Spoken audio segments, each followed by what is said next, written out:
Release Your Brakes by James W. Newman.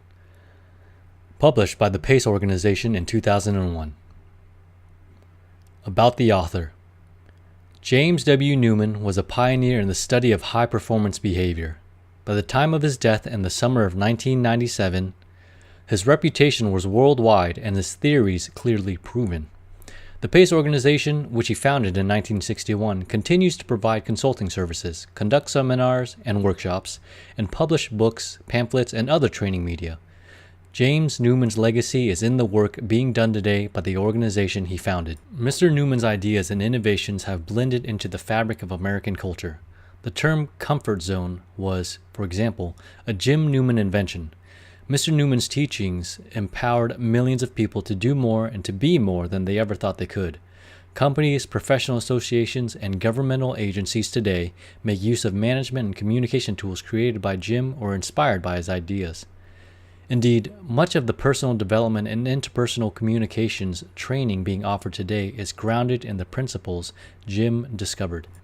Jim Newman was a master at motivating people and enhancing their ability to achieve. He was one of the few speakers in the world to have been honored with the CPAE, Council of Peers Award for Excellence, awarded by the prestigious National Speakers Association. He was also a member of Speakers Roundtable and of Mensa. In 1988, Mr. Newman served as a chairman of the Los Angeles County Task Force to promote self-esteem and responsibility. He also served on the President's National Private Resources Advisory Committee to the Office of Economic Opportunity. Jim's early years were spent in Webster Groves, Missouri.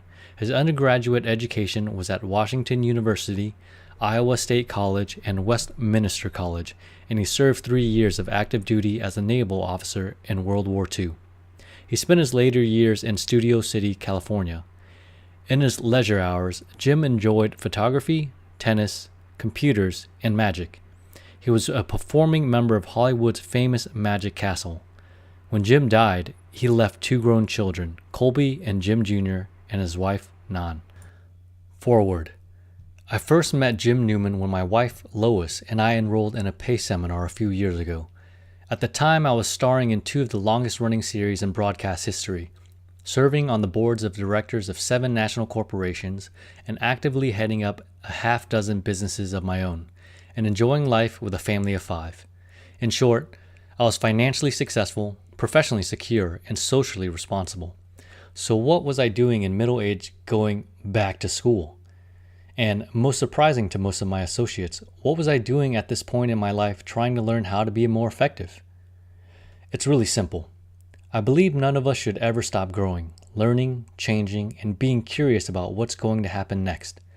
None of us is perfect, so we should be eager to learn more and to try to be more effective persons in every part of our lives. Nobody grows old by living a certain number of years. People can grow old at 16 if they desert their ideals, let their thinking become clouded with pessimism, or permit worry, self-doubt, fear, and anxiety to prevent them from taking risks. Therefore, I believe that this book could be a fountain of youth, keeping one's thinking alive, elastic, and expanding, no matter what the calendar says. This book could easily be one of the most important events of your life. It is not a compilation of high-flown phrases, noble-sounding philosophy, and ego-soothing cliches. Hundreds of thousands of men and women have attended PACE seminars over the years and personally validated the concepts and techniques about which Jim writes. Each chapter is a sort of roadmap for a more effective life, helping you to decide where you want to go and how to get there. The chances are that you have attended some kind of how-to seminar. No doubt you have read at least one book dedicated to rekindling your enthusiasm for life. You may think you've heard it all before, but take my word for it, this book can change your life. And since change and growth are essential to a rewarding life, release your brakes and start right now to accelerate your movement through the years ahead. Forward to the 2nd edition. The book you're about to read can change your life. In the pages ahead, you will learn a series of profoundly important principles and practices that you can apply to unlock your inborn potential and accomplish more than you ever thought possible. Jim Newman was one of those incredible teachers who come along only once or twice in a generation. He has the wonderful ability to bring together the most helpful discoveries in personal success, and then synthesize them into a complete system that changes people's lives forever. Many of the most respected and influential people in our society attribute much of their success to Jim Newman's PACE seminar. In this easy-to-read book, Jim once more demonstrated his mastery of the complex by making these life-changing ideas accessible to you in the form of clean, clear principles for better living that you can implement immediately in every area of your life. Jim Newman and I lived and shared together for many years as members of a small, exclusive group of committed speakers and trainers. During that time, I developed my own teaching system for success and achievement, and taught it to more than 1 million people in 20 languages worldwide. Even though I had invested 25 years and thousands of hours in developing my own material on the development of human potential, I never met or spoke with Jim without learning something new and wonderful, something that added another dimension to my understanding of individual achievement. I invited Jim to address my worldwide group of professional trainers and educators and watched happily while he entertained and illuminated them, sending them out with renewed inspiration and dedication to their work. Jim Newman was a great man, a fine friend, and a great teacher. He made a profound difference in the world. This amazing book, Release Your Brakes, is his gift to mankind, a tribute to his belief in the unlimited goodness and value in each person. As Jim always said, the best is yet to be. The best days of your life lie ahead of you, and this book will guide you every step of the way. Brian Tracy. Preface. The PACE philosophy and methods which you will encounter in this book have evolved through the years in response to one pivotal question. What is it about successful people that makes it possible for them to excel? That puzzle first started gnawing at me when I studied psychology and philosophy in college, and the search for answers has been, and is still, an exciting quest. Probably the greatest insights have come from participants in many PACE seminars and conferences which I have been privileged to conduct. In a very real sense, the teacher has learned at least as much as the students. There have been special people along the way who have provided models, frameworks, or pieces of the puzzle. Abraham Maslow stands out as one of the most adventurous, challenging minds of our time, and as a primary influence on my thinking. Other third force psychologists, Carl Rogers, Rollo May, Viktor Frankl, William Glasser, and others have helped to piece things together. The great pioneers in the science of general semantics, Korzybski, Hayakawa, and Johnson, have added to the PACE structure. Others with whom I have had the privilege to work and exchange ideas have included John K. Boyle, George Haddad, Howard Westphal, and my brother Bill Newman. Their ideas and challenges have made significant contributions to the PACE system. There have been too many others to list. College professors, clergymen, coaches and athletes, physicians, business executives who have been willing to share their ideas and experiences. In a way, it all started with Bill and Dorothy Newman, a pair of high-performance parents who truly believed that leaving the world a better place than you found it was what life was all about. The format of this book is different from others you have read. You will find wide margins so you can make notes as you read. Then when you read a section at a second time, you will find your own ideas and experiences along with mine. In the back of the book are some exercises to help you to implement some of the PACE methods and a glossary to help clarify how I am using key words. There's a section at the very end of the book which will be helpful if you would like to obtain information about PACE seminars, youth conferences, cassette programs, and various reminders which are available to help keep the principles and tools working for you on a day-to-day basis. I hope you will use Release Your Brakes as a manual. Write in it underscore parts that seem especially meaningful. Turn down page corners so that you can find key sections easily, and go back to read it again periodically to reinforce what you have learned. You will find that each time you read it, the ideas will be clear, and you will have new experiences to illustrate what I have written. Preface to the second edition. From 1961 until his death in the summer of 1997, James W. Newman devoted himself to transforming the lives and work of thousands of people. He was one of the key founders of the human potential movement, particularly the elements of it that advance the disciplines of organizational development and personnel management. His writings, speeches, and seminars had a profound influence on these disciplines during the 36 years of his work. That influence has continued today through the programs and publications of the PACE organization, which he founded. Jim devoted himself primarily to seminars and speaking engagements, sparing himself time for only one book, this book. It is a classic. There is no other like it. It contains the essence of Jim's unique wisdom and insight, spoken during his life to thousands in live audiences and captured here in clear, concise detail. It is written for results, not casual reading. As Brian Tracy says in his foreword to his second edition, it can change your life. There have been 10 printings of Release Your Breaks since its original publication in 1977. When the 10th printing sold out, I considered publishing a revised and expanded edition. Fortunately, these considerations led me to reread Jim's book, and doing so brought me to an altogether different conclusion. I decided that readers should have this classic in a second edition preserving Jim's words just as he wrote them. He was the founder of a great movement, and his book, this book, clearly and comprehensively delivers the technology he created. The book works and always has. I decided not to tamper with it. It inspired me. It transformed my life and work and that of thousands of others. It can do the same for you. Brian Tracy wrote the foreword to the second edition, and I wrote the preface to it. Art Linkletter's original foreword and the author's preface appear just as they did in the first edition. This second edition contains the complete text of James Newman's famous book. It will tell you step by step how to use your untapped potential to get where you want to go faster and easier while having a lot more fun along the way. James Newman was blessed with a great gift. He could distill the essence of what he called high-performance behavior into practical, easy-to-follow steps. He devoted his life to sharing this gift with others. Those of us fortunate enough to have known him are infinitely richer for it. He is gone now, but this book remains as part of his gift to us. I'm confident it will enrich you as it has thousands of others. After Jim died, I purchased his company, the PACE organization, and am carrying on the work he began. I have a degree in construction engineering from California State Polytechnic University and spent my early years in the construction industry. I worked on large projects where I sometimes ran into seemingly insurmountable obstacles.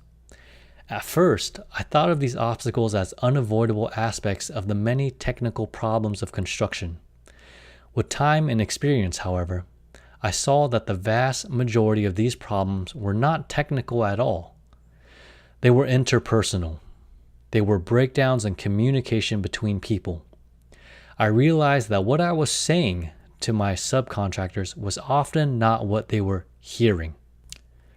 Over the next 15 years, I took many courses in management, relationships, communications, women's studies, and psychology. While I learned much about myself and others, the growth in my ability to communicate was average at best. Then I met Jim Newman. It was in his 3-day PACE seminar that the principles of effective human communication became clear, and I became an effective and empathetic communicator. I applied these skills in the construction company I founded. I learned to embrace rather than merely tolerate differences among people. With my team of managers, I strongly emphasized the principles of personal responsibility and practical communication in all aspects of company operations. The result was a quantum leap in personal and corporate effectiveness. Jim had a remarkable ability to decipher the complexities of human behavior and describe them in readily understandable terms. You will appreciate this as you read his book. He will also provide unique affirmations and other tools for permanently altering behavior and therefore results. These tools are also described in the pages that follow. Jim believed strongly in taking personal responsibility. He felt this was the universal attribute to high performers. In Chapter 15, entitled, You Are They, you will read how the entire PACE philosophy and method is based upon this concept. Employees who truly take personal responsibility are promoted rapidly and contribute directly to the positive growth of their organizations. I have seen this again and again in my own company, and the companies for which I conduct team building seminars. Problems are solved quickly, and there are fewer negative interpersonal reactions when individual team members take responsibility for their own contribution to a problem and its solution. In Chapter 16, Building Better Bridges, Jim discusses the technology of effective communication. After instructing thousands of people from all walks of life, Jim became convinced that nearly everyone is challenged by communications problems. In this chapter, he gives specific guidance for dissolving such problems. This was the guidance I had been seeking in my early years in contracting. It is guidance I have found nowhere else. The work that Jim Newman began in 1961 is being carried on today by the PACE organization. We offer many programs and publications which are detailed in the back of this book and on our website at www.paceorg.com. Please contact us through the website or by phone at 858-755-8604 or fax at 858-755-8468. Correspondence can be sent to the PACE organization, P.O. Box 2949, Del Mar, California 92014. We will be delighted to equip you with further information or to enroll you in one of our courses. Lindsay L. Davidson. Chapter 1. Take charge of your life. How do you feel about the fact that you are constantly changing? Of course, you know that you are different today than you were a year ago, even 6 months ago. You have only to look at a photograph or the home movies that were taken last Christmas. But those are the physical changes that show up in photographs. The differences in weight, hair, style of clothing. How about the rest of you, the behavioral part of your system? Can you see that you are thinking and acting differently now than a year ago? Or 5 years ago? Differently than yesterday. Change. Physical, emotional change in your abilities and in your relationships with your world is absolutely inevitable. It has been in the past, and even more important, it will be in the future. The experiences of each day will have an effect on your personality, your outlook, and your reactions to the opportunities which you encounter. Of course, you a year from now will be a lot like you today, in many ways. But there will be some very important differences too. The changes may be dramatic in some areas, more subtle in others, but the one prediction that we can make about you is that a year from today, you will be different. Back to the all-important question. How do you feel about that? Get in touch with your emotions for a moment. As you look toward the future, are you excited about the prospect of change in yourself and your world? Or do you find yourself a little apprehensive, fearful because you are not quite sure which direction that inevitable process of change is going to take? If the process strikes you as a little scary, you're certainly not alone. The unknown can be very frightening, especially if you are pretty sure that you cannot do much about it. I hope to convince you in the pages that follow that you can do something about your future. You can do a lot about it, in fact.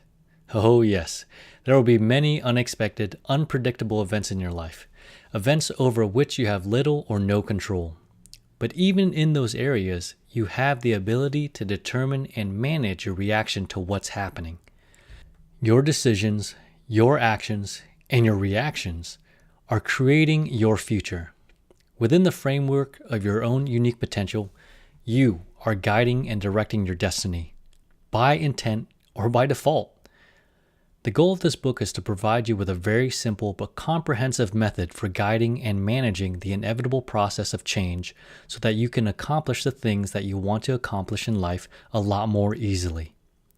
Become the kind of person you really want to be, with an increased sense of joy and personal fulfillment in the process.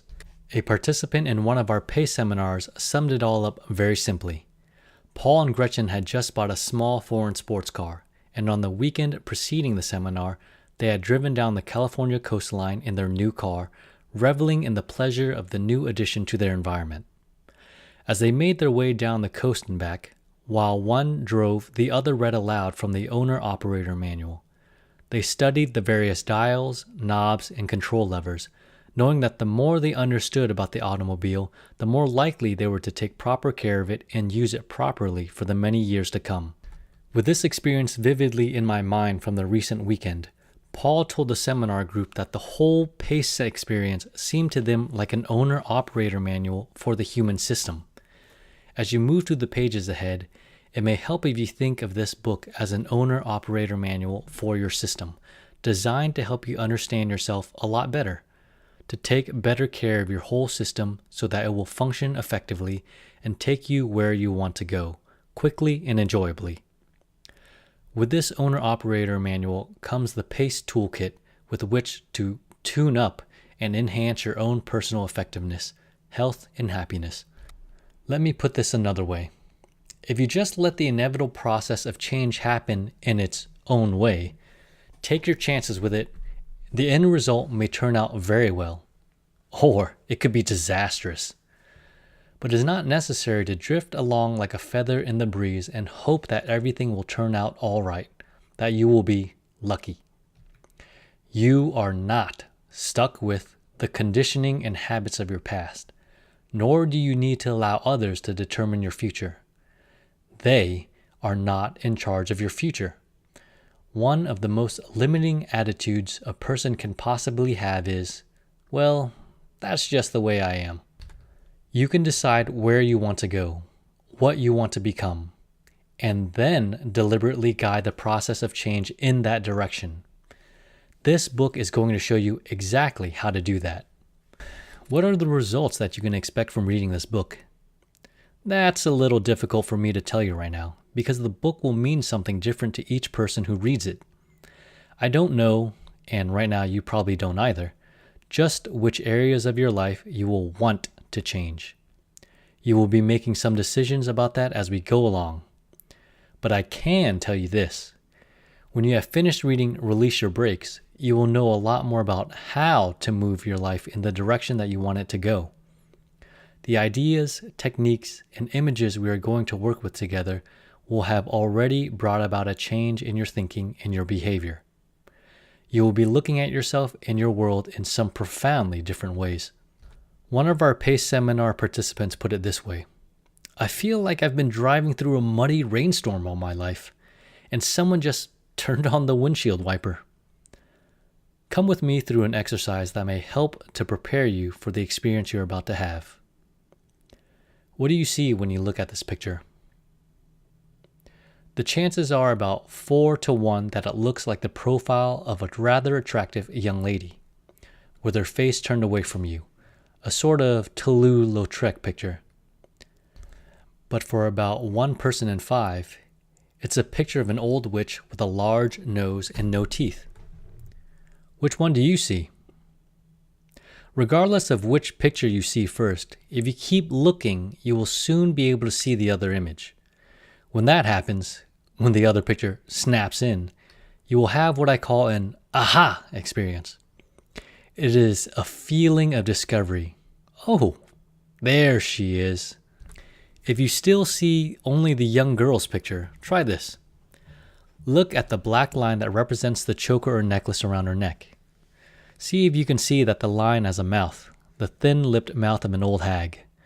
Or, if the old hag is the image you have locked onto, try this. Cover her mouth and chin with your finger. Now see if you can see the left side of the picture to be a profile of a young girl. You can just see the tip of her nose and her eyelash across her cheekbone. The aha, a sudden recognition of something you have been looking at but not seeing, can be a very exciting, rewarding breakthrough. You will have a lot of them as we move together through the pages that follow, and they will be a lot more significant than seeing a second picture in an artist's drawing. They will be ahas about you, your behavior, and your relationships with your world. Even though you have been living with yourself for a lot of years, you're going to experience some very fascinating discoveries about how and why you act as you do, and how you can further sharpen your abilities, skills, and patterns of success. The ahas will come as you see how all of your experiences, ideas, and study fit together into a whole meaningful pattern. As you develop a clear insight into why some self-improvement methods have worked for you and why some have not, there will be a, well, of course, feeling. The most exciting ahas will come as you find yourself applying the PACE methods to your own life and realize that you are in charge of what's happening more than you have ever been in the past. The systems and ideas which you will learn always work. No exceptions. No escape hatches. No cop-outs. How your life will change, the degree of change, and the parts of your life that change will be the result of some decisions you will make as we proceed. Using the PACE system will not involve teeth-gritting willpower, but it will be necessary for you to make some decisions and to devote some time to a few very simple and productive exercises. If you play golf, tennis, or bridge, or if you bowl or ski, you know that an understanding of the principles of the game or sport and some practice help you to do it better. As you have learned and practiced your golf game or other sports skill, you probably haven't thought of it as hard work.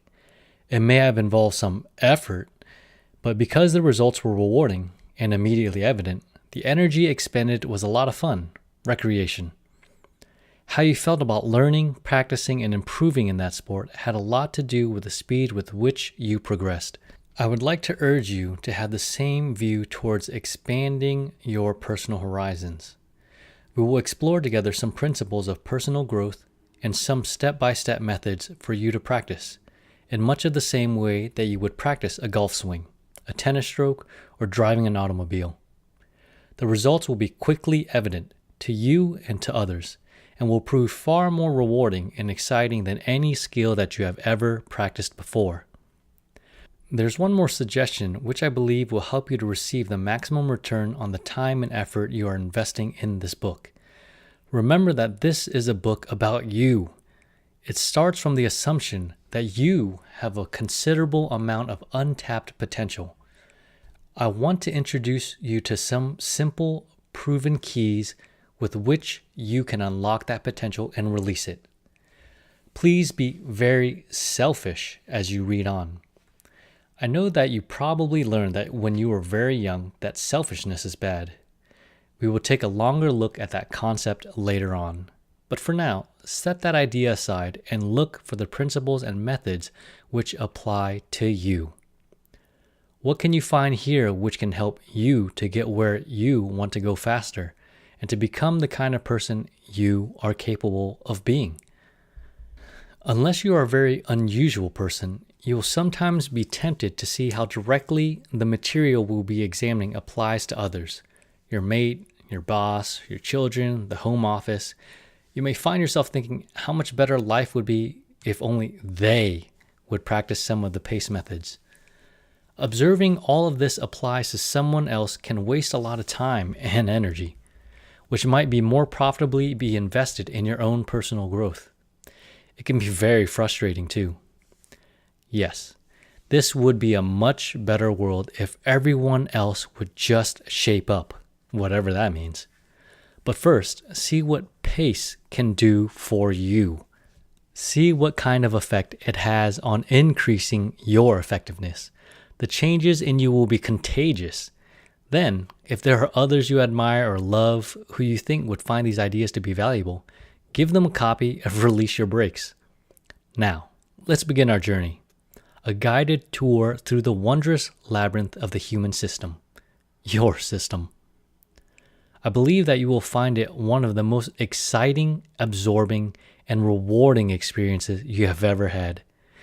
I promise you that your life will never be quite the same. Chapter 2. A System of Release. Have you ever driven your automobile with the brakes on? I suppose that most of us who have driven for any length of time have had that experience. I can remember times when I have arrived at my destination, reached down to pull on the parking brake, and found that it had been on all the time that I had been driving. What a ridiculous way to drive a car. Not only was it inefficient, the miles per gallon must have been a lot less than they usually were, but it wasn't very good for the car either. If one did much driving with the brakes on, the brake linings wouldn't last very long. Perhaps you have had this experience. You pulled away from the curb in your car, and as you drove along, you began to wonder what was wrong. The car seemed sluggish, didn't have the pep and pickup you had come to expect. You had just had the engine tuned. It should be functioning well, but even pushing harder on the accelerator didn't seem to help very much. And when you took your foot off the gas pedal, the car slowed down quickly. Then, the aha! You reached down, perhaps a little sheepishly, and released the handbrake. Remember how you felt as the brakes were released? As the horsepower which had been under the hood all along began to make its way to the wheels without the dragging, inhibiting friction of the braking mechanism, how did you feel? Sure, there was the aha feeling that you have when you solve a puzzle, but there was also a kind of relief feeling. A sense of, that's more like it. Keep that image and the feeling of the release in mind as we proceed. Consider how ridiculous it would be for an Olympic runner to strap on a 25-pound weight belt before starting his race, or how much slower a boat would go if it were towing a bucket or a sea anchor. Of course, no one would deliberately wear extra weights to run a race, or tow a bucket behind a boat if he were in a hurry to get somewhere, nor would you intentionally drive your car with the brakes on. You wouldn't get where you were going as fast, and a lot of energy would be wasted too. Yet, without realizing it or intending to do so, you are moving through life with your brakes partly set. The horsepower is there, but vast areas of potential are blocked, bottled up, and restricted from effective application. Puzzling? Indeed, and frustrating too. But that's not the worst of it.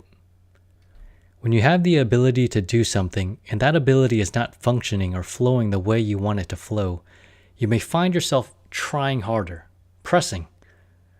Then when that extra grit and determination doesn't work, you may think, what's wrong with me anyway?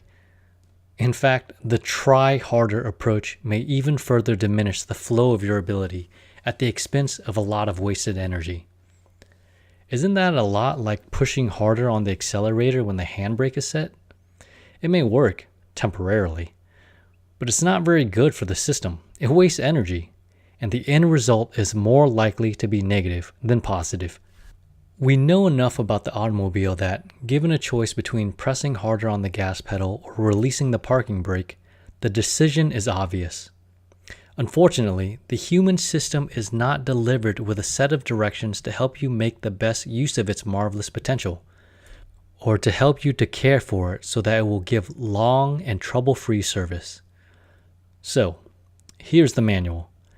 As with any such book, we will not attempt to explore all of the details of design and manufacture of the system, only the directions for using it in a productive, effective, satisfying way.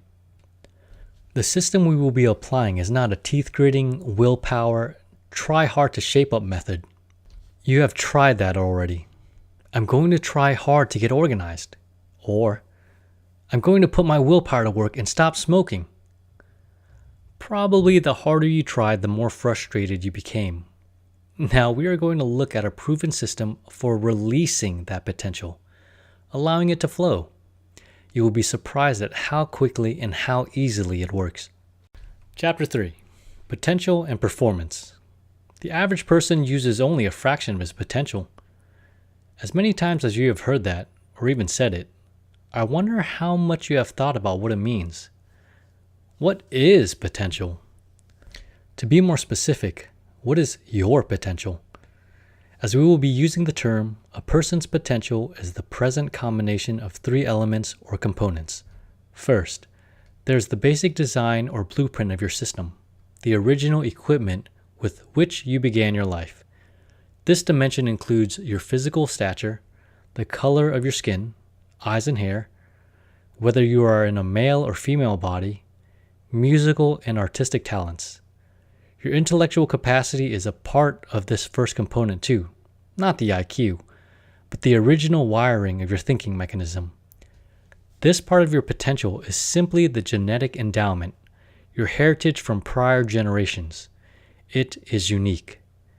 Your original blueprint is different from everybody else's. There isn't much that we can do about this first dimension except to understand it. Once the sperm has found the egg and a new life form is begun, the blueprint is set. We can make some minor changes, but the most productive effort would seem to be to get acquainted with what sorts of talents and capacities we may have as a built-in part of the original equipment package.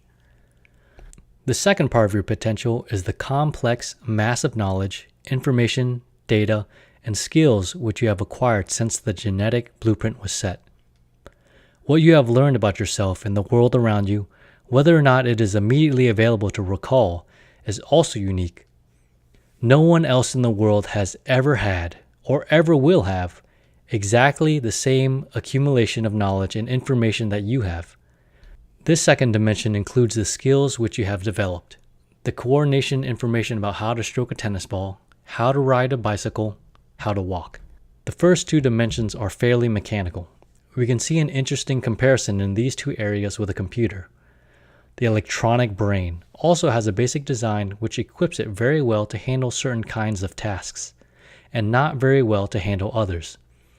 Moreover, the computer must be programmed with data in order to function. If the information is inaccurate, then we get some wrong answers. The same principle applies to human systems. If the knowledge or information which you have acquired in a particular area is false, then your behavior in that area is very likely to be unproductive or even destructive. The third component in your human potential is not to be found in the computer. It is the inner motivation or drive to make productive use of the first two dimensions. Built into your system is the desire, the inclination to apply your talent and knowledge. This is the inborn urge to grow, to achieve, to excel, to become the kind of person you are capable of being. Your inner motivation is not a learned skill. It is a part of your being which has been there from the start of your life. You have only to watch a small child to see this intrinsic natural drive in action. A baby is curious, energetic, enthusiastic, reaching out to explore the world, highly motivated. Sometimes, this built-in motivation can be squelched or limited in the early years, and we will be looking at some of the experiences which can have that effect, but it is never destroyed. In the recent years, most of the theories, programs, and methods of motivation have focused on external forces. How can we get Charlie motivated? What can we do to get our kids motivated? While it is perfectly legitimate to use the word motivation in this context, it is important to draw the distinction between outer and inner motivation. On the one hand, we have someone motivating someone else, a process which could just as well be called manipulation. On the other hand, we have the natural inner drive or urge to use the talents and knowledge that we possess. While external motivation, whether based on fear or rewards, does work, releasing the inner motivation that is a vital part of all human systems works a lot better and can be depended upon to last longer. One more look at the computer analogy. It is almost absurd to think of a computer being motivated. An electronic mechanism lacks the capacity to care about whether it is ever programmed, whether the data it receives is correct, or whether it is even taken out of the shipping crate. Not so with your system.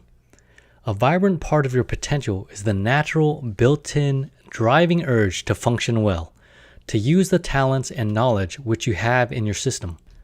There are the three elements which make up your personal package of potential: your talent, the information you have acquired about yourself and your world, and the built-in motivation to use the first two dimensions to grow, to become, to achieve.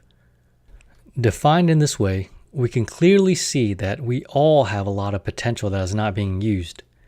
If you play golf, you probably have the physical equipment, talent, you need to play a good game. You have had lots of lessons, information, and practice. You know how to hit the golf ball, and you certainly have the motivation, the desire to hit it well.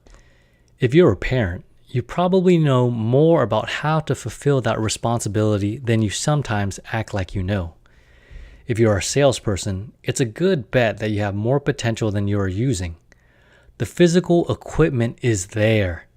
You know a lot about your product or service, and you have a lot of information about how to prospect, how to make appointments, how to present your story, and how to ask for the order.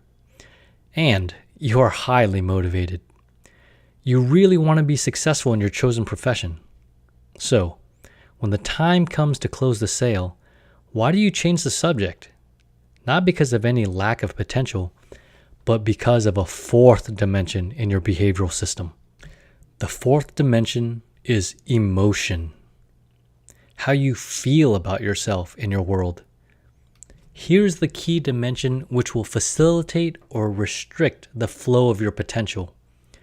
The negative emotional patterns are the braking mechanisms in your system. Of course, the computer lacks emotion. When the electronic mechanism is programmed, the process is one of cold, rational logic. There may be errors in the data and resulting errors in the output, but computers do not experience fear, anger, or frustration. Not so with you and me. We never just learn anything as a pure informational input. In every instance, along with the knowledge, we have some feelings, an emotional inclination toward or away from that activity, event, person, etc. The emotional element may be almost imperceptible at times, but it's always there. You have feelings about everything that you know anything about, including, of course, yourself. We will be calling that combination of knowledge and feeling attitude patterns, or, more simply, attitudes. Your behavior, unlike the output of a computer, is far more a result of how you feel than of what you know. That is not to say that the knowledge, information, and skills which you have acquired are not important. Of course they are. Very important. But your ability to use that knowledge and the other aspects of your potential is a function of this fourth dimension, your emotions. Here's another definition. We will be using the word effectiveness to mean the degree to which a person uses his or her potential, the first three dimensions, in a natural, free-flowing, spontaneous, and consistent manner. Your ability to function well in a particular situation is partly the result of your potential, but it is also related to how you feel about all of the various aspects of that situation. How you feel about yourself, the other people who are involved in the activity, the feelings you have about the task itself, and many other factors that may be involved. Dig into this concept and be sure that you have really grasped it clearly.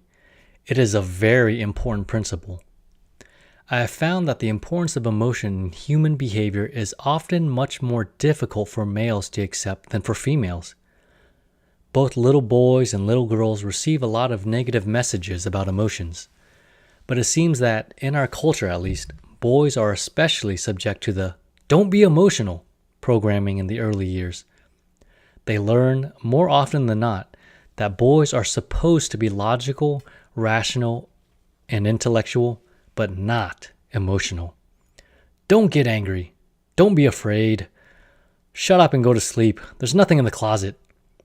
You stop that crying or I'll give you something to cry about. It's easy to see how children, boys and girls, might learn that we are not supposed to have any emotions. And if we do slip up and have some feelings, for heaven's sake, don't let anyone know it. If you have trained yourself through the years to feel uncomfortable about feeling, then the idea that your emotions are the most important part of your behavioral system may be difficult to look at, let alone accept. But stay with it. Not only are your emotional patterns the primary key to the use of your potential, but, as we will see in a later chapter, the continued suppression of those natural feelings can lead to serious illness and even death. Let's be more specific. How, exactly, can this fourth dimension, your emotional patterns, influence your behavior? Imagine that there is a plate on a table in front of you right now. On that plate is a 2-inch thick steak. It's charcoal broiled, medium rare, government inspected, prime grade tenderloin. Is your saliva flowing? Oh, there's one more bit of information about the steak. It's a horse meat steak. What happened to your appetite? If you suddenly lost interest, can you see that your reaction and what is going to happen with your knife and fork has very little to do with what you know about the edibility of horse meat and a lot to do with how you feel about it?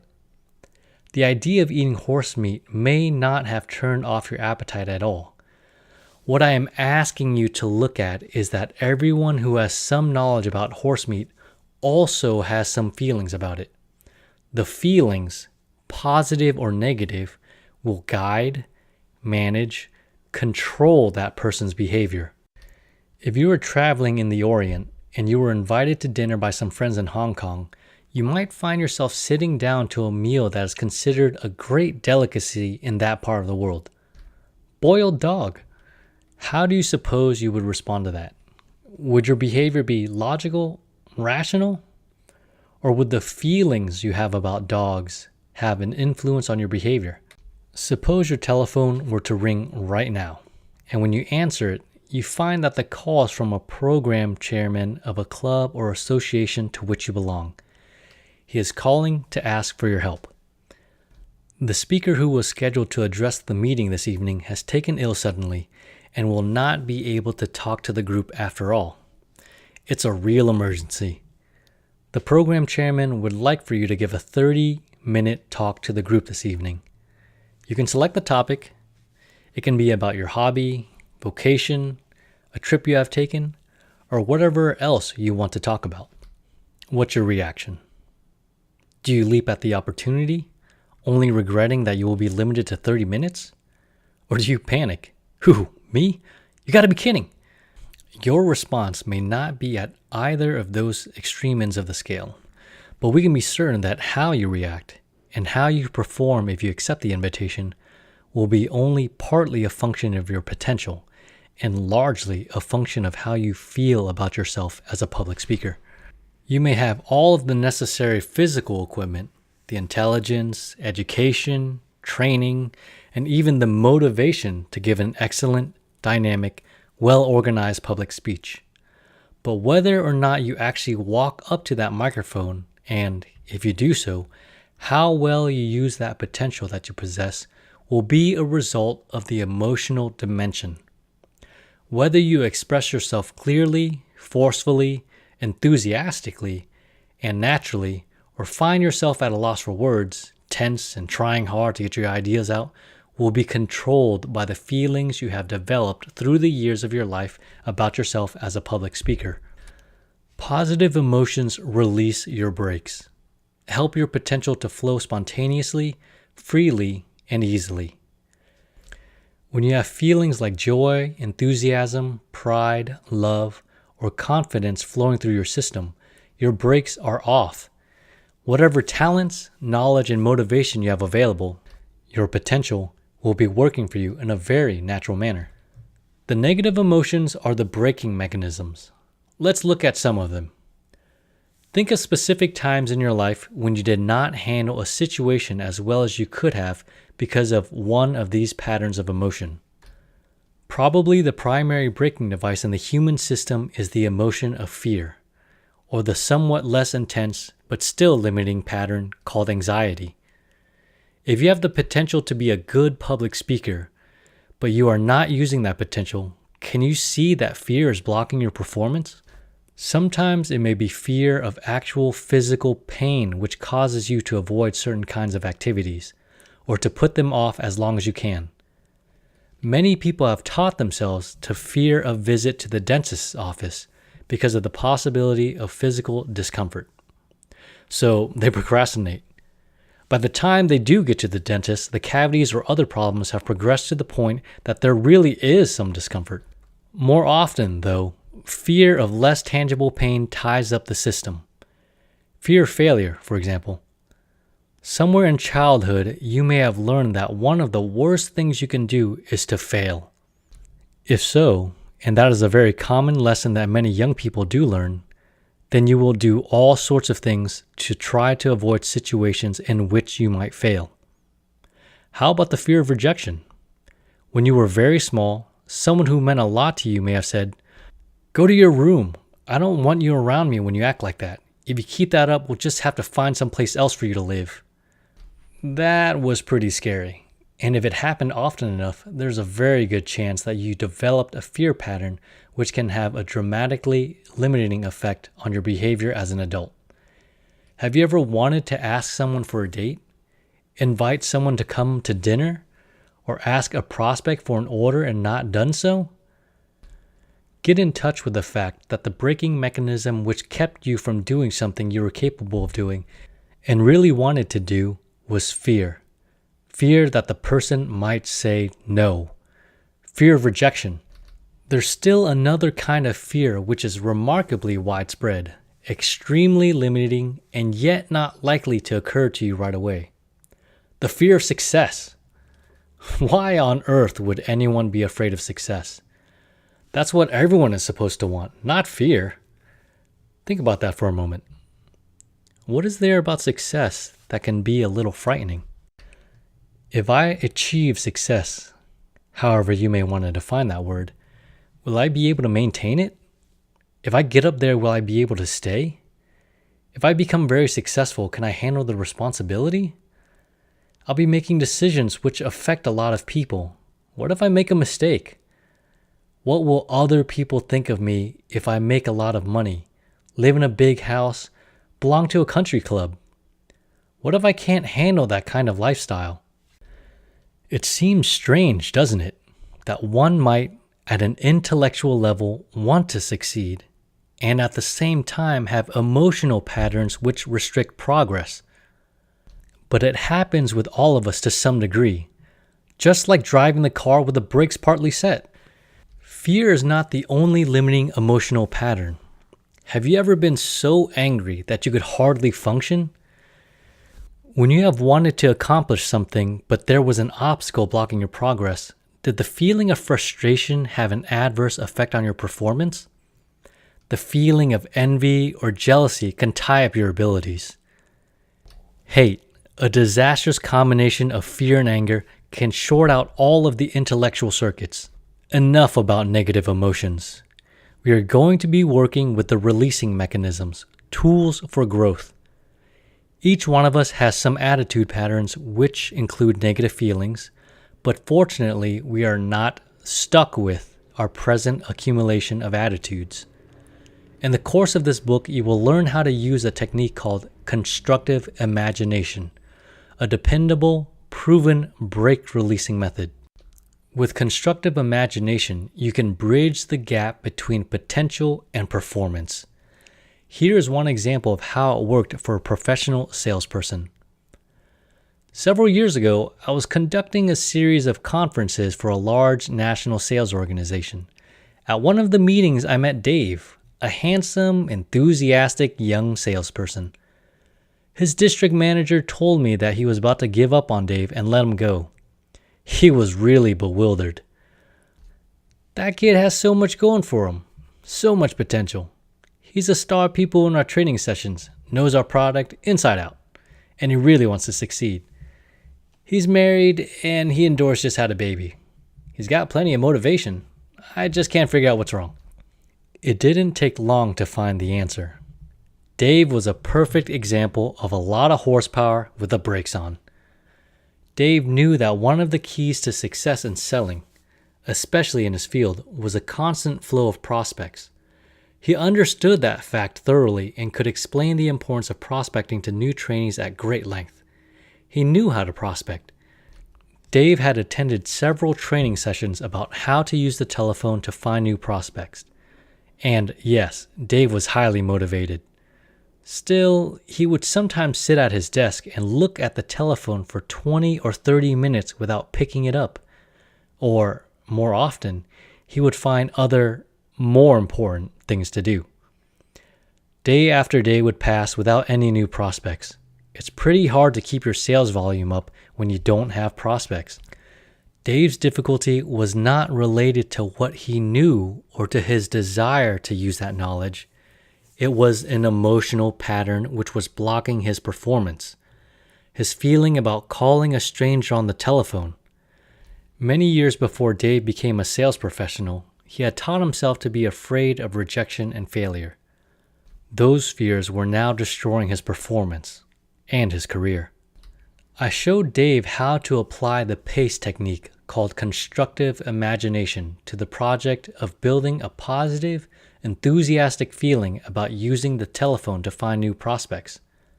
In a matter of days, the telephone had become one of Dave's best friends. His feeling of fear had been bridged with a new feeling of enthusiasm about meeting new people and developing rapport with them on the telephone. Now, the natural talent, education, and training, and Dave's built-in desire to excel all got together and began to flow spontaneously and consistently. He released the brakes and within a month was the number 3 producer in his district. Today, he is one of the top district managers for his company. Chapter 4. The Whole Person System. In order to clearly understand the restricting effect of negative attitude patterns, how they have developed in your behavioral system, and what can be done to release the untapped potential that you have, it is important to develop a model of the very complex human system, your system. We can use a simplified representation. It is not necessary to thoroughly understand all of the details of the manufacture of an automobile, or know about all of its working parts in order to drive it, or take good care of it. One can sew beautiful garments without knowing exactly how the movement of a sewing machine bobbin is mechanically coordinated with the action of the needle. Many people solve remarkably complex mathematical problems with computers, despite a lack of knowledge about the exact working principles of the microscopic solid-state electronic components which make it possible. Most top-notch secretaries are not the least bit concerned with the marvelous mechanisms which make it possible for them to type so rapidly.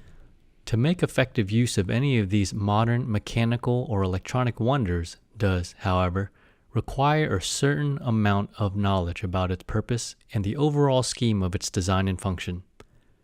Even a steam iron or an electric carving knife comes with a folder that tells how to use and care for the device. Whether it is a simple household appliance or a jet airliner, you are a lot more likely to use it better, and it's a lot more likely to last longer if you read the directions. The model that we are going to be using, a very simplified representation of the complex human system, will almost certainly be somewhat different from the way that you have thought of it in the past. Whether you have made a long and searching study of human behavior, or have only made some casual observations about what makes people tick, I urge you to be open to a new and different approach. Not altogether new and different, but probably different enough to challenge your thinking. Here, too, we can see a direct example of how the emotional patterns can limit performance or progress. If you find yourself feeling uncomfortable or irritated because our whole person model is different from the one you have used in the past, your learning process will be blocked or diminished. That doesn't mean that you need to buy or accept everything that you read in this book without any questions or challenge. See if you can develop the feelings of interest, curiosity, perhaps even excitement about looking at familiar territory from a different point of view. An attitude of open-minded skepticism will permit you to explore new ideas with a sense of fascination along with a desire to experiment and test to see what really works in your own world. The foundation of our whole person system concept is what the physicists call the general system theory. This is simply the idea that whenever anything changes within a system, the whole system changes. A great deal of attention has been given in recent years to the ecological system, for example. We know that when a particular species of plant or animal is destroyed, the entire system is affected. When a new animal is introduced, rabbits in Australia or the mongoose in Hawaii, the end result is often surprising, and the whole environmental system is affected by the change. When there is a change in our solar system, a production system, an economic or political system, the change reverberates throughout the entire group of objects, events, or people that interact to make up that system. So it is with the human system. When there is a change, the whole person responds. Moreover, there are so many variables that it is impossible to predict with complete accuracy where those changes may lead. We can, however, increase the degree of accuracy by understanding the system better. In an attempt to facilitate the understanding, we will break the larger system into 3 still complex subsystems. The most tangible and obvious part of the whole person system is the physical vehicle in which you travel through life, your body. What a remarkable mechanism! The skin, muscles, bones, glands, and all of the other cell structures of the organism developed from a single cell. When the egg cell, or ovum, is activated by a sperm cell, a complete, detailed blueprint is established. All of the design specifications are created at that instant for the manufacture of an entire human organism. Every blueprint is unique. No two will be exactly alike. Of course, after the design has been set, the system may not develop exactly according to the blueprint due to nutritional deficiencies in the mother during pregnancy, in the child after it is born, or because of other damage to part of the system. Still, the body that you now have, whatever its age and condition, is a marvelous mechanism. An important aspect of your potential is the physical equipment which you have at your disposal, and a vital part of your personal effectiveness. The degree to which you use your potential is the way that you care for and condition that body of yours so that it will serve you well. We will not deal here with the subject of nutrition and exercise, but there are some excellent sources of information listed in the bibliography which you will find in the back of this book. If you have not yet made a study of those areas, do so right away. Anyone who is sincerely interested in personal growth, success, or increased effectiveness will find that proper care of the physical system is an absolutely essential ingredient in the recipe. Within the physical mechanism, there are many kinds of processes or activities: digestive, circulatory, glandular, respiratory, and dozens more. The kind of activity within your system with which we will be primarily concerned is the complex set of the processes which take place within that part of your physical mechanism called the nervous system. That includes the brain and spinal cord, or central nervous system, along with the multitude of peripheral nerve cells which carry information or stimuli throughout the body. We will not spend much time looking at the nervous system, though. Our interest is in what happens there, the mental processes, the flow of information within that system. Here's the one part of the whole person over which we can exercise some direct guidance or control. You can decide what to think. By directing and managing your thoughts, you can bring about predictable changes in behavior and in the other parts of the whole person system. The mental processes are the control center of the entire system. As you increase your understanding of how this part of your system works, you can, to the degree that you choose to do so, develop new, more effective habits of thinking which will release your potential. The third part of the whole person system is the universe outside of your skin surface. It may at first seem strange to include the environment as a part of the system, but of course you could not exist without it. The air you breathe, the atmospheric pressure, gravity, the temperature, and the people in your world are all a part of your system. Whenever there is a change in any of those elements of your environment, or in many others, the other parts of your system change too. We need not be concerned with such questions as, when does the oxygen stop being part of the environment and become part of the body? Whether that happens as it enters the respiratory tract, the lungs, or the physical cells is not critical to our simplified view of the system. What is important is the fact that changes in the environment do stimulate changes in the physical mechanism and in the mental processes. Consider this example. Suppose that the temperature in the room where you are right now were suddenly to go up to 120 degrees. That change in the environment would trigger some changes in your physical system, wouldn't it? You would begin to perspire, for example, as your body's cooling system went to work. You would begin to think in some different ways. Perhaps you would be thinking more slowly in the hotter environment. You would think, boy, it sure is getting hot in here. And your mental processes might activate some physical muscles to move your body out of the room or to readjust the thermostat to a lower temperature. As changes come about in your physical system, the entire system responds and adjusts too. As you grow older, for example, the muscles in your eyes may weaken and the lenses may not be able to focus on objects which are very close to you. Your thought processes respond to this change and may, in turn, bring about a change in the environment, hanging some lenses out in front of your eyes. Even with these very simple examples, there would, of course, be many other adjustments and responses beyond those that we have discussed. See if you can track each of them a little further and identify some other reverberations which might follow the ones we have noted. Our primary concern is the changes which will develop in the physical mechanism and in the environment as we deliberately make some changes in the mental processes. The same sort of whole person adjustment happens in that direction, and by understanding how and why that happens, we can bring about the changes that we want to affect in the entire system with a high degree of predictability. Chapter 5. The Conscious Mental Processes. Some mental activities are more available to your conscious awareness than others. These are the processes which may be deliberately controlled or guided to some degree. The key word here is degree.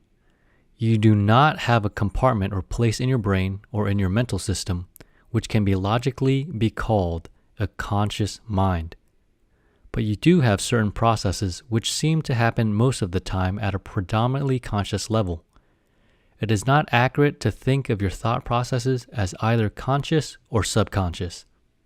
It is a matter of degree, and a particular type of mental activity will not always occur at the same level of consciousness. Please avoid the trap of thinking in terms of the conscious mind. Instead, let's look at those processes within your mental system which seem to happen, usually, at a largely conscious level. We are going to examine 4 specific process areas which we will label conscious. Of course, this is an arbitrary, simplified view of a very complex part of your system, but it will suffice for our purpose of finding some methods with which we can increase effectiveness. The first conscious process in our structure we will call perception. This is the fraction of what is happening inside and outside of your skin surface, which reaches a conscious level in your mental system, the fraction of which you become aware. You have many sensory devices built into your physical mechanism: eyes, ears, odor detectors, taste buds, and tactile sensors which can pick up some of what is going on in your environment.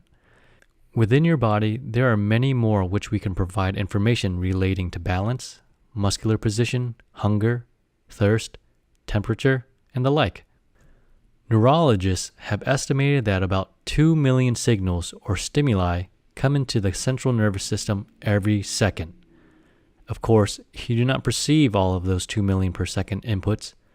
A series of discriminating filters send most of the incoming signals to parts of the brain which process and use that information automatically without your conscious attention. When you walk, for example, a constant stream of thousands of signals come into your mental system from various parts of your body. Messages from the balance mechanism in the inner ear, from your visual system, and from thousands of muscles throughout the body help you to stay erect and to coordinate your movements automatically. The filtering mechanism allows only that information which is important to you to pass through to a conscious, aware level. The degree to which you are aware is directly proportional to the degree of importance you assign to the input in your value system, based upon your prior experience and thought-feeling processes. Much as the radio receiver is designed to select only one narrow portion of the broadcast spectrum, only one of the hundreds of signals which reach it, your system selects the signal that you need to be aware of in order to survive and achieve your goals. Look how this is working right now as you are reading. To the degree that your attention is focused or concentrated on reading these words, a multitude of visual inputs, sounds, odors, and information about what is happening outside and within your body are being ignored. Much of what is being sensed is not being perceived at all. Other inputs are registering only in the fleeting, semi-conscious way. As you shift your attention from one set of signals to another, it is a little like turning the radio station selector from one station to another. What are some of the sounds which are going on in your environment right now that you have been filtering out? Notice, for a moment, the feeling of your clothing against your skin. Most of the time, you are not conscious of that sensation, or, at best, you're barely aware of it. How about odors in the room you are in right now? You can perceive them if you want to do so, or if they signal danger. If you were to smell something burning, that stimulus would find its way to the conscious level right away. Or the fragrance of dinner being prepared in the kitchen may be perceived. Whatever is important. Now look inside your physical mechanism for a moment. You can probably sense some tensions in various muscles. Maybe there are some hunger or thirst signals reaching a conscious level. Lots of other happenings in your body right now are simply not available to your awareness. The circulation of your blood, glandular activity, digestion of your food, and many other processes are being monitored and controlled by your central nervous system, but you don't need to think about them. In many cases, it is virtually impossible for you to perceive the processes as they are happening. As an event or stimulus is perceived, you reach into your experience files, the vast bank of information and emotional patterns which you have accumulated through the years, to see whether anything like this has happened to you before. If nothing exactly like what is now happening has been recorded in the past, then you may find some experiences which are somewhat similar. This second process, which happens most of the time at a predominantly conscious level, we call association. As you hear a sound, see a word on this page, feel a pain in your abdomen, or detect a new odor in your environment, you scan the storage files. What else has happened to you that is like this? Have you ever had a stomach ache like this before, or ever heard about someone else's having one? What does that smell like? Of course, what that means is, what previous odors that I have experienced does that odor resemble? Only to the degree that you have some kind of experience already in the files with which to associate what is now happening, does the present input have any meaning to you. If you have had a lot of previous thoughts and feelings about something, then the next time you come across it, what you perceive will be very meaningful. If the experience files are nearly empty in that department, then what you are perceiving will be relatively meaningless. Look at this example of the association process in action. It is an image of Russian characters. What happens in your thinking as you look at what is printed inside that rectangle? Does it have any meaning to you at all? What category or pigeonhole did you put it in? Language? Meaningless marks? If you associate it with the language department of your experience files, did you go beyond that stage to associate it with a particular part of the world? It's a very familiar expression if you happen to have studied the Russian language. But even if you are not a student of that language, you may have associated it with that part of the world. You have seen pictures in the newspapers and magazines of posters or signs in the Russian language. The Russian alphabet, or Cyrillic alphabet, is different enough that when you see something printed in those symbols, you may find yourself associating them with that language. Go back a minute or two and review just what your associations were. Notice, particularly the emotions. Did the association trigger any feelings? What were they? If you had heard that expression instead of reading it, the association might have been different. It is pronounced "до свидания" and is Russian for goodbye. A person who grew up with that language would immediately find the expression very meaningful, associating it with the many previous experiences which had been programmed into his mental filing system. Everything that you perceive is associated with the already existing accumulation of information and emotion in your mental system. The next process at a predominantly conscious level is the evaluation of what has been perceived and associated with the experience files. As you evaluate, you are gauging probabilities, estimating the probable validity, significance, value, and predictive consequences of the event or message that you are perceiving. Based upon your previous experiences with similar information or events, to what degree can you be sure that what you are hearing is true? To what degree is it likely to be of importance or value to you? What is this probably leading toward in the future? What are the probable consequences of what is now happening? Side note, the image on the page is a straight line with 10 hash marks in the middle, and on the left side is a negative symbol that says false, bad, non-survival, threat, and on the right side is a positive symbol with true, good, survival, and safety. Sometimes it may seem as though you are evaluating an input as true or false, good or bad. That kind of either-or evaluating can create some serious difficulties. We live in a world of probabilities.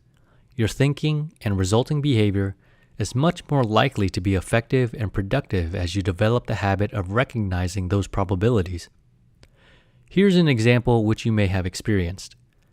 As you approach an intersection, you stop at the boulevard stop sign and look both ways to see what traffic may be approaching on the main through street. As you look left, you see a car coming towards the intersection. You notice that an amber light below the right headlight is flashing. That's perception. Then you check the experience files. What do you know and how do you feel about such situations? That's association. On the basis of what you are perceiving, remember that you are not perceiving everything that is happening, and your association with your own unique accumulation of experiences, you now evaluate what is probably going to happen next. If you jump to the conclusion that the approaching automobile is certain to turn right at the intersection, you might have a serious accident. Of course, the other driver's signal may be broken. The car may have just changed lanes and the signal had not yet gone off, or the driver may be planning on turning into the service station just beyond the intersection. Better, by far, is to recognize that you are dealing with probabilities and wait for some additional information before you pull forward. Look out for either-ors. They're dangerous traps. The fourth conscious level process is decision. Deciding to pull away from the stop sign, to wait for some additional information, or some other alternative based upon what has been perceived. The association with already acquired information/emotion, and the evaluation of the probable predictive consequences. This is the behavioral output of the mental processes. The decision may, of course, be to do nothing. You may decide to ignore or dismiss what has been perceived. You may decide to search for more information. Or your mental processes may send some signals to muscles in the physical mechanism to take action. The most important part of all this is the fact that your decisions are not simply a function of what is now happening, or even of that fraction of what's happening that you are perceiving. The decisions are primarily a function of what has already happened, the thoughts and feelings which have cumulatively developed within your mental processes through the years into the complex reference system which we will be calling your reality structure. A little later we will see just how the reality system develops. For the present, I will simply define it as the total present time accumulation of data or information and feelings which you have acquired about yourself and the world around you. It is your truth system, the total programming of your computer. But remember that, unlike the electronic computer, your reality includes what you know and how you feel about yourself and your world. It is this reality structure which serves as your reference library as you associate and evaluate what you are perceiving. The decisions that you make, the actions you take, the behavioral output of your system will tend to be consistent with your own personal, unique reality. That is a very important principle, one which I will refer to frequently in the pages which follow.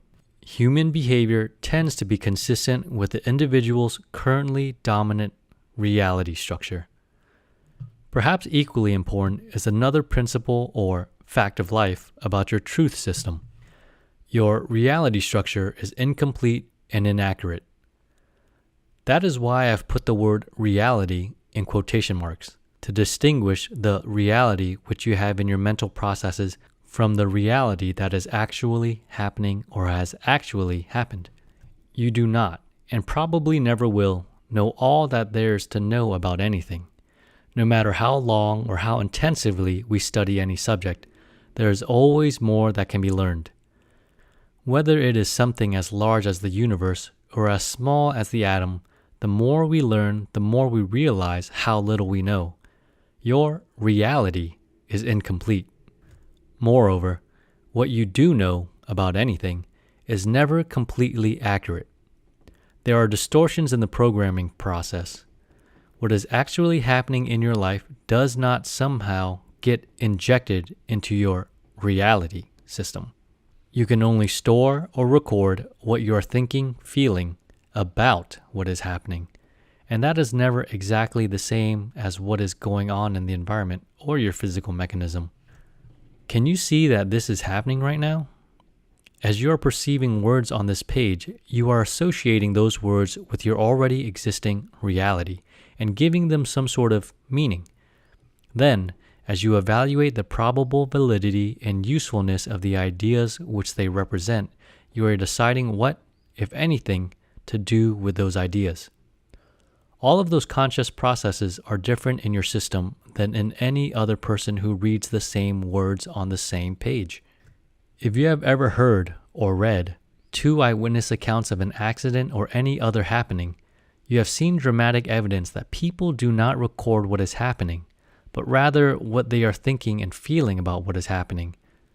2 people may stand side by side and observe the same event, but their associations will be different, and even more important, the evaluations will be different.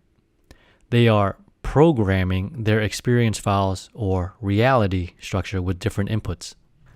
Alfred Korzybski, creator of the science of general semantics, expressed this in a very simple way. The map is not the territory. No matter how detailed a map may be, it is never exactly the same as the territory it is intended to represent. If you are driving your car from Los Angeles to New York City, it helps a lot to have a map. You know, of course, that the map is incomplete and that it has some inaccuracies. You cannot drive your car down that red line on the paper. It will not surprise you to find a section of highway that has been completed since the map was printed, or curves in the road which are not shown on the map. You expect maps to be incomplete and inaccurate. Your reality structure is a map of the territory, a map which you have personally designed and manufactured within your own mental processes. You can accomplish a great deal more with that map than you could without it, but you will get to where you want to go more easily and more quickly to the degree that your map is an accurate representation or reflection of the real world, and the real you. Let's look at a simple example of the 4 conscious mental processes in action. Put yourself into this situation and trace each of the steps in the sequence as though they were happening to you. Suppose that the door to the room in which you are sitting were to open right now, and a large, full-grown, healthy-looking Bengal tiger walked in. What do you suppose would happen? First, you would perceive that there had been a change in your environment. Whether that perception is with your eyes, ears, nose, or sense of touch, not much else will happen until you perceive some kind of change.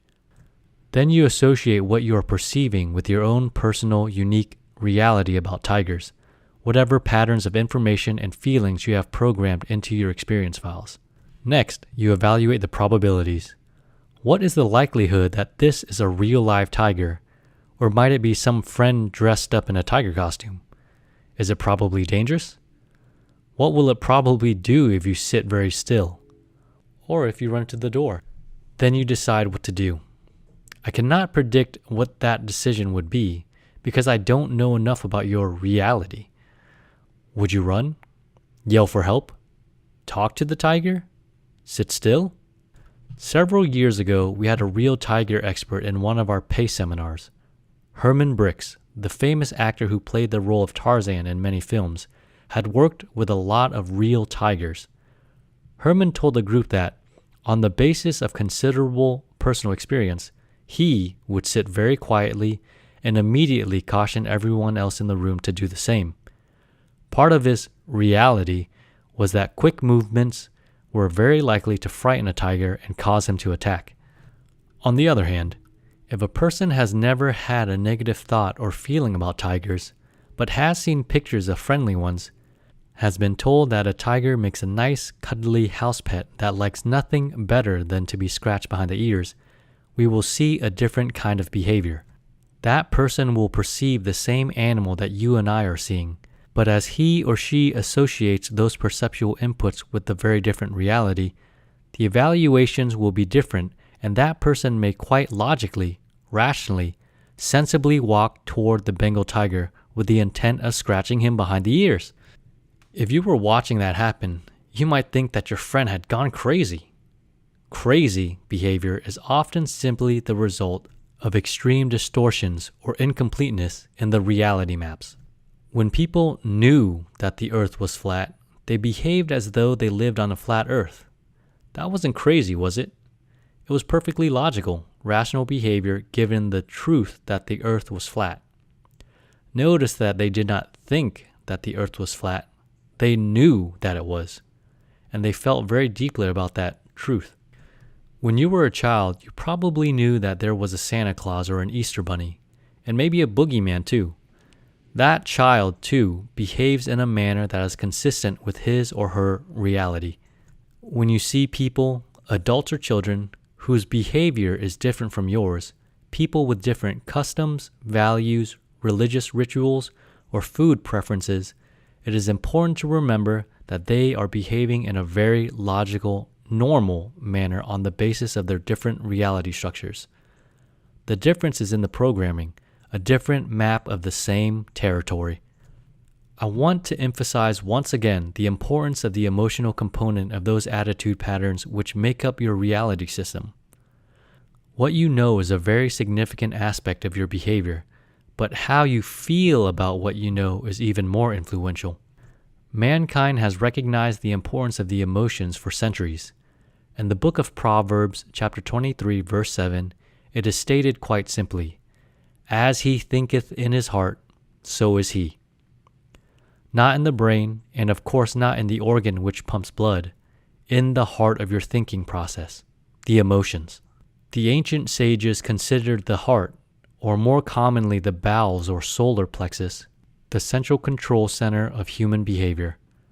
Aristotle taught his students that the brain was simply a device for the purpose of cooling the blood, and that the behavioral mechanism was in the abdomen.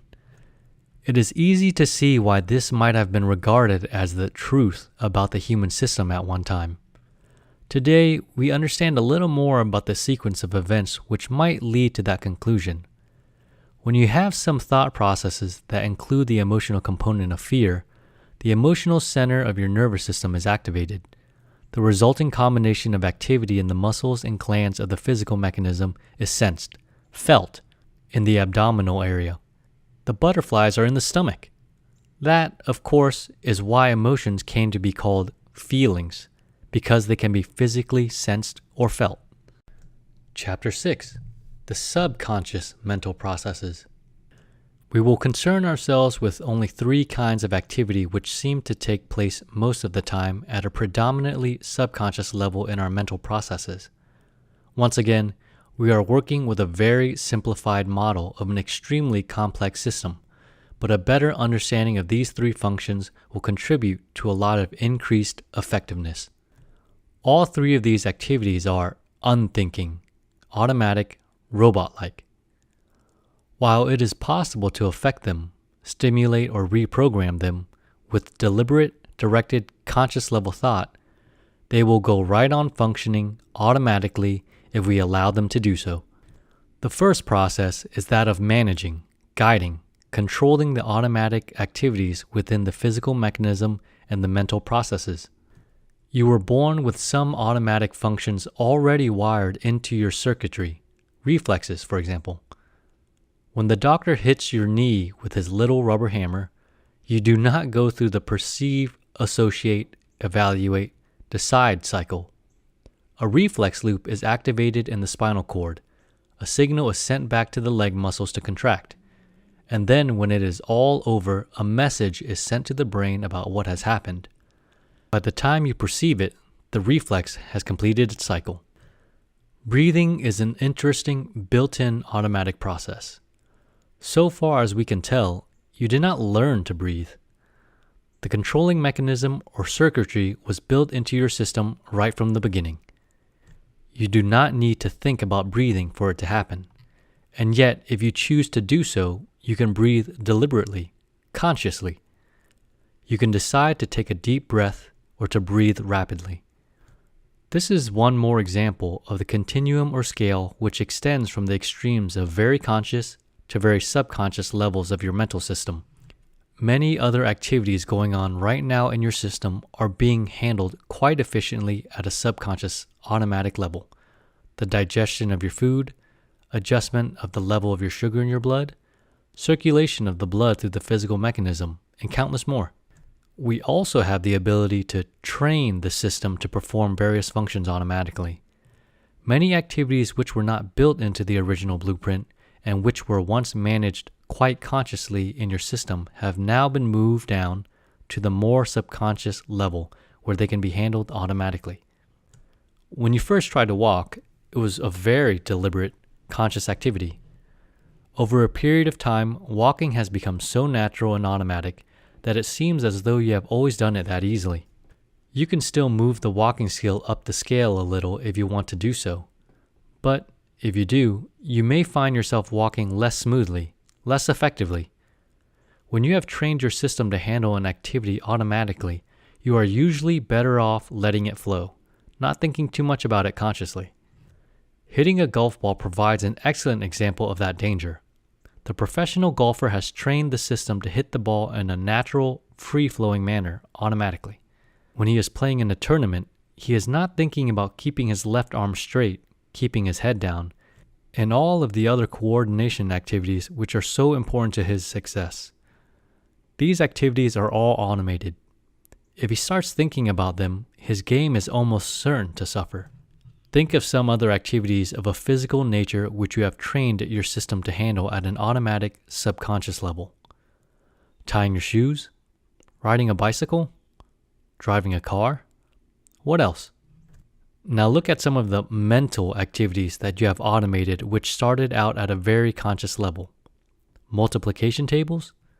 When you first learned about numbers, you made a conscious mental effort to think through the solution to a multiplication problem. Now, when someone says 2 times 4, you don't think about it at all. The number 8 simply pops to the surface like a cork.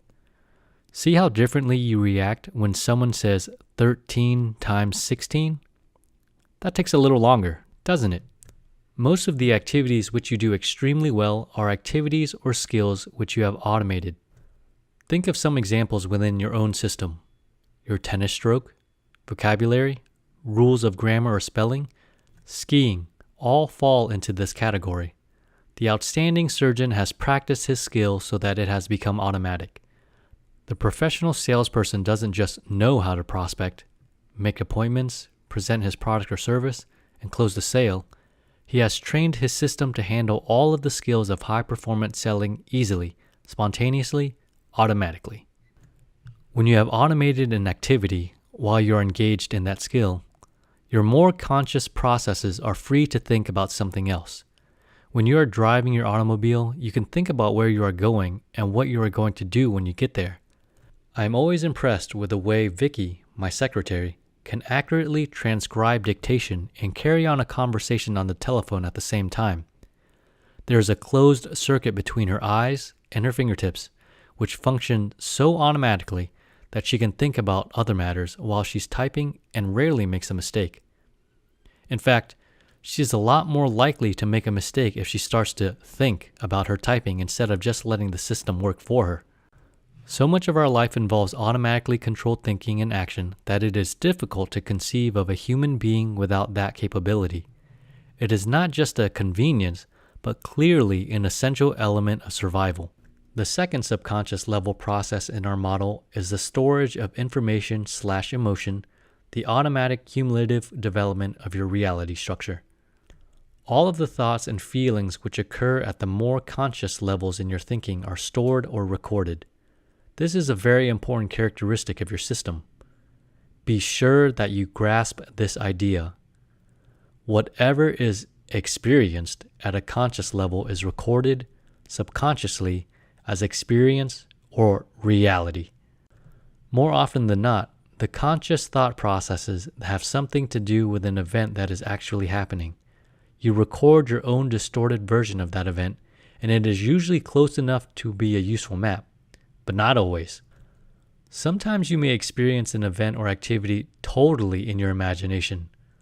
To the degree that it is experienced vividly, it will be recorded in your reality structure as something which has actually happened to you. It becomes part of your experience files, the reference file which will guide and direct subsequent behavior. We can express this very important characteristic of the storage process with a simple formula.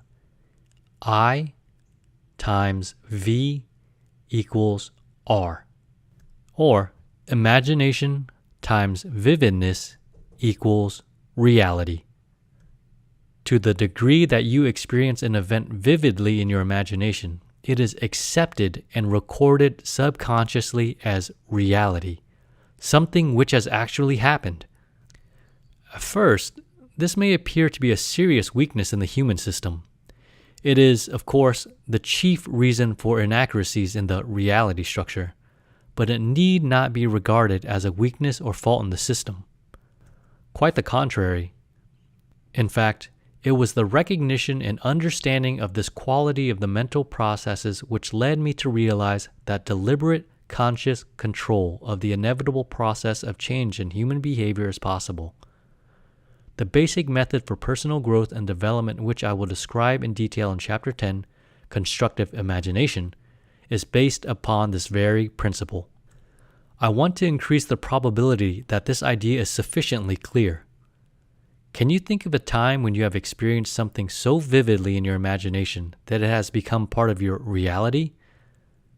Do you recall the surprise you felt when you found that your image of that situation was inaccurate? This can happen with a dream. Sometimes a dream is so vivid, so real, that you are later quite certain that it actually happened.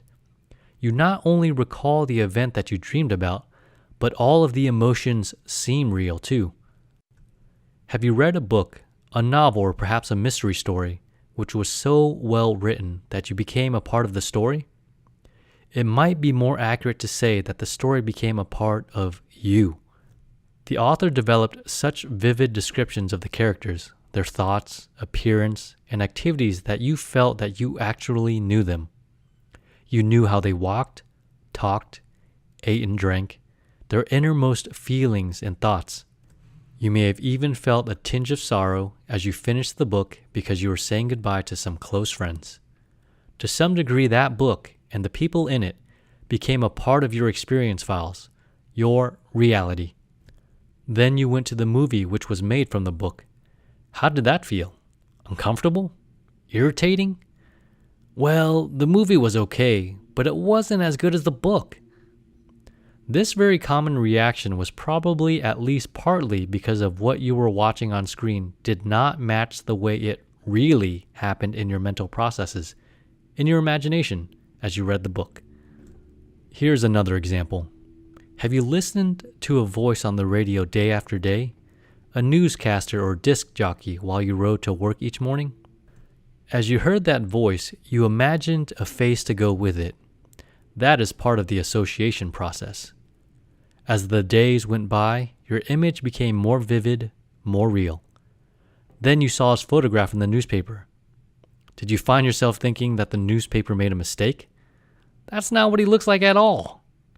Your imagination did the distorting, not the newspaper. A very dramatic example of how the imagination can build a reality which then affects behavior happened in 1938 on Halloween when the Mercury Radio Theater presented Orson Welles' version of H.G. Wells' story, The War of the Worlds, on the Columbia Broadcasting System. So vividly and realistically did that radio drama stimulate the imagination of thousands of listeners that there was near panic on the eastern seaboard, especially in New Jersey and New York. Some of the people who tuned their radios to that broadcast knew that we were actually being invaded by hostile, destructive creatures from Mars. Highways were jammed, police switchboards couldn't handle the incoming calls, People were behaving in a manner that was entirely consistent with their currently dominant reality about what was happening and what was likely to happen next. One more illustration with which you may be able to identify. Can you recall anything that happened in your family before you were born? I mean, remember it just as though you had been there watching it happen, even though you know, logically, that you couldn't possibly have seen it happen? I can remember an incident that happened when my brother, Bill, was about 5 or 6 years old. He was playing with Dickie Bancroft, who lived down the street. My brother was at the upstairs window and Dickie was standing down below, looking up at Bill. My brother dropped a sharply pointed metal object, a milk bottle cap remover, for Dickie to catch. Dickie missed catching it, but it hit him in the face, about a half-inch from his eye. Blood all over the place and lots of yelling, crying, and fear. The particular part of this is that Bill is 10 years older than I am, and I couldn't possibly have been there to see that all happen. It seems like it, though. I can recall it so vividly that it seems like it is happening all over again. Of course, the reason is that that story was told dozens, perhaps hundreds of times when I was a child. Every time my brothers or I were seen playing with a sharp object, Mother would replay the story about how Dickie Bancroft almost lost an eye. She told it with a lot of vividness and emotion, too. Put that with the lively imagination of a child, and it's easy to see how it became a part of my reference file of experiences. Computer programmers have a simple way of expressing this idea. GIGO. It stands for garbage in, garbage out. If false information is programmed into a computer, we will almost surely get some strange answers from the mechanism. You and I function in much the same way, except that we have the added dimension of emotion, which causes many of the false inputs to have an even more profound impact on behavior.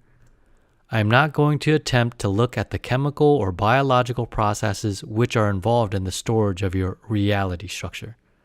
There are still some major gaps in our understanding of the exact electrochemical processes which result in various kinds of memory activity. It is a fascinating scientific frontier. Once again, the more we learn about it, the more amazingly complex it appears to be. If that aspect of our search intrigues you, there are some excellent reference books listed in the bibliography at the end of the book. The third subconscious mental process has to do with conflict resolution. To the degree that there is a conflict or difference between what you are perceiving and what you know to be true, creativity and energy are released or activated to resolve the conflict. Your mental system goes to work automatically to change what you are perceiving as wrong or to revise your reality. Consider the child who knows that there really is a Santa Claus. And remember, there's a lot of emotion attached to that truth.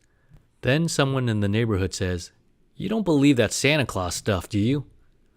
The child's first impulse is to cling to reality, to reject the conflicting input, and perhaps even to expend some energy to force the person who made such a stupid statement to shape up.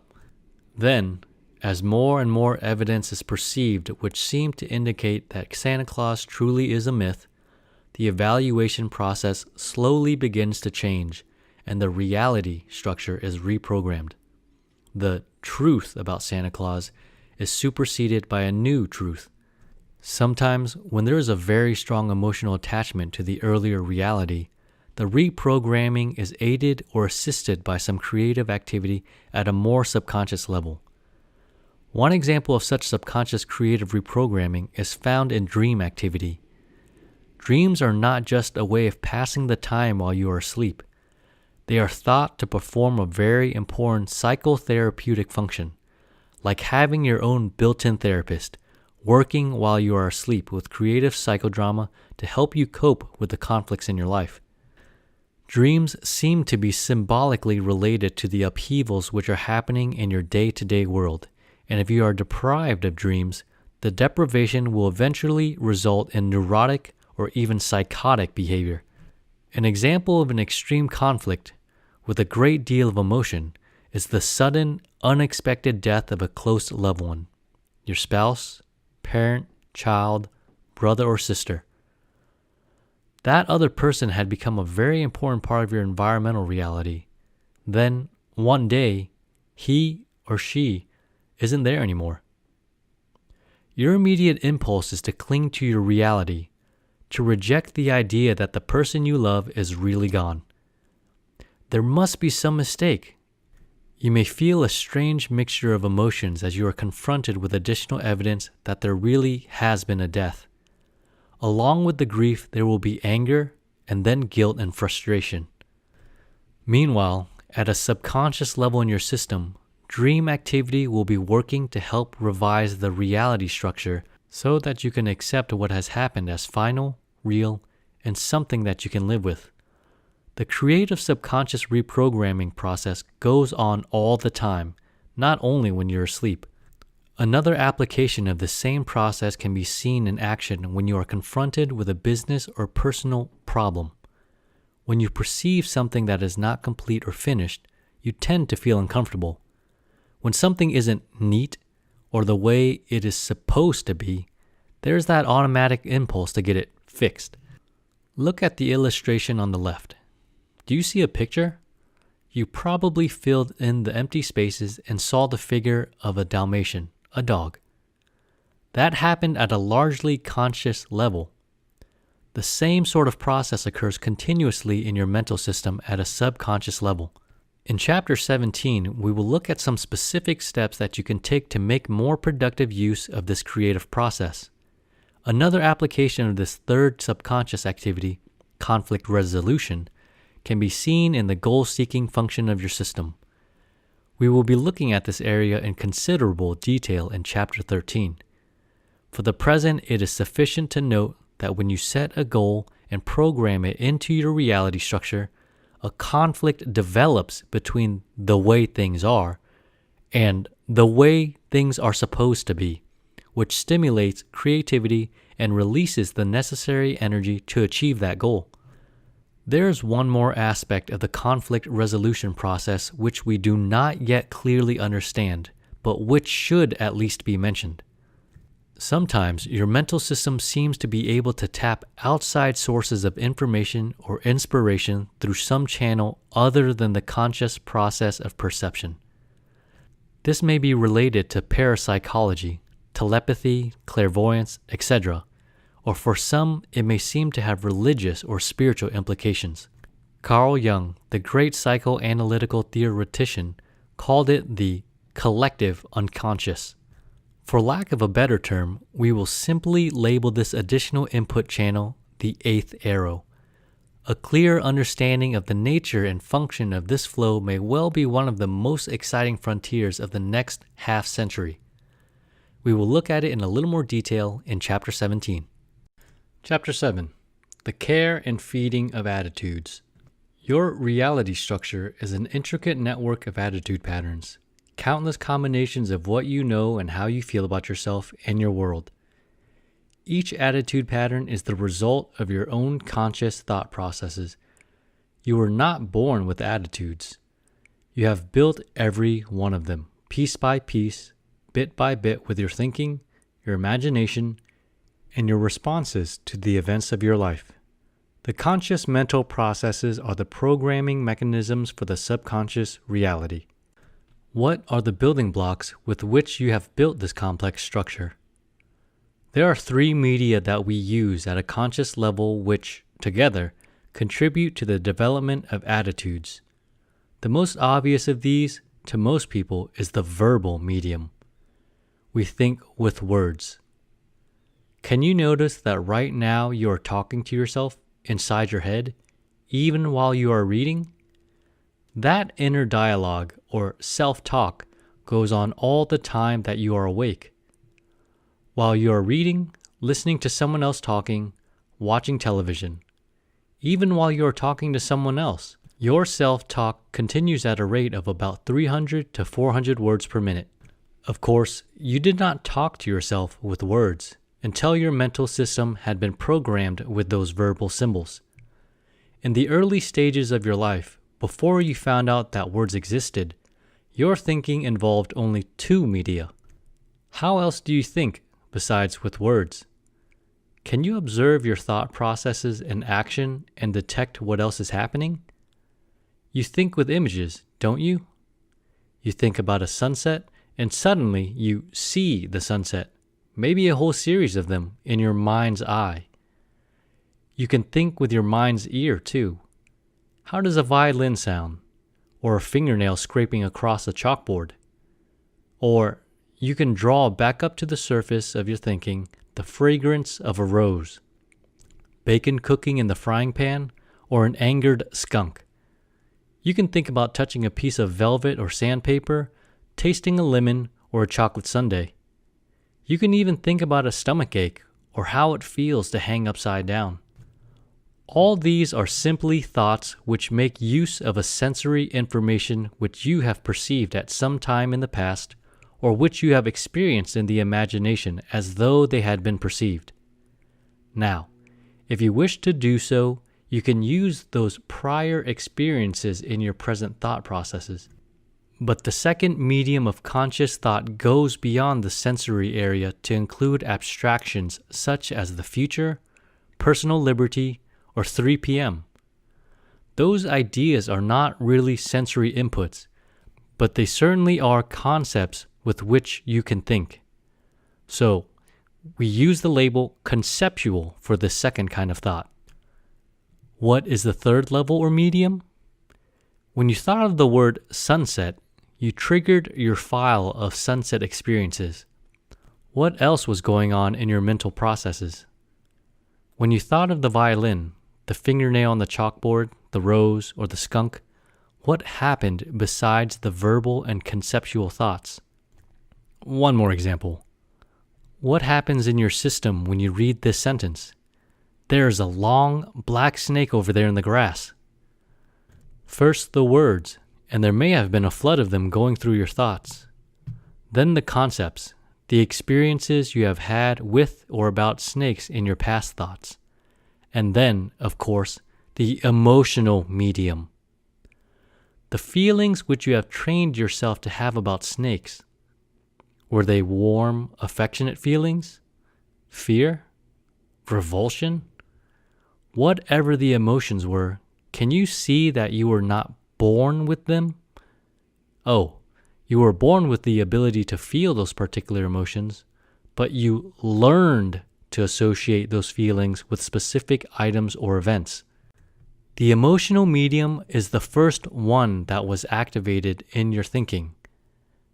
As a child, perhaps even before you were born, you had feelings of security, fear, frustration, joy, and many others. As time went by, you began to associate specific emotions with certain people, events, foods, sounds, odors, etc. You were, even at that very young age, developing attitudes. At that point, these attitudes were only two-dimensional, but they were the early building blocks of your reality structure. Then you were programmed with words. Now you had labels for the experiences, abstractions, and emotions, and you could think on 3 levels. The degree to which you can think with words, symbols, is one of the primary factors which separates you from other forms of animal life. If, for some reason, it had not been possible for you to assimilate words into your mental system, your life and your behavior would have been very animal-like.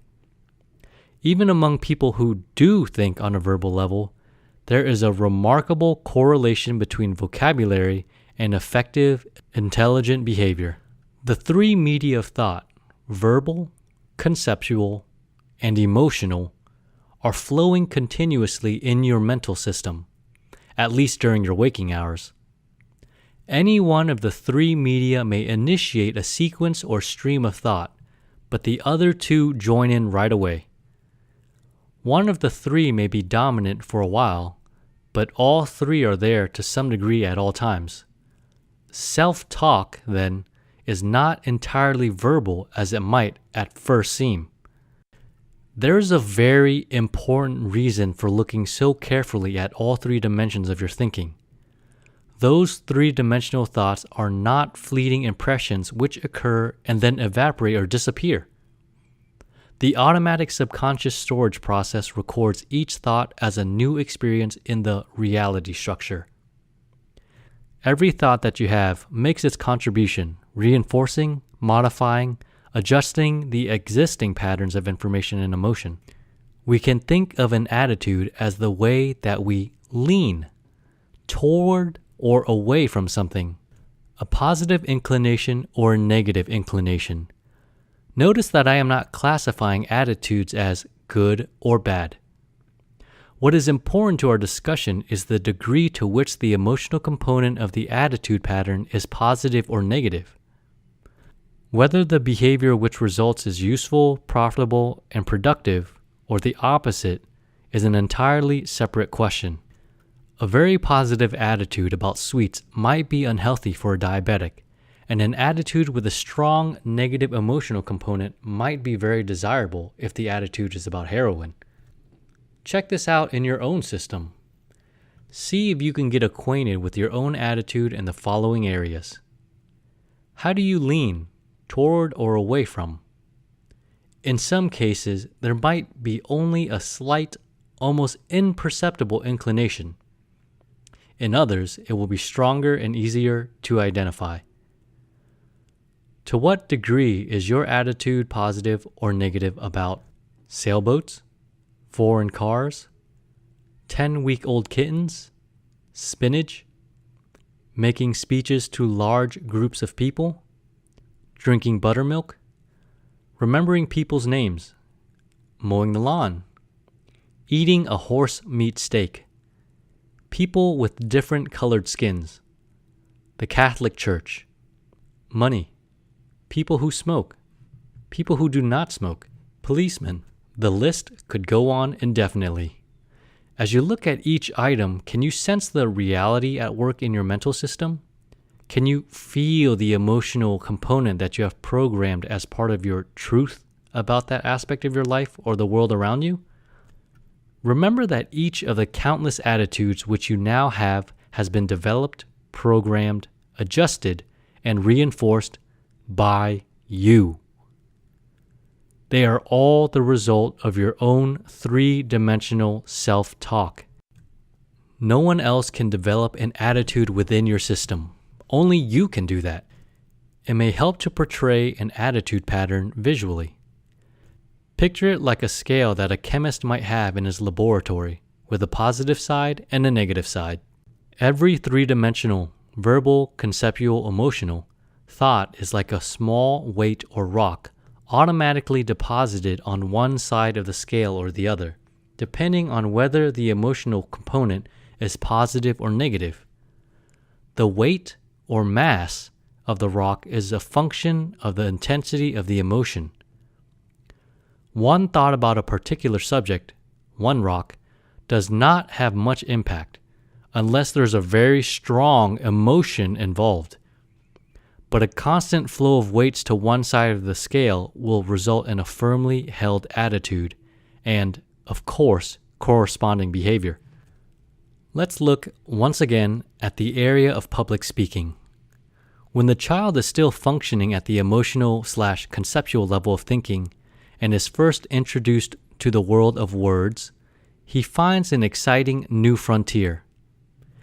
Each time that he learns to say a new word, he has a very positive feeling about his success. He senses approval and encouragement from his parents and other important people in his environment. Positive reinforcement. Before long, he has learned lots of words and he enjoys using them to communicate his desires and frustrations to others. Words are serving his needs very well. He piles a pretty good stack of rocks on the positive side of the talking scale. Then he may begin to encounter some new messages from people in his environment. Shh, Johnny, you mustn't talk all the time. Be quiet, Johnny. If you're going to talk, go in the other room. I'll give you $25 if you'll be quiet for 5 minutes. Shut up. We cannot predict with absolute certainty what the effect of these messages will be. We are only dealing with probabilities. It is not what other people are saying that will build Johnny's attitude. It is what he is saying to himself that counts. But there is certainly a distinct possibility that he may not feel as enthusiastic about the business of expressing himself with words as he has been. Now, his thoughts may begin to put some rocks on the negative side of the scale. Next, he may be required to learn and recite a poem or a Bible verse. How he feels about standing up in front of a group of strangers to recite is going to have a further effect on his reality. When he enters school, there are more opportunities or requirements to express himself to his teacher and his classmates. In each instance, his thoughts, particularly the emotion dimension, will further modify the attitude. It is not hard to see how he might come to know that public speaking is really hard, or I just can't stand up in front of a group of people and talk. With that kind of attitude, how likely is the adult Johnny to enroll in a public speaking course? Not very. He will behave in a manner that is consistent with his reality. If he is called upon to stand up and express his opinion, he probably won't do it very well, even though he has all of the potential that he needs to do a terrific job. Let's observe another attitude pattern as it develops in a little girl. Mary is 6 years old. This afternoon, she is playing at home with her best friend, Cindy. Near the end of the afternoon, Cindy says, "Why don't you call your mother and ask her if you can stay over for dinner?" Mary is about to pick up the telephone when Cindy changes her mind. "No, you'd better not. Maybe you can come to dinner tomorrow, but you'd better not stay tonight. We're having spinach." Now, we're going to assume that this is the first time in her life that Mary has ever heard that word. What do you suppose is going to happen in her mental processes? Her spinach scale is completely empty, never been used, never had anything deposited on either side. As Mary perceives that word for the very first time, she perceives along with it a tone of voice and a facial expression. The word is new, but the tone and the grimace are familiar. As she associates what she is perceiving with her prior experiences, she is very likely to interpret the message as meaning that Cindy doesn't like spinach, whatever that is. But Mary's evaluation of the significance of this event to her will also include another association. How dependable is Cindy's judgment about whether foods are good or bad? If Mary already knows that Cindy doesn't like fried chicken or chocolate ice cream, then Cindy's negative message about spinach may be converted into a positive rock to go on Mary's attitude scale. What Cindy says and how she says it does not put a rock on Mary's scale. Only Mary's own self-talk can do that. We will make another assumption for the purpose of our example, that Mary has a very positive attitude about Cindy's credibility regarding foods that do or do not taste good. If that is the case, then when Mary perceives the negative expression and tone of voice, she is very probably going to think, whatever that spinach stuff is, it must be pretty awful. Along with the words, she will have some conceptual processes, visual imagery, taste, odor, in her imagination, and of course, the emotional input too. The three-dimensional rock clunks onto her new spinach attitude scale. That one input doesn't form much of an attitude, but a few days later, Mary overhears her big brother talking with one of his friends about the food in the school cafeteria. "Yeah, usually the food's pretty good at school," he says, "but twice a week they have spinach." There's that tone of voice again. As Mary associates what she hears with her already existing reality, she may think to herself, "David doesn't like spinach either. It must be pretty bad." Once again, notice that her brother did not put the rock on her scale. Mary's own verbal, conceptual, emotional thought process made that deposit. She may also perceive some positive information about spinach. As Mary watches the cartoons on television, she may learn that Popeye eats a lot of spinach, apparently likes it, and that it makes him strong. Chances are that she will put that input on the positive side of her scale. Then, One evening while she is playing on the living room floor, she hears an exchange between her parents. Dad is sitting in his favorite chair in the living room reading a magazine. Mom steps out of the kitchen and says, "Charlie, we're having broiled chicken for dinner. Would you rather have spinach or broccoli?" Now Mary's father likes both spinach and broccoli, but since he had spinach for lunch, he says, "Let's have the broccoli, honey. I don't feel like spinach tonight." What are the probabilities with respect to Mary's balance scale in the spinach department? Notice that Dad didn't say, "I don't like spinach," nor did he say, "Spinach tastes awful." But it is not what he says that will determine what happens to Mary's attitude pattern. It's what she says to herself that counts. As she hears her father's reply and associates it with what she already knows/feels about spinach, she may very well evaluate the significance of what she has heard with, Daddy doesn't like that spinach stuff either. At the same time reaffirming the imagery and the emotions already attached to that word. Clunk. In this case, the rock is bigger, heavier. The weight of the rock is determined by the emotional impact, and Mary's admiration and love for her dad adds an extra intensity to this input. A few nights later, as Mary sits down to dinner, she is delighted to see that the family is having hamburger steak tonight. There are some French fried potatoes on our plate, too, and over on the other side, there's a pile of green stuff. "What's that?" inquired Mary. "Oh, that's spinach, honey." Mother's reply is friendly and encouraging. "You'll love it." "I don't want any." Clunk. "Sure you do, Mary. Spinach is delicious and it's so good for you."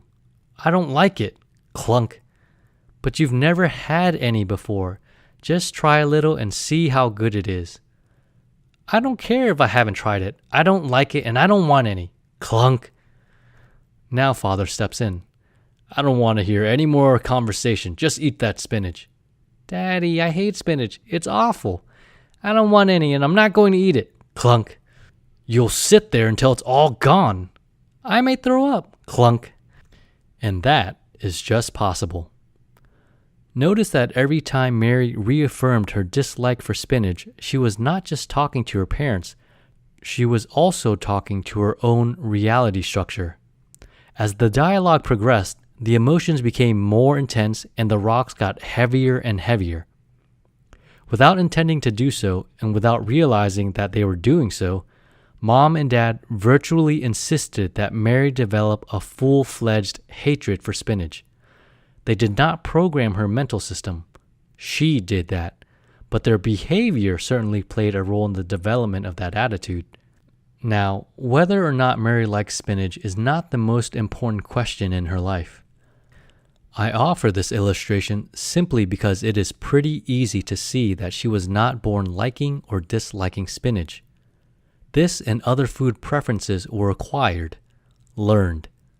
The same principle applies to much more significant areas of your reality structure, which control the effectiveness level of your behavior. As an attitude begins to develop, it tends to be self-reinforcing. To the degree that you lean either toward or away from something, you tend to further strengthen and reinforce that inclination. A negative attitude tends to become more negative, a positive attitude more positive. Here's how the self-reinforcing cycle works. First of all, your behavior tends to reflect, to be consistent with, your attitudes or reality. Your expectancy when you enter into any situation will either enhance or limit your ability to function well, effectively. When you lift a bite of spinach toward your mouth, what you expect will influence how it tastes. In fact, your expectancy will govern whether you choose to put the spinach in your mouth to begin with.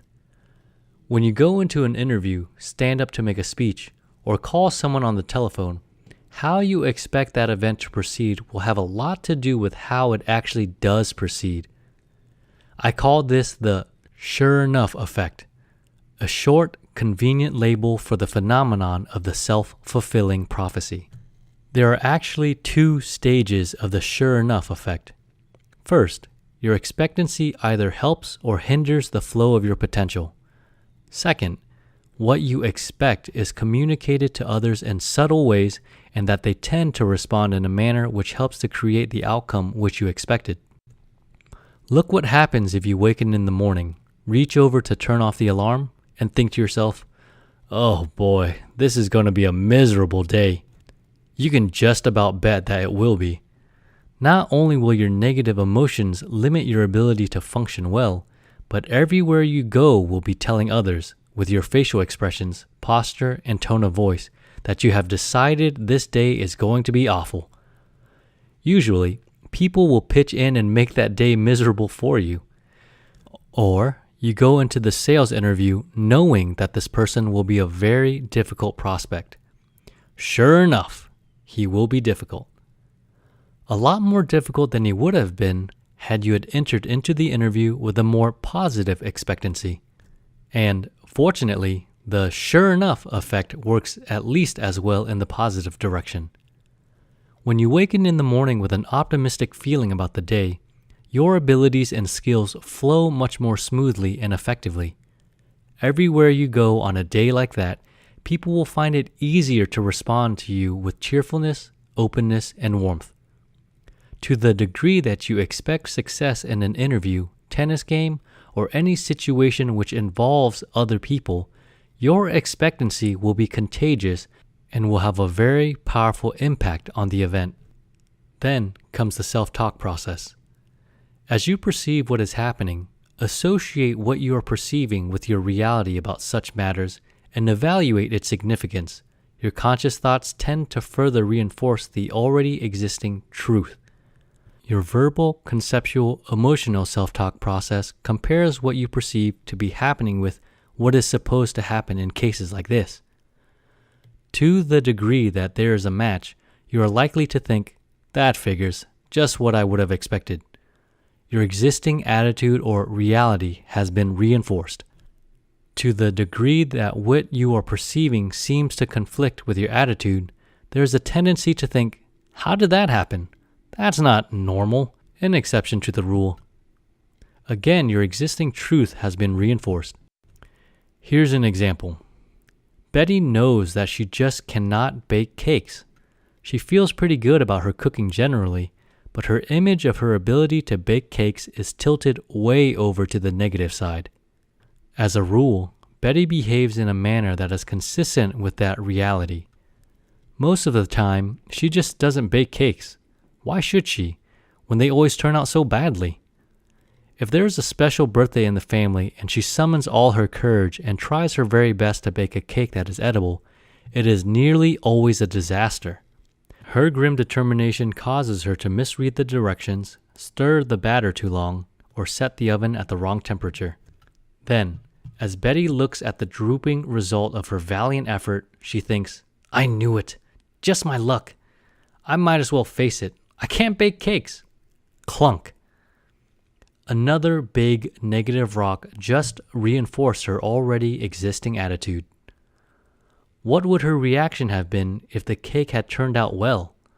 What kind of self-talk would she have engaged in as she perceived an attractive, light, textured, tasty cake, and associated it with her reality about her ability in that area? That depends a lot on how far the scale is already tipped, doesn't it? If the existing attitude is only slightly negative, she might think, maybe I can bake a cake after all. I sure do feel good about this one. Moreover, if that scale is only tipped a little, she may even accept the compliments she receives and use them to drop some more rocks on the positive side. However, the more that particular attitude scale has been tipped to the negative side, the more certain Betty is that she is not a cake baker. The more likely she is to look at that beautiful cake she has produced and think, "What a lucky break. Somehow this one isn't as bad as usual." Clunk. When the family praises her creation, she will reject the compliments and remind herself that baking an edible cake is not like her. Clunk. She might say, "If it's good, it's not my fault. Give the credit to Duncan Hines." Clunk. She may even decide to quit while she's ahead and get all future cakes at the local bakery. Clunk. Betty doesn't react only to her own baking activities. When she is at Helen's house for a bridge game and Helen serves coffee and a cake that she has baked, Betty again has a self-talk opportunity. Here, too, she is almost certain to reinforce the existing pattern. If Helen's cake is heavy and dry, Betty is likely to think, "Poor Helen, she bakes cakes the way I do. I know just how she must feel." Clunk. If Helen's cake is outstanding, Betty may say to herself and to everyone else, "I wish that I could bake a cake like this." Clunk. That's right.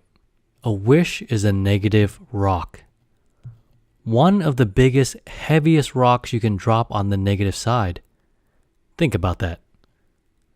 When Mary thinks, "I wish that I could bake a cake like this," what is the rest of the sentence? "But I can't, and I know that I will never be able to." We tend to use wishes for those areas in which only a miracle could make something happen. If it's up to me, there's no chance that any change for the better will take place.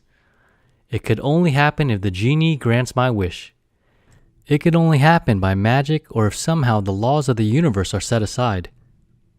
There's a big difference between a wish and a goal. I want to or I plan to are a lot different from I wish I could. Next time you catch yourself wishing for something, see if it feels any different to rephrase your thought as a want to or a goal or a plan. That simple difference in approach will open the door to some constructive action instead of waiting for your wish to be granted. Take a few minutes now to play with the self-reinforcing concept.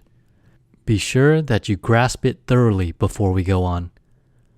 Go through the example that we have just observed in reverse. If Betty has a more positive attitude about her ability to bake cakes, how will she behave? What will her self-talk be in each of these 4 instances? If she bakes a poor cake? If she bakes a good one? If a friend bakes a poor one? If a friend bakes a good one? Do you see that the same tendency for self-reinforcement happens on the positive side too? Whether or not it is true with people, it is certainly true with attitudes that the rich get richer and the poor get poorer. Now, see how this principle applies to some specific areas in your own life.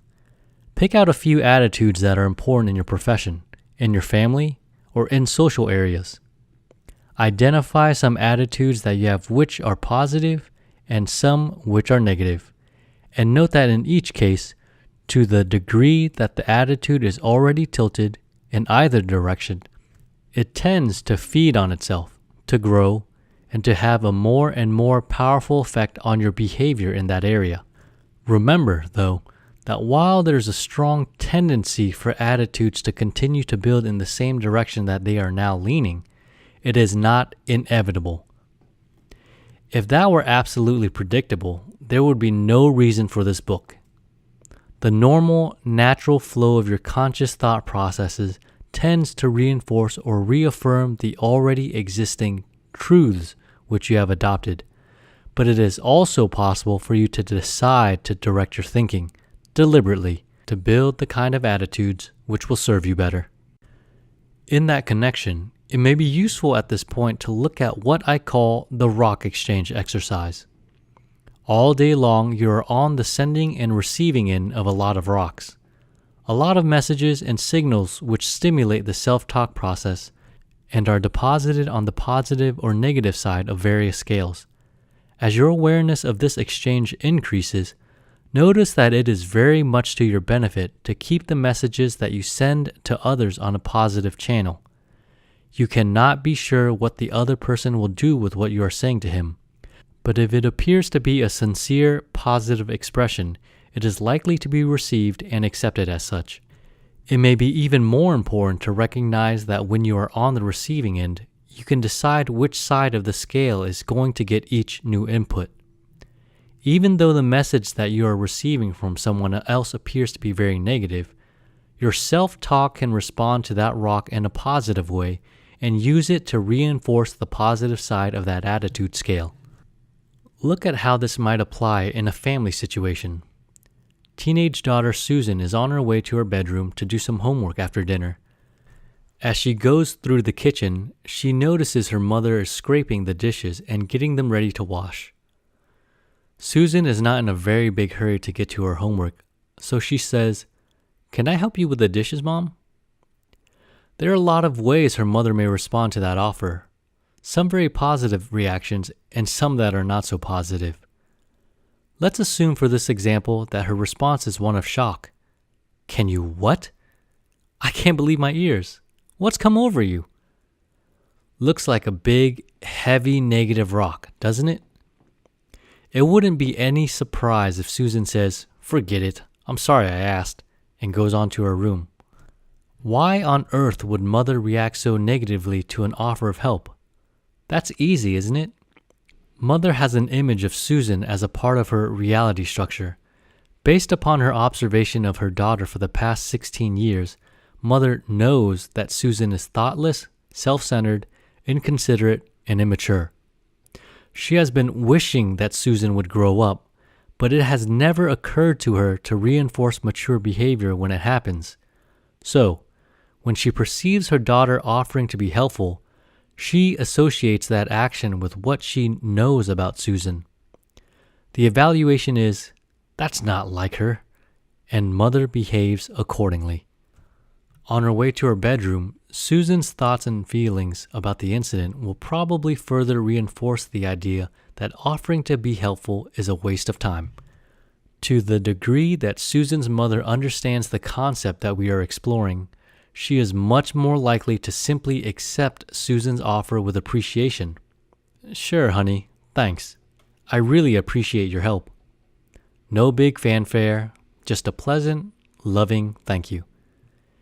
Even if it is the very first time that Susan has ever offered her help, it will be a lot more profitable if her mother accepts and reinforces the kind of behavior which she admires than if she expresses her shock and reinforces the past behavior.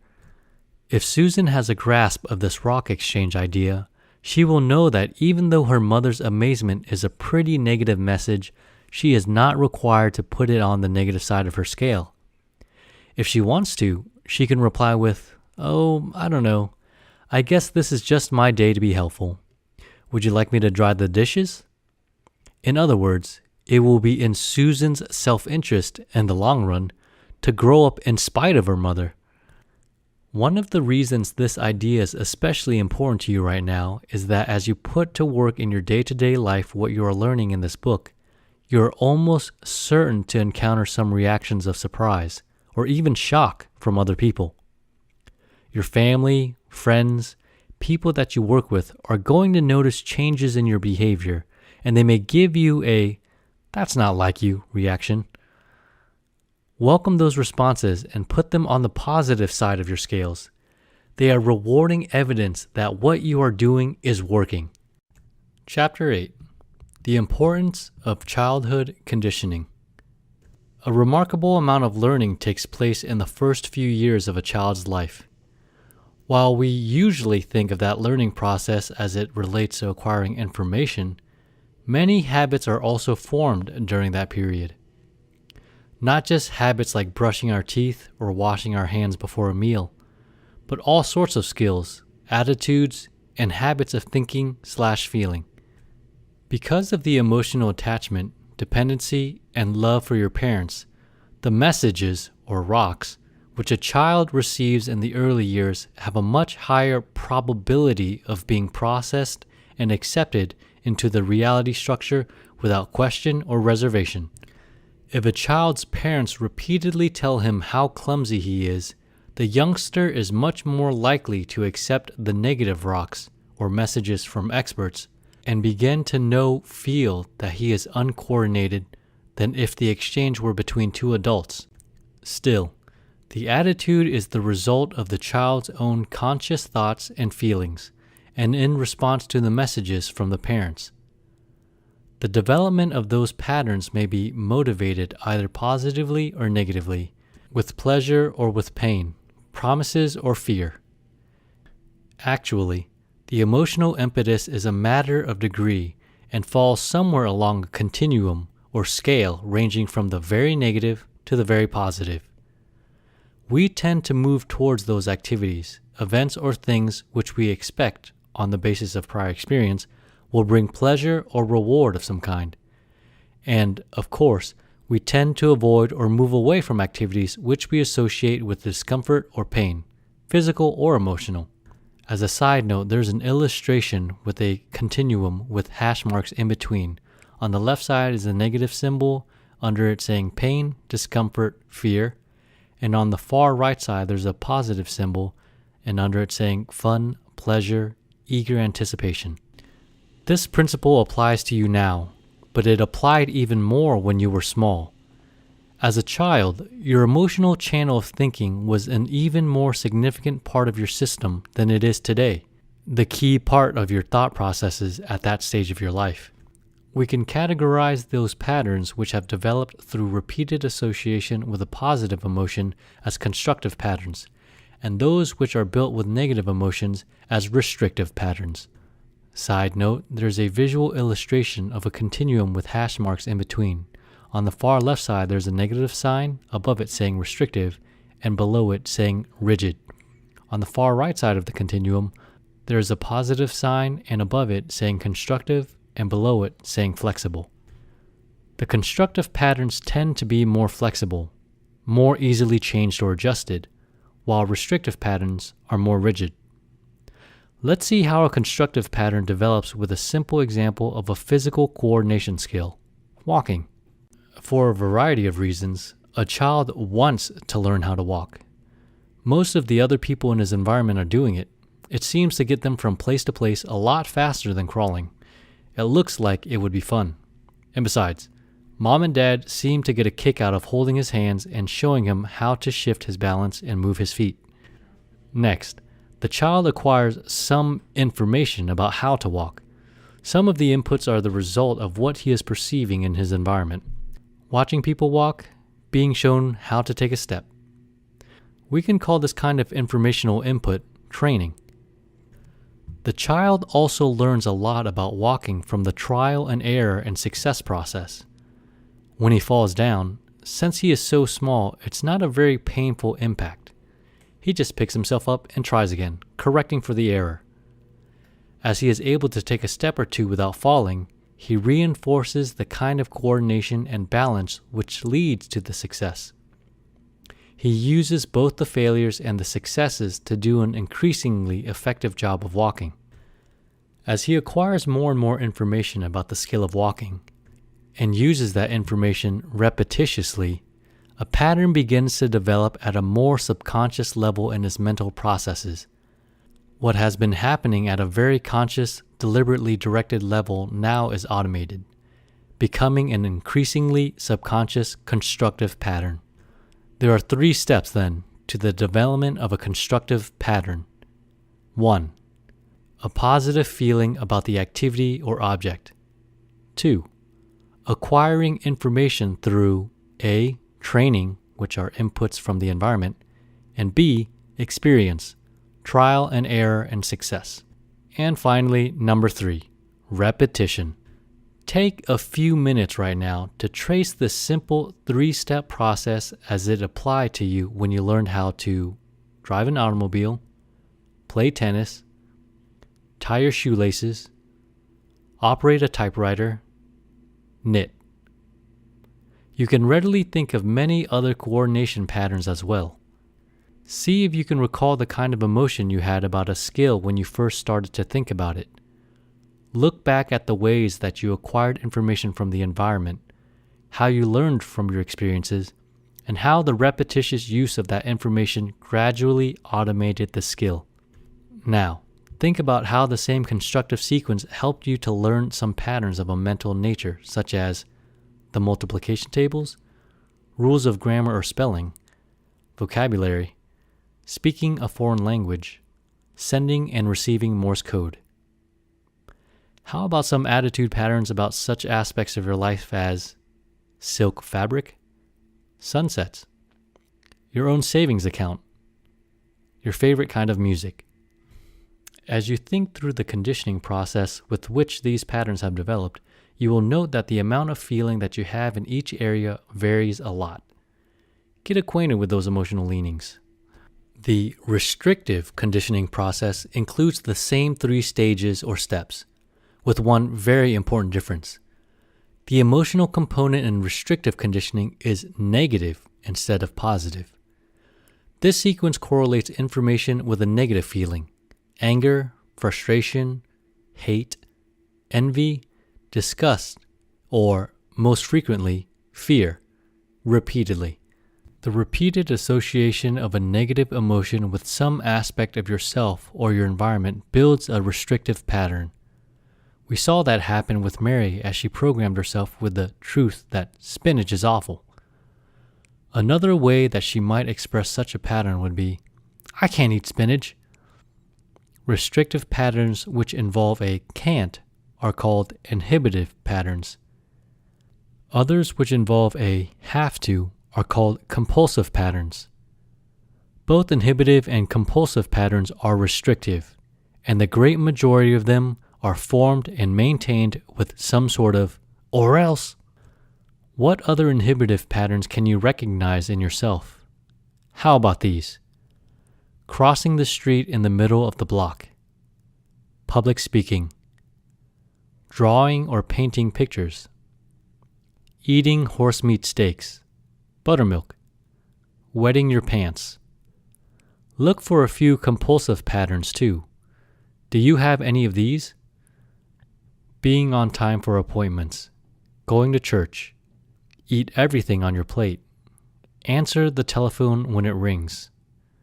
Can you see that each of these patterns is the result of the repetitious depositing of information with a negative emotional exponent? Whether the result of a perceived message such as, "Don't do that," "You have to do that," or "You can't do that," or repeated association with similar activities or objects to which you had already attached a negative feeling. As you have repeatedly added negative rocks to that scale, the attitude has become more and more a controlling part of your reality system. Let's look at a compulsive pattern in the process of development. Johnny, age 6, runs out to play baseball with the kids in the neighborhood. As he zips through the kitchen toward the back door, Mom says, "Be sure that you're home by 5 o'clock, Johnny, so you can be ready for dinner when Daddy gets home." "Okay, Mom, see you later." When is Johnny likely to come home? Probably when the game is over, or when it gets dark, when he gets hungry, or is kicked out of the game, when all the other kids have gone home, he's hurt, or he hears his mother calling him. This doesn't mean that Johnny didn't hear his mother tell him when to come home, nor does it mean that he is deliberately disobeying his mother. It means that he is thoroughly engrossed in the game, and the concept of time is, by comparison, both abstract and unimportant. So, he comes bouncing happily into the house at 6 o'clock and bounces right into an explosion. "Where have you been? Do you know what time it is?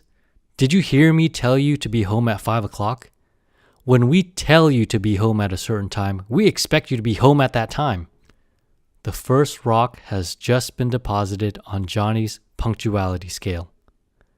We cannot be absolutely certain which side he will put it on, but there is a very high probability that it will go on the negative side of the scale. The importance of being on time has been related to the negative emotion of fear. Fear of the consequences of being late. Next day, Johnny comes home from school, runs upstairs to change his clothes and get his baseball mitt, and heads out the back door to find his playmates. As he leaves, Mom gives him a reminder. "Now you be sure to be home by 5 o'clock, young man. You know what's going to happen if you're late." "Okay, Mom, I'll remember." When will Johnny start home from the baseball game this time? Probably when the game is over, or it's dark, or something else happens to break his complete concentration on the game. But this time, as soon as he starts for home, he will think, "Oh, wow, I wonder what time it is. I hope I'm not late again." But he is late again. This time, as he walks into the house, he really gets the whole avalanche. Shouting, berating, physical punishment, sent to his room without dinner, and threats about what will happen to him if he ever does this again. An exaggeration? Maybe, but not by much. Each time that lateness results in physical or emotional discomfort or pain, Johnny's self-talk will deposit another rock on the scale. Soon, he will know and feel very strongly that you have to be on time, or else.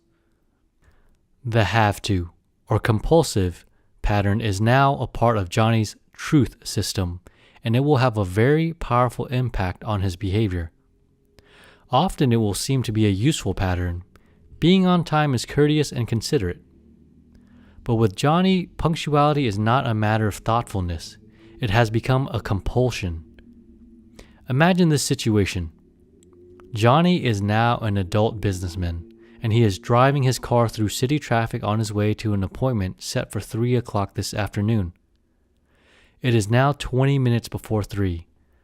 John is only about 10 minutes from the office toward which he is headed. The appointment is not a matter of life and death, but it is more than a casual drop in when you're out this way. Now John's car is approaching a railroad grade crossing. Just before he gets there, the gate comes down and the bell starts ringing. There are cars on both sides of his car and more behind him, and now the crossing gate is down in front of his automobile. As John looks down the track, he can see a switch engine approaching, pulling a string of 130 freight cars, slowly. When 15 freight cars have passed the crossing, the engineer stops, gets down out of the engine, and walks back to talk with the brakeman. Then he walks back to his engine and begins to shuffle the freight cars onto the appropriate sidings. Back and forth he goes. 4 boxcars to that siding, a refrigerator car over there, 2 gondolas over there. It is 10 minutes past 3, and there's no indication that the train is going to get out of the way so that John can proceed to his appointment. What do you suppose is going on in his system? What is he thinking? How is he feeling? What is happening in his physical mechanism? All of that will be directly a function of the degree to which John has taught himself that you have to be on time, or else.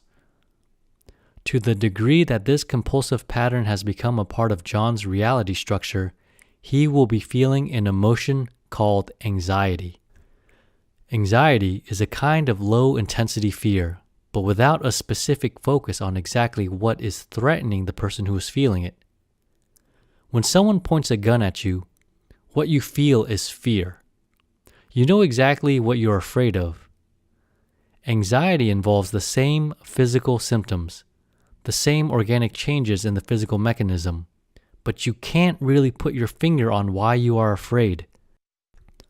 When you violate a restrictive pattern which you have adopted as a part of your reality structure, the anxiety that you feel is a fear of the or else. Of course, John is no longer afraid of being spanked, sent to his room, deprived of his dinner. He simply knows that when he is late, something terrible is sure to happen. So he stews and frets and suffers very much the same sort of physical symptoms he would experience if he noticed a big tarantula spider walking across the seat of his car. Not only is the anxiety likely to be damaging to his physical health, but let's see what happens to the effectiveness of John's behavior. What will he do when the gate crossing goes up? Gun his engine? Lay a little rubber on the street? He will probably dart in and out of traffic, exceed the speed limit, not quite stop at the boulevard stop sign, try to beat the traffic light, and yell at anyone who obstructs his progress. When he arrives at his destination, he will be in no condition to do what he has come there to do. He may spend the first 10 minutes explaining why he is so late and begging forgiveness for his transgression. Whatever potential he may have to function well in this interview is not going to be flowing very freely or spontaneously. The brakes are on. Notice that John feels anxiety whenever he is late, whether it is due to some condition over which he has no control, an accident, or on purpose. The train was beyond his control, but lateness stimulated anxiety. Suppose the battery had finally run down in his electric watch. When he checked his watch, he thought that he had plenty of time, so he would be in no hurry driving to the appointment. Then, when he is almost there, he notices that the digital clock on the front of the local bank says it's 3:20. He is late by accident, but he is late nonetheless, and the anxiety will be just as intense. What will happen if John decides to be late? He knows that if he stays in his office until 3 o'clock, he can close a very large sale, which will mean a big commission for him. If he leaves, he will definitely lose that sale. Yet there's no way for him to contact the person with whom he has the 3 o'clock appointment. So, in order to make that sale, he decides to be late for the appointment. Even though it is clearly his decision, for what he considers to be a good, logical reason, the anxiety will be the same. Of course, punctuality is a socially desirable habit. I am not suggesting for a moment that people should be completely carefree about time. It is the compulsion, the have to or else, which can be so damaging to your effectiveness and to your health. It is possible to make it a habit to be on time for appointments as a result of constructive conditioning. If a person associates punctuality with positive feelings repeatedly, there will be a consistent inclination to be on time, but without the anxiety when the pattern is violated. If a person with a constructive attitude about punctuality were to be delayed by the freight train, what would the reaction be? A momentary feeling of disappointment, perhaps, followed immediately by a recognition and acceptance of the fact that this situation was beyond the person's control. The waiting time while the train moves back and forth might be used to prepare for the appointment or some other productive activity. When the crossing gate goes up, this person will probably pull into the near service station to call and see if it is still convenient to keep the appointment or reset it to another time. Now let's look back at why John became a compulsive punctual.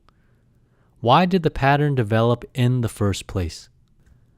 The pattern was developed, built, and reinforced within Johnny's own mental processes, programmed with his own conscious level self-talk activity.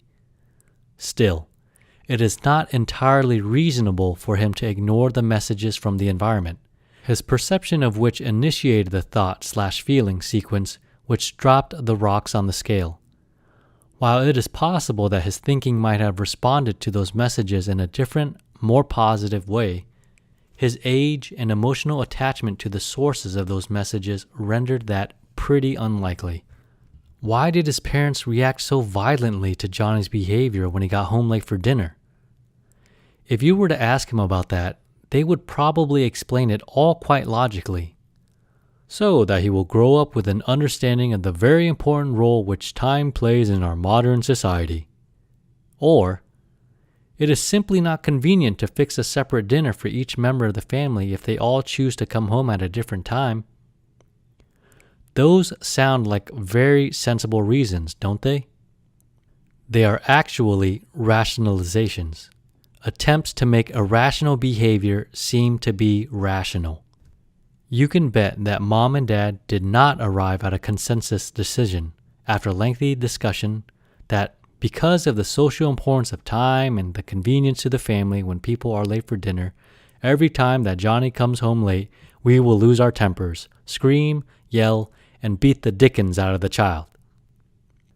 If you were to watch a film or videotape of the parents' behavior when Johnny arrived late, you would see something very much like a Dr. Jekyll and Mr. Hyde transformation. A sweet, gentle, loving mother suddenly turned into a witch. A warm, understanding father suddenly looking and acting for all the world like a monster. What is happening is not a result of cold logic or loving parental guidance and training. It is a function of the parents' own restrictive patterns. If Johnny learns that you have to be on time or else, it is almost certain that either Mom or Dad, probably both, is compulsive about punctuality. The transfer of the pattern from one generation to the next is the product of a secondary effect of the restrictive pattern on the parents' behavior. We have already seen that when you violate a restrictive pattern, you will feel anxiety. The amount or intensity of the anxiety will be proportional to the amount of fear that was involved in the original conditioning process. The compulsive punctual will be anxious when late for an appointment.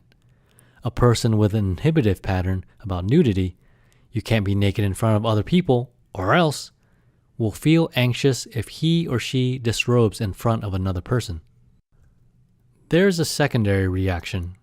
You will also feel anxiety, usually somewhat less intensely, when someone else violates one of your restrictive fear-conditioned patterns in your presence. The compulsively punctual person will not only be very upset when he is late, but will also feel anxious when someone else is late for an appointment with them. In fact, there will even be a feeling of anxiety when he knows that someone else is being late for an appointment with another person. Even though he is not directly involved in the situation at all, if he knows that someone is being late, he will feel uncomfortable. The person with an inhibitive pattern about nudity will not only feel anxiety if naked in the presence of others, but will feel a similar anxiety if others take off their clothes. When Johnny came home late for dinner, he was not just inconveniencing his parents, he was violating one of their restrictive patterns. The predictable response was one of anxiety. So, they struck out at what they regarded as the cause of the uncomfortable feeling, Johnny. Most child abuse, whether or not it is severe enough to be regarded as a crime by the various governmental agencies, is a direct result of this process. I hope it is clear that I am not suggesting permissiveness in the sense of an absence of training, coaching, rules, or discipline. Rather, I am suggesting that it is to the best interest of both the parents and the child to administer those rules with love and acceptance rather than with anger or hatred. Certainly, there are many areas of your life which are more significant than punctuality. I have used this pattern to illustrate the process simply because it is such a common compulsion in our present culture. Take time to see how the framework applies to other areas such as those I have listed on page 77. There is another very important adverse effect restrictive patterns can have on your behavior. Restrictive conditioning limits your awareness of alternatives. If you know that you can't do something, it will be difficult, if not impossible, for you to even look at or consider that course of action. In some cases, that might be just exactly the best thing to do. The compulsive pattern is even more limiting. The have to restricts you to only one possible alternative. Everything else is unthinkable. Many restrictive patterns are not purely inhibitive or compulsive. A little of both are involved in the attitude. You have to be on time. You can't be late. You can't run around naked. You have to wear clothes. But in every case, the awareness of the available alternatives is restricted by the pattern. Restrictive patterns can also be formed later on in life. They do not all develop in early childhood. In your early years, you are more susceptible, receptive, inclined to accept the or else messages without question. However, if you are confronted with a brand new experience in your adult years, and, for whatever reason, you associate that activity or object with pain, fear, disgust, or other negative emotions repeatedly, the result will be a restrictive attitude pattern. Chapter 9. You tend to act like yourself. Of the many thousands of attitude patterns which you have acquired or developed through the years, some are clearly related to yourself. What kind of person are you? What abilities do you have? How well do you use those abilities? What do you like to do? Are you patient, warm, understanding, enthusiastic? In hundreds of interrelated areas, you have developed truths about yourself, each a combination of information and feeling. That part of your reality structure, your self-image, is the core of the entire system. Certainly, the most important complex of attitudes which you have built into your mental processes. Yet this vital central image or concept, like everything else in your reality structure, is both incomplete and inaccurate. You do not know all that there is to know about yourself, and you never will. No matter how much time and effort you spend studying your physical and mental systems, there will always be more to learn. What you do or will know about yourself is distorted. The thought processes which have built, strengthened, and adjusted the self-image have not recorded a completely accurate impression of the real you. You have been recording, for future reference, what you have been thinking and feeling about yourself, and sometimes that has been very different from what was really happening. Can you identify some of the self-talk you have mentally digested over the years which has related directly to you? What are some of the three-dimensional thought processes, words, experiences, and emotions, which have built incomplete and distorted patterns about you which are now a part of your truth system? How about some of these? Well, some people have artistic talent and some don't.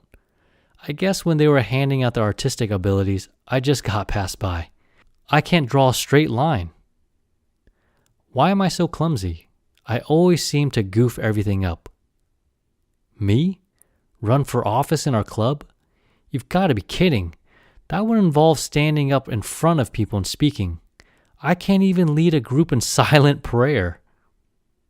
She has such good taste in clothes. I wish I did. Oh, I've always had a terrible temper. I guess it's the Irish in me. As soon as he walked in, I recognized him, but I couldn't think of his name no matter how hard I tried. I really have a lousy memory.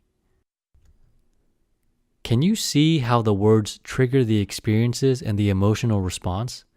You can almost feel the rock clunking into place. Check out some of the other self-talk that you have been programming into your self-image. Take a few minutes to challenge the truths about you which you have been reaffirming and reinforcing. Are they accurate representations of your true talent and abilities, your real potential? Notice that in some cases, the self-talk may have changed from an honest expression of emotional discomfort to a more rational explanation. Instead of, I feel afraid when I stand up in front of a lot of people to make a speech. You may find yourself thinking, I just don't have any ability in that area. The tragedy is that over a period of time, with continued repetition of that sort of self-talk, you will come to believe what you have been telling yourself. You get to the point where you know that you were shorted in the original manufacturing process. And if that is the truth of the matter, then it would certainly be a waste of time to take a public speaking course or join the Toastmasters Club. The clincher will be, I can't help it. That's just the way I am. Or, I wish I could get up in front of people and give a speech. Either of these thought sequences will lock up whatever potential may exist by making it seem impossible that any change could be made unless there's a miracle. As you review some of your favorite self-talk exercises about yourself, notice that many are quite positive. Look at the differences in your behavior and achievement in those areas of your life in which you have formed the habit of positive self-talk. Your self-image is a composite of many, many attitude structures, each of which is a combination of what you know and how you feel about that aspect of yourself. This simplified diagram may help you to visualize the relationship between the self-image, behavior, and your potential. In each sector, you have adopted a truth about yourself, complete with an emotional pattern about that truth. Your potential is probably far greater in each area than you have realized. Side note, the illustration depicts 6 spokes intersecting each other at the center. Little wedges are created by half curves touching between 2 spokes. These inner small wedges are labeled as what you know about yourself, while the area, which is greater than the inner wedges, are labeled as your potential. That is not necessarily the case, however. It is possible for a person to have adopted a self-image in a particular area which is greater than the actual potential which that person possesses. I am sure that you have known people, for example, who were sure that they were fine singers, but they couldn't carry a tune if their lives depended upon it. They had a physical impairment which simply made it impossible for them to detect the difference between adjacent tones on a scale. But their reality was that they were very good harmonizers, and whenever a group started to sing, they always joined in. While that kind of situation can and does happen, it is much more rare than the reverse. Most of the time, people have a great deal more potential than they recognize and accept. And that is the primary direction with which we will be working. The important point is that you do not tend to behave on the basis of your potential. You tend to behave in a manner that is consistent with your self-image. You tend to act like yourself. Picture this as though you had a regulating mechanism within your mental processes which functions very much like a thermostat. This is your effectiveness regulator. Instead of a temperature setting, the effectiveness regulator has your self-image as the standard or controlling input. Then, just as a thermostat functions to keep the heat level in the room within a range of the temperature setting, the effectiveness regulator tends to keep your behavior within a range of the self-image setting. In nearly every area of your system, there is more potential than you are using. You do not behave in accordance with the potential that you have.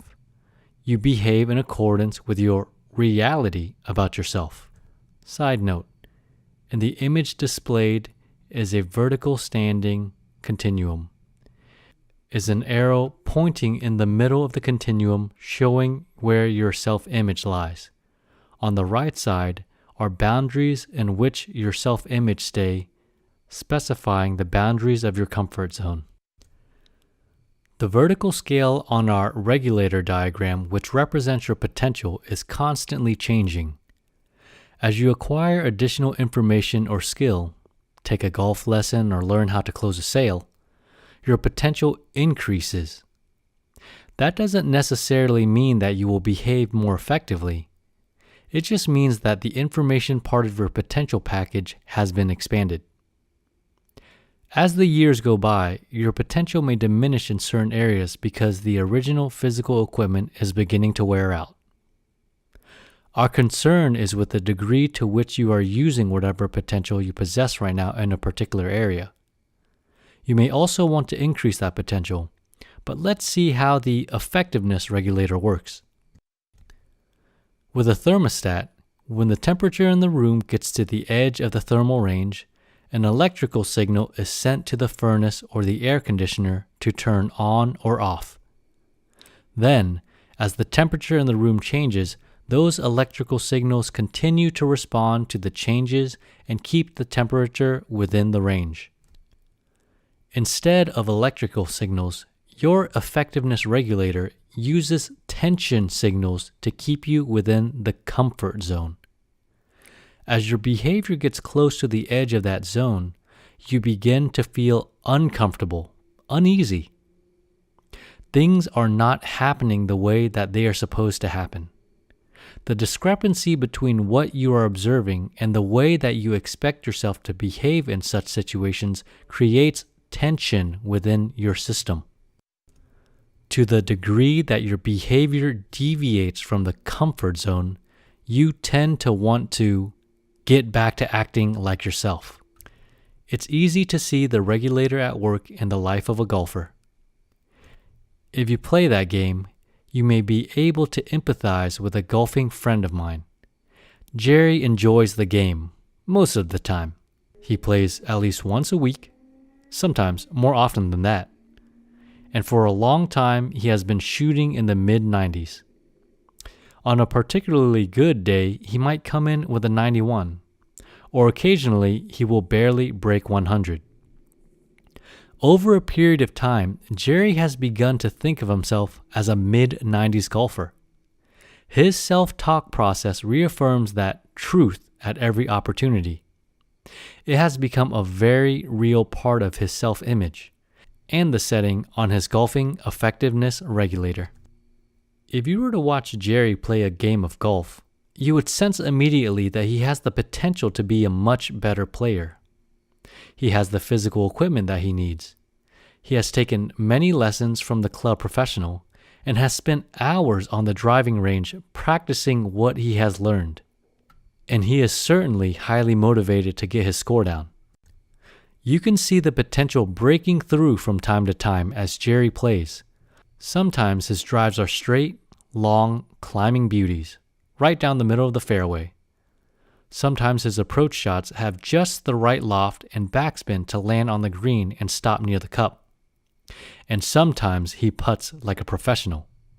But not always.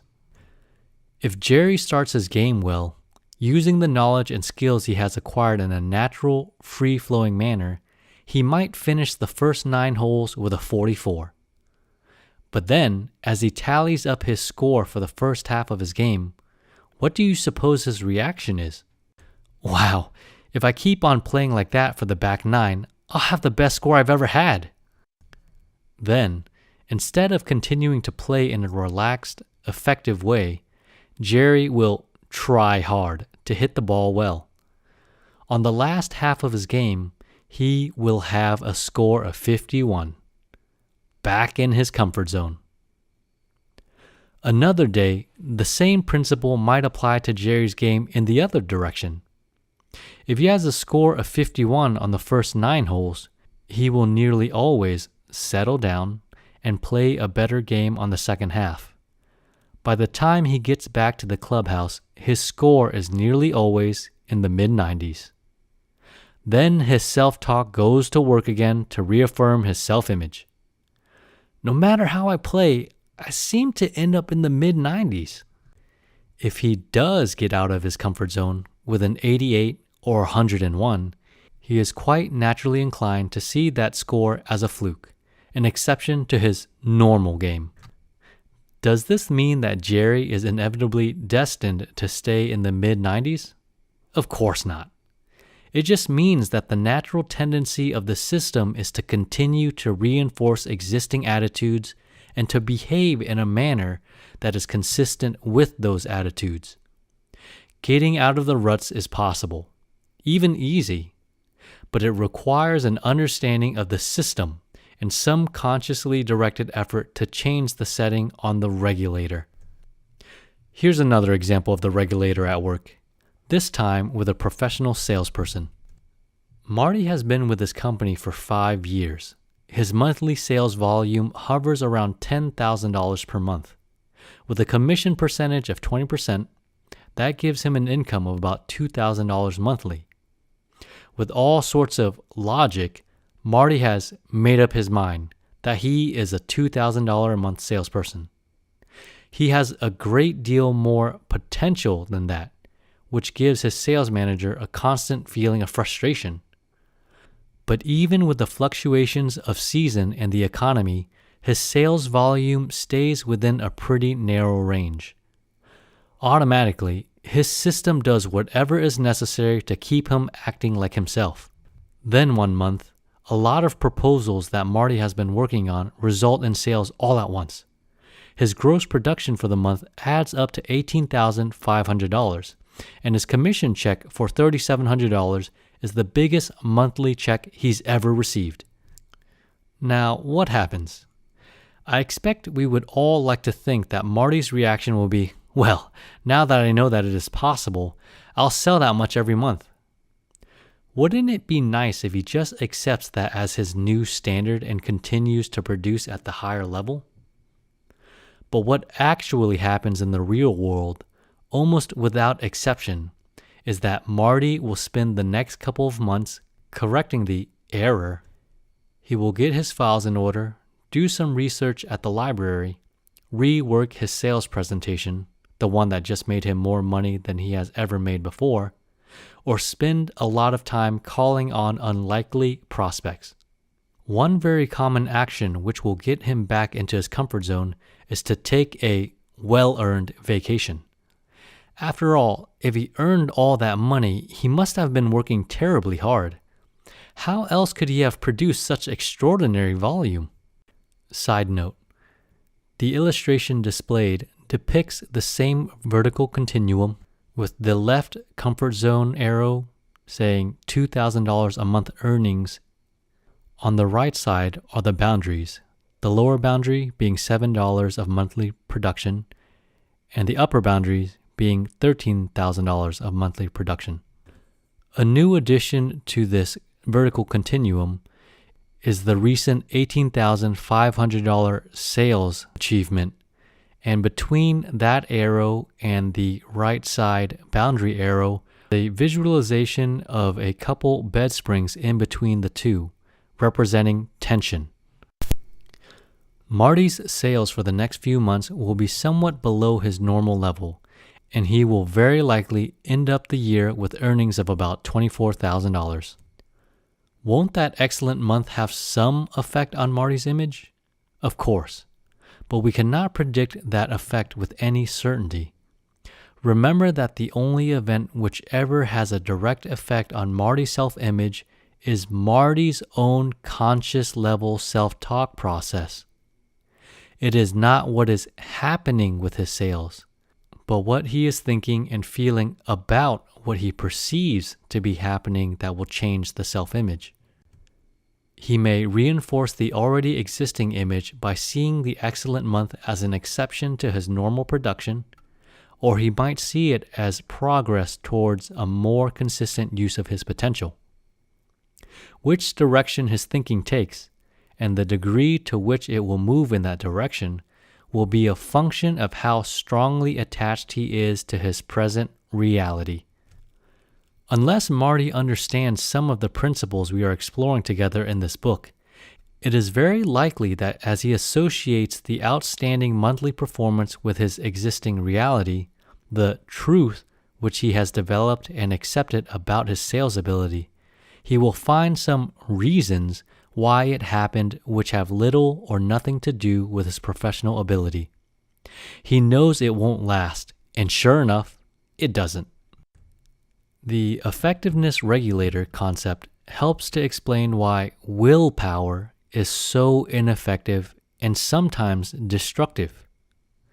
Willpower is the teeth-gritting, fist-clenching, determined effort to change one's behavior, the deliberate, conscious attempt to move outside the comfort zone. Of course, it is possible to do that. You do have the capacity to act in a manner that is not like you. But the tension that kind of action produces within your system is very uncomfortable, and the net result of the self-talk which is stimulated by that discomfort will probably be to lower the self-image setting on the regulator. If you have a negative attitude about buttermilk, you can exercise your willpower and force yourself to drink a glassful. That is certainly not your normal behavior with respect to buttermilk, but you can do it. But after it is gone, do you suppose that you will like it any better? That will depend upon how negative your attitude was before you drank the glassful, won't it? If the scale was tipped pretty far toward the negative side, you will find yourself wondering why you are doing this, and with each sip, you will reaffirm the truth that buttermilk is awful. Trying hard to behave differently does not work. In fact, it may even have a backlash effect. If you want to get the temperature to a higher level in the room that you are in right now, it doesn't make a lot of sense to leave the thermostat set where it is and build a fire in the fireplace.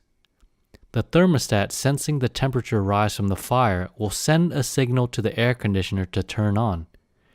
Then you will have cold air coming from the ducts in the wall and hot air from the fireplace. A very inefficient conflict in the system, like leaving the brakes of your car on. It would be a lot simpler to just change the setting on the thermostat to a warmer level and let the automatic mechanism work for you. With the effectiveness regulator, 2, it is much easier and more efficient to simply adjust the setting than to try hard to change your behavior. All lasting, constructive change in human behavior starts on the inside, with a changed image of reality. Chapter 10. Constructive Imagination. The more that an attitude is inclined toward the positive or negative, the more that it is likely to become stronger in that same direction.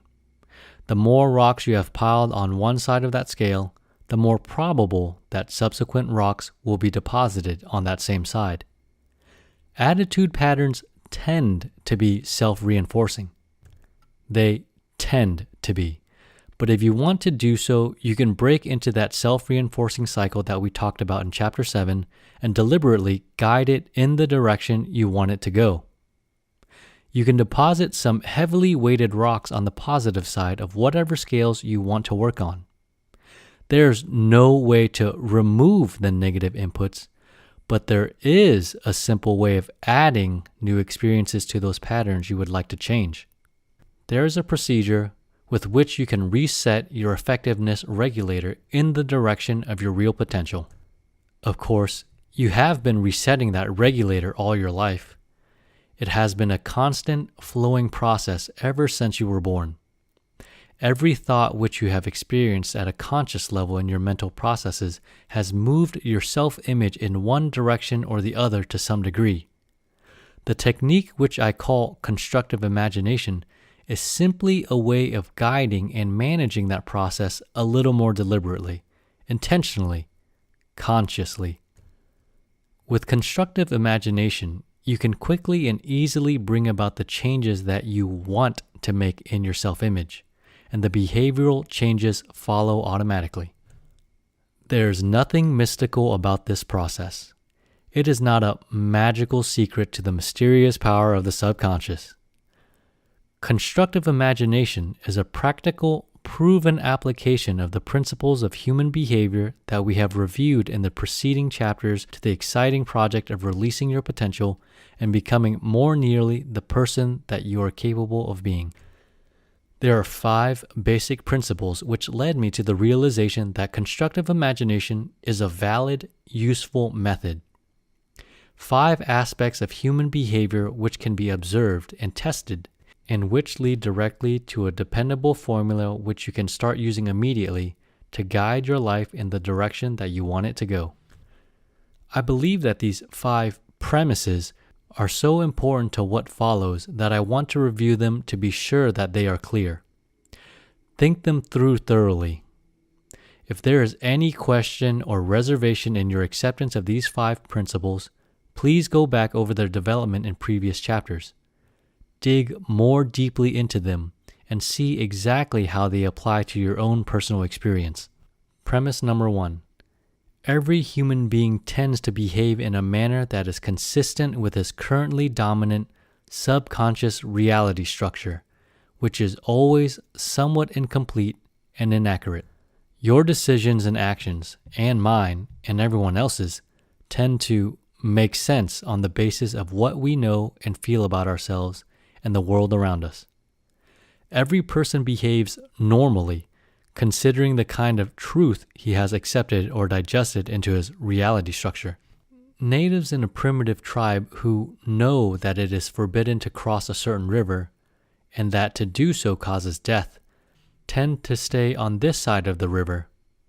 So powerfully does this principle operate that a member of the tribe who defies the taboo, perhaps to escape tribal justice for another crime, will often literally drop dead when he reaches the opposite bank of the river. So long as people knew that we could not possibly get from here to the moon, not much was done to develop the materials and technology to make it happen. I once ordered a shrimp salad and a glass of milk in a coffee shop in a small town in the midwestern part of the U.S. The waitress refused to take my order to the kitchen because she knew that milk and shrimp, eaten together, were poisonous. That was the truth in her mental system, and nothing that I could say was about to change her mind. She was going to help me to live longer by protecting me from a suicidal act.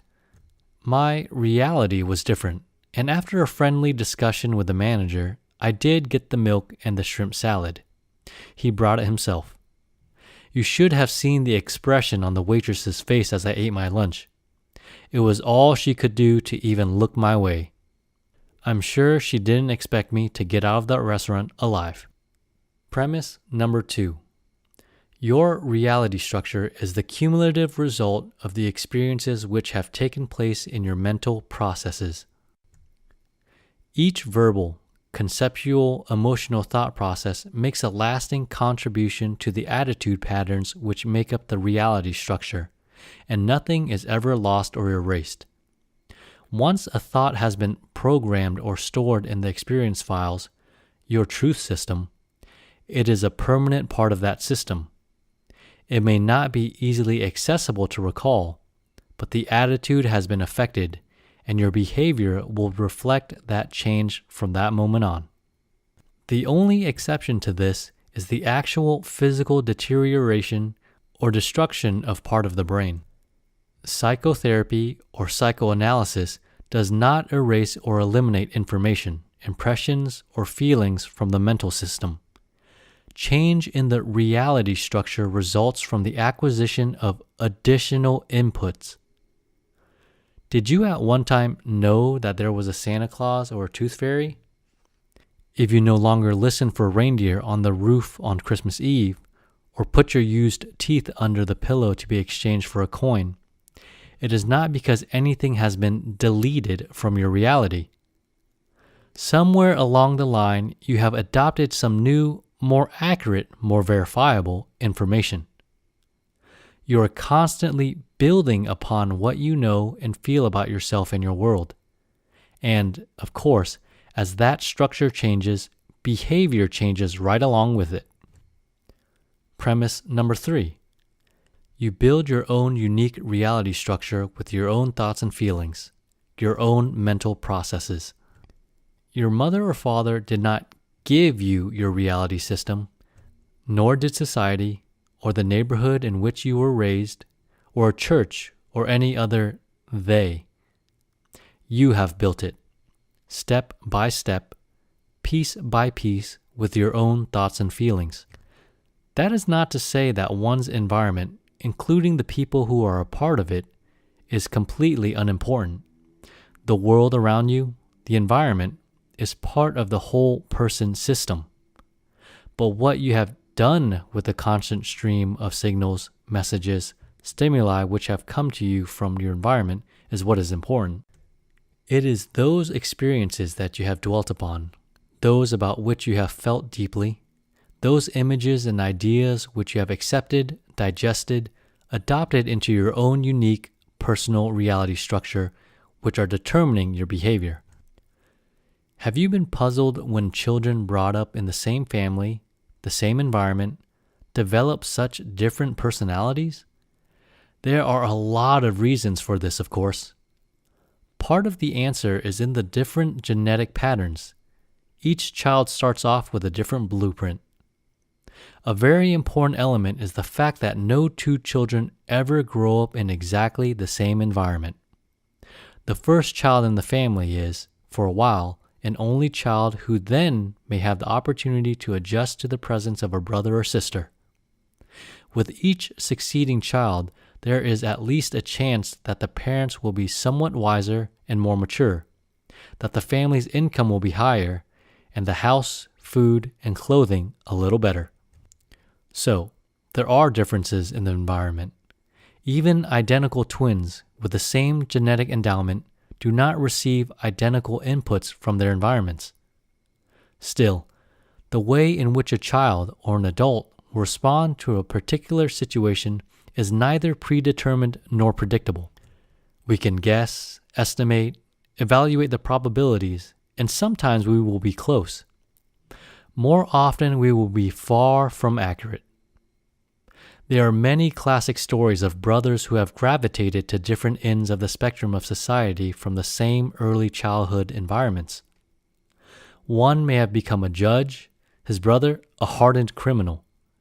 It would, I think, take a good deal of stretching to fit such very real happenings into the idea that behavior is purely a function of heredity and environment. The other critically important element is what you decide to do with what you have inherited and what you encounter in your world. Some years ago, I saw a sign hanging on the wall of a business office. If at first you don't succeed, fix the blame fast. Sometimes that's pretty tempting, isn't it? But the fact is that your present patterns of behavior are a function of the patterns of reality which you have programmed into your mental system with your own thought processes. Premise number 4. To the degree that you experience an event vividly in the imagination, it is stored as a real happening. In a pay seminar recently, I asked how many in the group liked buttermilk. A few hands went up, some more vigorously than others. I got more hands when I asked how many had a negative attitude about buttermilk. Then I asked how many of those who did not like buttermilk had never tasted it. One woman reluctantly raised her hand. "Why don't you like it, Audrey?" I asked. "Well," she replied, "I just know it doesn't taste good. It reminds me of something that has spoiled." Audrey had never had any physical contact with buttermilk in her life, but she had certainly tasted it in her imagination. She had experienced it so vividly, repeatedly in her imagination, that she now knew that she didn't like it.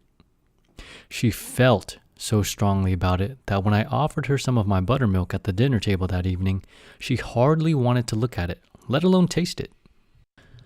Have you ever eaten fried rattlesnake meat? Parachuted to Earth from an airplane? Floated through space in a gravity-free environment? Can you feel your vivid imagination at work as you project yourself into those experiences mentally? How about the time that you were absolutely certain that you had mailed a letter? You could remember dropping it into the mailbox. If someone had offered a wager, you would have bet that it was well on its way, and you would have lost the bet. Do you recall how surprised you were to find that letter in your pocket? You had so vividly experienced the process of mailing it in your imagination that you knew you had done it. Premise number 5. The most important part of your reality is the emotional component, how you feel about what you know. I was puzzled for a long time about why positive thinking didn't always seem to work. Lots of people told me that it was foolishness, a waste of time, very superficial. Yet others claimed that most of what they had achieved in their adult lives could be traced to the practice of positive thinking. I was fascinated with the idea that a system which evoked such mixed reactions should have been around for so long, the oldest form of psychological folk medicine. It was part of the ancient Egyptian culture. Variations can be found in philosophical writings of the Orient, Europe, and the New World. Early in the century, many thousands adopted Emile Coué's system of repeating each morning, "Every day, in every way, I am getting better and better." And a lot of people did get better. Dr. Norman Vincent Peale's classic, The Power of Positive Thinking, has been acclaimed by many as a major aid to their health and happiness. How can so many people of similar intelligence be so divided on the issue of positive thinking? Like most puzzles, the solution is pretty simple after you see it. The difference in results, and therefore the enthusiasm of the person who has tried thinking more positively, is a function of how the individual interpreted and practiced what the author suggested. To the degree that one thinks of positive thinking as a verbal exercise, little or nothing will happen. As the other two media of thought, conceptual and emotional, are involved, by accident or intent, changes in behavior will result. As he thinketh in his heart, so is he. I found that many people who read a self-improvement book assume that all that is necessary is for them to say the words over and over again to themselves. Somehow they have gained the impression that thinking the words, "I am happy, I am happy, I am happy," will work like a magic incantation. If they think these words often enough, happiness will search them out and move into their systems. When that doesn't happen, they are understandably disappointed and inclined to regard the whole idea as a fraud. I tried it. It didn't work for me. That's not unreasonable, is it? After all, they have done what they were told to do, as they understood it at least. They have thought a lot of happy thoughts, and where has it gotten them? Others, reading the same book, respond differently.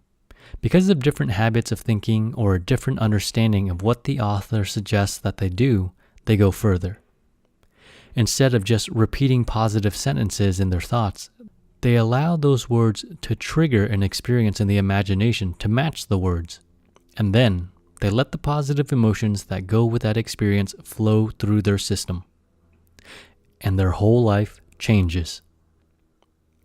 Words are important in the thinking process, but when it comes to changing the attitudes which control and guide your behavior, experiences are much more important. Most important is the emotional dimension. Constructive imagination is not in the area of positive thinking. It deals, instead, with the power of positive feeling.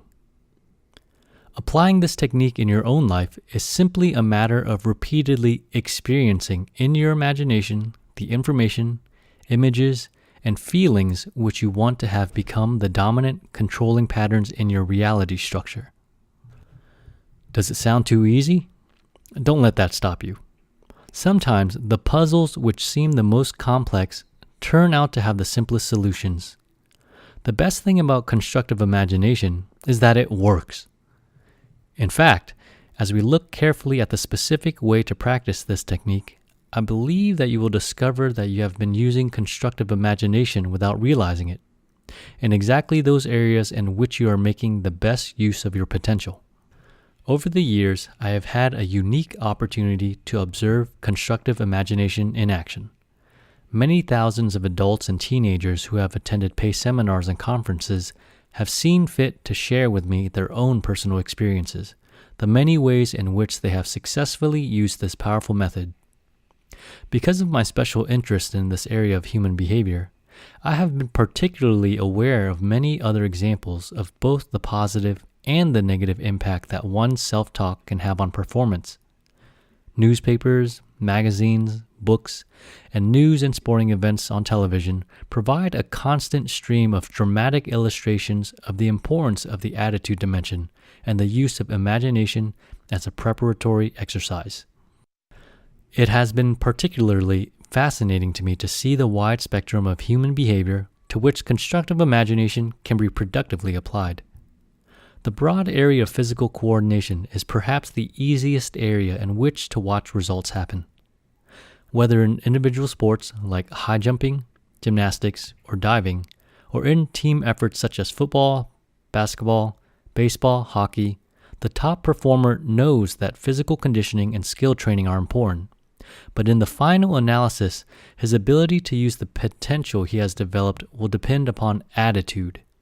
How well he has prepared his mental, emotional system to allow all of that potential to flow. Olympic and professional athletes spend a lot of time practicing their skills in the imagination, and at the same time, building an attitude of confidence in their abilities to handle the pressure of a highly competitive contest. Watch the Olympic high diving competition on your television set. At first, it may seem that you are watching a purely physical competition. The muscles have been trained and conditioned with hours of practice and exercises. At the same time, though, the mental system has undergone equally extensive preparation. Each dive has been practiced repeatedly in the imagination to build the necessary confidence to handle intense competitive pressures. As the athlete stands on the high board, you will notice a moment's pause just before the sequence of action. One last run-through in the imagination. One final reminder to the mental and physical systems, and then the performance. The training and conditioning are there, and the quality of the dive will be as good as the athlete's ability to let the system do what it has been trained and prepared to do. As top athletes like Gene Littler, John Brody, Tom Gorman, and many others have attended PACE programs, I have nearly always asked the question, do you ever practice your skill in your imagination? The answer is always, of course, I do it all the time. Very often the next sentence is, everybody does that. Not so. The habit of practicing in the imagination is one of the key activities which separates the high performer from the multitude of other people who have similar potential but use only a small fraction of it. If you are having difficulty with your golf game, your tennis stroke, bowling, or skiing, use your imagination regularly to further develop both your coordination and your confidence. Pick out the exact area that needs improvement and go through the procedure in the next chapter to stimulate successful experience and emotions in your mental system. You will be surprised how quickly you will see results.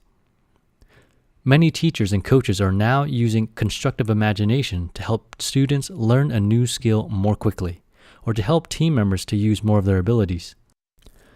Peyton Jordan, the great track coach of Stanford University and leader of the American track team in the 1968 Olympics in Mexico City, has made extensive use of constructive imagination and credits it with being a major contributor to the success which he and his teams have achieved. John Ralston, one of the nation's top football coaches, who took Stanford's football team to the Rose Bowl victories in 1971 and 1972, attended a PACE seminar in 1968 and has applied the system not only at a college level, but also with the Denver Broncos in the National Football League. When you take lessons in skiing, golf, tennis, or other sports, it is increasingly likely that the teaching pro will show you how to perform a particular skill, and then tell you to go home and practice that over and over again in your imagination until it has become a natural, flowing action. Be sure, though, that you experience the activity in your imagination. Do not observe yourself doing it as though you were a spectator. Only in that way will you be reinforcing the neuromuscular circuits and sequences which build automatic coordination and the confidence to let that coordination flow. One of the primary obstacles to progress in learning how to ski is the emotion of fear. Fear of falling, fear of looking clumsy, fear of physical pain, can easily block the productive use of whatever knowledge you may have about how to get down the hill. The first time a child tries to roller skate or ride a bicycle, you can see the same process working. At first, the child and the bicycle are separate systems, not working together at all.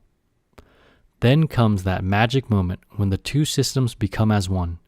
The child and the bicycle are together in a single flowing system. The skier and the skis merge into a smoothly functioning combination.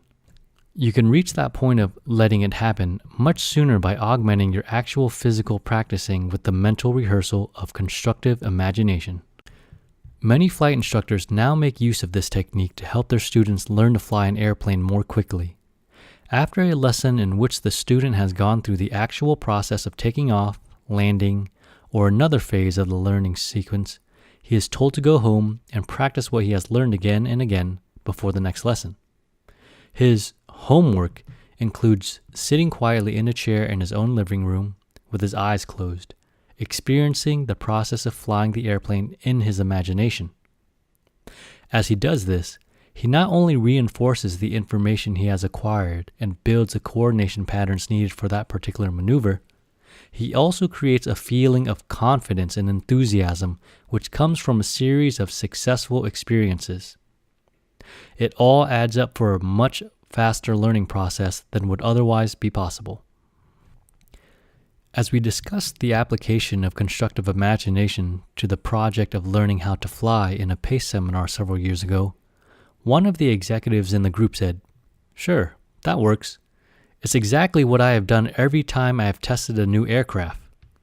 The speaker was Scott Crossfield, the famous engineering test pilot who first tested the X-15 rocket plane for North American aviation.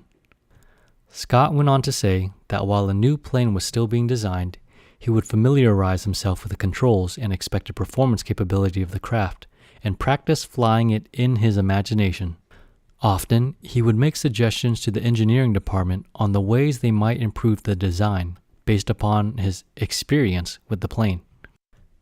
Most important, though, was the fact that when the time finally came for the new aircraft to be rolled out and for Scott to climb into the cockpit for the first test flight, he had already logged a lot of hours in the pilot's seat.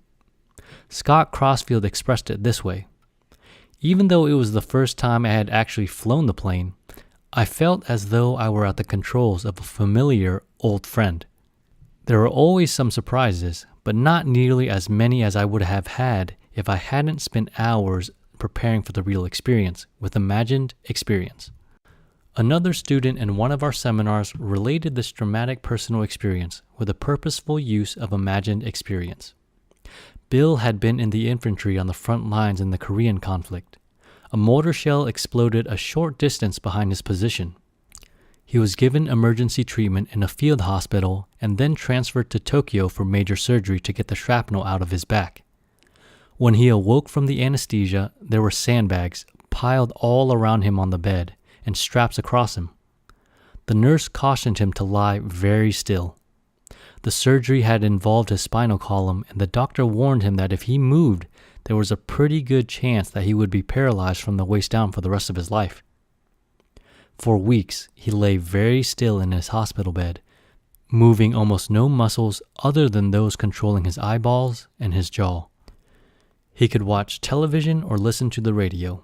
If he wanted to read, there was a rack over his bed where the nurse could put a book or magazine out for him to read. After just a day or two, Bill had an idea. He had always wanted to learn how to type and had never progressed beyond the 2-finger hunt and peck system. It occurred to him that this was an ideal opportunity to study the keyboard and memorize it so that when he was released from the hospital, he could take typing lessons and learn it more quickly. One of the nurses was able to find a typing textbook in the hospital library, and she propped it in the rack over his bed so that he could study it whenever he wanted to spend a few minutes with it. In just a few days, Bill had memorized the positions of each letter on the typewriter keyboard, and he had also committed to memory which finger should be used to strike each key. He could close his eyes and imagine that his fingers were on the typewriter and that he was reaching over with the little finger of his left hand and hitting the A key. Then, in his imagination, he would see the letter A appear on the paper that was in the machine. Next, he would imagine that the index finger of his left hand reached down to the right and hit the B key, and so on throughout the entire alphabet. Now, he could type his name in his imagination. He could type, "The quick brown fox jumps over the lazy dog." Lying there in the hospital bed, he practiced typing for 15 or 20 minutes at a time, several times each day, without moving a muscle. He typed imaginary letters, paragraphs from magazine articles, and sometimes, while the television set was on, he would imagine himself typing what someone was saying on the tube. Even though Bill was not aware of any muscular activity, he was training and reinforcing the mental circuits which would coordinate the muscles used in the actual typing process. When he was able to move around again, Bill went through an extensive program of physical therapy to get his muscles back into shape. He practically had to learn how to walk all over again, did a lot of weightlifting and other muscle-building exercises. Finally, when he felt that his hands and his arms were working pretty well, he went into the hospital office and asked one of the typists if he could use his typewriter for a few minutes. "Sure, help yourself," was the reply. "I'll take a break for a few minutes." So, Bill sat down at the desk, put a new sheet of paper into the typewriter, and copied some material from a book he had brought with him. He timed himself. It was his very first attempt to use his new touch typing skill, and he typed 55 words per minute, and with no errors. He hadn't been practicing any mistakes.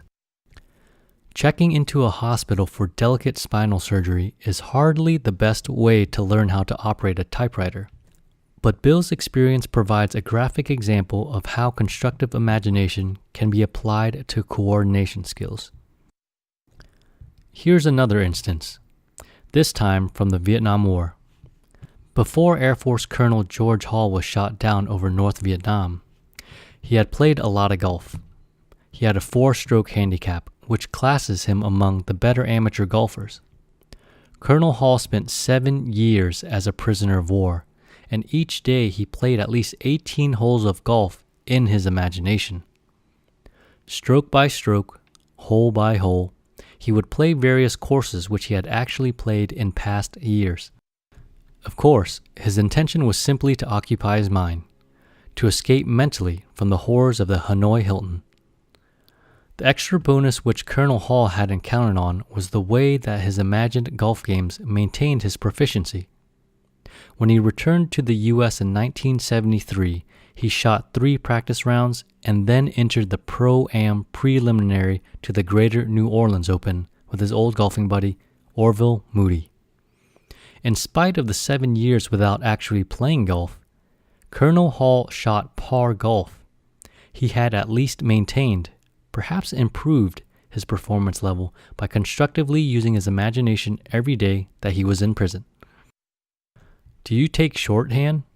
If so, the chances are that your imagination helped you to develop that skill. If you play a musical instrument, try playing it in your spare moments in your imagination. Professional musicians do that a lot, and that is one of the primary reasons that they are so good. You have used constructive imagination in a lot of areas which have had little to do with muscular coordination.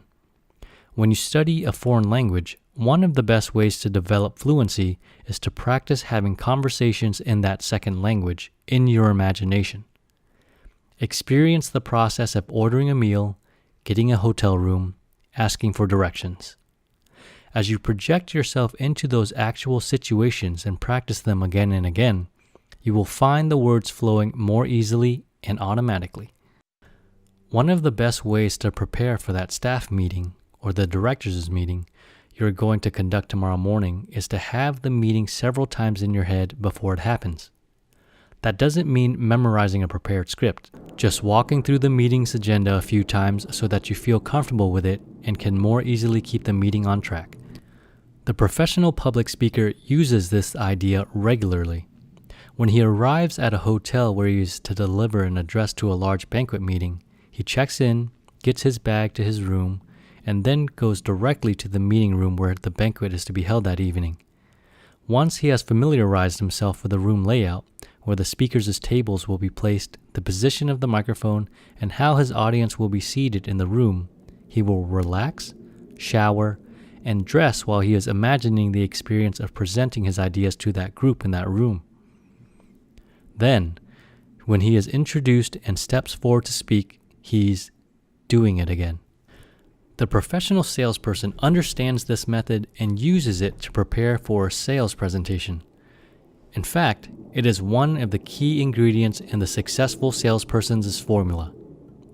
Every spare minute is used to practice handling objections, answering questions, asking for the order under all sorts of conditions. It's a lot easier to do anything the 100th time, even if the first 99 times you have done it in your imagination. Most of the time, the professional artist has the painting in mind before putting it on the canvas. The sculptor has a clear image of what his statue is going to look like before starting to chip away at that block of stone. When Michelangelo was asked how he could possibly produce such beauty from a cold piece of marble, he is said to have replied, "The statue is already in the marble. All that I do is cut away the part that doesn't belong there." I believe that what he was really saying was that the statue already existed in his vivid, creative imagination. Then, with his hammer and chisel, he transferred it to the marble. Before you have a dinner party, do you have it several times in your imagination? If you have not done that in the past, try it next time. Go through the entire sequence of the party from the arrival of the first guest through each step in your plan until the guests have all gone home. You may find that it helps you to remember to do some things you would have forgotten, and you will surely find that you are more relaxed and able to enjoy the evening as a gracious host or hostess. Here's another example of constructive imagination as it applied to a rather extreme situation. During one of our seminars in the early 60s, one of the wives in the group took me aside during a break to ask me a question.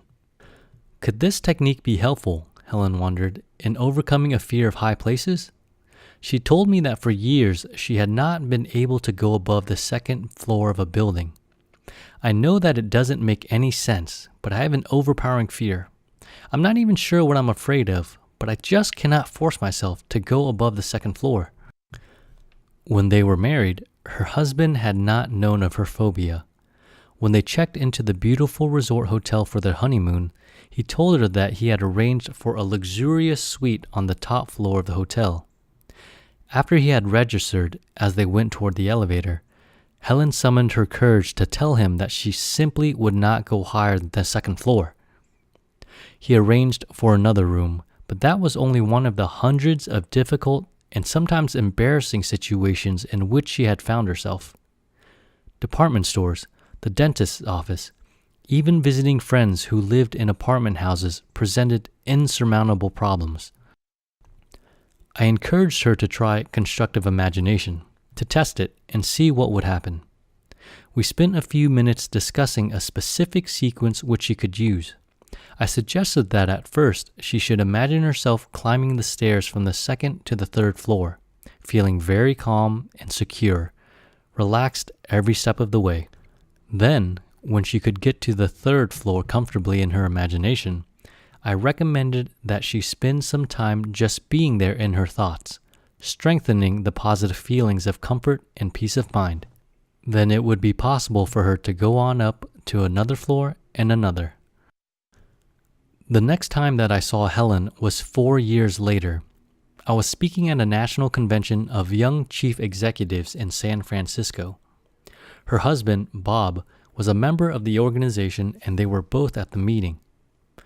One evening, I was invited to join several couples for dinner at one of the fine Chinese restaurants in the area, and I was especially delighted to find that Helen and Bob were among the group. It wasn't until we were seated at our table and studying the complex menu that I realized that our table was right next to a floor-to-ceiling window on the 7th floor of the building. And there was Helen, the lovely lady who had not been able to go above the second floor of a building, sitting right next to the window. I leaned over and told her that I thought she looked very relaxed and at ease, considering the fact that we were on the 7th floor. I wondered if you would remember, she said. Then she told me that she had followed my suggestions and that within a few short months, she had built a new, confident attitude about high places. Helen said that at first she could only go a few steps, even in her imagination. But as she went through the exercise again and again, she finally got to the point where she could feel completely at ease as she imagined herself climbing all the way to the 3rd floor. Then, she practiced taking the elevator to the 3rd floor, walking around, and even looking out the window. After she had reaffirmed her feelings of confidence many times, she went to a downtown department store, took the elevator to the 3rd floor, and discovered that she really did feel safe. Going through the same sequence with the 4th floor was a lot quicker and easier, and by the time she had progressed to the 6th floor, the entire situation had been resolved. Of course, Helen had applied constructive imagination to many other areas of her life, but she told me that this was the application which had meant the most to her. Bob smiled as he leaned across the table to tell me that it had meant a lot to him too. Their room while they were at the convention was on the 12th floor of the hotel. Chapter 11. How to use constructive imagination. There are 6 sequential steps to follow in applying constructive imagination to your life. First, here's a quick summary of them, then we will examine each step in more complete detail. Number 1. Select areas in which you have potential which is being limited by negatively inclined attitude patterns. Number 2. Evaluate whether it will be to your advantage to use more of your potential in those areas. Number 3. Define each area clearly. Identify the positive emotion you would like to have about that part of yourself and build the kind of self-description you would like to have become accurate about you. Number 4, design a triggering verbal affirmation for each characteristic or skill you have selected. Number 5, use the affirmations repeatedly to stimulate the experiencing and feeling in the imagination of the kind of behavior and emotion you want to have become your real, normal habit. And finally, number 6, allow the changed images to guide your behavior in the new directions that you have decided upon.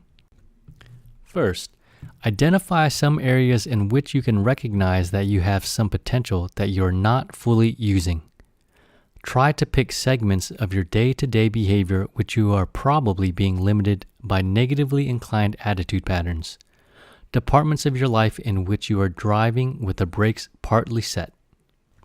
It would be very difficult, perhaps impossible, to measure exactly how much potential you have in a particular area, but it is a lot easier to decide whether there is a gap between your potential and your performance.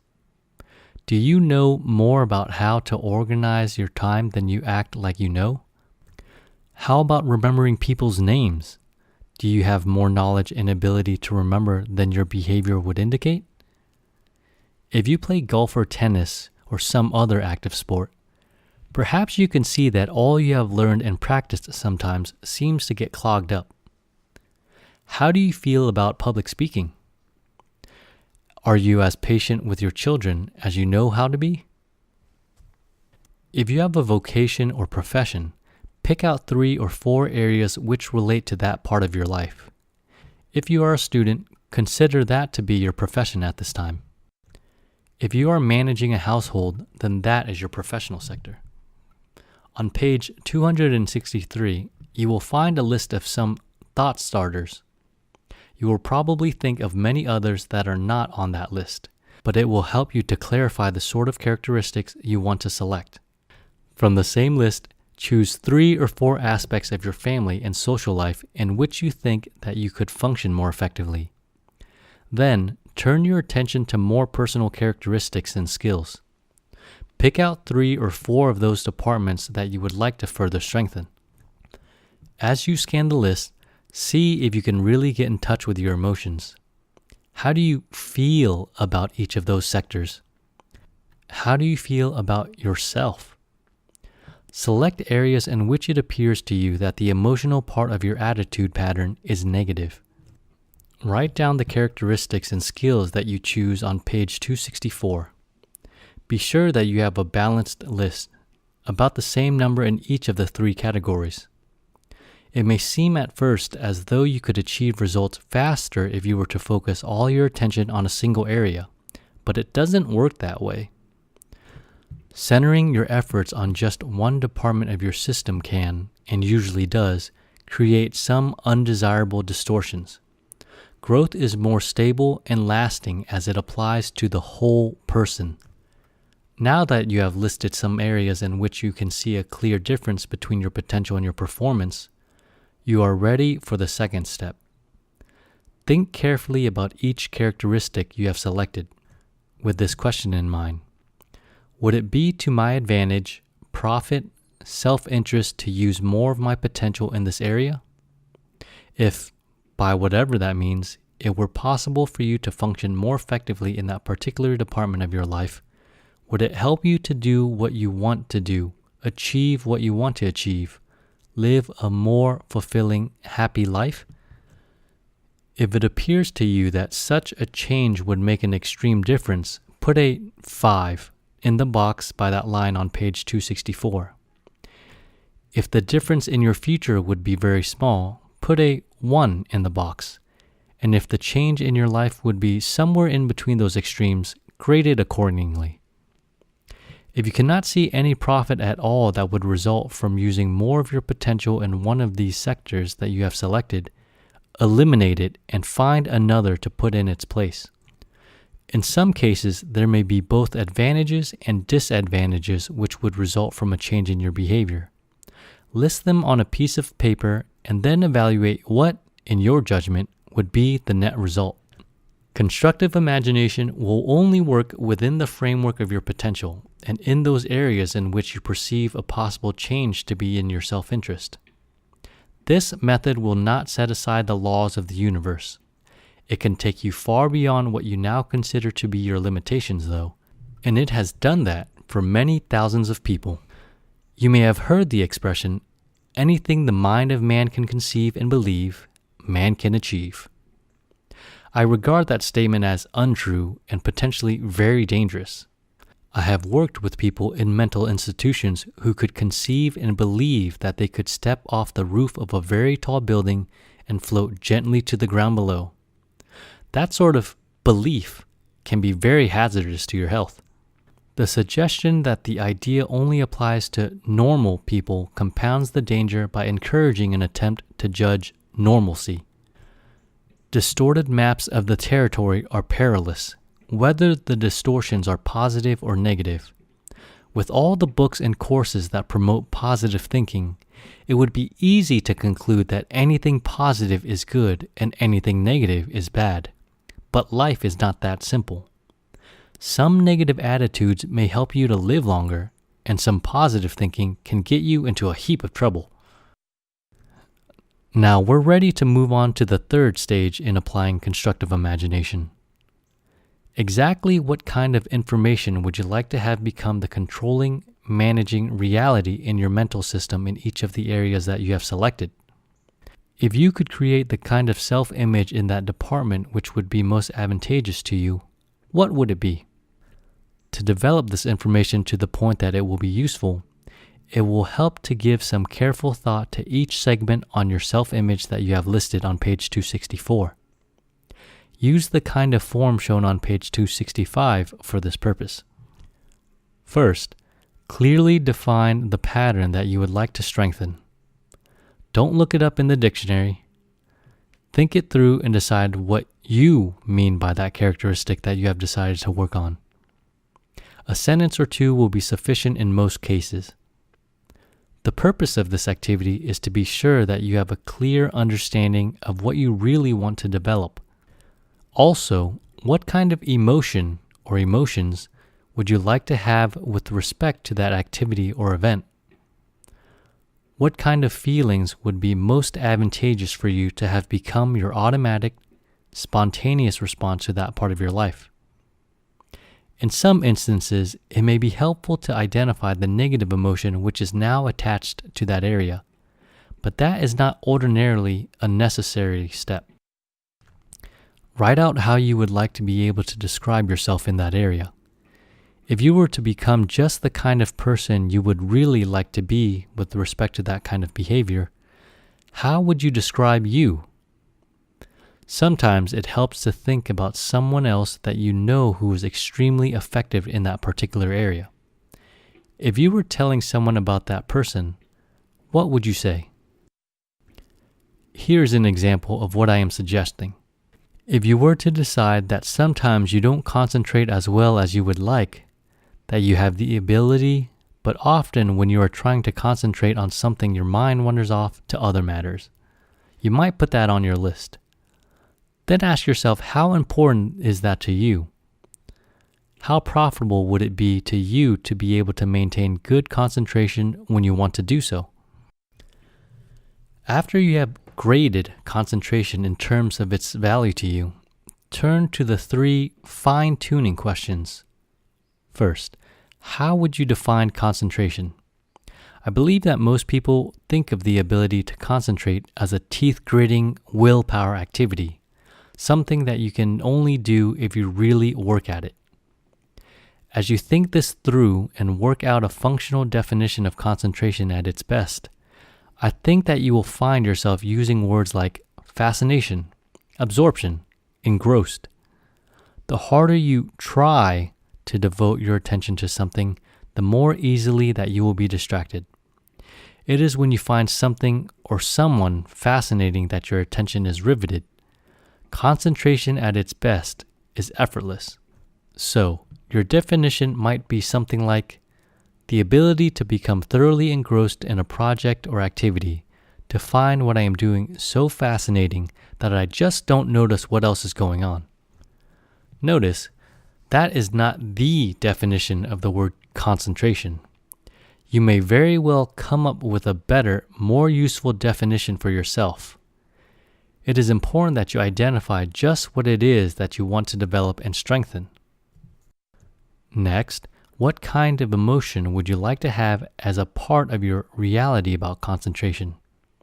Instead of feeling frustrated or irritated when it is important that you devote your attention to a specific area, how would you like to feel? Enthusiastic, excited, eager to get started? The kind of positive anticipation that you feel about anything that you do well? Now, if you were to become the kind of person you would really like to be in that area, how would you describe yourself? It may help to think of an example that you have observed. When have you seen a person in complete, total, effortless concentration? A child watching a television set? A fisherman watching his fly line? You might want to be able to think of yourself as a person who easily and quickly allows your attention to become focused or engrossed in an activity or another person. Look at page 266 to see how I have completed this stage of the project. Here's another example. You have decided that you have more potential as a public speaker than you are using because of a limiting emotional pattern. In the area of public speaking, you have been driving with the brakes partly set. You have rated public speaking as a 4 in importance or value to your future achievement and happiness. On page 267, I have completed the definition, identified the desired positive emotion, and the kind of description one might want to have become an accurate self-appraisal in this area. Now, we have arrived at the very important fourth step in your project, designing the verbal affirmation for each area that you have selected. Remember that the purpose of the affirmation is to set into motion the experiencing of the kind of behavior which the affirmation represents in the imagination, and the feeling of the emotion which you wish to cultivate with respect to that behavior. On page 269, write out a simple, positive verbal affirmation for each characteristic or skill you have selected. When you have completed that part of your project, you have the first part of your own personal, unique toolkit with which to start releasing the brakes that are limiting your effectiveness. In order that the affirmation may stimulate the kind of constructive imagery and positive feeling that you want to develop as a part of your reality structure, it is vitally important that the affirmation be worded correctly. On page 270 are 10 rules to follow as you design each of the affirmations for your toolkit. Be sure to study each rule very carefully so that you understand the reason why it is important. Then, when you have written out an affirmation, check it against each of the 10 design rules to be doubly sure that it is properly worded. There is another discomfort that you may find yourself feeling as you construct your affirmations. It may seem as though you are lying to yourself. The affirmations are certainly not true, so they must be false. It is important that you recognize and feel comfortable with the fact that your affirmations are not in the category of true or false. They are tools which you are designing and constructing for the purpose of building a new structure of attitudes. That new structure will be a more accurate, more honest, more complete image or representation of the real you, but the tools with which you build it are just that. Neither true nor false, just tools. If someone were to ask you if a particular hammer is true or false, you would see immediately that it was a nonsense question. Hammers are not true or false. A more rational question would be, is this hammer well designed, well balanced, and well constructed to do a good job of building something? That question can be tested and checked. And so, with an affirmation, we are much more concerned with the design and construction than with the present accuracy of that statement. If your affirmations were already accurate representations of your behavior, you would not have any need for them. On the other hand, from the standpoint of your true potential, the affirmations are a lot more accurate or truthful than some of the things you have been telling yourself in the past. Don't get caught in the lying to myself trap. Our purpose is to build a more accurate self-image, and in order to do that, we need some images of effectiveness in the form of present tense affirmations. Now let's look at the fifth stage in our project, the programming of the affirmations. The actual process of depositing or digesting new positive inputs into your reality structure involves the use of all three media with which you think: verbal, conceptual, and emotional. In terms of subsequent behavior, the verbal medium is the least important, but it is a very convenient and effective way of triggering the other two more important levels of thought. Experiencing or conceptualizing the kind of behavior represented by the verbal affirmation is much more important, and the most important part of the whole process is the emotional medium. The programming sequence can, I think, best be explained with an example.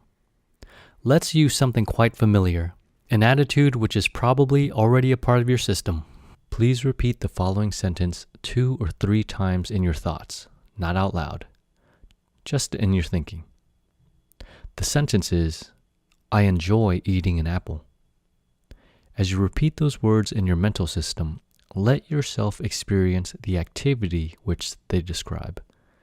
In your imagination, your hand reaches out toward a bowl of fruit, selects a shiny, ripe red apple, and holds it up in front of you. That really does look delicious. Now, still in your imagination, open your mouth and bite into the apple. It's a juicy one. Can you taste it? Feel the texture of the fruit as you chew it? Hear the crunching sound? Smell the fragrance? Now let yourself feel the emotion, the pleasant feeling you have as you chew, taste, swallow, and take another bite. Some people find it easier to put themselves into the experience of an affirmation with their eyes closed.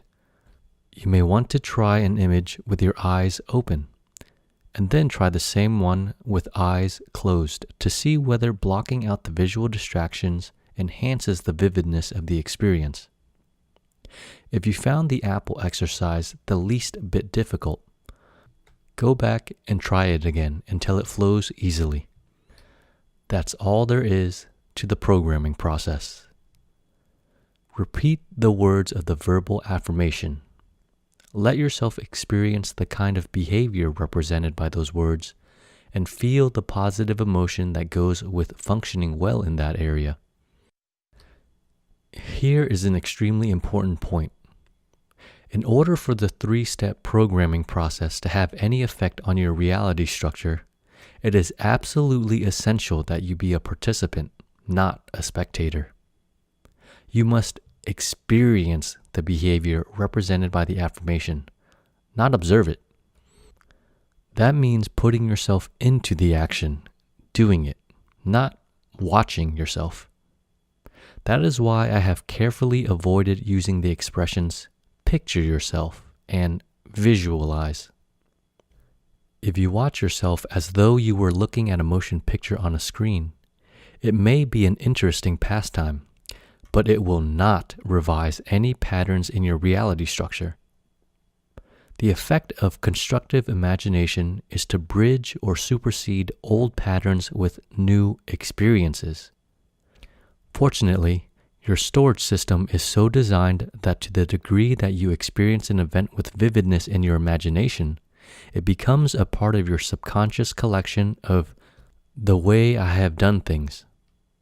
As you slip out of the action and become a spectator, all you are doing is increasing the number of times that I have watched someone do things that way.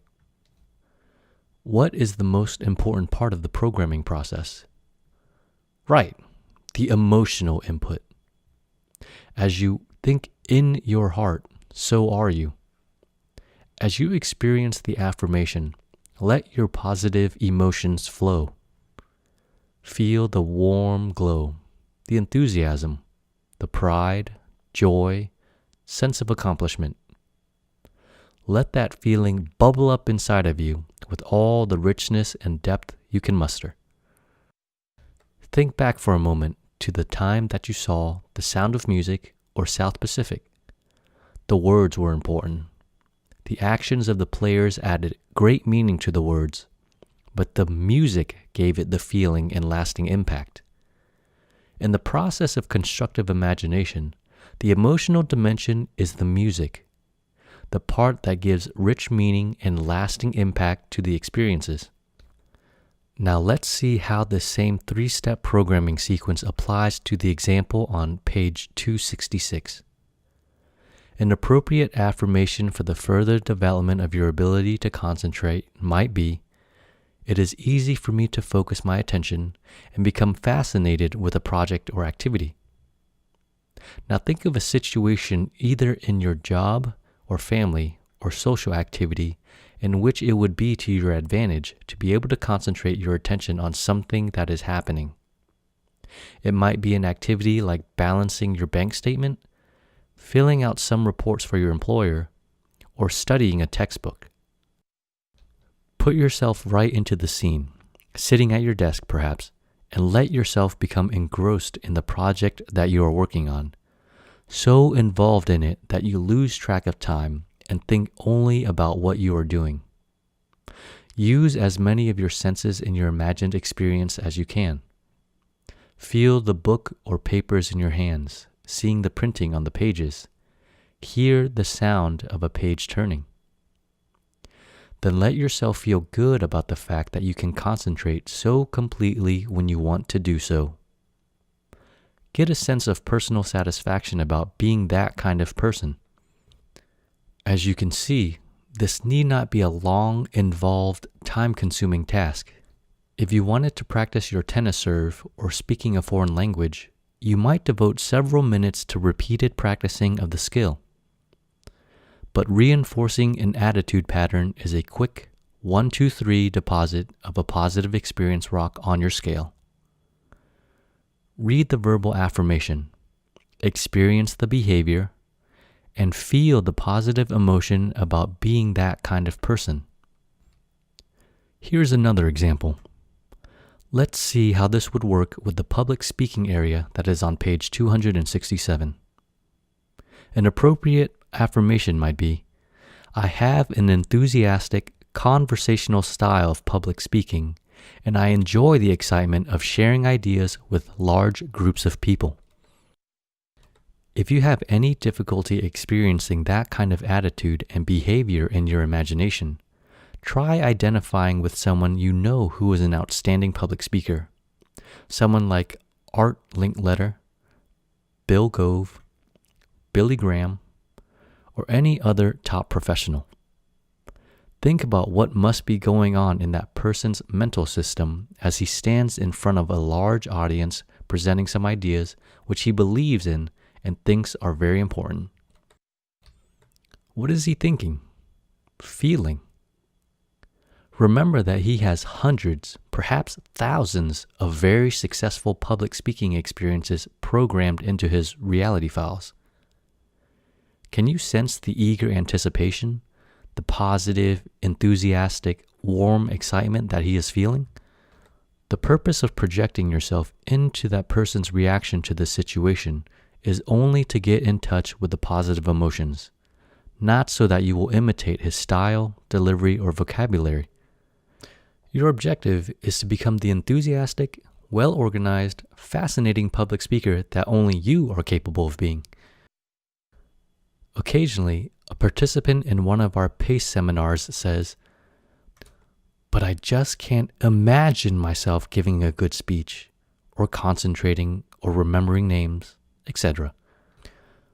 One of the wonderful characteristics of your system, all human systems, is the ability to imagine anything for which you have the pieces with which to construct the image.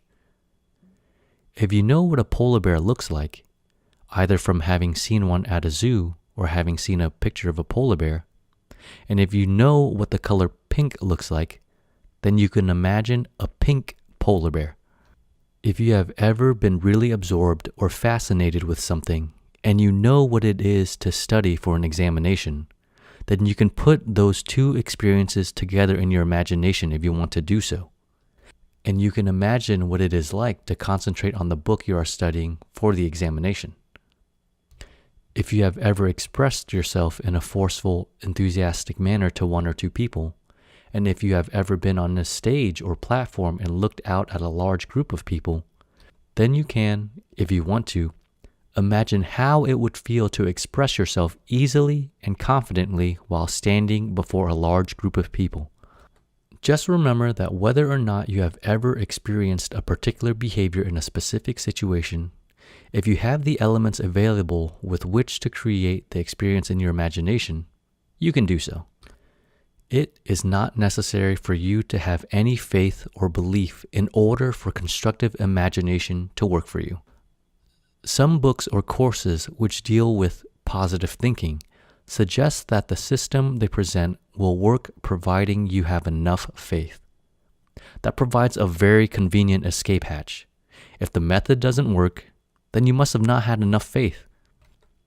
Fortunately, belief and faith play no part at all in constructive imagination. They may develop as a result of its use, but they are not needed to practice it with success. If they happen to be present, they do no harm, but they are not required. I have seen many people who have attended PACE programs try constructive imagination with a great deal of skepticism and disbelief. Each time I have felt a special kind of excitement as they have come to me and said, "This technique really does work." Not only do I feel some changes, but other people have noticed them too. Like a hammer, the only way to build something is to use the tool. The only way to avoid getting results is to leave the hammer in the toolbox. But it is impossible to leave your imagination in the toolbox. You have been using it all your life to build and reinforce patterns of reality. Now, instead of using this powerful tool on a haphazard basis, put it to work for yourself deliberately, purposefully, to build just the kind of guidance mechanism you want to have in charge of your behavior. There is one particular time in each day when constructive imagination will have an especially powerful impact on your mental system.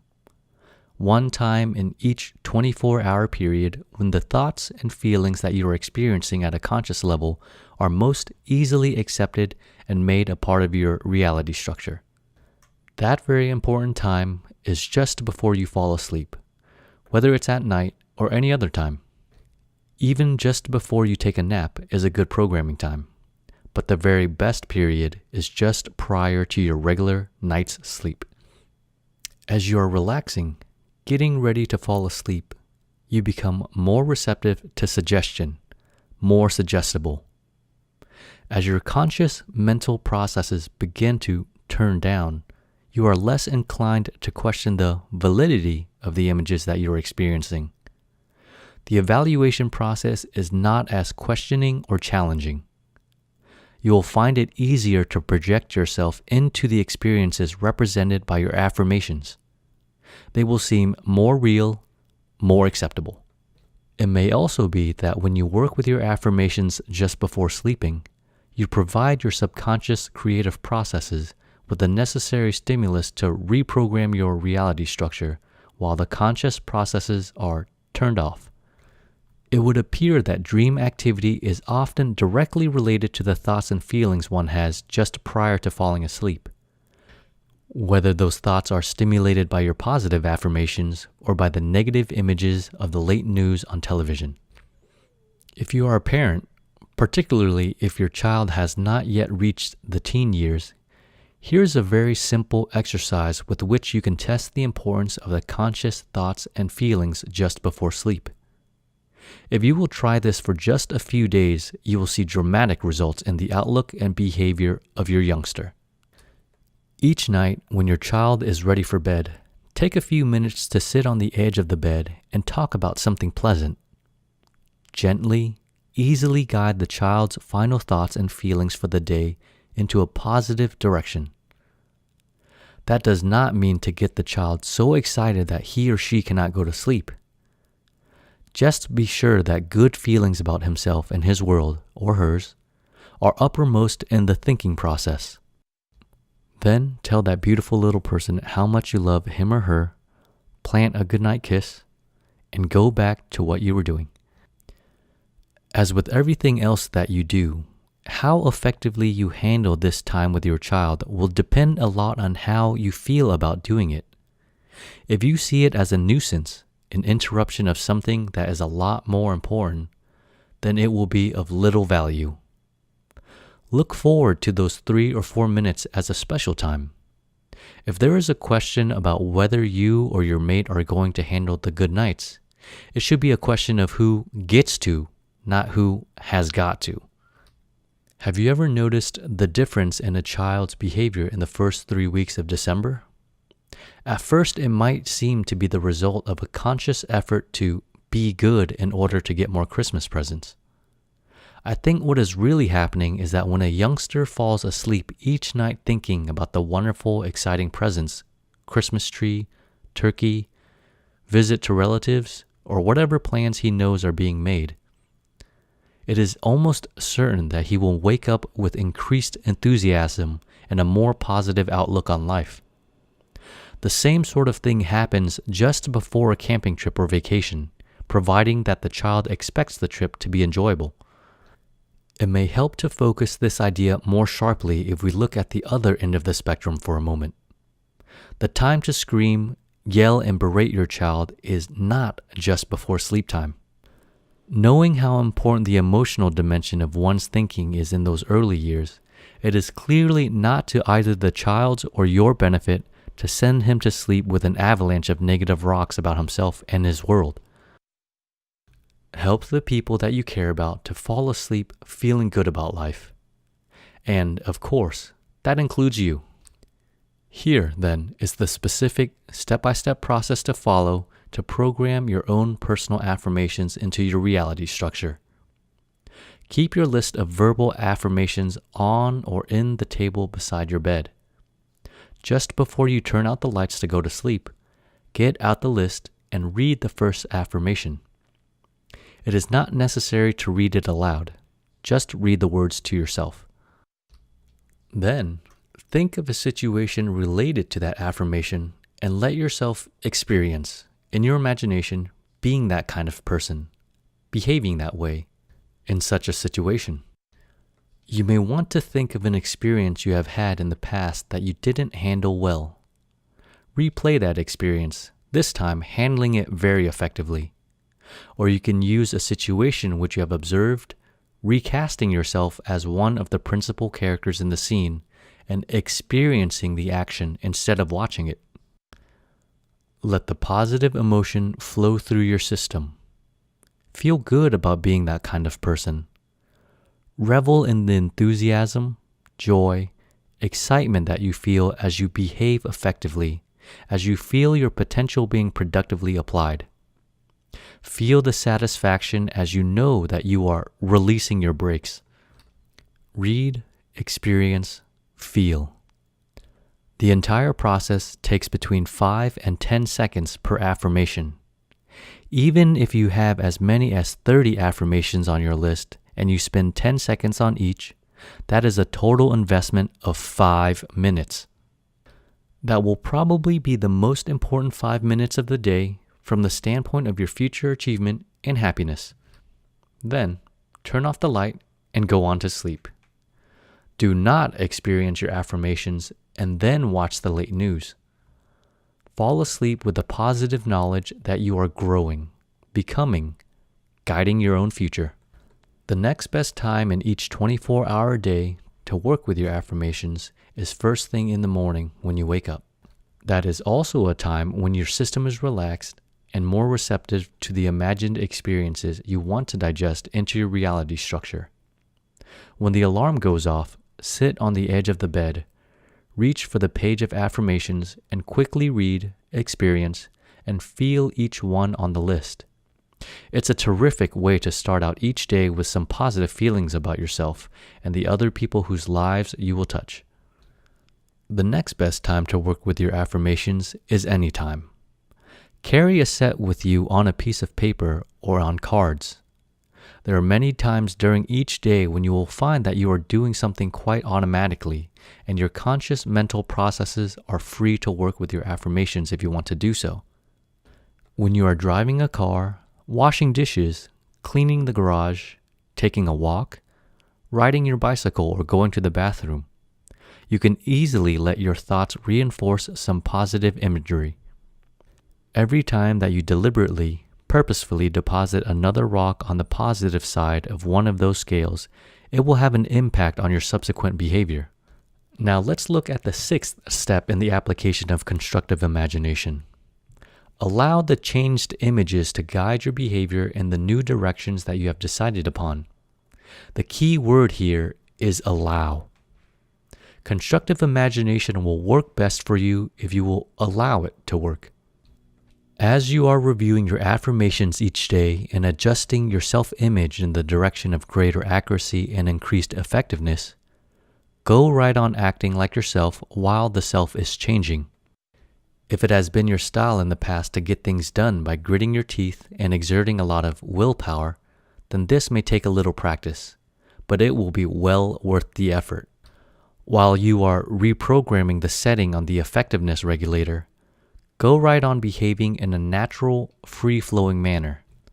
I am not suggesting that you go sit under a tree and wait for some kind of magical transformation to happen. But it is equally important that you not work with your affirmations and then try hard to make them happen. That conscious effort will simply impair your progress and can even have a reverse effect in many instances, diminishing performance instead of improving it. Have you ever tried hard to do well on an examination? If you play golf, you may recall times when you have tried very hard to hit a long ball off the tee. Those were probably the times that you topped the ball or ended up in the rough. What happens when you use your willpower to try to remember the name of a song or of a person you see coming across the room towards you? Perhaps you can recall the time that you were up very late one night and you knew that you had an important meeting early the next morning. If you tried hard to get to sleep, the chances are that you didn't get much rest that night. Change in the human system is ordinarily a gradual process. There are, of course, exceptions to that rule. Sometimes a person will undergo a very profound and change in outlook, values, and behavior. Such instant conversions are rare, and even more rare are those which continue over a period of time. Lasting change in your behavior is more likely to resemble the way a ship or an airplane changes course. When you turn the helm on a ship, the craft begins to turn right away, but it also continues to move forward in the direction that it has been going. If you let it, your change process will begin very quickly too, but some of the old patterns of behavior will still be there for a while. Lasting, constructive change in human behavior is the result of a changed image, and that change is a process, not an instantaneous event. Let's carry the ship example one step further. If you have an autopilot on your ship, it will keep you on preset course automatically. You can set the autopilot for 180 degrees, bring the ship to that heading, and turn on the automatic mechanism. The ship will stay on that course. If the wind or currents deflect the vessel from the heading you have set in the autopilot, servo motors are activated which will turn the rudder and correct for the error, bringing you back to the 180-degree heading. If you want to change course, there are essentially two ways to do so. You can turn the wheel manually, overriding the autopilot, until the ship is headed in the new direction. That won't be easy because you will be struggling against the force of the autopilot's correctional motors. When you reach the new course, you will find it necessary to continue to hold the wheel firmly, not only fighting the winds and currents, but also the force of the automatic mechanism which is working to get the ship back to the original course of 180 degrees. If you release the wheel, the ship will immediately turn back toward that heading. The other way to change course is to use the automatic mechanism.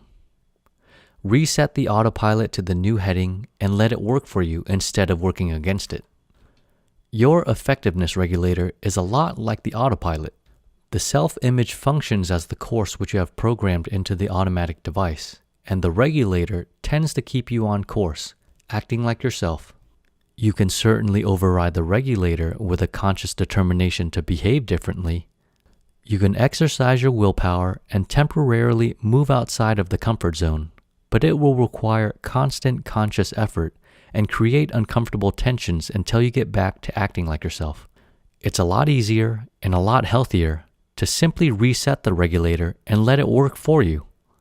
As you modify the attitude patterns which make up your self-image, you go right on acting like yourself as the self changes. The only kind of willpower that will be involved in the use of constructive imagination is the tremendous power that comes from deciding that you will work with your affirmations each day. Then stay out of your own way to allow the growth process to proceed. Chapter 12. The High Performance Syndrome. Until very recently, most of the emphasis in the study of human behavior has been directed towards illness instead of health. Certainly, an understanding of mental illness is important, and helping people whose reality system has become so distorted that it is difficult for them to function in society is equally vital. However, it seems to me that understanding healthy, high-performance behavior is much more important. In each of the next 6 chapters, I want to explore a system of wellness, behavior patterns which seem to be common denominators of excellence. People who are using a great deal of their potential in all walks of life have developed these characteristics or qualities to a high degree, by accident or by intent. Each one of these patterns is a releaser. As you understand them more clearly and learn how to strengthen and reinforce them, you will have your hands on some very simple and direct ways to release your brakes. As we look at them, remember that in each case we are primarily concerned with the emotional dimension, the degree to which your feelings are positively or negatively inclined. To the degree that negative feelings predominate, the brakes are on and little potential is flowing. To the degree that your emotional inclination is positive, the abilities and skills you possess tend to flow easily and productively. Study each of these characteristics carefully and selfishly. How does each one apply to you personally? Where are you now in each of these departments? Most important, what would be the impact on your life if you were to further strengthen any or all of these patterns? We will also look at 2 other practical applications of each of the 6 high-performance patterns, ways in which you can strengthen them in the groups of which you are a part, and useful approaches for helping other people that you care about to grow and release their potentials. Groups of people have personalities very much like those of individuals. Whenever 2 or more people get together, in a family, an athletic team, department, branch office, or a company, a new personality emerges, the group personality. The collection of individual people becomes an organism made up of organisms, an epi-organism, which has patterns of thought and behavior, a self-image, goals, tensions, and an effectiveness level. The epi-organism tends to function about as effectively as the attitudes within the group will permit. Think of some of the groups to which you belong: your family, bowling team, country club, company, neighborhood, or various clubs or associations. Can you see that each of those groups has a lot more potential than it is using? Can you see that it would be to your advantage, to your self-interest, if those groups were to become more effective? It's a lot more fun to be part of a winning team.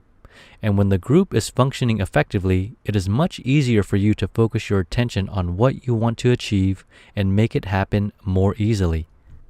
So, we will look at some steps that you can take right away to help your family, your company, or any other group to function better, to use more of its potential. The third area in which you can put these releasing mechanisms to work is in your role as a people grower. As a parent, a manager, a mate, and in many other areas of your life, there are people who are looking to you for leadership, guidance, inspiration. There are people who admire you and see you as a role model, a person they want to be more like. If you want to do so, there are some very simple ways in which you can help those people to grow, to expand their horizons, to become more nearly the kind of person they are truly capable of being. Of course, this turns out to be in your own self-interest too. It is a lot easier to live and work with effective people. As we examine methods which you can use to facilitate and nurture the growth process of other people, notice the very important difference between getting someone else shaped up and helping someone to grow and to become the person he or she wants to be. Getting someone else shaped up is a manipulative process, usually involving coercion, such as force, pain, threats, fear, the goal of which is to force or bribe that person into behaving the way you think that he or she should behave. As soon as you find yourself with thoughts involving should, ought to, had better, must, or have to, you know that you are in the process of doing some shaping up. Helping another person to grow means helping that person to unfold, to release the negative emotional braking mechanisms which are limiting his or her effectiveness. This approach might be expressed with two simple questions. What do you want to accomplish? And how can I help you? But remember, help is only help when that person being helped sees it as that way. When you find yourself thinking, I know what's best for this person, and I'm going to help him whether he likes it or not, you are probably moving in a dangerous direction. Chapter 13. How Goals Release Potential. For a person to have a goal structure is not just desirable, it is essential. Essential to the survival of the system. The extreme negative end of this continuum is death. People who do not have goals, for whatever reason, literally, physically die. We see this all too frequently when the retired person who has lived a dynamic, achieving life neglects to set new goals when crossing the retirement threshold and is gone in just a few months. Side note, the visualization depicts a horizontal continuum. On the left side is a negative symbol under it saying no goals, and on the right side is a positive sign under it saying commitment to clear, specific, exciting goals. Sometimes an elderly couple demonstrates this principle. They have been married for many years. One dies, and the survivor does not develop new interests and objectives. We may have a second funeral much sooner than anyone expected. Much evidence of the importance of a sense of future purpose has been seen in prisons, prisoner of war camps, and concentration camps. Even in such horrible environments, those who survive tend to be those who have specific, personally meaningful goals. Often, in less grim situations, people set default goals. Such objectives are not deliberately, consciously set, but whatever becomes the uppermost thought functions as a goal. You move toward whatever you dwell on, think about, imagine and feel strongly about, whether it is something that you have decided to set as a goal or something that you allow to become a primary focal point of your thinking because you have not fulfilled the system's need for a goal structure. I have known people who behave as though they had set the goal of failing. Of course, they did not sit down with pencil and paper and write that out as something that they wanted to achieve. But because they have neglected to set specific positive goals and instead spend a lot of time worrying about failing, imagining it and thinking about all of the dire consequences that they will suffer if it should happen, it becomes the uppermost thought and they have all the creativity and energy needed to fail. If your primary goal is to get through the day, then you will have just as much creativity, awareness, and energy as you need to get through the day and not an ounce more. If you dwell on illness, chances are that you will find a way of getting sick. The accident-prone person has spent a lot of time thinking about and worrying about having accidents until it has finally become a part of the person's reality, that he is the kind of person who has a lot of them.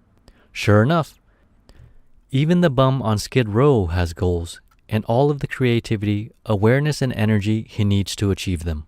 In our earlier discussion of the subconscious mental processes, page 52, I suggested that part of the conflict resolution activity of your mental system is related to the achievement of your goals. When a goal is digested or assimilated into your reality structure, it becomes a part of the way things are supposed to be. It is the conflict or disparity between that reality and your perception of the way things are, which stimulates the creativity, expands the awareness, and releases the energy needed to change the environment, the way things are, in the direction of the goal, the way things are supposed to be. To understand how this works and how you can work with it, it will help to look once again at the effectiveness regulator. Part of your self-image is the reality that you have about your kind of environment. You have adopted an overall image of what kind of world you belong in, the kind of dwelling, car, club, social activities, vacation trip, recreation, and cultural events which are familiar and which you know how to handle, how to relate to. Your environmental comfort zone is the kind of world in which you feel at ease, relatively free of tension, not necessarily comfortable in the sense of luxury, but rather in the sense of a minimum of uncomfortable tension in your physical system. Think about your comfort zone for a minute. Probably the midpoint is when you are sitting in your favorite chair in your own living room, alone, with the hi-fi playing your favorite music. A complete feeling of belongingness. If you want to do so, you can kick off your shoes, put your feet on the coffee table, say anything you want to say, do anything you want to do without stopping to think about it. If you go to a neighbor's home, you will still be in your comfort zone, but not quite as totally at ease and spontaneous. When you go to a party over on the other side of the town, at a house you've never visited before, some people there whom you know and others you've never met, you may be a little more inclined to think before you speak, a little more tense in the unfamiliar situation. Have you ever been out of your comfort zone?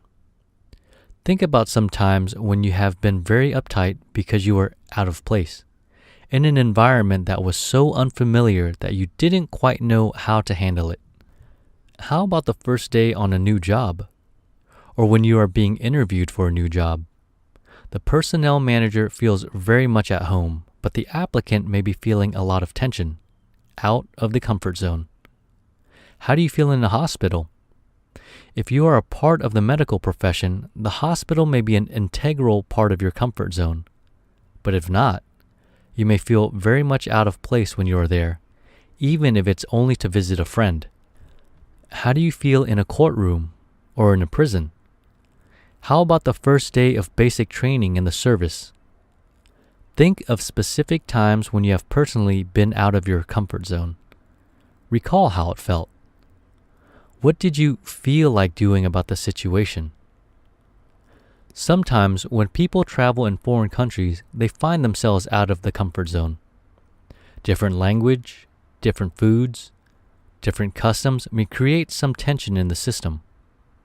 But if we are there because we have decided to go, if it is a trip we have wanted to take, then it is an adventure.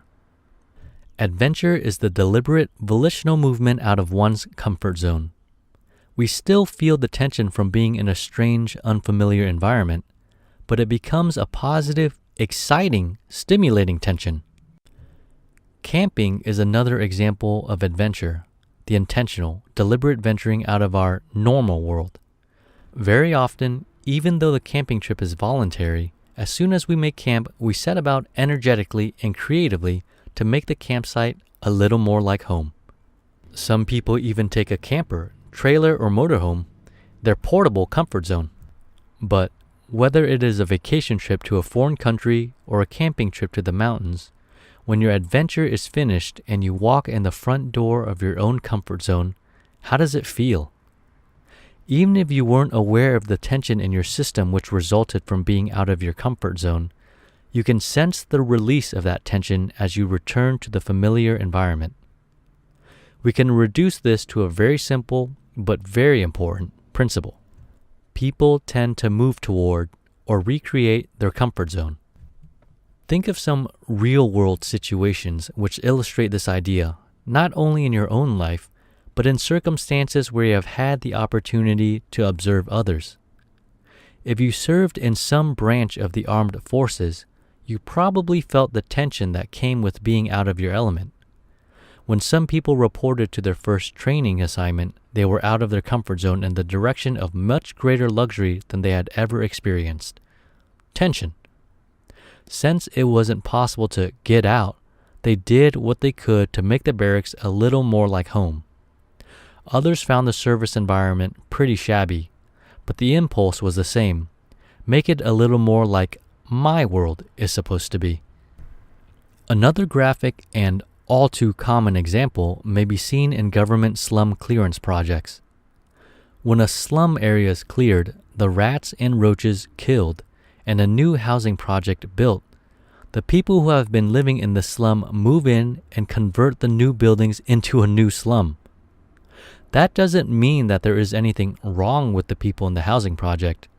They are behaving in a perfectly normal, predictable manner. If anyone should be criticized, it is the people in charge of the government agencies who, because of their ignorance of this simple principle, continue to pour our tax dollars into projects which are doomed to failure before they begin. Look at this slum situation in reverse. That may help to make it clear. If you were to be moved into a slum tenement room, complete with rats, bugs, smells, and filth, would you find it easy to simply adjust to your new environment? Or would you set about quickly, creatively, and energetically to change the environment to more nearly resemble your comfort zone? Your first impulse would be to get out. But if that were not possible for some reason, can you see that you would find some ways to make the place a little more like home? If you find yourself thinking, but that would be changing things in the right direction, think again. It would simply be changing things in your direction. Here's another less extreme example which you can observe in the suburbs of any city. Have you ever visited a new housing tract just after it has been completed? By housing tract, I mean a development of homes built by the same builder with very similar floor plans and appearance. As you drove through that tract, you noticed the great similarity of the houses and lots. Returning 2 years later, what did you find? The houses which were so much alike in the beginning aren't alike anymore. Each family has moved into their home, and the creativity and energy have flowed to change the property so that it conforms to the family's comfort zone. One house has been improved, added onto, landscaped, painted, maintained. The next house looks like a disaster area. The front yard is all weeds, the paint is peeling. The backyard has 3 automobiles in various stages of being dismantled and reassembled. As you move down the block, you see that some families consider the inside to be very important. Others have spent time only on maintaining or improving the exterior. For some, the backyard is the part which should look nice. For the others, the back doesn't matter at all, but the front yard is manicured. Each family has developed their own idea of how a home is supposed to be, and they will display all the creativity and energy necessary to bring their property to that level. It may be tempting to think that the appearance of the property is related to the earnings or economic level of the family. Not so. You will find families of very meager means in homes which are neat, clean, and kept up, and some with much higher incomes who seem to make a hobby of destroying the house they live in. Some years ago, the Bureau of Indian Affairs took pity on the poor Navajo Indians in Arizona because the Indian families were living in hogans, the traditional and very practical dwelling of that tribe. The government experts decided that some of our tax money should be spent on giving the Indian families proper housing. Many houses were built, concrete block buildings with several bedrooms, modern plumbing, electricity, and modern conveniences.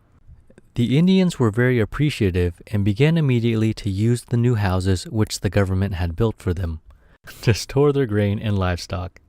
They went right on living in the comfort zone. The Hogan.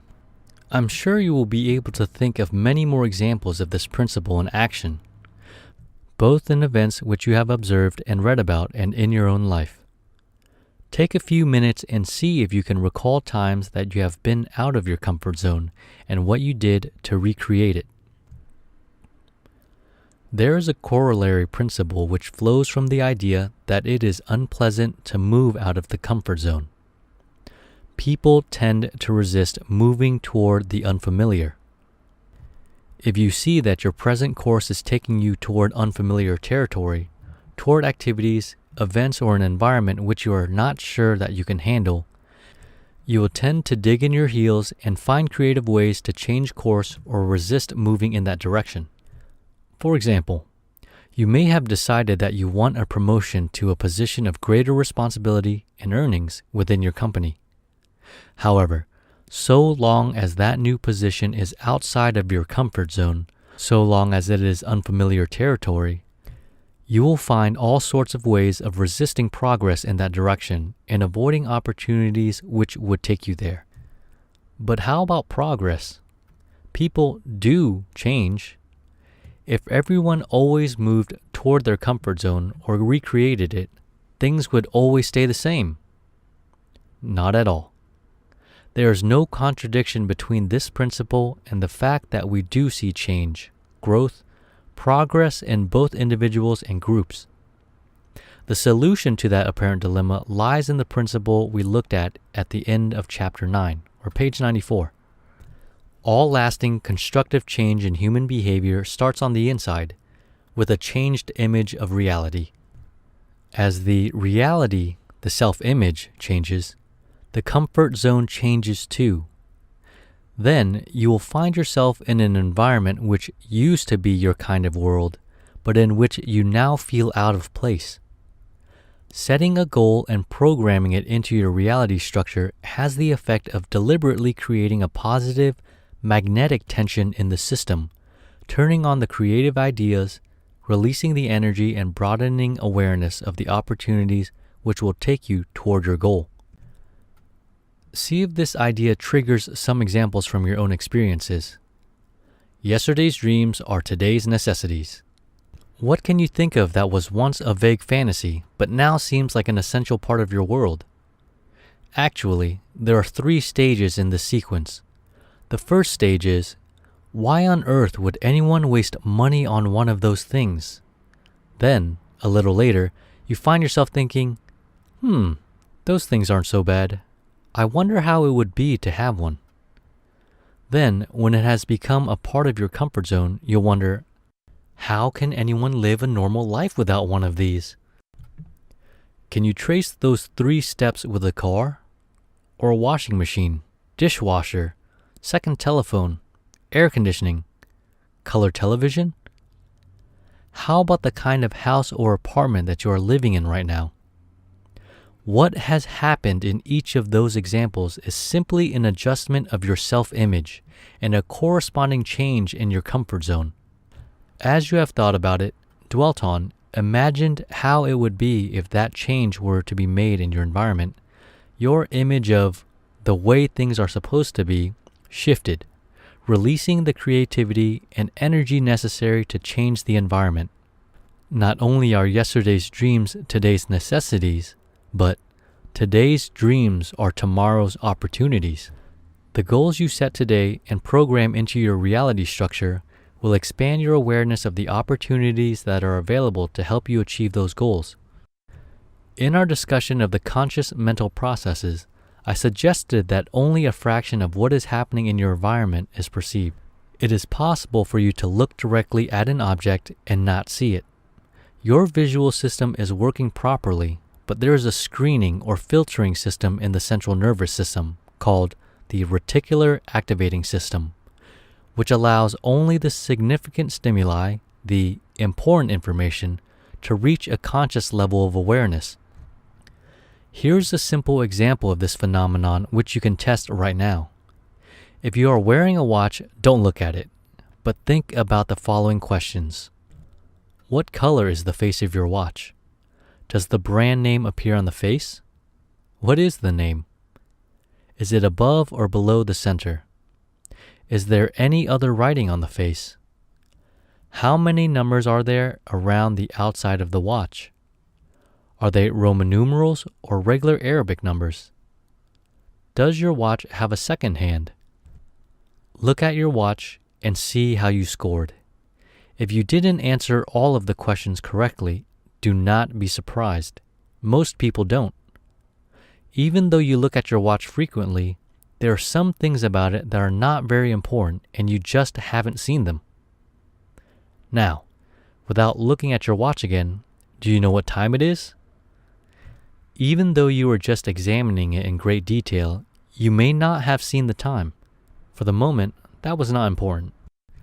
People tend to pay attention to what is happening in their environment in direct proportion to its value to them. You have seen this principle at work in many ways. Sometimes it applies to the way that we communicate with each other. Have your children ever looked directly at you and not heard a word you said? Or have you ever looked directly at someone and turned him off? When I was very young, we would often take a drive in the family car down through the hills of Missouri. We weren't going any place in particular, just taking whatever road looked as if it might be interesting. Someone would say, "Let's turn to the right here, Dad, and see where this road will take us." After several such random turns, we would often realize that we were completely lost. Then one of us would say, "Let's head for home. I'm hungry." Now, the entire situation changed. Up to that point, whatever road signs there were had just disappeared. They had been there, and we had probably looked right at them, but we had not seen them. But now that we had all decided to head for home, the road signs and any other information or signals which could help us to get there leaped out at us. When you have a destination in mind, the road signs that will help you to get there stand out very clearly. When you have a clearly defined goal structure, the opportunities which will make it possible for you to achieve those goals become more apparent. Have you ever seen someone walk right by what seemed to you to be a golden opportunity? Chances are that person just didn't see it, because for that person, it wasn't an opportunity. A lot of people go through their entire lives as though they were taking a drive, wandering aimlessly, taking whatever direction seems to look appealing at the moment, and more often than not, getting lost. It is also important to note that setting a goal and programming it into your reality structure does not guarantee its achievement. It only increases the probability that you will achieve the goal. The guarantee works in the opposite direction. If you do not set a goal, there is a built-in guarantee that you will not achieve it. This principle was expressed beautifully in the song Happy Talk from the great Rodgers and Hammerstein musical South Pacific. Remember the words, "You got to have a dream. If you don't have a dream, how are you going to have a dream come true?" If you don't have a goal, it is very unlikely that you will achieve it. And if you should happen to accidentally achieve something which is outside of your goal structure, outside of your comfort zone, you will nearly always scurry back to where you belong very quickly. You have probably seen many examples of this in newspaper and magazine articles. News stories about people who have either won a lottery or inherited great wealth unexpectedly.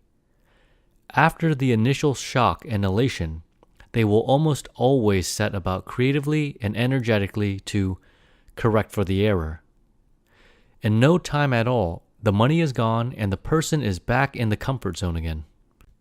Sometimes this happens in companies or other organizations. The sales manager, for example, leaves the company for some reason. The president decides that the logical choice for promotion to that position is the person with the highest sales volume in the company, the best salesperson. Sounds reasonable, doesn't it? After all, that person knows more about how to sell our product or service than anyone else in the company. Who is better equipped to run the sales department? And yet, that decision could be a disaster.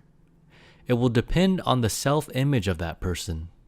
If he has had the goal of being promoted to the position of sales manager and has been projecting himself into that role, mentally practicing handling all of the various responsibilities and activities of the sales manager, he may move into the new office, feel very much at home, and handle things extremely well. On the other hand, if he still has the self-image of a highly productive salesperson, the president may discover that he now has lost the sales volume of his best producer, and the recruiting, training, forecasting, holding sales meetings, and many other vital tasks are being handled poorly, if at all. When someone is plunged into a situation which is outside of his comfort zone, it will result in a lot of unnecessary and unhealthy tension, and in many cases, the person will find creative ways to get back to where he belongs as quickly as possible. Let's get back to you again. Here are 6 simple rules to follow as you set and use your own personal goals. You will find a project kit starting on page 272, which will help you to focus your attention on this very important releasing mechanism. Do it right now, not one of these days when you have some spare time. Number 1. Balance. Select 3 or 4 goals in each of the 3 categories on page 272 and write them down on page 273. Be sure that you do not put all of your goals in just one department of your life. Identify some changes that you want to make in the vocational sector, earnings, position, sales volume. In your personal or family life, home, car, vacation trip, and in your community, through your church, political party, service club, or other organization. There is a thought starter list on page 272 to give you some ideas of what kind of goals might fit into each of the 3 categories. You will probably think of others which are not on the list at all, but it will get you started. Number 2, consistent. As you write down your goals on page 273, be sure each one is consistent with the overall comfort zone that you are developing with this list and with the goals of other people with whom you live and work. I like to think of a goal structure as a kind of jigsaw puzzle. Each goal is a piece in the puzzle. They make up a picture of the comfort zone in which you want to feel at home. Notice that we are not setting short-range, mid-range, and long-range goals, but one balanced, consistent list which represents the next plateau toward which you are reaching. You need to achieve some more immediate objectives to reach your goals, and you know that as you accomplish those which you are listing now, you will reset new, higher goals. But the present list should fit together to form a picture which makes sense to you. The kind of house, car, job, club, travel, recreation, hobbies, etc., which all add up to a lifestyle that you want to have become your way of living. Number 3, constructive. Your goals should all be within your reach, but not within your grasp. High enough to turn you on, stimulate excitement and enthusiasm in your emotional system whenever you think about them, but not so high that they seem ludicrous, impossible, unimaginable. Only you can decide what constructive means for you with each goal on your list. Most people are inclined to play it safe and set their goals too low. Don't sell yourself short. You have a tremendous amount of potential that you have never tapped, and your goal list is going to help release that potential. There are also hazards, though, in setting your goals too high. If a goal is beyond your reach, so high that you simply cannot project yourself into it and imagine it as an already accomplished part of your world, setting that goal will have little effect or no effect on your progress. Number 4, specific. Be sure that you define each goal on your list in considerable detail. There may not be enough room on page 274. If not, use extra pages for this purpose. It is not enough to have a goal of a house. What is the style? How many rooms? What kind of floor plan? Landscaping? Price tag? What are some of the special extras about the home that are very important to you? Do you want an entertaining area, a special kind of kitchen, a swimming pool? If you have a goal of an automobile on your list, decide on the make, model, body style, color, and any other details that are important to you. Go to the dealer for a brochure so you can see a detailed picture of just what the car looks like. If you have a vacation trip on your list, decide where you want to go and just how long you want to spend in each city or country. Get some travel folders. Look through National Geographic magazines. The more specific the goal is, the easier it will be for you to project yourself into it and experience it as an integral part of your comfort zone in your imagination. Number 5, confidential. Discuss your goals only with those individuals who are going to be directly involved in the attainment or enjoyment of them. If you have a house goal, get the whole family involved in setting it. Be sure that everyone who is going to live in that home is tuned into the specific image. Not only will you achieve the goal faster, but when you move in, it will be a happier day for everyone if they all are moving into their comfort zones. But don't make the mistake of telling every person you know about your house goal. Many people are so certain they cannot do anything about their lot in life that they will feel resentment and envy toward anyone else who thinks that he can improve his environment. You will invite an avalanche of negative rocks that you certainly don't need. If you have a goal of being promoted to a new position in your organization, discuss that goal only with those who are directly concerned. Your mate, of course, and probably your immediate superior, your boss. But don't tell all of the other people with whom you work or play golf.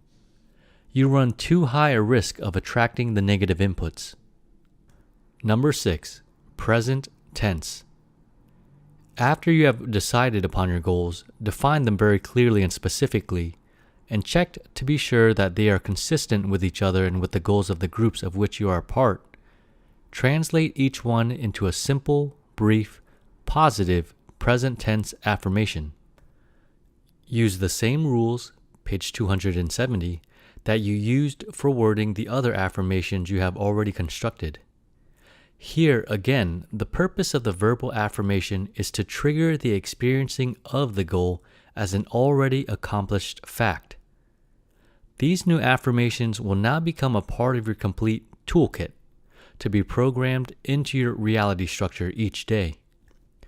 As you repeat the verbal affirmation in your thinking, we are all enjoying living in our new modern home in the hills. Allow yourself to experience in your imagination how it feels to be living in that new home. Be there in your imagination and let the positive emotions flow.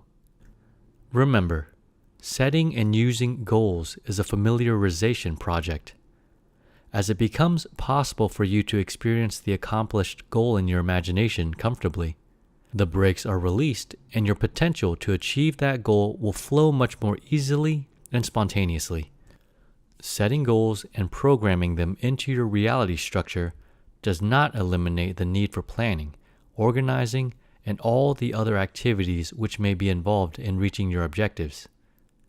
But the use of constructive imagination to digest your goals has the effect of making it all happen more quickly and easily. The releasing mechanism of goal direction applies to the group personality or epi-organism in very much the same manner as with your own individual behavior.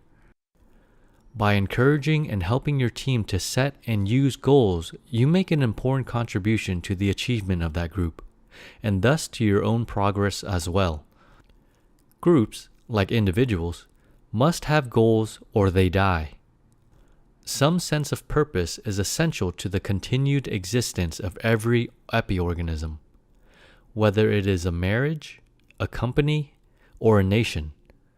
To the degree that the goals of the group are clear, specific, and become a part of the group's reality structure, the way things are supposed to be for us, the creativity, awareness, and energy flow to bring about those objectives.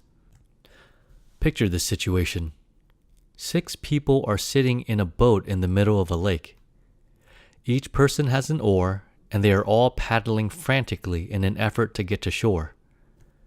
It would seem that they should have a common sense of purpose, but each one has a different idea of which part of the shore to head for, so the boat just goes around and around in circles and no one gets anywhere. Wouldn't it make sense to stop for a moment, communicate, decide upon a destination that all 6 people can buy, and then pull together to reach their goal? I am constantly amazed at the number of married couples who have never had any discussion about our goals. I believe this is one reason for the increasing rate of separations and divorces. In today's fast-moving world, there's an even greater need for clearly set common goals within a family unit. In a rural society, personal goals and family goals are almost built into that lifestyle. Not so for most of us today. Have a family conference from time to time for the specific purpose of discussing what the family's goals are. Such areas as where we live, changes we want to make in our home, the family car, vacation trips, and other objectives which affect everyone in the family lend themselves to an open discussion. Keep communicating until everyone in the group feels a real sense of personal commitment to the achievement of the goal. The same process works in a company or in a department within the company. As each member of the group feels a sense of personal dedication to the group's goals, it becomes possible for that person to align his or her own goals with those of the epi-organism. Then we all get where we want to go much faster and easier. Commitment is an important part of this structure. To the degree that each person in the team has a want-to attitude about the group's goal structure, the potential which exists within the group tends to flow. If some in the group see the goals as have-tos, the brakes are applied and progress is inhibited. Thus, management's responsibility is not only to see that goals are set, but also that they are communicated through the organizational system. The communicating will be most productive if it is designed to sell the goals, not simply to inform everyone of what they are. Think of the difference between a bar of ordinary gray iron and a magnet. They look just alike and they are made up of the same kind of atoms. But in the iron bar, the molecular domains are pointed in many different directions, randomly. In the magnet, the molecular domains are more coherent, pointed more nearly in the same direction. The magnet, simply because of its internal alignment, has an extra added power. So will your team. Anything you can do to encourage or bring about the establishment of a coherent, specific goal structure in a group to which you belong will help that epi-organism to function more effectively. That, in turn, will help you to achieve your own goals more easily. There are specific steps that you can take to encourage the setting of group goals. First, recognize that such action is likely to be taken only to the degree that the members of the group see it to be in their self-interest to do so. If setting group goals is an unfamiliar exercise, there will be a tendency to resist it. Your task is to sell those involved that it will be a valuable and safe step for them to take. An initial step which is often useful is simply to ask the question, what are our goals? Keep on asking, gently but firmly, until you get either an answer or there is a recognition or acknowledgement that we don't have any. And maybe we should set some. Or write out what you think might be a productive goal structure for the group. Ask each person to review your list and comment on what he or she thinks should be changed. Then invite everyone to get together for the purpose of discussing and setting a list of goals which all can agree on and work toward. Another idea. Give each person in the group a copy of Release Your Brakes, with a suggestion that you would like to discuss the idea of group goals with them after they have read the book. Or ask each person in your group to think carefully about one specific goal that your group should have. Write it down and give it to you. This will start some very productive thought processes, which can then lead to a group discussion of the goals which all of the members have contributed. Another way to phrase that opening question is, if we were to become the kind of company, family, association, etc., that you would like to see us become, what would be one of the major changes that would happen? Remember that your group is certainly going to be different a year from now than it is today. The direction that change will take can be left to chance. You can cope with what is happening, or you can take the initiative and decide where you want to go. There's no guarantee that your group will achieve the goals that you set, only a guarantee that you will not achieve the goals you don't set. Let's turn our attention to people growing. What can you do to help another person with whom you live or work to set and use goals as a releasing device? First of all, recognize that you cannot force someone to set goals, and develop the kind of personal commitment to them which will produce positive results. You can discuss, encourage, offer your opinion, share your experience, sell the idea, but pushing won't work.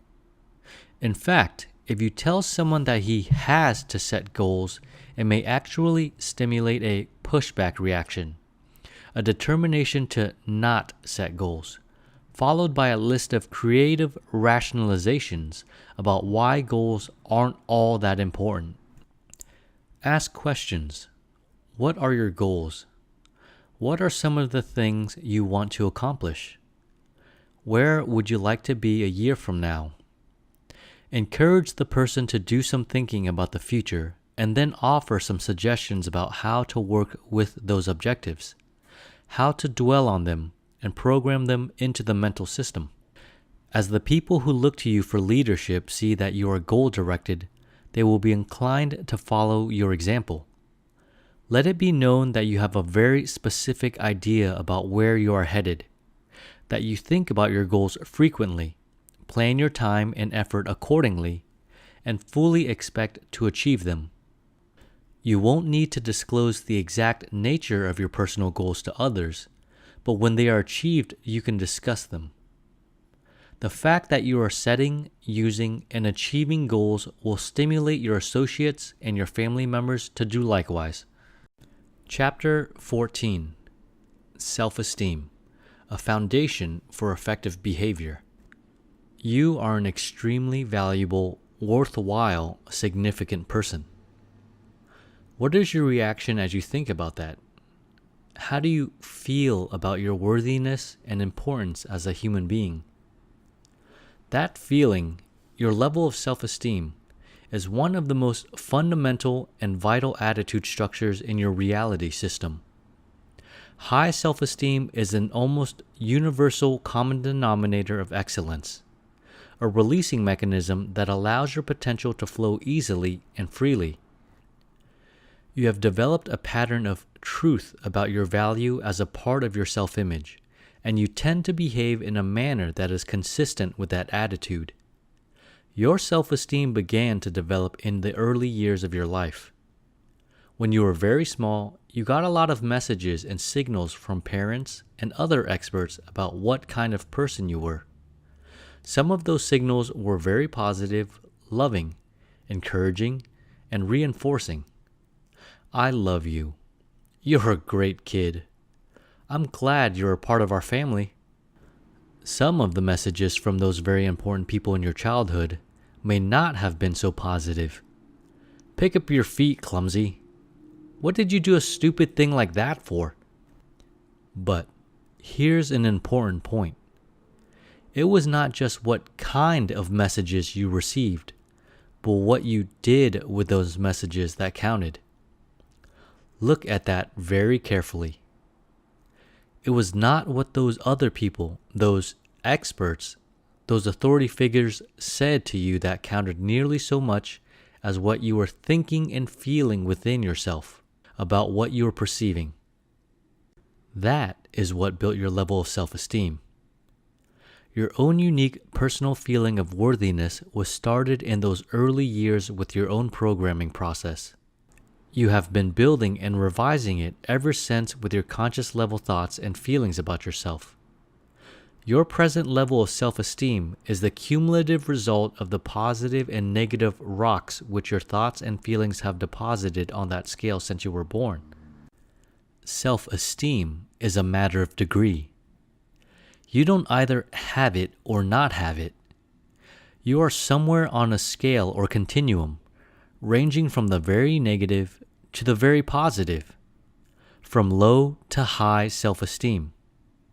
The person who excels, the high-performance person, tends to function most of the time toward the upper end of the scale. Most of the time feels a very real, honest, positive sense of personal worth and value. Side note, the visual illustration depicts a vertical continuum with a positive symbol at the top and next to it saying feelings of worthiness, value, and at the bottom of the continuum a negative symbol and next to it saying feelings of insignificance, uselessness. The person at the low end of the scale is convinced that he is worthless, insignificant, unlikable. He is unsure of his abilities, eager to stay close to home, to do things that are familiar and easy. He knows there isn't much chance that he will do anything very useful, is uncomfortable when given a compliment or praise, feels little control over his future, and is sure things will get worse in the future. Unfortunately, there are a great many people in this world who live with that kind of self-image, who genuinely, honestly, deeply feel that way about themselves. Negative as it may be, it's the way things are for a lot of people. It's easy enough to see how that kind of reality applies the brakes to a person's effectiveness. As you reflect on how it must feel to have such a low level of self-esteem, think about the kinds of messages or signals that a person might receive from his environment, from other significant human beings, that might stimulate the thoughts and feelings at a conscious level, which cumulatively would develop into that sort of self-image profile. The kinds of self-talk or inner thought processes which would build such a negative reality about oneself. Now let's turn to a more positive self-esteem level. How does a person at the high end of the scale deeply, honestly feel down inside about the self? Valuable, important, worthy of respect and consideration, able to influence others. The high self-esteem person enjoys new and challenging tasks and expects things to go well in the future. That's a little more refreshing and, I hope, a little easier for you to identify with. Note that self-esteem is not quite the same as self-confidence. You may have a great deal of confidence in yourself in a particular area, or with respect to a particular activity, even though your overall level of self-esteem is rather low. On the other hand, a person can have a very high self-esteem level and still lack confidence in specific departments such as public speaking or painting pictures. Self-confidence is more narrowly focused on a particular skill or type of situation. Self-esteem is a deeper feeling that you have about yourself, about your value as a person. If you have a solid base of self-esteem, it is much more likely that you will develop confidence in your ability to handle various skills and circumstances. Right now, you are somewhere on the scale of 0 to 100, negative to positive self-esteem. Ask yourself for a moment whether it might be profitable, worthwhile, desirable to move up that scale, to move in the direction of a more accurate, more valid, more honest appraisal of the real worth, value, significance that you do have. If you can accept the possibility that you may genuinely be a very worthy, valuable human being, then might it not be valuable to take some deliberate action steps to move in the direction of greater self-acceptance, a more honest feeling of self-worth? Here are some ways to do that. some simple techniques or methods that you can put into action right away that will take you in that direction. The first is simply a practical application of constructive imagination. Build a positive affirmation about your worthiness and include it in your list of images that you are reinforcing every day. Define exactly what self-esteem means to you, then translate it into an affirmation. An example is, I like and respect myself. I am a worthy, valuable person. As you work with that affirmation, let yourself experience, in your imagination, how it feels to be in a real situation, knowing that you are worthwhile, valuable, and significant. It might be a staff meeting, a party, an outing with your family, or a sales interview. Project yourself into that event and let the feeling of self-esteem flow through your system. You can re-experience an event in which you felt very good about yourself, reinforcing that positive experience. Or think of a situation in which you felt badly about the way you handled things and relive it in your imagination on a more positive level.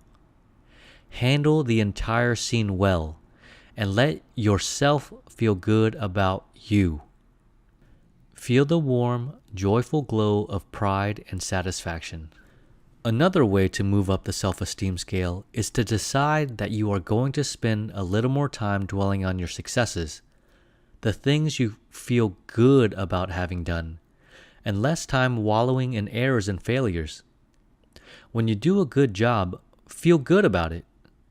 Not only does that increase the probability that you will repeat the excellent performance, but it also helps you to feel better about yourself as a person. When things go badly, they will still do that. Avoid the temptation to wallow in the error or failure. There's a world of difference between having failed and being a failure.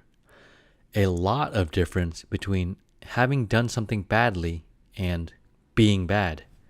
There's a pair of very useful words which can serve as an anti-wallowing device if you want to use them. Nothing magical about them, but they can very easily help you to shift gears from berating yourself and wallowing in the error to a more positive kind of programming. Next time, when something goes badly, recognize what has happened, acknowledge the error, and then shift into the thought about how you will handle that kind of situation should it ever happen again. I'm not suggesting at all that it is desirable or useful to ignore your errors or failures. Certainly, you will occasionally stub your toe or do something that doesn't work out very well. There will be times when you will not close the sale or you will not make the part exactly according to specifications. You may say something to one of your children or to your mate that you realize later wasn't really what you wanted to say, or the way that you wanted to say it. When that happens, you have a choice. You can wallow in the error, feeling bad with, "Oh boy, am I stupid?" Or, "I always do things like that. What's the matter with me?" diminishing your self-esteem level. Or, you can use the error to do a better job in the future. Instead of wallowing in how awful it was, or how dumb I was, or how clumsy I was, look at that particular situation and think, well, that didn't work out very well. Next time, here's how I'll handle it differently. Pre-program the system so that should that same kind of event come up again, you are ready to handle it in a more productive, more effective manner. When you are tempted to hang a negative label on yourself, there's another useful phrase which can help you to remind yourself of the fact that you are constantly changing. Up until now.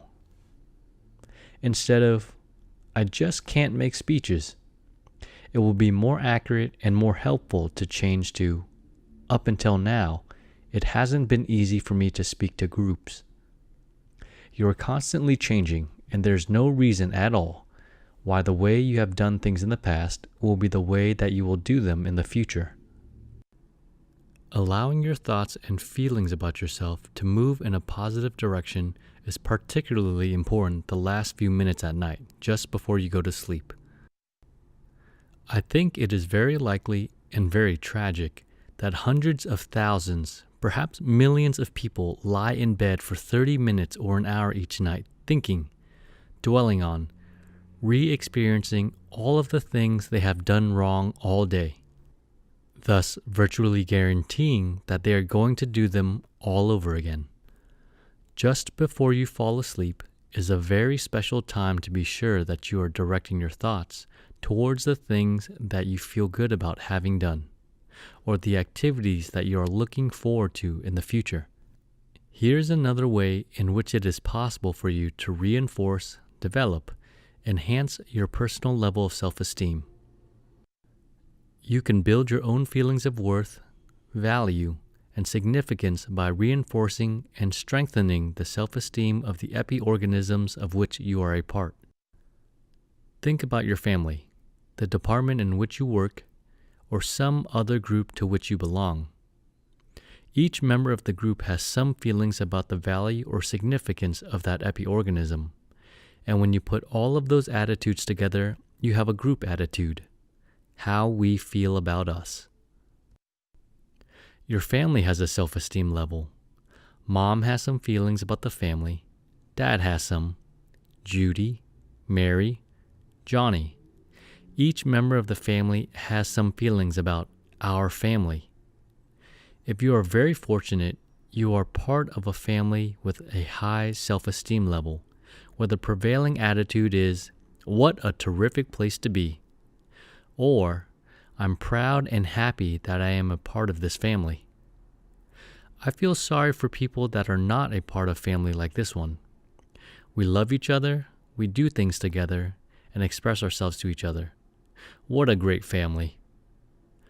Whatever potential exists within that family is likely to be flowing easily and naturally. Unfortunately, all too frequently, we find families in which the prevailing attitude is, "How do you get out of this outfit?"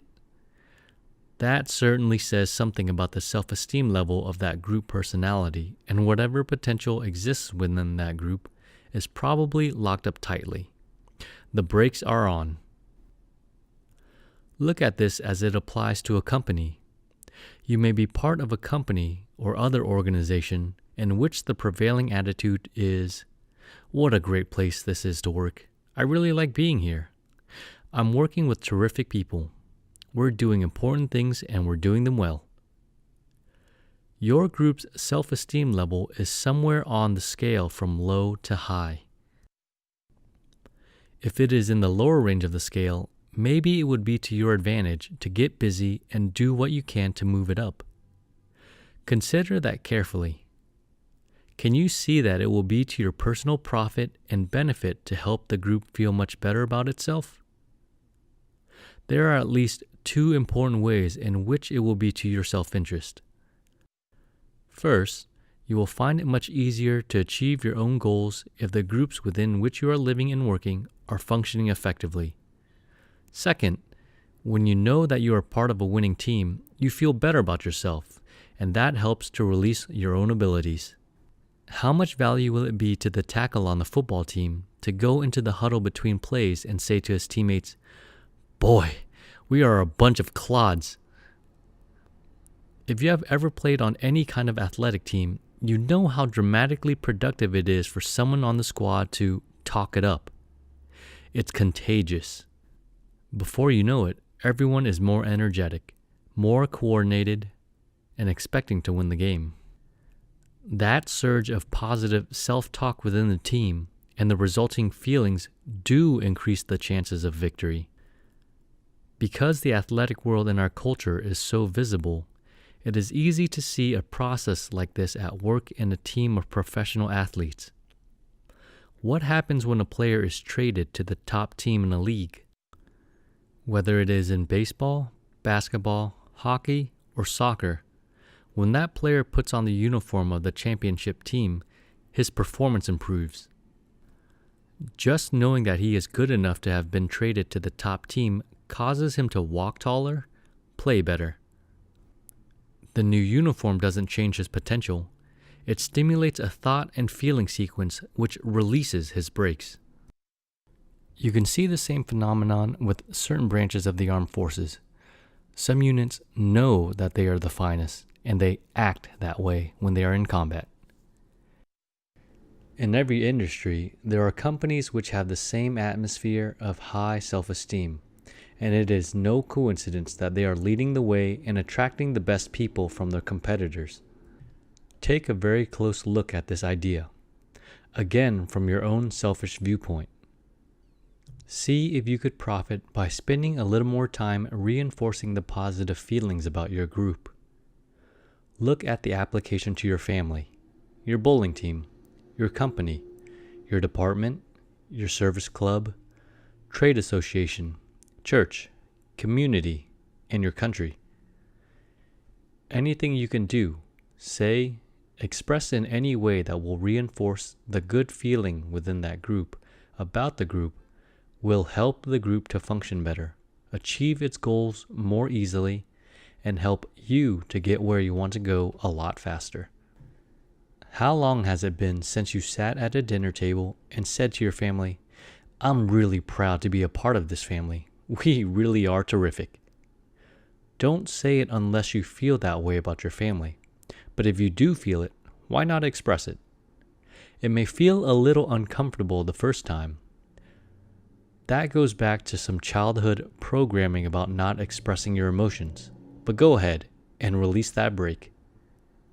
When you have a positive feeling about your group, say it. You will enjoy the results. When the group does something badly, use "next time" to avoid wallowing in the error and reinforcing it. When others in the group slip into the trap of, "That's like us, we're always goofing things up," step in gently with a question.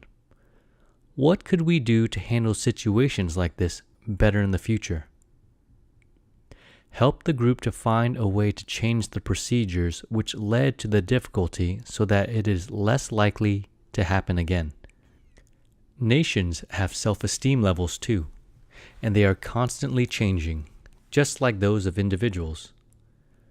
A look back through the pages of history will disclose some dramatic examples of the ebb and flow of self-esteem within various nations, and the relationship between how a country felt about itself and its ability to use whatever potential it possessed.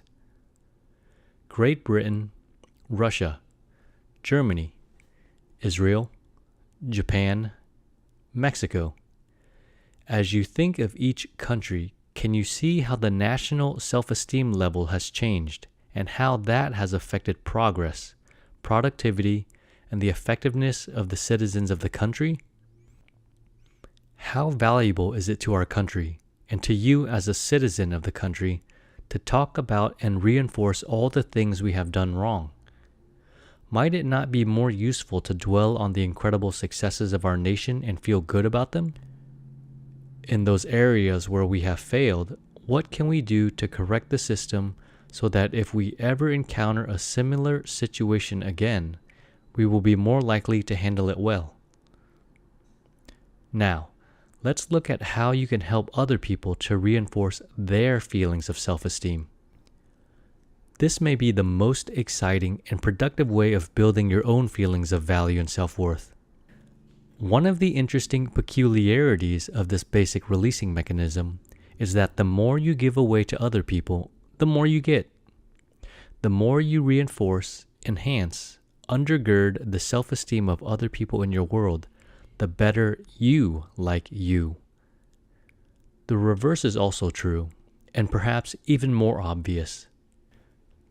Anything I do to cause you to dislike yourself creates an uneasy feeling within me about myself. So, one of the ways that you can build your own personal self-esteem level is by helping others to build and reinforce theirs.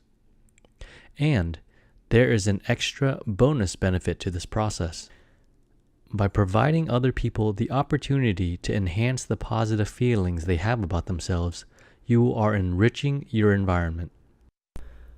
Pause for a moment and think about the dozen most important people in your world. The people you live with, work with, have frequent contact with on a social level? Who are the 12 most important, significant other human beings in your world?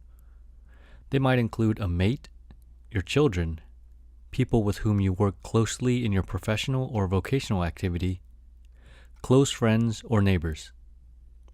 Think about those people for a moment and ask yourself this question. What would it mean to me if those individuals in the next month really, honestly, deeply liked themselves better? What would that mean to you? Would it be useful, to your advantage, or would it be harmful, unpleasant? Would it be a plus or a minus if those people with whom you interact every day, people with whom you have daily contact, were to move up that self-esteem scale and really like themselves better? I feel certain that as you think about this idea, you will see that life is a lot easier when you're dealing with people who have a high level of self-esteem. Instead of working or living with people who are defensive, withdrawn, inclined to shift the blame, you have a more open, honest, trusting relationship with mutually set goals and more direct communication. Much more exciting, positive things happen when people who have an abundance of self-esteem are working together. Try this. Set yourself a project in the next month. Pick out specific people with whom you have regular, frequent contact, and decide that you are going to do whatever you can to help those individuals to genuinely, honestly feel better about themselves. How do you do that? By spending more time and effort putting those people up and less time and effort putting them down. An exercise that you may want to test came from one of our PACE youth conferences. One of the most important and exciting programs which my organization offers is a conference for teenagers in which we explore the entire PACE framework as it applies to young people. In the summer of 1968, one of the participants in a PACE youth program created this exercise and called it the No Put Down game. The way to play it is simply to time yourself and see how long you can go without putting anyone down. Can you go for 15 minutes? An hour? It may not be as easy as it seems. The rules prohibit putting anyone down, out loud, including yourself, even in jest. The joking put down is outlawed because it usually has a sharp barb attached to it.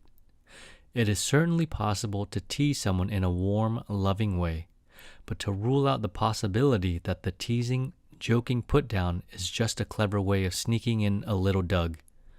Avoid it as you play this game. Moreover, this is an individual, personal, private project. Do not tell anyone else what you are doing. Just time yourself and see how long you can go. You are only working on yourself. Calling another person's attention to the fact that he has just put someone down is a put down, even if you are the one being attacked. When you find out how long you can go without any put downs, then see if you can break your record. See if you can go for a longer period next time. At the same time, develop the habit of putting other people up instead of down. See what happens if instead of undermining other people, you reinforce their good feelings about themselves. Be alert to the positive feelings that you have about another person. Be aware of what is going on inside of you, and when you feel a sense of admiration or regard or warmth for another person, go ahead and express it. You will be delighted with the results. As you spend a little more time putting people up and less time putting them down, you will not only be enhancing your environment, but you will find yourself liking you better too. You will be building your feelings of self-esteem as you develop the ability to reinforce the positive qualities of others. In your dealings with other human beings, you always accomplish a great deal more by praising the qualities that you admire than you can ever accomplish by criticizing those that you condemn. I'm sure you have noticed that. It can be very tempting sometimes to criticize the behavior or attitudes of other people when they are doing something wrong. which means they are not doing it the way that you would do it. But it is much more productive to reinforce the behavior or qualities that you admire. Imagine a husband and wife sitting in a restaurant. One of them says to the other, "You're not really going to eat that piece of banana cream pie, are you?" The question, and the tone of voice that goes with it, has a reinforcing effect, but probably not in the direction the person who asked it had in mind. Calling attention to behavior you do not admire and would like to see changed often has just the reverse effect. It might be better to wait until the other person passes up dessert to comment on that in a positive manner. "I know how much you like desserts, honey, and I really admire your decision to not have any." If you are in a management role or if you are a parent, you will occasionally encounter situations in which someone under your supervision has done something badly. Your child crawled up on the counter, reached for a cookie, and broke the cookie jar. Something needs to be said, but what the child does not need is to have someone tell him, "You broke the cookie jar." He knows that. He's already aware of the fact that the cookie jar is broken, and he probably feels bad about it. Now, there are a lot of little pieces of ceramic mixed in with the cookies, and they don't taste as good. So, he's upset enough with himself with the situation without having someone help him to feel worse about what he's done. What he needs is some help in how to handle this kind of project differently, better, next time. He needs some loving coaching guidance about how to get cookies without breaking cookie jars. It might be more productive to say, "Next time, get a taller chair," or "Next time, call me and I'll get the cookie for you." Sometimes a question can be valuable. "That didn't work out so well, did it? How could you handle that differently the next time you want a cookie?" A sales manager might say to one of the salespeople, "When the telephone rang in the middle of your presentation, you lost your momentum and never quite got back on track. Next time a phone call breaks your stride, how can you handle it better? What can you do to get back on track and close the sale?" In many cases, it will be desirable to give your opinion about something which might work well next time. Above all, be sure to discuss the activity or the behavior, not the person.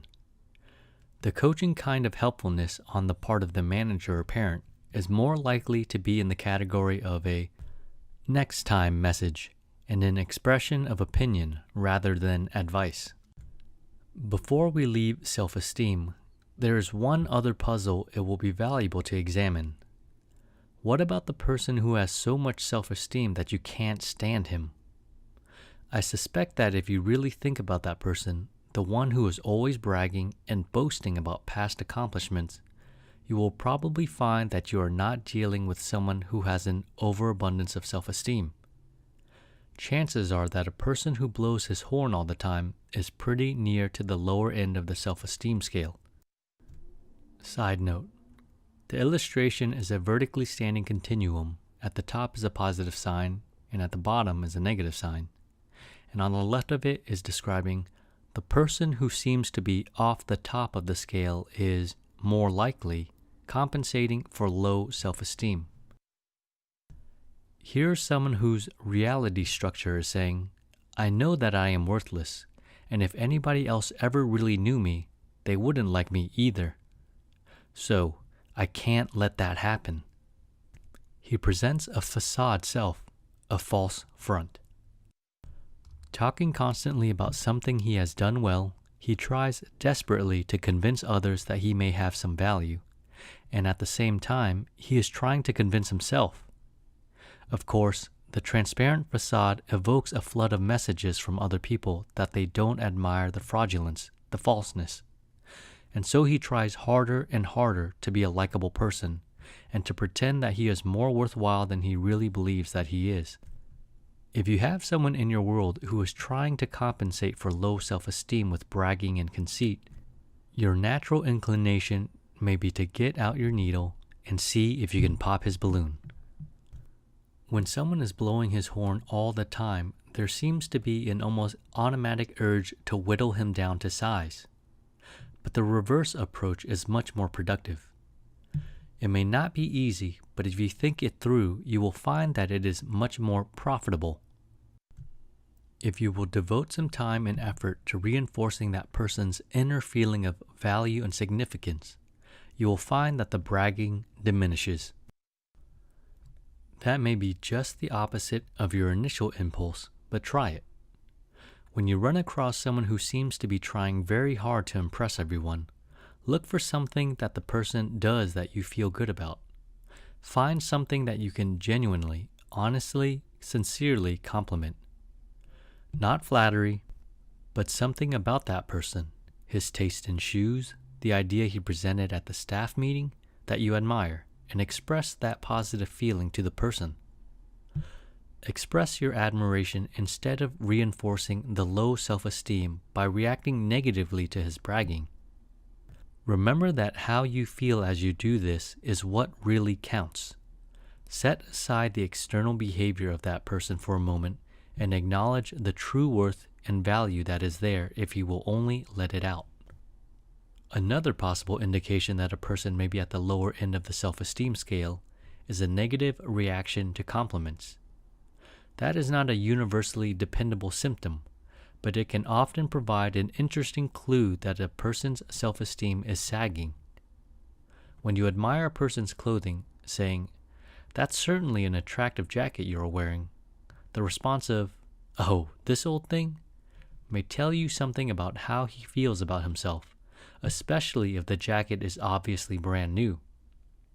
When a person is uncomfortable about a compliment, what is probably happening in his mental system is, "I know I have terrible taste, and here is someone telling me that my jacket is attractive." The conflict between what he is perceiving and his reality is uncomfortable. Sometimes people don't wait for the compliment to run themselves down. "I'm sorry that I look so awful today," or "I'm sorry the house is such a mess." You might not have noticed if they hadn't brought it up. So, one possible signal which can tell you something about a person's self-esteem is his response to a compliment.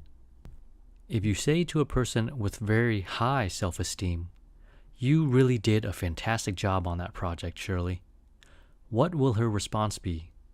Probably a simple, "Thank you." Or perhaps, "Thank you. I appreciate your saying that.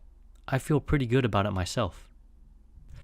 Praise is more acceptable to the person with a solid sense of personal worth, because it is consistent with what he knows and feels about himself.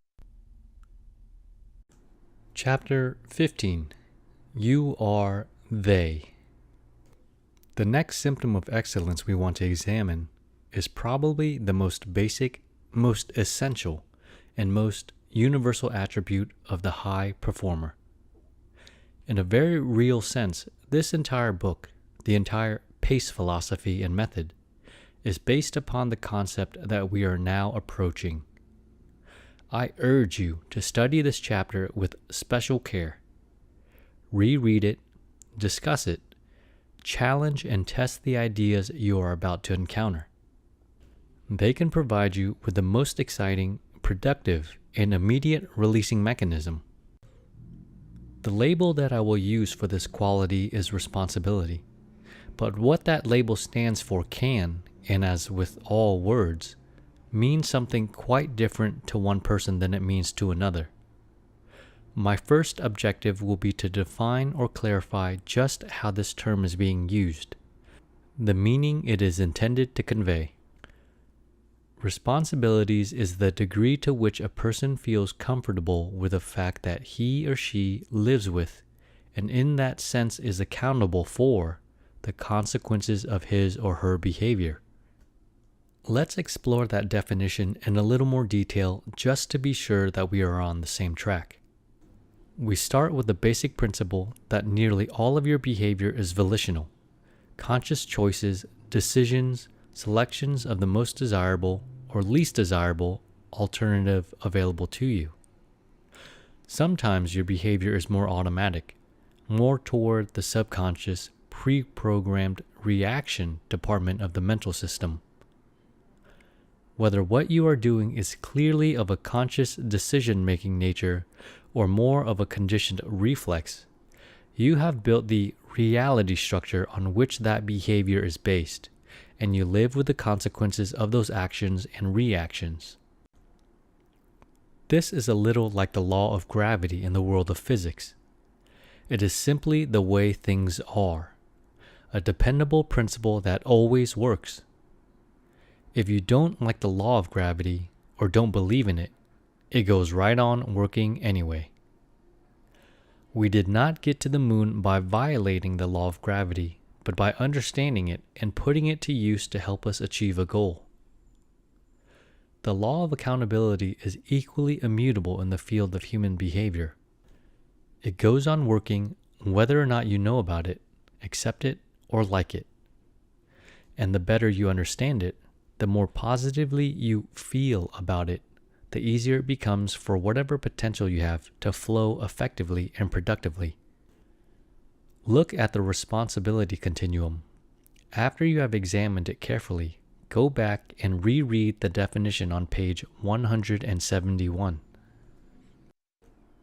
Side note: an illustration shows a vertically standing continuum with a positive symbol at the top and a negative symbol at the bottom. At the top of the continuum on the right side, it says, "Very enthusiastic about the fact that your decisions, actions, and reactions have brought you to where you now are and are taking you where you are going." Right below that, spaced in the middle of the continuum, says, "Able to recognize that you are making decisions or neglecting to do so, and that your behavior influences your progress." And at the bottom of the continuum, next to the negative symbol, says, "Convinced that external forces are in control, other people or the hidden mystical forces of luck, and that what you say or do is completely impotent in its effect on your destiny." The person who is very high on this scale is not just comfortable about the fact that his behavior is taking him where he is going. He is excited about it. Wouldn't have it any other way. And as a direct result of this very positive feeling, the responsible person is in a position to correct for errors and reinforce successes. This is the essence of why this quality has such a profound effect on a person's ability to use his potential. When things go well, you are able to feel good about whatever part you played in the success, and thus reinforce the behavior that worked. When things go badly, you're able to acknowledge the error, "I blew it," and then think about how you might handle such situations differently, better, next time. Reinforce successes, correct for errors. Think about the first time you pitched a horseshoe, tossed a ring at a peg, or shot with bow and arrow.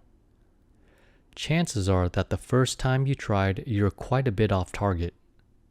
If your first attempt fell short, you thought about how you could correct for that and then tried again, probably coming a little closer to the target. As you found out what worked and what didn't, the pattern got tighter and tighter. Your performance improved, largely because you were accepting full personal responsibility for the consequences of your behavior. If you had transferred the responsibility to someone else, or to circumstances, or luck, there would have been little or no improvement. When you think you have had a lucky shot, you don't think about what you did well so that you will do it again. You just hope that you will have another lucky shot sometime.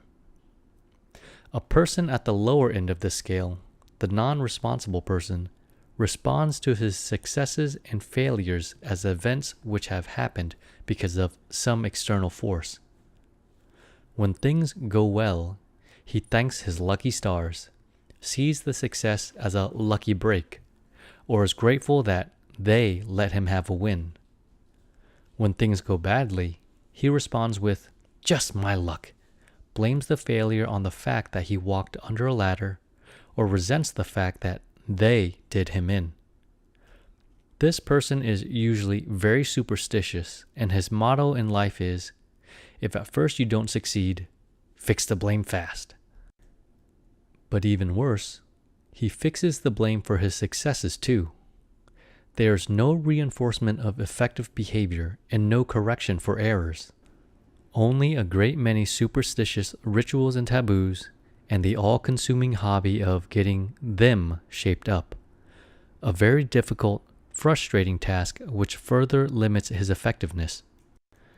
There are signals which can tell you something about where you are on this responsibility continuum. They are language signals, verbal indicators you can watch for in your thinking or in your conversation with others. If you examine that scale carefully, you will find that everything below the midpoint, decide to, choose to, is false and non-responsible. However, to the degree that you have adopted this framework within your reality structure as valid, the way things are, then, of course, you will behave in a manner which reflects that reality. Just as people who knew that the earth was flat behaved as though they lived on a flat earth, people who knew that the entire continuum is an accurate representation of the real world will behave that way.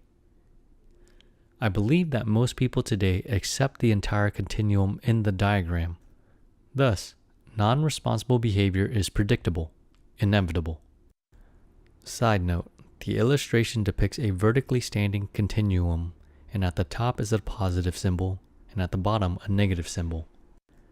At the top on the left side says want to, and on the right of it says can, in the sense of free to, not skill or ability. Various stages of enthusiasm, freedom, excitement, reward. At the middle of the vertical continuum on the left side says decide to, and to the right of that is choose to. Near the bottom of the vertical continuum says ought to, should, must, had better, and at the bottom is have to. To the right of those correspondingly is ought not to, should not, must not, had better not, and at the bottom, can't, in the sense of they won't let me. The four categories above that of ought not to, should not, must not, had better not, is grouped into various stages of feeling externally coerced or pushed within or else. I do not expect you to pounce on this idea and immediately accept it. You have been so thoroughly immersed in a world which regards the lower end of that scale as valid that this may very well require a substantial revision of the way you see yourself and your behavior. But stick with it. As you grasp this idea and become increasingly comfortable with it, you will find it to be the most exciting releasing device you have ever encountered. Let's look at some extreme examples of this principle. Most of our discussions throughout this book is focused on a high-performance activity, but for a moment, I want to deviate from that approach. A look at people with the brakes pulled back about as far as they will go may help to explain why this concept is so critically important. Some years ago, when I was in college, I had the opportunity to observe a patient in the Missouri State Mental Hospital who had moved all the way to the bottom of the responsibility continuum. Charlie knew that there was a gang in Chicago who controlled his behavior with a very complicated machine. He could tell you all about the machine, the dials, gauges, switches, and buttons, and he could listen in on the gang's deliberations and discussions. He was entirely under their control. Everything that Charlie did, from getting out of bed in the morning to falling asleep at night, he had to do. And everything that he did not do, he knew that he could not do it. The or else in Charlie's case was a migraine headache. If he disobeyed the instructions from the gang in Chicago, they would push a button on the machine, and Charlie would immediately suffer the terribly painful symptoms of a very real migraine headache. Of course, there was no gang, and there was no machine, except in Charlie's reality structure. He had so vividly experienced their existence in his imagination that they had become completely real to him. It made perfectly good, logical sense to Charlie that there were 8 men in Chicago who had nothing else to do, 24 hours a day, but to decide what he had to do and what he could not do. If someone said, "Come on, Charlie, it's lunchtime. Let's go eat," he might reply, "I can't eat lunch yet. They are having a conference about that now." Then, a few minutes later, Charlie would say, "I have to go eat lunch now." And off he would go to the cafeteria. He would put his tray on the rails and move from station to station, awaiting instructions from Chicago about what he had to eat today. He sometimes had some strange combinations of food on his tray, but he had to eat every bite, or else. After lunch one day, someone suggested, "Let's go into the lounge and listen to the radio, Charlie." He reacted immediately. "No, I can't listen to the radio at all today. I have to go outside now and walk around the old willow tree 14 times and await further instructions." This was an extreme pathological case. Charlie's reality had become severely distorted. But do you see that he had, progressively over the years, moved all the way to complete non-responsibility? He could not receive the credit for anything that he did well, nor the blame for anything that he did badly. If he didn't show up for breakfast, if he neglected to make his bed, if he threw his dinner on the floor or violated a rule of the institution, no one could blame Charlie. Take it up with the gang in Chicago. Now certainly, you don't believe that there's a gang in Chicago controlling your behavior. But look very carefully and honestly at the possibility that you occasionally slip across that center line into various degrees of non-responsibility. As soon as you cross that line, in your thinking, you are pretending that someone else is in partial control of your system. Not only is that inaccurate and non-responsible, but the impact on your behavior, your effectiveness, can be disastrous. What are some of the behavioral consequences as you move into the lower range of that scale? Whatever it is that you are doing, going to work, getting married, eating lunch, cleaning the garage, studying for an examination, writing a letter, terminating an employee, or countless other activities, to the degree that your attitude is toward the lower end of the scale, the following are some of the predictable results. Number 1. You will tend to procrastinate. When you feel pushed, even if you are the one doing the pushing, you will push back, resist the pressure. You will find creative reasons for putting off that activity until later. You will discover other pursuits which are suddenly much more important. Number 2, when you do get around to doing it, you will find the task much more distasteful than it really needs to be. You will feel such emotions as resentment, anger, frustration, and disgust, both toward the task and toward they who are forcing you into such an unpleasant activity. All of those negative, breaking emotions will severely limit your effectiveness and your relationship with whoever they are. Number 3, you will not perform as well as you are capable of performing. You will be inclined to get it over with, settling for whatever minimum level of quality that you believe is absolutely required. Number 4, you will not use your experiences as learning processes. Instead of correcting for errors and reinforcing successes, you will see that the event as an unpleasant nuisance imposed upon you by them.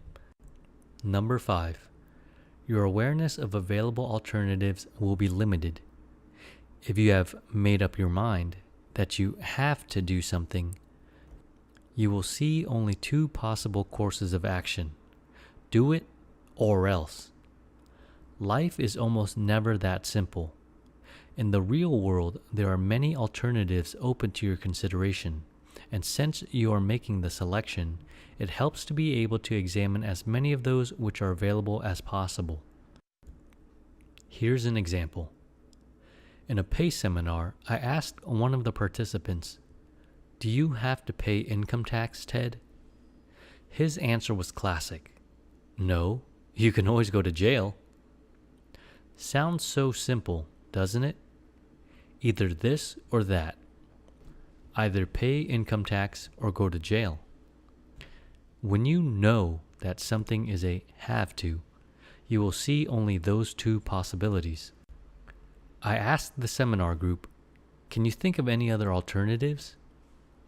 It was not easy to break out of that either or lockup, but as each new suggestion was offered, it became easier to see others. Here are some which the group listed. A. You could decide not to earn any money and go on welfare. B. You could cheat and take your chances of being caught. That, they agreed, was pretty close to the go to jail alternative. C. You could move to Montana, raise your own food, and live off the land without any taxable income. D. You could find some tax-sheltered ways of earning income. E. If you have enough capital, you could invest in tax-free municipal bonds and live on the dividends from your investment. F. You could have so many children that your deductions make your income not taxable. G. You could simply earn less, lowering your income below the taxable level. H. You could commit suicide. The group agreed that this was an even less desirable alternative than going to jail. And I. You could move to another country where there is no income tax. One of the members of the seminar group had a list of places, some of the Caribbean islands, Liechtenstein, Costa Rica, Monaco, or Tahiti, among others. So, there are alternatives. Some are more appealing than others, but that also depends upon the individual's background, values, and goals. The point is that if you pay federal or state income taxes, it is because you have decided that, of all the courses open to you, that is the most desirable or least undesirable action. It is your choice. Look at some of the other have to and can't imperatives in your life. Track them down and you will see that none of them will really stand up under careful scrutiny. What about the if have to sequence? If I want good grades, I have to study. Or if I want to keep my job, I have to do what the boss tells me to do. You will find that even in these cases, there are other alternatives and you are, in fact, making a choice. Try substituting because decide to or because choose to and see how it feels. Because I want good grades, I have decided to study for this test. Because I enjoy my job, I choose to do what the boss wants me to do. It may occur to you as you work with this idea that the one certain have to is dying. In this context, we have a different usage of the words. What we are really saying is, death, so far as we know it, is inevitable. There is no or else implicit in this use of have to. It is rather like saying, the law of gravity has to work. A more useful expression is, so far as we know, the law of gravity always does work. Think of some people whom you really admire and respect. People in your profession, neighbors, relatives, nationally prominent men or women for whom you have a very high regard. As you have the opportunity to observe those people, you will notice that in every instance, they live their lives almost totally in the upper range of the responsibility continuum. They do what they do because it is what they want to do, or at least because they have decided to do it. And that is one of the key reasons why they do it so much better than other people, why the potential they possess is flowing so consistently. Then consider the people who are accomplishing little, the criminal, the assassin, the chronic non-producer. You will see that these people live in a prison of have to, can't, should, and ought to. It is a psychological prison, to be sure, and one which they have constructed brick by brick, bar by bar, with their own thought processes. Still, it is just as limiting as any steel and concrete prison could be. Do you recall what Jack Ruby said just after he killed Lee Harvey Oswald? "I had to do it." We may never know all of the reasons or motives which impelled Ruby to commit that murder, but that is the typical language, the typical mode of thinking of the criminal. "Something came over me. I couldn't help myself. I was only following orders. They made me do it." Have you ever noticed a newspaper story about someone about to be released from a prison who pleaded not to be released? Most people find that kind of behavior puzzling, contradictory. Why would anyone want to stay in a prison when he could be out, free of the steel bars, guards, and rigidity of controlled activity? Because being free means being responsible. Inside the prison, nearly all of the choices and decisions are made by someone else. The prisoner is told when to sleep, when to wake up, when to eat, what to eat, when to work, when to play. On the outside, one makes choices, decisions, selects alternatives, and lives with the consequences. If a man has been in the prison for a while, the prospect of making decisions can be frightening. But that is exactly what freedom, personal liberty, is all about. The only important kind of freedom is the freedom to choose, to decide, and to live with the consequences of our behavior. True freedom is the right to be responsible. That includes the right to succeed and the right to fail, to make decisions that help you to achieve your goals, and also to make decisions that turn out to be counterproductive. Whenever someone tries to sell you on the idea that you should let him make your choices for you, look out. Whenever someone insists on protecting you from the consequences of your behavior, tells you that he knows what is best for you better than you do, and he is going to help you whether you like it or not, listen for the clanging of the prison door. You are about to be locked up. You may, of course, choose to follow someone else's counsel. If you regard your physician as an expert regarding your health, you may decide to accept his suggestions regarding diet, exercise, medicine, or surgery. It is when someone else's opinion of what is best for you is forced upon you that you are in danger of losing your freedom. Not all of life is a matter of choice, though. You did not decide which parents you were going to have. If the driver behind you in traffic has a brake failure and you suffer a rear-end collision, it certainly is not because you chose to do so. When there is an earthquake, when a hurricane blows, or when lightning strikes, the people whose property is destroyed or damaged can hardly be held accountable for the forces of nature. Yet even in those areas where dramatic, unexpected changes take place in your environment or in your physical system, you are accountable for your reactions. You live with the consequences of your responses to change. The event may be very negative: illness, loss of a loved one, increased taxes, theft. But your response can range all the way from a determination to take creative, constructive action to anger, depression, or even suicide. In Chapter 18, we will look at how you can reprogram your reaction mechanism so that your response to pressure is automatically more positive. At this point, it is important to recognize that not only in the area of overt action and decision, but also in those aspects of your life where you are reacting to what is happening, you live with the consequences of your behavior. How you feel about that fact will have a lot to do with the kind of choices you make and how well you handle the unpredictable emergencies of life.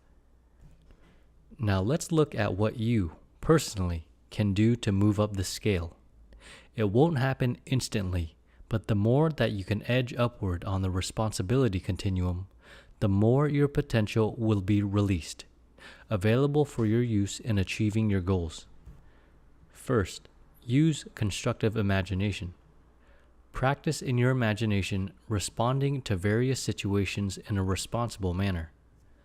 A useful affirmation might be, I am excited about the fact that my choices, decisions, and reactions are guiding the direction of my life.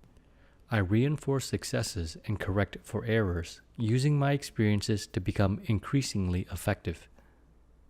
Practice responding to real-life events with that kind of attitude in your imagination, and let the feeling of freedom flow through your system. Next, watch your language. Not only in your vocal conversations, but the language of your verbal thought process as well. Be alert for should and shouldn't, have to and can't, and the other prison words. When you catch yourself with one of those or else oriented thought sequences, pause for a moment, go back and rephrase the same idea with I'm going to, I've decided to, or even better, I want to. Especially look out for the expression you have to, or should, or ought to, etc. when the word you is used to include everyone in the same prison. For example, the statement, well, you have to make money and support your family, is just an attempt to make that particular have to sound like a universal rule which applies to all mankind. A more honest expression is, the way I see things, I have no choice but to work, earn money, and support my family. Changing I to you is a subtle way to further duck the responsibility. Even in the example which I have used, there are other alternatives which are open to consideration. The more responsible expression might be, of the alternatives open to my consideration, the one which makes the best sense to me in the long run is to earn money that I want to have in order to make my family comfortable and happy. Or, I love my family and I want the best for them. Practice the idea of reinforcing successes and correcting for errors as you release this break. When you find yourself in the upper end of the responsibility continuum, feel good about your progress. Notice the positive impact it has on your performance. When you sense that you have slipped below that center line, correct for the error. Rephrase the sentence. Consider how you can handle that kind of situation better next time. Watch the news media for stories which illustrate varying degrees of responsibility. Listen to politicians, business and labor leaders, educators, and other public figures, and notice where they seem to be on this scale. That will help to increase your awareness and alertness to this important concept. Now, let's turn to how this applies to the epiorganism. Your family, your department, your club, or any other group has a feeling about the degree to which we are responsible for our own destiny.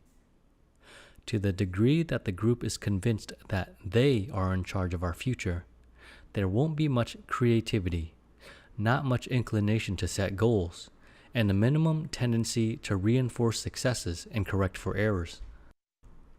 In a company, for example, if the consensus is that our competition is determining where the industry is going, or that the government is running our business, or that some other they are in charge, then why do anything? Certainly, there is competition, and of course, there are a multitude of government regulations. But do what you can to help the group realize that even within those very real constraints, we can make choices, set goals, develop new products or services, find better ways to increase our share of the market, improve our quality and our reputation in the marketplace. And we, as a group, live with the consequences of our behavior. When you hear someone in your group saying, "We can't do that, they won't let us," or "We have to do it this way," step in and ask, what are all the alternatives available to us? And which course of action will really take us where we want to go? If you want to do so, you can have a powerful effect on the degree to which your group feels comfortable about the fact that we are taking us where we are going. Everything you do to strengthen that attitude will help you to achieve your own personal goals that much faster. How about other individuals whom you care about? What can you do to help someone else who looks to you for leadership and guidance to release this very fundamental break? I have 2 suggestions, both very simple. Not always easy, but very simple to state. First, give that person the opportunity to make specific, clear-cut choices in increasingly significant areas, and permit the person to live with the consequences of those choices. Whether it is your child, mate, employee, or any other person, look for opportunities to test this idea. With a small child, for example, you might ask, "Would you like to have tomato juice or orange juice for breakfast?" Or, if you have several options to offer, present them all. Then, when the child has made the choice, stick with it. "I want orange juice." "Okay, here's your orange juice. I changed my mind. I'd rather have tomato juice." "Sorry, it's too late for that. You chose orange juice, and that is what you have. Now you have another choice. You can drink the orange juice or not drink it, and you will also live with the consequences of that choice." Simple? Indeed it is. But what difference does it make? Why not let the child have the tomato juice? This has nothing to do with causing the parent some inconvenience. It is entirely in the category of a step-by-step training process to help the child learn about choices and consequences. It is application which can be employed at a very early age. You would not, of course, offer a choice which could lead to a disaster, or which you might not be able to see through to its conclusion. Remember, the purpose is to help the person learn and to feel comfortable with the principle that we do select alternatives and live with consequences. For most parents, allowing a child to suffer the consequences of behavior can be very painful, but in the long run, it may save a much worse pain. When my son was about 8 years old, he had saved enough money to buy a model airplane. We had put together some models as a joint effort, but he had decided that he would assemble this one by himself. He had worked hard to earn and save the money, spent 2 or 3 hours at the hobby store deciding on which kit he wanted, and finally went to his room to work on his project. He knew that I was available to help if he needed me, but this was a special first, the first model that he would assemble all by himself. A few minutes after he had started, I happened to walk by his bedroom. As I glanced in, there was Jim, carefully gluing the wing on the fuselage, backwards. I still remember the wrenching feeling I had as I kept on walking and let him go ahead and make the mistake. My impulse was to go in and help him, whether he liked it or not. Somehow I was able to resist that impulse, and I am certain that he learned more from the mistake than he could possibly have learned if I had obeyed my impulse to protect him from the consequences of his behavior. He learned something about accountability. He learned that someone would not always be available to bail him out when he goofed. And he had another very important learning experience. If all fails, read the directions. How much better to learn that very valuable principle with a model airplane than to learn it later in life with an automobile? Here's another example that you can try if you are a parent. At some point in your child's life, give him or her the complete responsibility for a bicycle.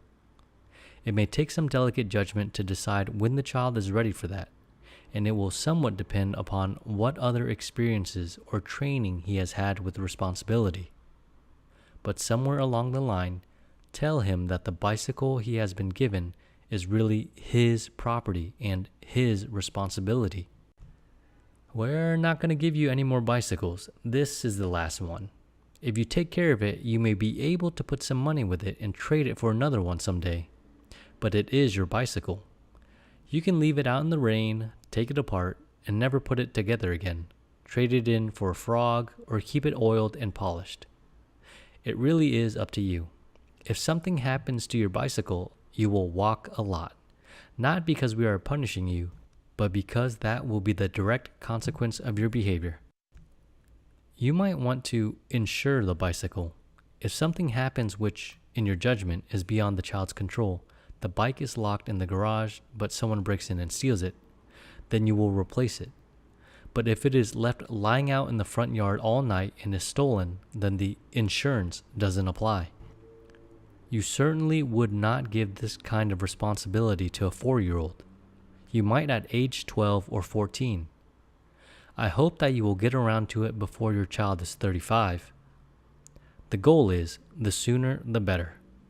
The earlier in life a child understands and feels comfortable with the idea that his decisions and actions are taking him where he is going, the more likely he is to grow into an effective, high-performance adult. One of the most valuable favors you can do for your children is to help them grasp this concept. It will be to your self-interest to get this message across while the child is still young. It can be very painful to a parent to see his or her teenager stumbling into all kinds of difficulties because of a lack of understanding about the importance of long-range consequences. The second suggestion that I have for helping another person to release this braking mechanism is, for most of us, a lot easier to understand than it is to practice. Make it safe to make a mistake. That doesn't mean make it rewarding or desirable to make an error, but establish the atmosphere and the relationship within which that other person can easily and freely acknowledge that he or she has done something badly, and thus be in a position to correct for the error. Several years ago, I saw a humorous sign hanging in a business office. It was supposed to be funny, and I suppose the reason people laughed when they saw it was because it was so close to being true. The sign said, "To err is human, to forgive is not company policy." This attitude, which is so common in organizations and in families, can be traced back to the restrictive conditioning of childhood, which we discussed in Chapter 8. You may have learned as a child that you have to do things right. You can't make mistakes. When you did something which they did not approve of, you received a disapproving frown, scolding, or perhaps physically painful punishment. If that was where it stopped, all you learned was that doing something which others didn't like usually led to emotionally or physically unpleasant consequences. In its extreme form, this can lead to a constant level of anxiety and a continuous inclination to watch for other people's reactions, to be sure that they approve before speaking or acting. It can even result in an unwillingness to do anything for fear that it might be wrong. If your childhood environment was one in which those in authority, parents, teachers, etc., accepted your errors as a normal part of your growth and development and helped you to learn from them, this will be much easier for you to do with your own children, your employees, mate, and others whom you care about. To the degree that you programmed your reality structure with "you have to do things right" and or "you can't make mistakes," complete with the "or else" feelings that go with "have to" and "can't," you will find yourself feeling some anxiety when you make a mistake. You will feel a similar anxiety when anyone else does something wrong. Because of that anxiety, you will be more inclined to punish, get that person shaped up, than to help the person to learn from the experience. When it is dangerous to make a mistake, in your home or your vocational environment, errors increase. When people are trying hard not to make mistakes, they are much more likely to make them, and the tendency to shift the blame to others increases, with an understandable decrease in morale and productivity. Worst of all, in that kind of atmosphere, people do not correct for their errors, so they go right on making the same mistakes again and again. Use constructive imagination to develop your ability to allow other people to learn from their errors. Eliminate should have and if only. Instead of conveying the feeling of disapproval, make it safe for that person to acknowledge the error and help him to think about how it could be handled better next time. Usually when someone goofs, he knows it and doesn't like it. It feels a lot better to do something well. If he needs any help at all, It is a coaching kind of help, some guidance about how he might change behavior in the future. That may take the form of a question. If something like that were to happen again, how do you suppose you could handle it differently? Or it may be appropriate for you to offer your opinion about how it could be done in a better way. My dear and wise friend Betty Peters helped me to understand the important difference between advice and opinion. Look at this carefully. It can have a profound effect on your leadership and on your relationships with others. Advice has strings attached to it. If I give you some advice, you'd better follow it, or else. If you don't follow my advice, I will feel resentment and anger, which, of course, is more damaging to me than anyone else. If you don't follow my advice and what you do doesn't work out very well, then I will probably tell you, "I told you so," every hour on the hour for the rest of your life. That won't do much for our relationship either. An opinion, on the other hand, is a free gift. If I give you my opinion, you may do anything with it that you want to do. You may ignore it, laugh at it, use part of it, or accept and use it all.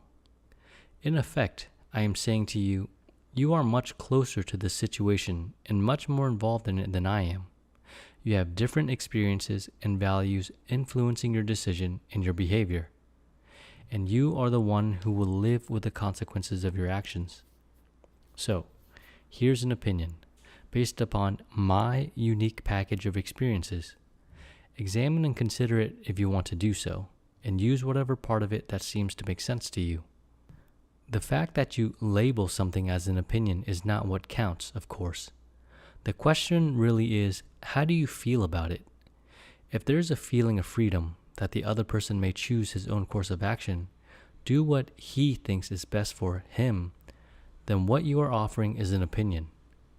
If you find yourself thinking/feeling that the other person should, ought to, must, etc., what you are giving is advice. You are putting yourself in charge of that other person's behavior. You will do that certainly with a small child.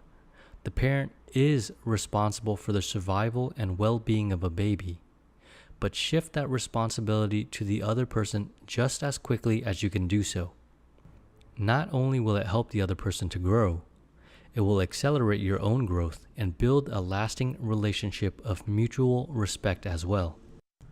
With another adult, try to stay on the opinion track. Provide that other person the freedom to function, the freedom to decide and to live with the consequences. Chapter 16. Building Better Bridges. As you read these words, you and I are engaged in one of the most fascinating, complex, and difficult of all human endeavors. We are communicating.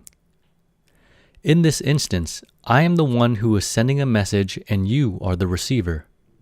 We are both working on the project of getting an idea across the space which exists between our systems. You devote a great deal of time and effort every day to the process of communication, both on the sending and receiving ends of the activity. Much of your success in every part of your life, particularly in your direct relationships with other people, depends on how well you practice this art or skill. I would like to explore the communication process with you. What is it? What kind of media do we use? Why do people often not understand each other? And what exactly can you do to build better bridges of understanding between you and the other people in your world?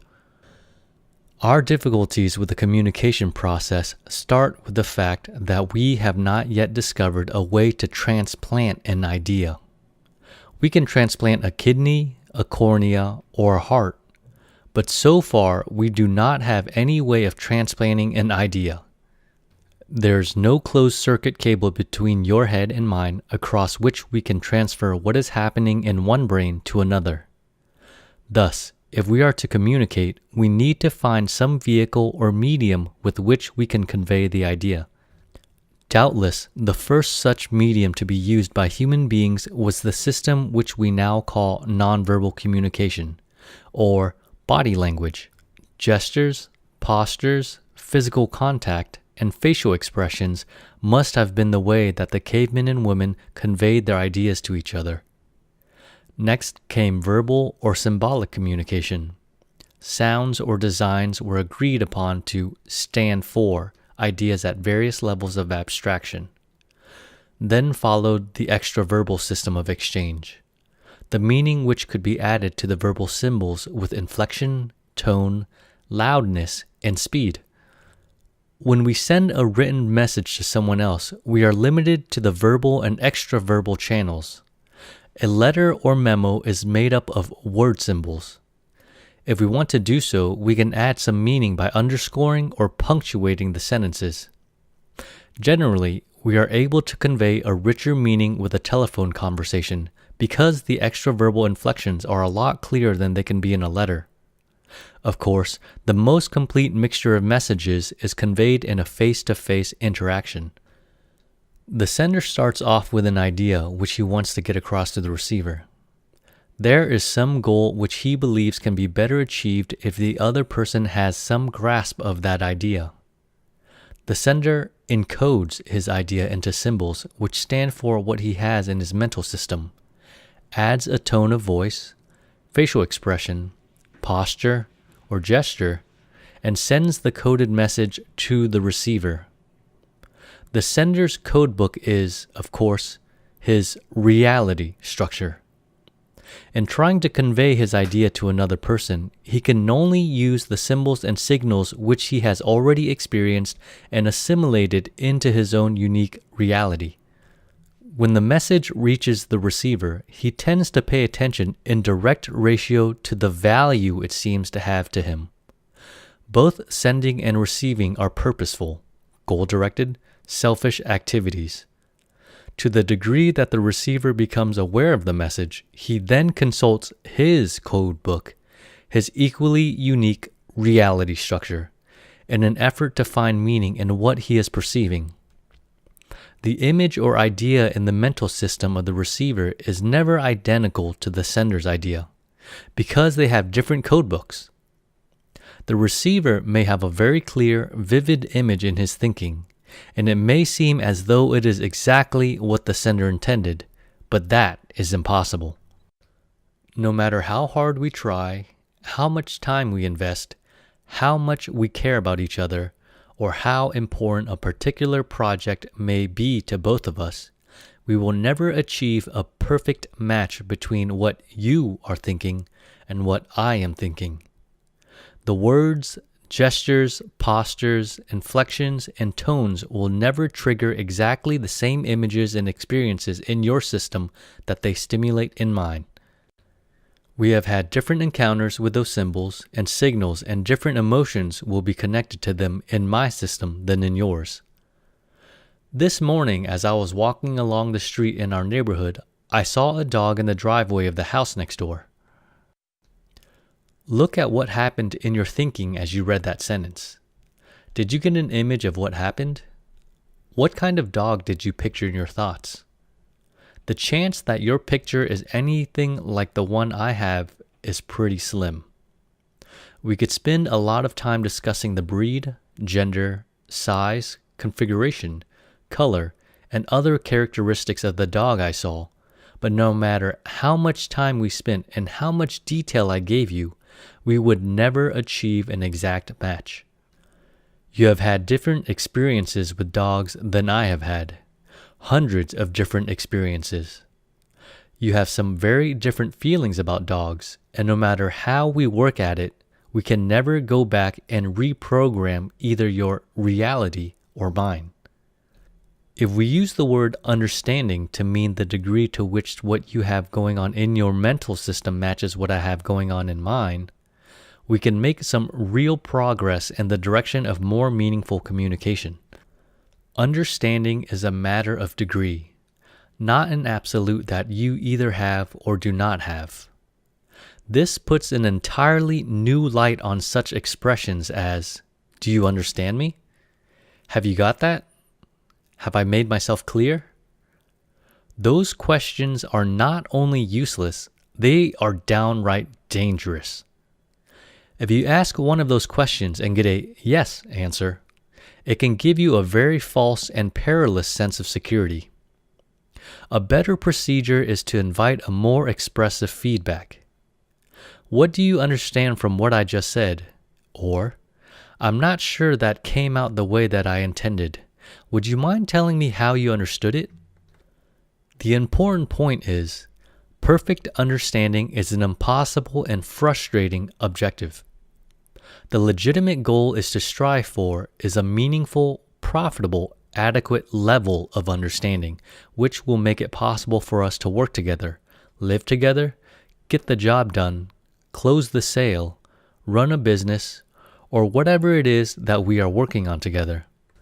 With that objective in mind, let's see what the emotional releasing mechanism is which will allow you to make productive use of your potential as a high-performance communicator. Who bears the responsibility? When two people are communicating, who is responsible for seeing to it that an adequate level of understanding has been reached? What do you think? Much more important, how do you feel about that? When you are the sender, how much of the responsibility are you willing to assume?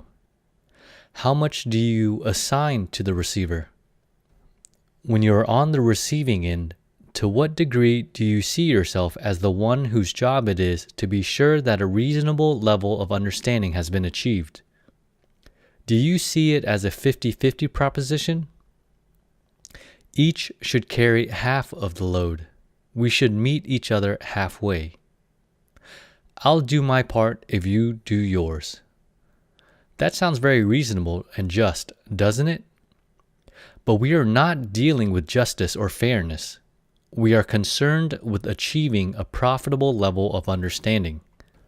I believe that the most useful attitude you can have with respect to the responsibility factor in communicating is the willingness, perhaps eagerness, to assume the full, complete, 100% responsibility for reaching an adequate level of understanding, whichever role you happen to be playing. When you are sending a message to someone, there is some reason for your action. In some way, it is going to be of value to you to get an idea across to that other person. Therefore, it will be to your own personal self-interest to do whatever you can do to be reasonably sure that you have been adequately understood. When you are on the receiving end of the exchange, it is also to your self-interest to adequately understand what the sender is trying to convey, and it will be worth the effort to do whatever you can possibly do to ensure that a profitable level of understanding has been reached. Recognize, too, that some delicate judgment may be required to gauge just what will be an adequate level of understanding. When I talk about the dog that I saw in the neighbor's driveway, we may both be quite willing to stop right there, unless you have lost your dog. Then you might want to take some action to upgrade the accuracy of your understanding. If you are making a sale, filling a customer's order, delivering a summation to a jury, or making an airplane reservation, it may be even more important to be reasonably sure that you will have reached a level of understanding which will help you to accomplish your objectives. That's a lot more likely to happen if you do everything that you can do. Reach for the complete responsibility. I am not suggesting that it will be possible for you to achieve that 100% goal in every case, only that it is worth striving toward. Try it for the next few days and see what happens. Leave as little to chance as you possibly can. In all of the professional, family, and social relationships of your life, recognize the value to you which will result from doing everything that you can do to increase the probability that the people in your world will reach that level of understanding which will help to get the job done. The releasing mechanism is the degree to which you feel comfortable about being completely responsible for the degree of understanding which is achieved in your communication with others. Side note, there's an illustration in this chapter which can be obtained by purchasing the book at the PACE organization's website. Continued. As you move up the scale, whatever talent, knowledge, and skill that you have acquired in the field of communication is likely to flow easily and naturally in the way that you want it to flow. Some of the things you know about how to get your ideas across to others will begin to work for you better than they ever have, and your ability to listen, really listen, will flourish too. Practice this with constructive imagination. Project yourself into real communication situations in your imagination. Experience a selling situation, a discussion with your teenager, giving instruction to someone you work with, a difference of opinion with your mate. Let yourself reach across that gap and assume the responsibility for understanding, and feel good about being that kind of person and about the results you are achieving. Several years ago, a restaurant owner in the Bahamas told me about an experience he had had with the complexities of communication. I think that his experience provides a dramatic illustration of the ideas we are examining. As we enjoyed our lunch, I noticed that the sugar bowls were filled with the little paper envelopes, individual servings sealed against the humidity of the tropics.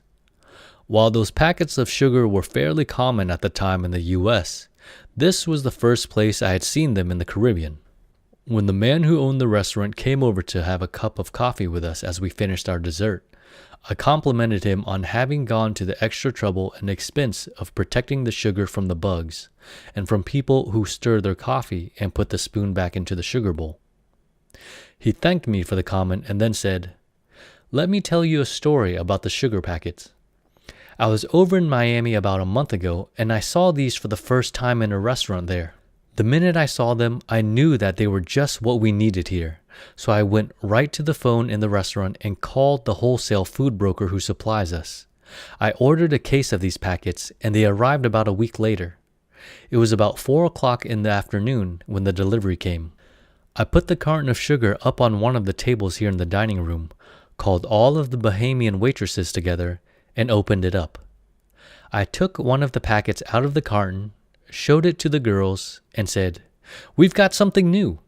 From now on, we're going to use this sugar in the sugar bowls instead of the stuff that we have been using.' Then I went on home. When I arrived here at the restaurant the next morning, I was surprised to see that the sugar bowls still had the loose sugar in them, until I noticed the carton in which the new packets had been shipped. There it was, filled with empty paper packets. The waitresses had carefully, laboriously emptied every one of them into the bowls. Fortunately, the restaurant owner had a good sense of humor. He could see that it was just as much his sending as their receiving that had caused the breakdown. He had a perfectly clear image in his mental system about what he wanted the waitresses to do. He encoded his image in a very simple language and sent the message to the waitresses. When they received his message, they decoded it and did exactly what they understood that he wanted. But their code books were different. How much would it have helped if he had stopped on his way out and asked, "Do you understand what I want you to do?" Probably not much. Chances are he would have heard something like, "Sure, we understand." Here's another example of how different reality structures can foul things up. A man was driving along a rather remote road late one night when he had had a flat tire. He pulled off to the side of the road and exchanged the flat tire for the spare that he had in the trunk. He hadn't much experience changing tires, and it took him a long time to figure out how to use the jack. The lug nuts were very tight, and he spent considerable time getting them loosened. All the while, in order to see what he was doing and as a safety measure, he had left his headlights on. When he had the tire changed and got back in the car to drive on, the battery had run down and he couldn't get the car started. He stood out on the roadway for some time, trying to flag down a passing car to give him some help. Finally, another man stopped and offered to take him into town. The stranded motorist explained that it would not be necessary to go into the next town. He only needed a push to get his car started. The Good Samaritan agreed. "Oh, "There is one important point," said the man whose car was stalled. "My car has an automatic transmission, and it will be necessary to get up to about 35 miles an hour in order to get it started." The other man nodded and went back to his own car. The driver who had suffered the flat tire waited patiently for a few minutes. Then, wondering what was taking so long, he looked in his rearview mirror. There came the other automobile at 35 miles an hour. Sometimes your willingness to assume the entire responsibility for reaching a profitable level of understanding can be almost a matter of life or death. Based upon this very important releasing attitude pattern, let's look at 4 practical communication skills which you can practice right away to build better bridges. Remember, you can understand these skills thoroughly and still not use them very effectively, depending upon how you feel about your share of the responsibility for understanding. The first communication skill that we will look at is a process called empathy. I am sure you are already familiar with the word and with the kind of behavior for which it is a label. I want to describe how we will be using it and then suggest a very simple but productive step-by-step process with which you can make the practice of empathy a habit. Empathy is the art of grasping or understanding another person's point of view, looking at a situation or an idea through the other person's filter or frame of reference. Notice that empathy is not the same as sympathy. If you sympathize with another person, you feel the way he feels. To some degree, at least you adopt that other person's viewpoint, belief, or attitude. With empathy, you understand what the other person is thinking and feeling, but you need not adopt it, agree with it, or even approve of it. Very often, empathy and sympathy are found together, particularly in close, caring relationships. Yet they can be separated. Can you think of a situation in which you might have a great deal of sympathy and very little empathy? One possibility might be listening to a recording of someone laughing or crying. You may have little or no grasp of why the person is feeling that emotion and expressing it. Yet you may find yourself feeling that way too, sharing the feeling without understanding the reason for it. Sometimes people at a football or soccer game find themselves caught up in the excitement and enthusiasm of the crowd, yelling and jumping without much understanding of how the game is played or scored, or why everyone is behaving so wildly. How about practicing empathy without much sympathy? An example of that combination might be seen with a physician, salesperson, psychotherapist, or criminologist.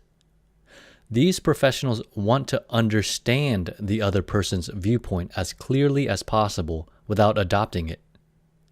Their lack of sympathy does not mean that they do not care, only that they realize that they can perform their function much more effectively by understanding than by feeling the same way that the other person feels. To understand empathy better, and as an aid in developing the skill, let's break it down into 3 phases or steps. At first, this may seem a little mechanical, but as you put these 3 stages together and practice them, they will become as natural and automatic as tying your shoelaces or dialing a telephone. The first stage in the practice of empathy is by far the easiest. It is simply the recognition or acknowledgement that the other person's filter is different from yours, that he is looking at the world through his own unique and different accumulation of experiences and attitudes. This is a very rational, logical, and intellectual observation which most people find quite obvious and easy to accept. Some people like buttermilk, others can't stand it. Some enjoy opera, others prefer rock bands. Some get a kick out of skydiving, others prefer scuba diving. We can stand side by side looking at the same scene and have something very different going on inside our systems. Our filters are different. The second step is more difficult, feeling comfortable about the differences in the way that we see ourselves and the world around us. Now we are getting into the emotional area of the system. how you feel about the fact that the other person has a different set of values, a different reality structure. This second step does not require that you feel the way the other person feels, only an easy, comfortable willingness to allow the other person his or her uniqueness. It might be expressed in this way. I know that you are looking at the situation differently than I am, and it's all right with me for you to have a point of view different from mine. It's all right with me for you to be you. Then, to the degree that you have been able to take the first two steps, you may be able to reach across the gap and understand that other person's different way of looking at what's happening. Not perfectly, remember, but the degree to which you are able to understand will depend a lot on your ability to go through these three phases in your own mental system. I recognize and acknowledge the fact that you have a reality filter through which you perceive yourself in your world that is very different from mine. I feel very comfortable with the fact that your reality is different from mine, and that we can look at the same event or object and perceive it differently. I really want to understand your different viewpoint, not judge it or attack it. Just understand it as clearly as I possibly can. If you're a manager, try practicing empathy with your workforce. Recognize that they see you, themselves, your department, and everything else differently than you do. That's the easy step. Then see how you feel about that. Can you allow them to have a different point of view? Do you see that different doesn't mean wrong or bad? It just means different? Take a look at the world through the other person's point of view. If you are looking at things through that different reality filter, how would you see your job, your coworkers, your boss? What are that other person's hopes, dreams, fears? Let yourself go through that sequence every now and then and see what happens to your relationship with that other person. If you are a salesperson, you already practice a lot of empathy. It is an occupational necessity for the successful professional salesperson. Still, it may be productive to spend some time practicing and further strengthening the skill. Your prospect or client has a way of looking at you, your company, your product, his company, his needs, and your interview that is different from yours. That's fine. If you and he had exactly the same reality filter, there would be no need for your services. His different viewpoint is not an obstacle to your success. It is the name of the game. Your whole task as a salesperson is to understand his way of looking at things, his needs and goals, and then to help him fulfill his needs with your product or service.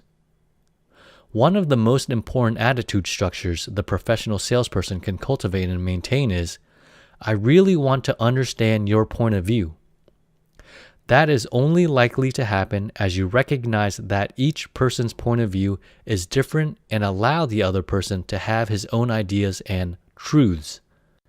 If you are married or have a close, loving relationship with another person, empathy is one of the most useful arts for strengthening and enhancing that relationship. Again, the easiest part is recognizing the fact that your mate does indeed have a different way of looking at life. Take a look at some of those differences and at the different experiences, relationships, and thought processes which have created them. Can you allow your mate to have different likes and dislikes, different values, different prejudices? When you are looking at a painting, listening to music, or watching a sunset, can you rejoice in the fact that something different is happening in each of your systems because of the multitude of different experiences you have had throughout the years? As you recognize the fact of difference and feel comfortable about it, what do you want to do about it? Let yourself reach for greater understanding, listening with interest, asking but not challenging, discussing without judging. I think this story illustrates the importance of empathy in a marriage.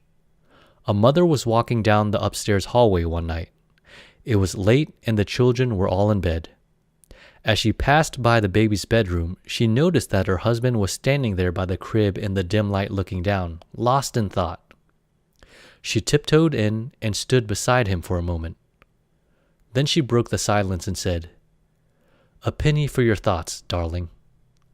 Startled as he discovered that she was there beside him, the husband said, "Oh, well, as a matter of fact, honey, I was just standing here wondering how in the world they can sell a crib like that for $19.50. Just one more example of how two very intelligent, loving people can stand side by side looking at the same object or event and have something different going on inside their mental systems. Neither point of view is right or wrong. Each is quite reasonable for that individual. Are you a parent? If so, that may well be the most productive area of your life in which to practice more empathy. If you have a small child, it will be easy enough to see that the little person has a different reality filter.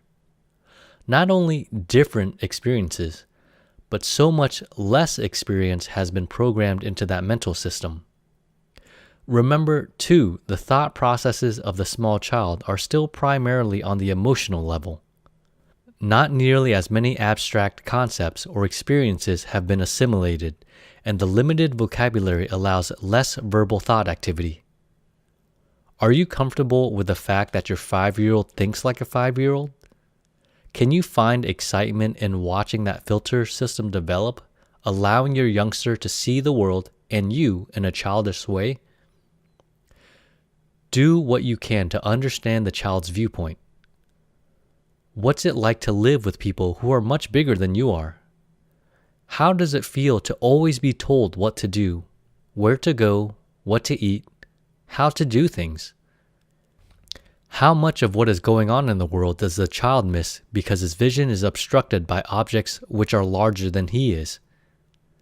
How much empathy in the parent who says, "Shut up and go to sleep. There's nothing in the closet." From the child's point of view, there just might be something there. Try crawling into that little filter and see how the world looks from in there. Instead of, "Don't be ridiculous," try, "I understand how you feel." Several years ago in a PACE seminar, one of the women in the group told a personal story about empathy, which I think provides a little poignant illustration of the importance of the skill to a parent. She had been shopping in downtown Los Angeles about a week before Christmas, and had taken her 5-year-old son with her. They had been in the department stores since they opened in the morning, and at 2 o'clock in the afternoon, she was tired, piled high with packages, and still clutching her little boy's hand, pulling him through the crowd of shoppers. His shoe came untied. She stopped, put the packages down on a counter, and impatiently stooped down to tie his shoes. When I got down on one knee and was working on Timmy's shoelace, I suddenly realized that I was seeing things the way that he did, from his level, she said. I could see what he had been seeing all day, the counters, people's legs and rear ends. I thought about how it must feel to be dragged and pulled through crowds of people, wondering if I will be separated from my mother, and maybe even lost, banging into people, told to keep quiet, not to touch things. I burst into tears, gave my son a big hug, and headed for our car. We went home, and I determined that I would never put him through anything like that again. Just the simple fact of different physical stature makes a big difference in how we see things. But there are a lot of other ways in which your child's filter is unlike yours. That doesn't mean that either of you is wrong. It just means that you have a very different set of experiences through which you are perceiving what is happening. If you have a teenager, you have an especially challenging opportunity to practice empathy, and you will find the process especially rewarding. Since you have been through the teen years, it will be considerably easier for you to empathize with an adolescent than it is for the younger person to understand a parental viewpoint. Again, the responsibility is yours. What can you do to build better levels of understanding, better bridges across the generation gap? The first step in empathizing with the teenager is, by far, the easiest. recognizing that the other person does indeed have a different filter. Not only different from your present point of view, it is a lot different from the filter you had when you were a teenager. The world is a lot different now, and countless different thoughts, feelings, experiences have been assimilated into that other person's reality structure. Most parents have little or no difficulty acknowledging the fact that we are looking at life through a different set of values, goals, ideals, and experiences. But then you may feel the powerful impulse to get the other person's viewpoint shaped up. If you know that your way of looking at life is right, then of course a different viewpoint is wrong. And it is your duty, particularly in your role of a parent, to get that other person's thinking straightened out. Try a different approach and see how much better it works. Instead of searching for what is right or wrong, reach for better understanding. See if you can feel more at ease with the fact that your offspring's viewpoint will always be a little bit different from yours, maybe a lot different in some areas. Since it is not going to be possible for you to force that person to think and feel exactly the way you do, might it not be profitable to develop an open, honest flow of ideas in both directions? A rapport, a climate in which it is possible to exchange ideas and share values? In that kind of atmosphere, there is at least a chance that you might be able to sell your way of looking at life. Remember that empathy does not require you adopt the other person's viewpoint, or even that you approve of it. Only a willingness to understand it. When someone gives you the impression that he or she is really interested in your opinion, readily wants to understand your thoughts and feelings, how do you feel about that person? How do you feel about someone who conveys a complete lack of interest in your ridiculous viewpoint, but a great determination to help you to see life correctly? Now turn that around. If you were a teenager, what kind of parent would you prefer to have? In the PACE youth conferences which our company conducts, one of the most common expressions we hear from young people is, "Adults don't listen very well." The teenager discovers at an early age that when mom or dad, or teacher, aunt, uncle, etc., asks, "What do you think about college?" or "How do you feel about marriage?" or drugs, religion, politics, business, sex, war, or any other dimension of life, they are probably not really asking a question. It sounds like a question, but the chances are it is just a ticket to a lecture.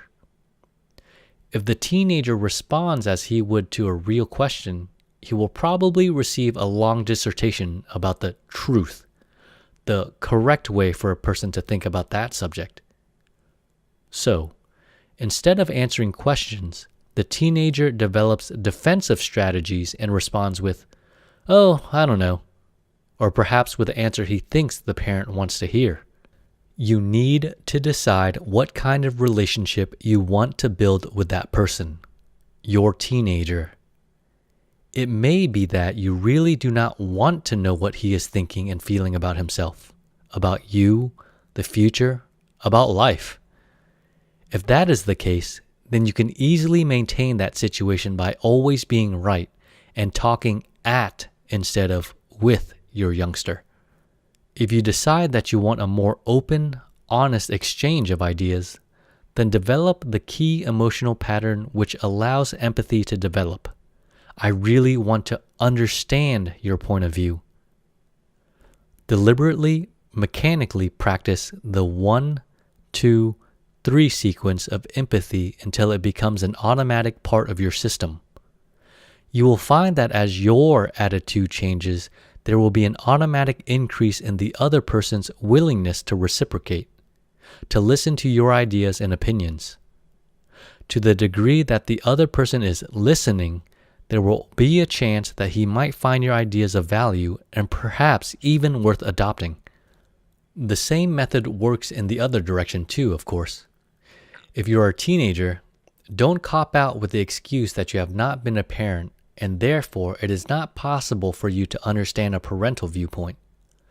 Just go through the same 3-step sequence with your mother or father. You will have no difficulty at all recognizing that they have different ways of looking at life than you do. Can you develop a comfortable feeling about that fact? Instead of requiring that they look at everything just the way you do, give them the same kind of freedom to have their own values and ideals that you would like to have them give you. Then let yourself look at the situation through their filters. If you were your parents, had been born when and where they were, raised during those years, how would you be looking at life? Project yourself ahead a few years through the process of getting married, concern about family finances, the birth of your first child, and some of the other experiences which are now a part of your parents' filters. If you had been through what they had been through, how would you feel about some of the important aspects of our world? If you were your parents, how would you feel about having a teenager like you?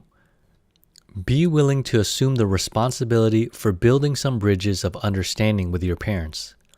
It may not be easy, but at least you know why the barriers are there, and you know that it will be to your best interests to do whatever you can do to open up the channels. When you find yourself thinking, I just can't understand people like that, or I can't understand how you can possibly think that way, remember that you can, if you just will. There's a second technique that you can use to enhance your understanding in any kind of interpersonal encounter. It too may seem mechanical at first, but as you practice it and see it working, it will become an automatic, flowing part of your interaction with others. This skill has been given different labels by various experts in the field of communication. I prefer the descriptive term used by Dr. Stephen Covey, the well-known author and professor at Brigham Young University. Dr. Covey calls it the understanding response. Using this technique is simply a matter of restating what you have heard the other person say in your own words and offering that person the opportunity to check it, to see whether what you understand is a reasonably accurate representation of what he wanted to convey. The following is a simple example of how the understanding response might save time and frustration. Excuse me, can you tell me how to get to the post office? Sure, just go straight ahead 3 traffic lights, then turn left, and it's about 2 blocks down the street on the right. Thanks a lot. Let me see if I got that right. I go on the same way I'm headed and turn left at the 3rd signal.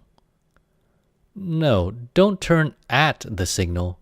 Turn left at the first street after the signal. Okay, 1 block after the 3rd traffic light, I turn left and then go about 2 blocks and it's on the right side of the street. That's it. Thank you.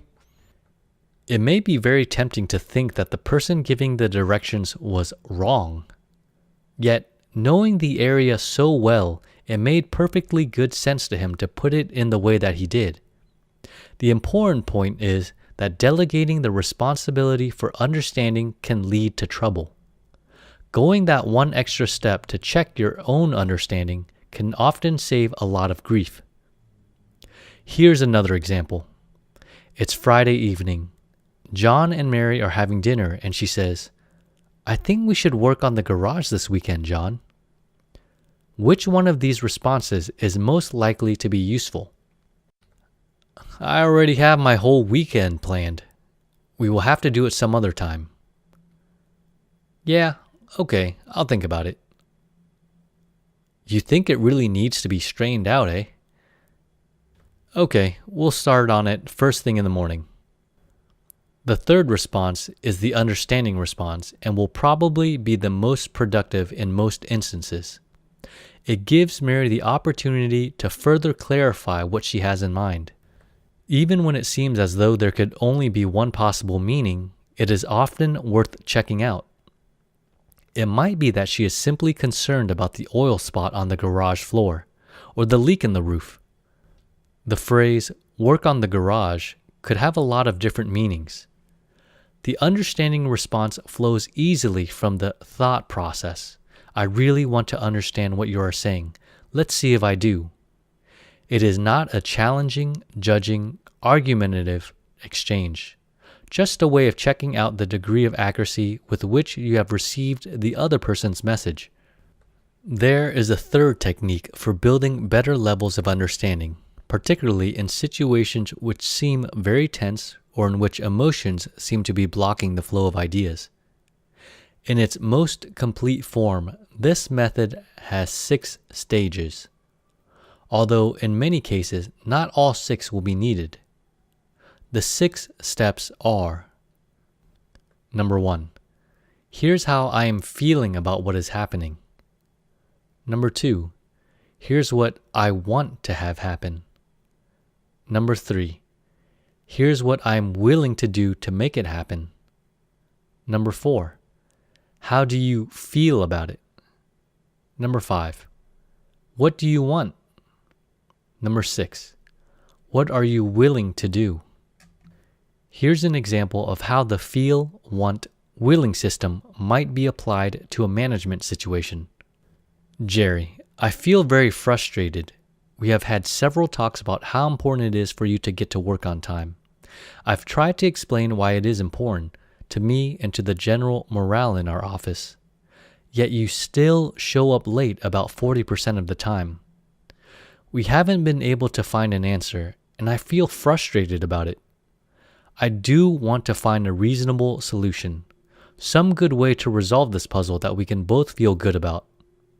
I'm willing to set aside whatever time is necessary to work with you to find an answer. How do you feel about this, Jerry?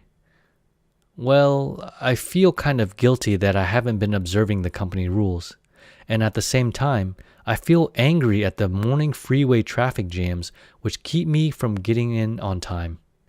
I guess I want to find a solution just as badly as you do, Ed. They are well on the way to finding an answer. Notice, though, that it is very important to express feelings in that first phase, not opinions. It would have been very easy for Jerry to say, well, I feel that the company policy about getting into the office at exactly 8:30 is too rigid. As soon as someone says, I feel that, you know that you are going to hear an opinion, not an emotion. Part of the magic of this method is your willingness to give the other person an honest expression of the emotions you have going on in your system. Not what you think, but what you feel. Then, express your goal. What do you want to have happen? And then, what are you willing to do to bring about that situation? Often, it will not be necessary to go into the second half of the pattern. Expressing your feelings, your goals, and what you will do frequently stimulates an open response from the other person without your having specifically asked for it. To the degree that you have established an atmosphere in which it is safe for the other person to give you an accurate expression of his inner feelings, and you have done so to him, he will be inclined to reciprocate. This system is not restricted to exchanges in which your emotions are negative. You may find it equally valuable in very positive situations. Joe, I want you to know that I feel very good about the job you are doing. I regard you as a very important person in our organization, and I hope you will be a part of our team for a long time.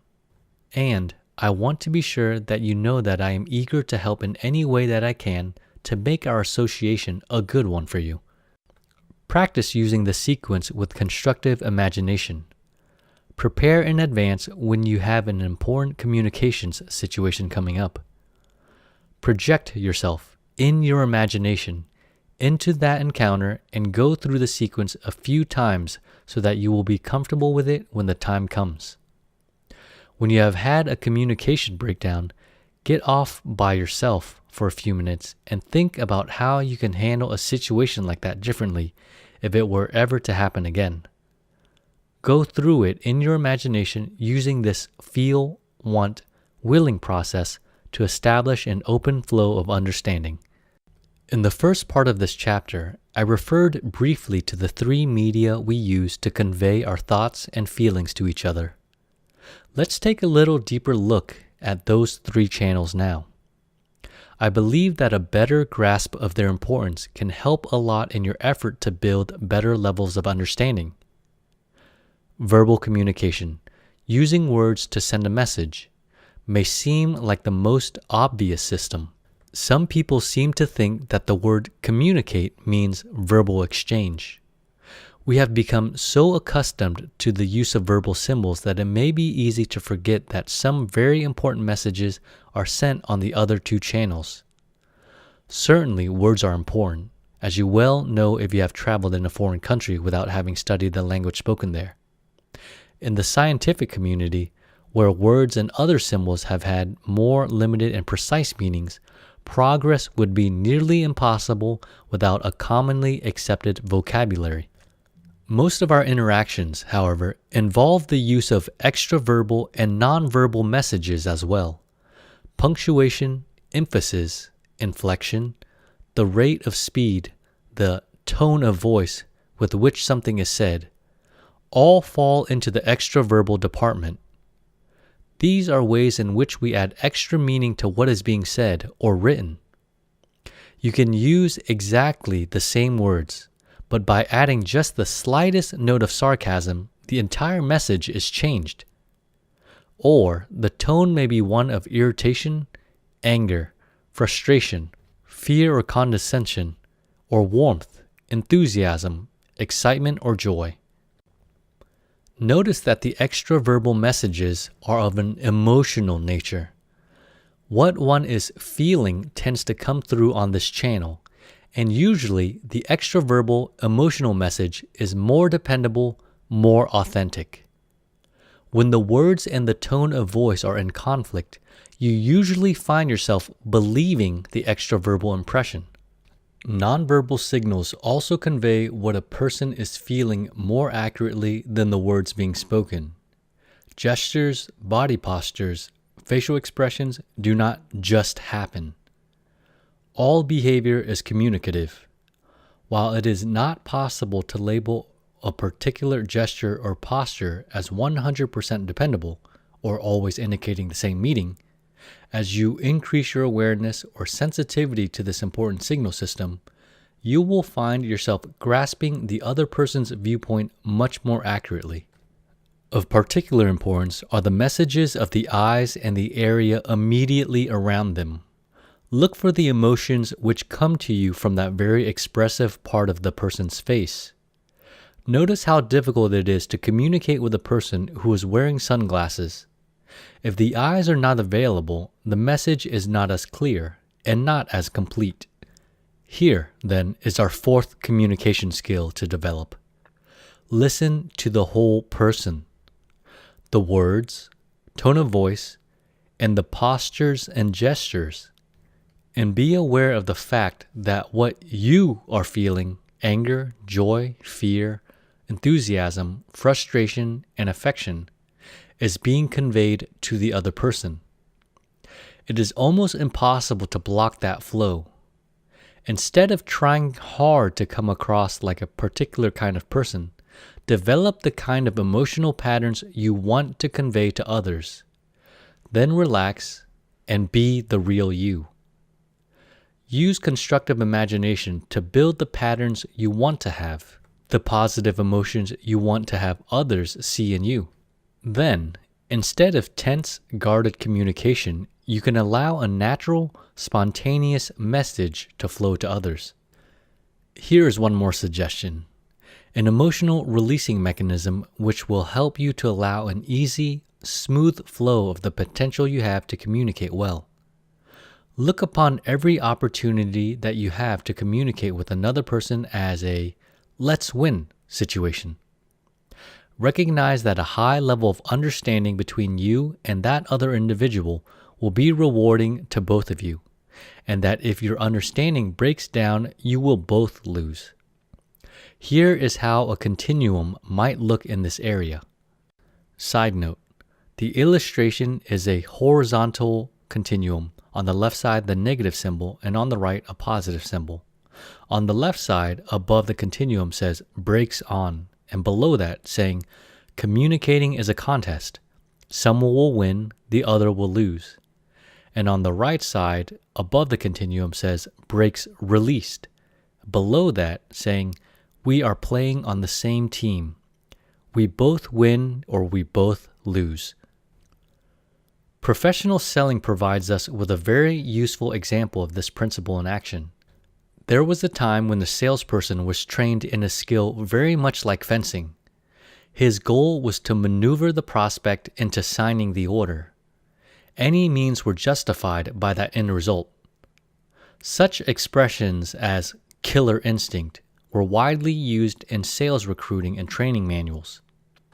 If the salesperson made the sale, the feeling was one of unilateral victory. I won, the prospect lost.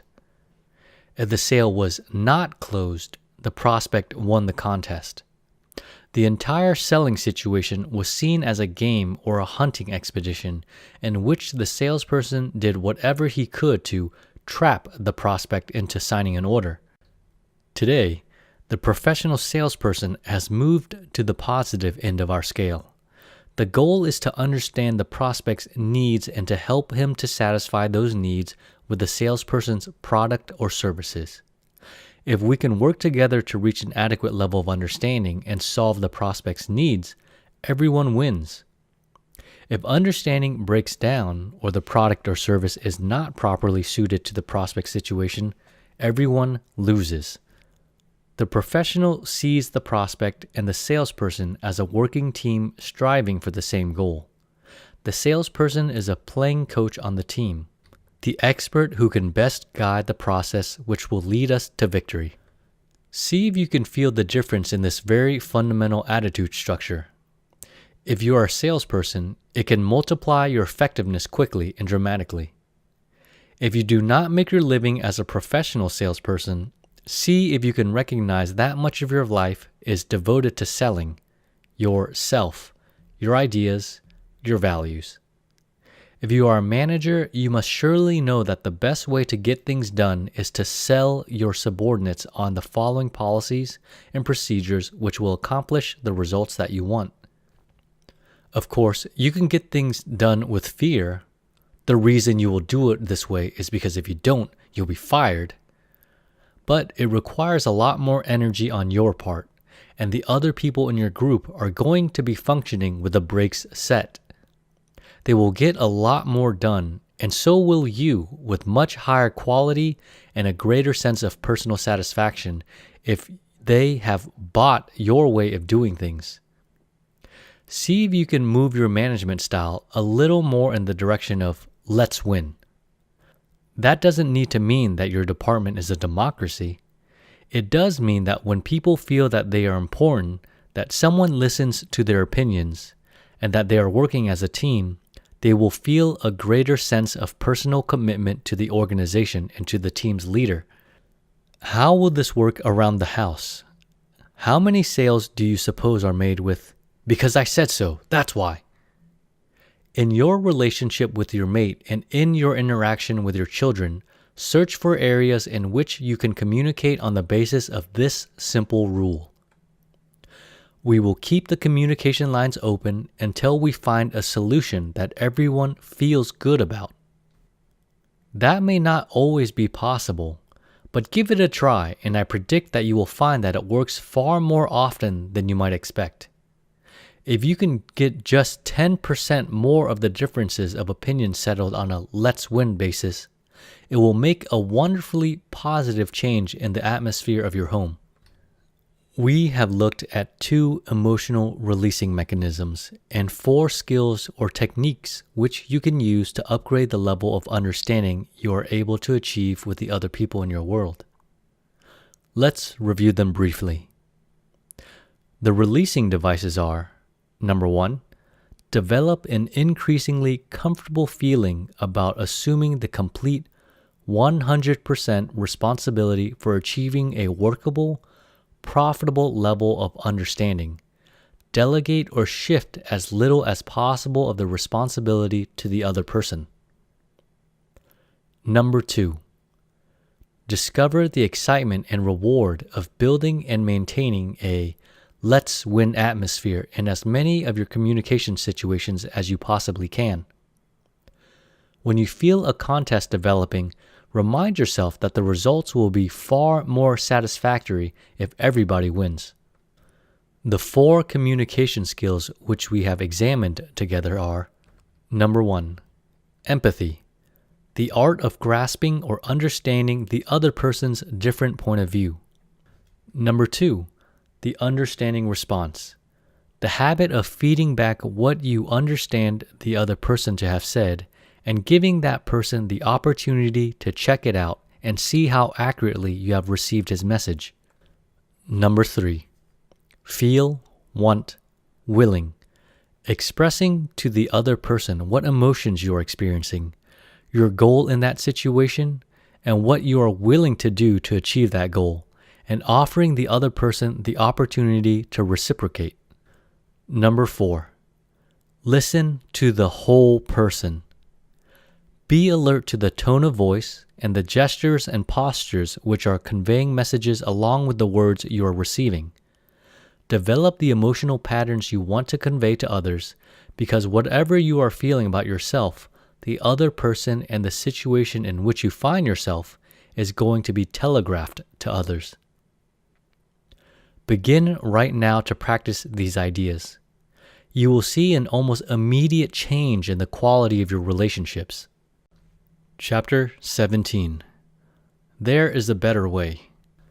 One of the most exciting ingredients in the complex structure of your potential is your capacity for creativity, your talent for finding new ways of doing things. Creativity is part of the original equipment dimension of your system, a built-in talent which we all have, probably in much greater abundance than we reflect in our behavior. Let's look at a working definition of creativity, and then I would like to suggest 3 simple releasing mechanisms which have proven very useful to allow the natural creativity of a human system to flow more freely and consistently. Creativity is the mental manipulation of past experiences into a new or different way of doing something. In Chapter 6, I suggested that there is a tendency in your mental processes to close the loop, an inclination to arrange things as they are supposed to be. Of course, each person has a different image of how the world is supposed to be, and different feelings about how important it is that various parts of that world be properly arranged. Some will feel a strong urge to straighten the crooked picture on the wall. Some will know that it is crooked but not be concerned about it. And others will not even notice that the picture is tipped. When you notice that something about yourself or the world around you is not right, there is a feeling of conflict or dissonance between what you are perceiving and what your reality structure knows to be the way things like that are supposed to be. Immediately, your subconscious conflict resolution processes are stimulated to search the experience files and develop a solution to the puzzle, a way of setting things right. Simultaneously, there is usually a conscious attempt to find a solution, and that conscious activity may involve various degrees of creative thinking. For example, when you notice that you are thirsty, you have become aware of a conflict or shortage in your system. Something is not as it should be. As you perceive that disturbance and associate the sensation with your past experiences, your reality structure, you recall how you or others have handled similar situations in the past. Then there is an evaluation.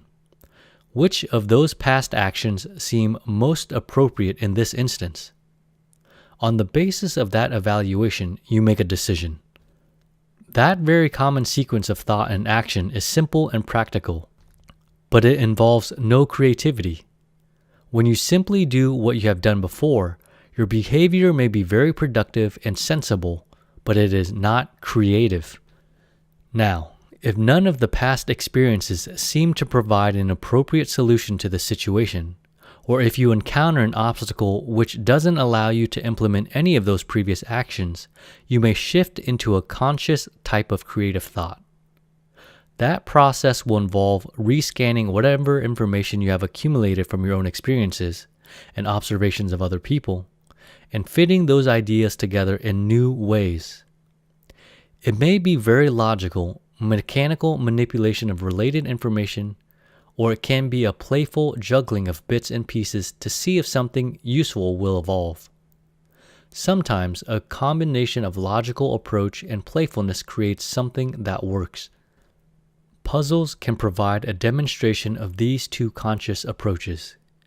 Here is one which is probably best solved by a very logical step-by-step sequence of thought.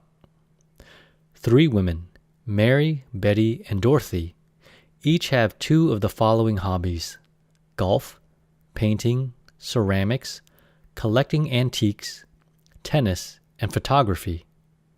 No 2 of them have the same hobby. Number 1. The golfer went to visit the ceramicist. Number 2. Dorothy bought Christmas presents for Betty and for the antique collector. Number 3.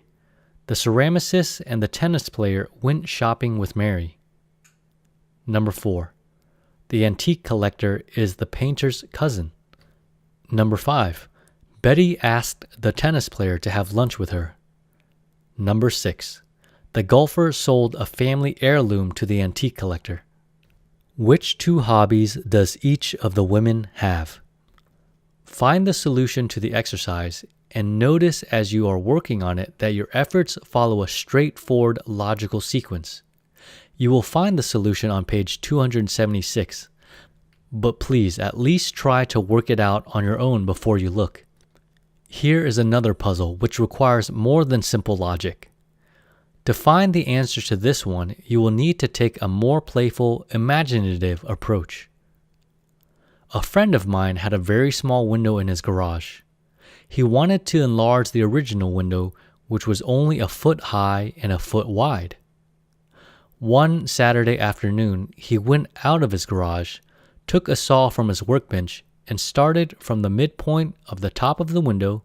He cut 6 inches to the left, 12 inches down, 12 inches to the right, 12 inches up, and 6 inches to the left. That brought him back exactly to the point where he started, and he had exactly doubled the size of his window. How is that possible? Once again, I invite you to give that puzzle a good effort before you look at the solution on page 277. You may find yourself tempted to think, "That's impossible." Or you may decide that there is something wrong with the description of what my friend did. Not so. It is possible, and the description is accurate without any tricky play on words.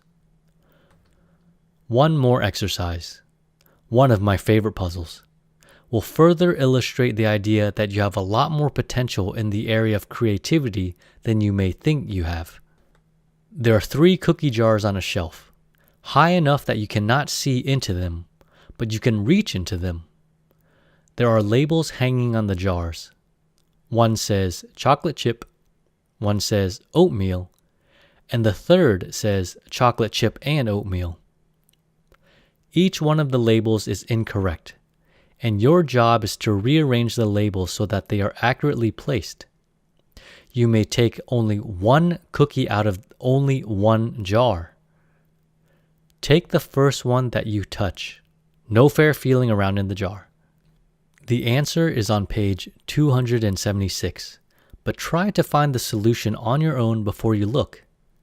The effort will help you to understand the rest of our discussion on creativity a lot better.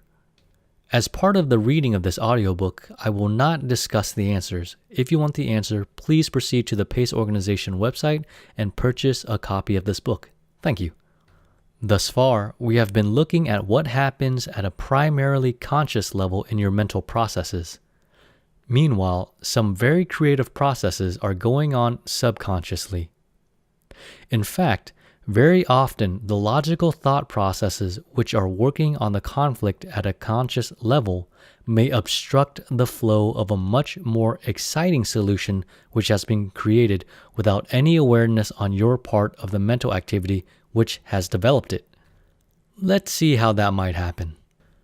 Earlier in this chapter, and also in chapter 6, I suggested that when there's a conflict between what you are now perceiving and what your reality structure has been programmed to regard as acceptable in such situations, the conflict resolution processes are stimulated to find a solution, the best available solution from the point of view of your own self-interest, based on the information available. Moreover, that computation or creative development of the optimum solution happens almost instantaneously. Let me say that another way. When your conscious perception of what is happening does not match your reality about the way things are supposed to happen, a subconscious activity is initiated or stimulated to search the experience files and compute an acceptable resolution to the conflict. However, it seems that once the solution has been developed, it must make its way through the existing truth patterns, preconceptions, and prejudgments in order to get to a conscious level where it can be implemented. Side note, the diagram can be found in a purchase of a copy of this book at the Pace Organization website. You have probably had the experience of working consciously to solve a difficult puzzle relating to your business, or perhaps having to do with a personal relationship. You wrestled with all of the various elements, listed all the alternatives you could think of, looked at the pros and cons of each possible course of action, but still were not satisfied with the results of your efforts. So, you walked away from the puzzle for a while, went on to something else with the intent to return and solve this one later. Then, when you least expected it, the ideal solution popped to the surface. It may have happened when you first awakened in the morning, or even in the middle of the night. Or perhaps while you were sailing your boat or working in your workshop, a time when you were totally engrossed, consciously, in an unrelated activity. The problem had not been set aside after all. The creative part of your mental system developed a solution and then went to work on the project of finding a way to get it through the blocks, barriers, and preconceptions. When you were relaxed, distracted, the answer popped up like a cork that had just been released. That solution may have been created almost as soon as you recognized and defined the difficult situation, the conflict. Or, if not enough information was available, there may have been a waiting period while you assembled more data. The rest of the time was spent opening up the mental blockages, releasing the brakes, so that the idea could get to the surface. Based upon this model of how your creative thinking processes function, let's look at 5 braking mechanisms which limit the flow of your creative potential. As you might expect, they are attitude patterns, each with a negative emotional component. If you choose to do so, you can easily revise these restrictive attitudes and allow your creativity to flourish and work for you spontaneously and consistently. Number 1, fear of change. Number 2, knowing/feeling that you are not a creative person. Number 3, labeling the conflict with a word which connotes difficult or impossible. Number 4, knowing/feeling that you have to do something in just one way. Number 5, knowing/feeling that you can't do something in a particular way. Fear of change is usually a combination of fear of failure, fear of the unknown, and the strong human tendency to cling to the familiar ways of doing things. You know that you can handle things the way that they are, perhaps not perfectly, but you are at least functioning reasonably well. If there is a change, will you still be able to function as well? Will you have the skills, the knowledge you will need to relate to that new way of doing things? If something changes, will it take you out of your comfort zone? Those fears can not only jam your own circuits and diminish the creative flow in your own mental system, but also cause you to react negatively to the new ideas and new ways of doing things which others may propose to you. Here's an example. All of the knowledge which has been accumulated by the human race since the beginning of time, Everything in all the libraries, computers, and mental systems throughout the world will be doubled in the next 6 years. See if you can sense what your emotional reaction is to that idea. Not what do you think of it, but how do you feel about it? Do you find yourself feeling a positive or negative reaction to that idea? Where are you on this scale? If you find the idea of change threatening, then the rapidly accelerating rate of change that is going on in our world today will maintain a constant anxiety in your system. That negative emotion is a braking mechanism which you can work on if you want to allow your potential in this area to flow more easily. Side note, the illustration is a vertical continuum with a positive symbol at the top and a negative symbol at the bottom. At the top, it says, change is exciting, stimulating, invigorating. And at the bottom by the negative symbol, change is frightening, threatening. Let's do things the way we have been doing them. Get acquainted with how you really do feel about change. I'm not suggesting, of course, that all change is necessarily good, or that we should initiate change just for the sake of doing things differently. However, only those who have the positive feelings of enthusiasm and excitement about the fact of change will be able to get involved in what is happening and help to guide the course of the future in positive, constructive directions. See if you can move your attitude in the direction of, what an exciting time to be alive. Since the future, your future, is going to be different, start thinking about the way that you would like to have things go. As you are able to project your imagination into the future and anticipate the sort of changes which are likely to happen, you will not only find new directions more familiar and hence more comfortable, but you will find yourself creating new ways of doing things which will help to bring about the changes that you want to have happen. Next, let's look at the self-image block to the flow of your creative talents. It is just possible that somewhere along the line you may have made up your mind that you are not a creative person. If, as a child, or during any period of your life, your self-talk has embraced such ideas as, some people are creative and some people aren't, and I am one of those who simply do not have any of that talent, then sure enough, that's the kind of behavior we will be able to expect. To the degree that you approach the puzzles of life with that truth, you will be inclined to give up before you even start. Side note, an illustration depicts a vertical continuum. At the top is a positive symbol next to it saying, I am a very creative person. And at the bottom with a negative symbol saying, I have no ability at all in the area of creativity. Where would you put yourself on this attitude scale?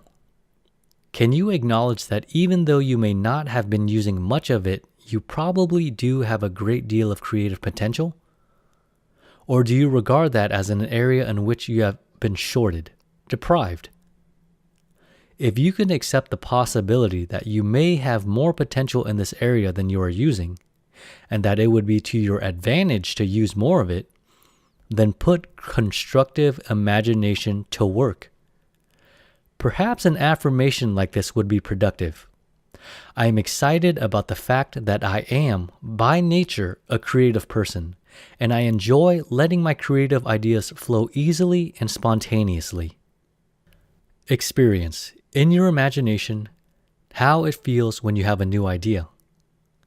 The next time that your creative processes are working for you, notice that it is happening and use that experience to remind yourself that such mental activity is a normal and exciting part of your system.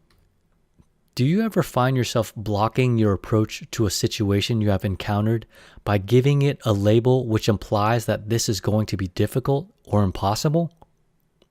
Perhaps the most common example of this braking mechanism is the very frequent use of the word problem. To the degree that you have programmed your system with the idea that problems are sticky, difficult, require a lot of effort, and may involve failure, then when you label a situation as a problem, you have instantly made it more of an obstacle to your progress than it needed to be. Remember that words are not just empty vehicles. Every word that you have in your voluntary files is associated with the experience and the emotions which you have attached to the word in your past thoughts and feelings. See what happens if you use different labels for the same puzzles. Instead of the word problem, try the word situation, or if it is appropriate, conflict. In many instances, what you have been labeling as problems are in fact opportunities. Chances are that your family doesn't have nearly as many communication problems as you have thought. If you look more carefully, you will find that there are many exciting opportunities for building better understanding and a let's win atmosphere. When you start thinking about the positive results of finding a meaningful, rewarding solution to the situation, then the creativity, the ideas about how to accomplish that objective will begin to flow. This is not to say that every situation that you encounter can properly be labeled as an opportunity. Of course not. There will be times when it would be a real stretch to use that label. I recall an example of this which came up in a PACE seminar that I conducted in Mexico several years ago. One of the participants was a top marketing executive from a major international airline. He came to me just before dinner one evening and said, "Jim, I've thought a lot about today's session on creativity, and now I realize that we don't have any problems in our company. All we have are insurmountable opportunities." Try this idea. Next time you feel as though your thinking has clogged up and you are not making much headway in finding the solution you are seeking, look at how you have labeled the situation. If you have given it a negative label, one which carries the connotation of difficult, or which implies that it will take a miracle to find a way out, try shifting your mental gears and think about how it will feel when you have solved it. Search for the opportunity that is probably hidden within the puzzle that you are facing. You will find that the positive emotions will help to release the creative ideas that you need. Restrictive conditioning will also inhibit the flow of a creative idea. To the degree that you have made up your mind that certain kinds of activity have to be done in a particular manner, then even if your conflict resolution processes should develop a very useful, innovative way of approaching a situation, it will be unlikely to surface. The prejudgment will block its flow. The compulsive pattern obstructs your awareness of alternatives because it implies that to do anything other than what you have to do will result in pain or unpleasantness. Even if an imaginative new thought should cross your mind, it is very likely that the evaluation process will reject it as unthinkable. A similar blockage occurs with the inhibitive pattern. If you know that you can't do something in a certain way, then any thought which comes close to that direction will have difficulty reaching a conscious level, and if it does, it may be rejected quickly. You can't do things that way, or else. So, when it seems that you are making no progress in finding a solution to a puzzle, stop for a moment and ask yourself if you have any restrictive patterns working in this area to block your thinking. Carefully search for the have-tos and can'ts, and then play with this question. How would I approach this situation if I didn't have to do things that way? Or, what would happen if I were really free to handle this in absolutely any way that I wanted to handle it, without any restrictions of any kind? There is a classic puzzle which demonstrates the limiting effect of have-tos and can't in approaching some of the real situations of our day-to-day lives. Again, I urge you to work on this and solve it without looking back at the solution on page 278. The thought processes that you will go through in attempting to solve the puzzle will help to reinforce the principle that is involved. Side note, the illustration depicts 3 dots at the top, 3 dots in the middle, and 3 dots at the bottom, all equally spaced from each other. Draw 4 straight connected lines, no more than 4, without lifting the pencil from the paper, so that the 4 lines connect all 9 dots. Lines may intersect, but not retrace. When you have solved that puzzle, and the others presented earlier in this chapter, go back and look at how your thought processes worked as you approached each of them.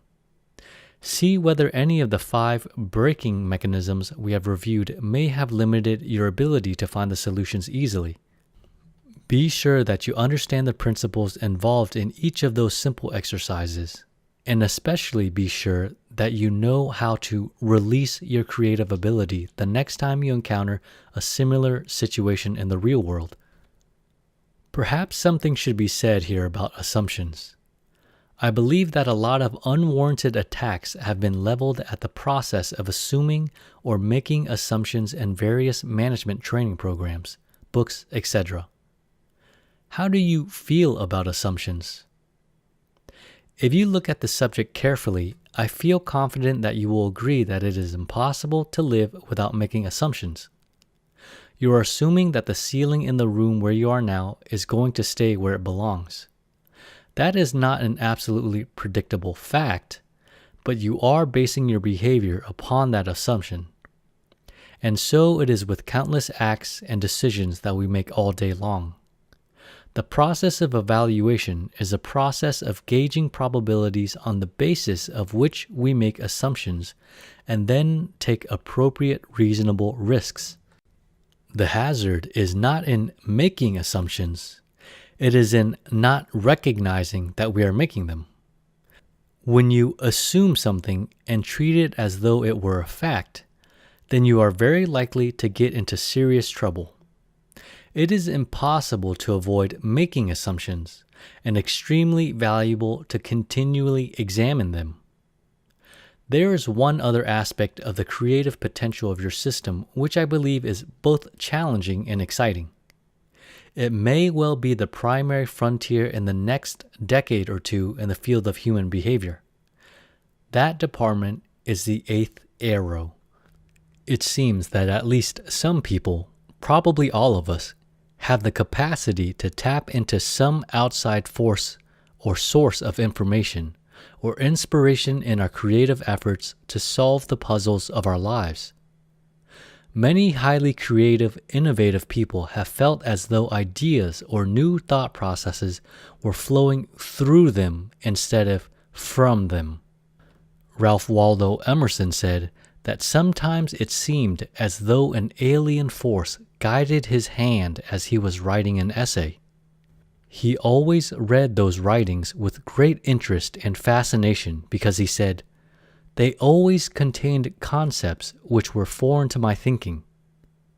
He was perfectly willing to take credit for most of his writing, but he felt certain that in some instances what he was putting on paper was coming from another source than his own thoughts.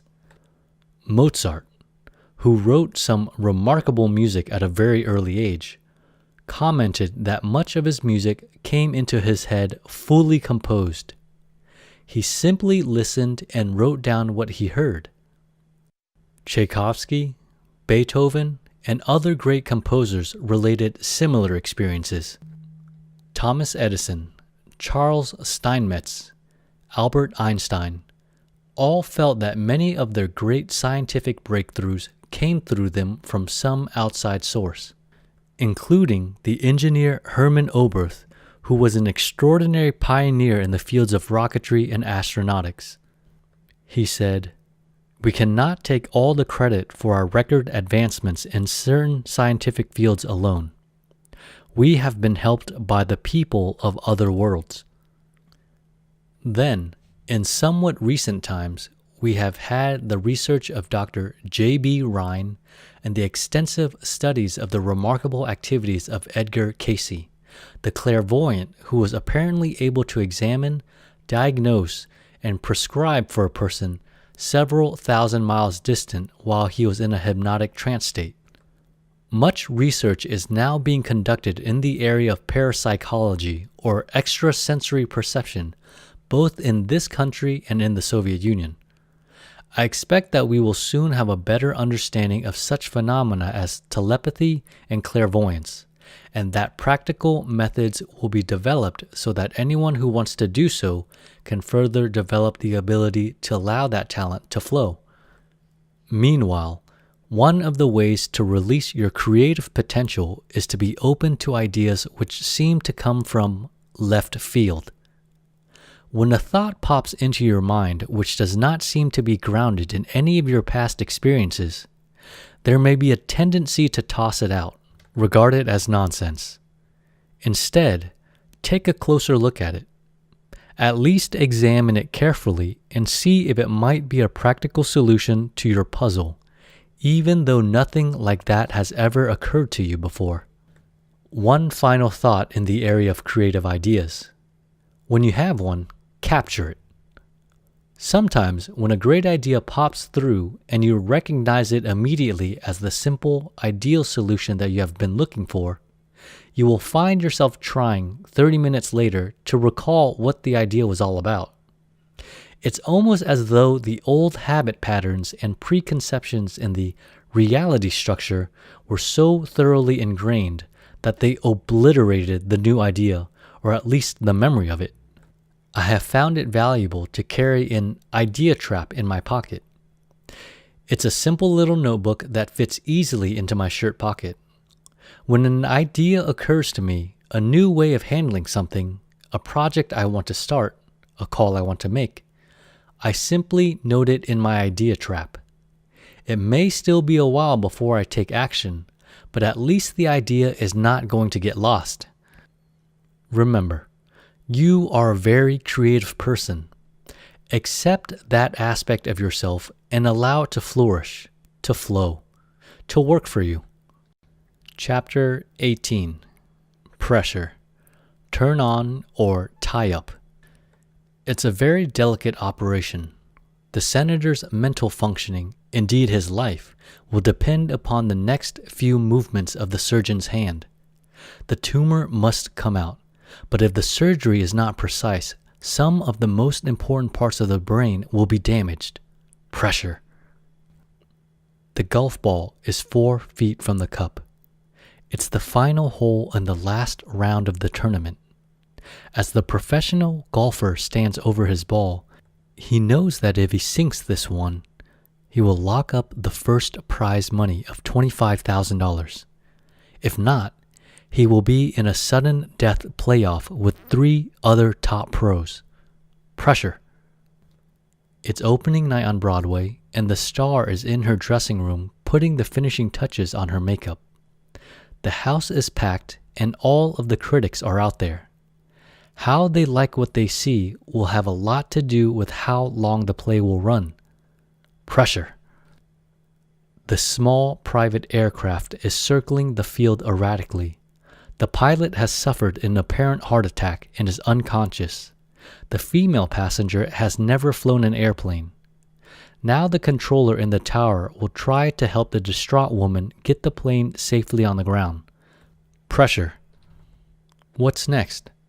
What do you suppose will happen in each of those pressure situations? How would you expect each of those people to perform?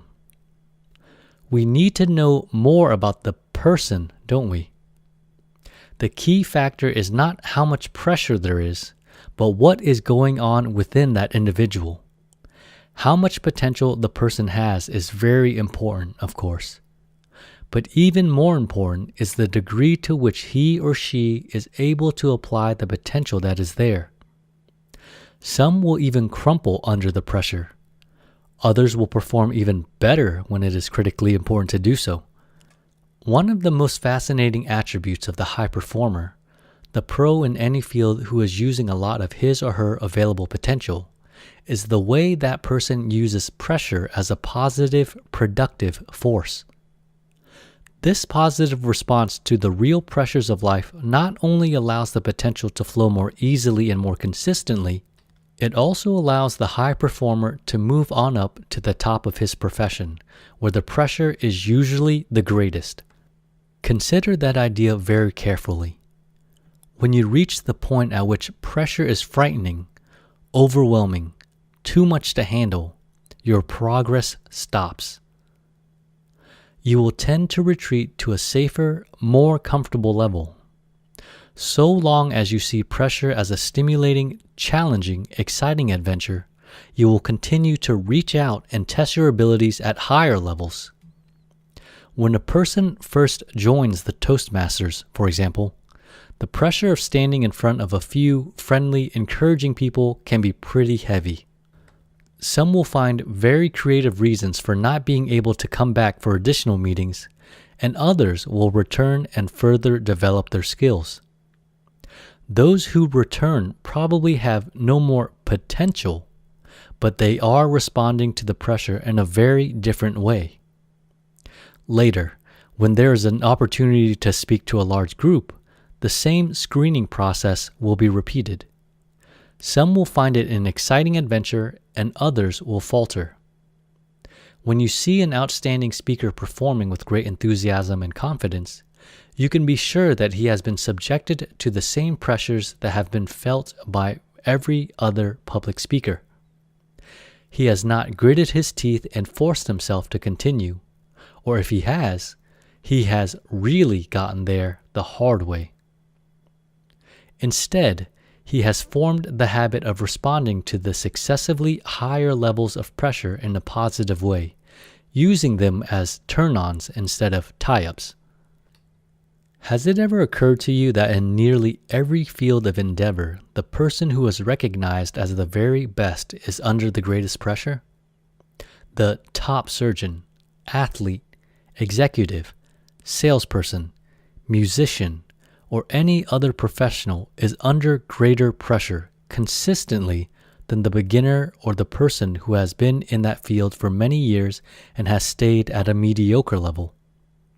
The corporate president feels the pressure from shareholders, directors, and competitors to a much greater extent than others in his firm. The Olympic athlete competes with the world's best and on worldwide television. Of course, the skills are there, the physical equipment, conditioning, and the motivation. But the most important ingredient is the emotional element, how that person feels about the pressure. How do you feel about pressure? Do you find yourself flinching when you just think about that word and what it stands for in your reality structure? Or do you think of pressure as a stimulating, exciting part of your life? Chances are that your response to pressure will be different in various areas of your life. You may love the excitement of an important sales presentation, but not function very effectively when explaining sexual intercourse to your preteen daughter. Or you might find it stimulating to go skydiving, but fall apart under the pressure of making a speech to the local Rotary Club. It's not so much the amount of pressure as what you do with it that really counts. That's very fortunate because while it is not possible to get the rest of the world shaped up, there are some things that you can do about your own system. Pressure can be converted into positive, achieving, productive tensions or limiting, destructive, negative tensions. And it's all up to you. You are in charge of that conversion process. Or you can be if you want to be. The first and by far the most important step in dealing with pressure more effectively is to strengthen your recognition and acceptance of the fact that you create your own tensions, positive or negative, with your reactions or responses to what is happening in your world, or with your reactions to what seems to be happening or what you think may happen. Tension in your system is a do-it-to-yourself project. Circumstances don't make you tense. Other people don't make you tense. You make you tense. Are you comfortable with that idea? Listen to yourself talk when you're feeling negative tensions. Do you slip into such thoughts as, sales quotas make me tense, or people who drive like that really irritate me? It would be a lot more accurate and more responsible to acknowledge the fact that you are reacting to what is happening. I react with tension when I am given a sales quota, or when I see people driving like that, I react with anger. Make a list of the pressures you encounter in your job, your family, social activities, on the tennis court, and all of the various areas of your life. List as many as you can think of, whether you now respond to them positively or negatively. Then, look at each one and evaluate as honestly as you can whether you have been regarding it as an event or activity which has made you tense, or as something to which you have been reacting with tension. Spend some time with each one that falls in the first category and trace what is really happening. See if you can develop a comfortable feeling about the fact that it is not the event, but your response that is creating the tension in your physical system. Before we look at what you can do to change those responses, let's take a closer look at their nature. How do they get started in the first place? What is the essential difference between a positive tension response and a negative one? Here's how it works.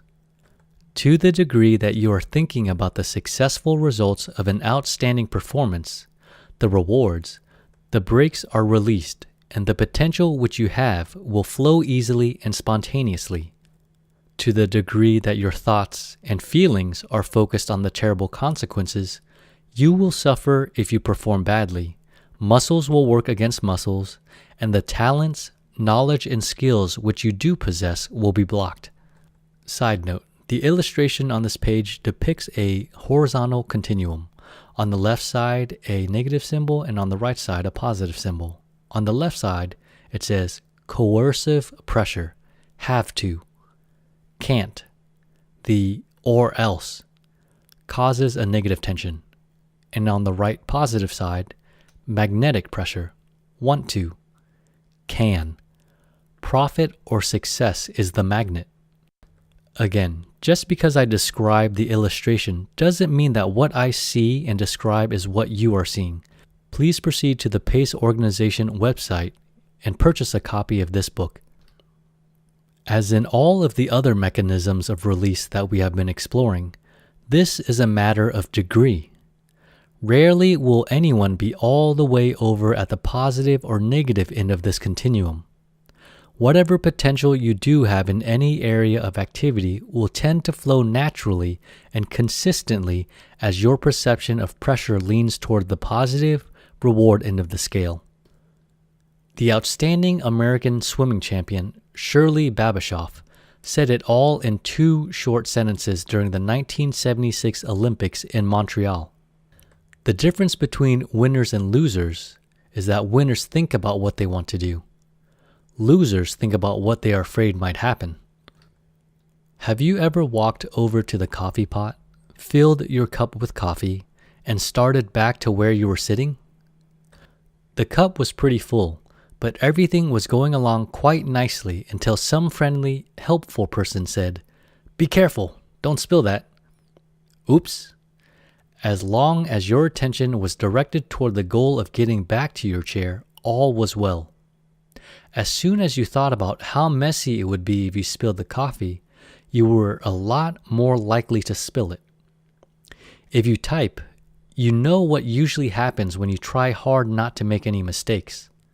The golfer knows about the strange magnetic attraction of the sand trap or the water hazard. The more that you worry about it, the more likely that your ball will find it. Repetition can build a habitual, automated reaction pattern. As we saw in our discussion of the restrictive conditioning process in Chapter 8, the repeated association of a particular kind of behavior or activity with a negative emotion will form a reflexive, automatic reaction. And to the degree that such a pattern is formed, any encounter with that stimulus will trigger the same kind of negative emotion and the same limitation on the flow of available potential. It's almost as though you had installed a push button in your system, wired into your mental processes so that when the button gets pushed, a circuit is automatically closed to stimulate a negative tension response in the physical system. And each time the button gets pressed, the circuit is reinforced so that it is even more likely to trigger the tension reaction the next time it is pushed. Here are two kinds of action you can take to release the very restrictive effect of these negative tension responses. First, form the habit of directing your attention toward the rewarding results of successful performance whenever you approach any activity or project. When you find yourself thinking about, worrying about, the terrible things that may happen, do not grit your teeth and try hard not to think negatively. Simply acknowledge the presence of those negative images. Recognize them as possibilities, and then let your thoughts and feelings move back to the positive end of the scale. Imagine how it will feel when you have successfully concluded the project, how rewarding it will be to have established a meaningful relationship, or how exciting it is to close a sale like this one. Trying hard not to think negatively is like trying hard not to think about alligators. The harder you try not to, the more you will find yourself thinking about them. The best way not to think about alligators is to become absolutely fascinated with giraffes. And the way to avoid the destructive effort of dwelling on the negative things which might happen to you is to become absorbed in the image and the emotions of positive consequences of effective performance. I hope that it is clear that I am not suggesting that you ignore all hazards, dangers, or possible difficulties. The pros and cons should be carefully considered. Sometimes it is valuable to ask the question, what is the worst thing that can possibly happen? It is always useful to be aware of the dangers which may be involved and just what their consequences might be. But then, having acknowledged and evaluated those negative possibilities, focus your attention on images of successful behavior and on the positive emotions which go with that success. Next, if you want to do so, it is possible to rewire your buttons. In those areas where you have developed automatic reaction mechanisms and the negative tensions are instantaneous reflexes, you have the ability to reprogram the system so that when the same button is pushed, the automatic response will be different. First, list some of your buttons. Use the form on page 279 to identify some of the situations to which you now automatically react with a negative emotion and the resulting destructive tensions. Do you have a door slamming button? A 4-letter word button? How about a tailgating button? Look at buttons relating to your job, your family, social areas, sports, every aspect of your life. Then, when you have made a list, go back and look at each one of those buttons you have identified and ask yourself, is this a button which is to my advantage to have in my system? Do I choose to nurture and cultivate this reaction pattern, or would I be better able to achieve my goals if I were to change it? Then, on page 280, describe the kind of reaction you would really like to have to that kind of stimulus. If you were to develop the kind of response that you would admire, respect, feel good about, what would it be? Sometimes it helps to think about this as it might apply to another person. If you knew someone who handled that kind of situation in a very mature, effective, profitable manner, how would you describe that person's behavior? Next, on page 281, write out an affirmation, following the guidelines which start on page 270. A positive, present tense statement which describes the kind of automatic response pattern you would like to have in that area. Here's an example. Suppose that one of the buttons on your list is a tailgating button. When someone follows very closely behind you in fast-moving traffic, you react with anger. As you review that response mechanism, you can see that it is not really to your advantage to keep it and reinforce it. Anger in fast-moving traffic could lead to a lot of trouble. So, you decide that this is one button that you would really like to rewire. What kind of reaction would you like to have become the genuine, free-flowing reflex in your system when someone is tailgating you in fast traffic?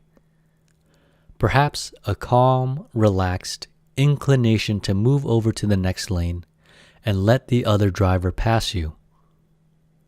Then, translate that into a personal, positive, present tense affirmation. It could be as simple as, when someone is following very closely behind me in traffic, I calmly move over to the next lane and let him go by. Add that affirmation to your list. Program it into your reality structure by experiencing, in your imagination, exactly that kind of event. Imagine yourself pulling over and watching the other driver pass you. Let yourself feel the positive emotion, the calmness, and the pride that you are able to respond to a potentially dangerous situation in a mature, safe manner. As you work with that affirmation repeatedly, vividly experiencing the kind of behavior that you want to have become your normal, natural reaction and the emotion that goes with it, the reflex will be revised. The next time you are in traffic and someone is following behind you only a few feet from your rear bumper, you will be more inclined to react with calmness and just move over to the next lane. You may want to add 4 or 5 affirmations to your list which relate to the buttons you want to rewire. As you notice that the reactions have changed, you can substitute new affirmations to modify some other negative reflexes. These affirmations can be used along with your others at night, in the morning, and any other time during the day. However, I do not recommend that you attempt to rewire a button when it has just been pressed. As long as that negative tension response is still a part of your system, when the button is pushed, you are in no condition to work on the project of revising the circuit. Wait until later, when you have cooled down and you are able to think more rationally. Then, look back, acknowledge that you didn't handle that situation very well, and practice the kind of responses you'd like to have the next time something like that happens. Is there a danger that you will become some kind of placid, unresponsive vegetable by rewiring all of those buttons? Not likely. There will probably be some irritations which are just not worth taking the time to revise. And a person whose primary emotional response to life is positive, enthusiastic, and optimistic will scarcely be regarded as a vegetable. Still, another area of concern in the general department of pressure and tension is the very hazardous process called stress. So long as you have any buttons left which trigger negative tensions, and you live in a social structure, there is the danger of stress developing in your physical system. I am using the word stress to mean the buildup of unresolved tensions in your system. If you feel angry and you go ahead and hit something or someone, then the tension is canceled. The chemicals which were released into your bloodstream to prepare you for the expression of your anger were used and the physical system returns to normal. But if you do not express your anger, if you bottle it up inside of you, then the chemical changes are not immediately dissipated. They will be, of course, if another situation comes along to which you react with anger. If you chronically bottle up such emotions as anger, fear, or anxiety, frustration, or grief, the resulting chronic change in the body's chemistry can result in physical disaster. Because we live in a social world, there will be times when it is appropriate to swallow our emotions. If you were swimming from one end of the pool to the other, underwater, it would be wise to hold your breath. And there are social situations in which it is not profitable to blow your top. So, you don't show the emotions that you actually are feeling. You bottle them up inside of you. If that happens frequently, you are probably asking for trouble in the form of serious physical illness. Research teams in the medical profession have found statistical indications that people who suppress the emotion of grief, people who find it difficult to cry when they have suffered a deep personal loss, are about 4.5 times as likely to contract lung cancer as those who express their grief easily. The chronic suppression of anxiety over deadlines, finances, relationships, or just the future may lead to ulcers, sexual dysfunction, ulcerative colitis, and blood sugar imbalance. A chronic feeling of frustration in children confrontation with what physicians have come to call smother love seems to be one of the primary causative factors in the development of asthma. A recent study has indicated that females who chronically suppress their anger are more than twice as likely to contract breast cancer as those who are able to express the anger which they feel. The probability of coronary heart disease, skin disorders, and even arthritis are all linked to stress.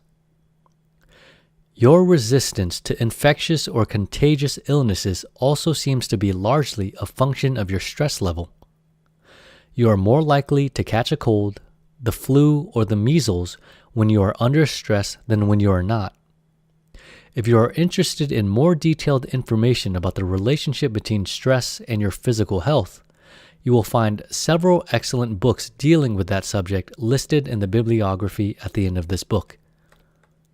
But let's see what you can do about releasing the stress which may impair your good health.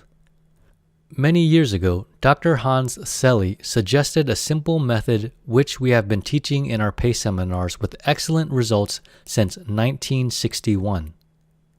We call the system gross physical impact activity, and it simply amounts to having a good, violent workout with a punching bag or a reasonably exact facsimile.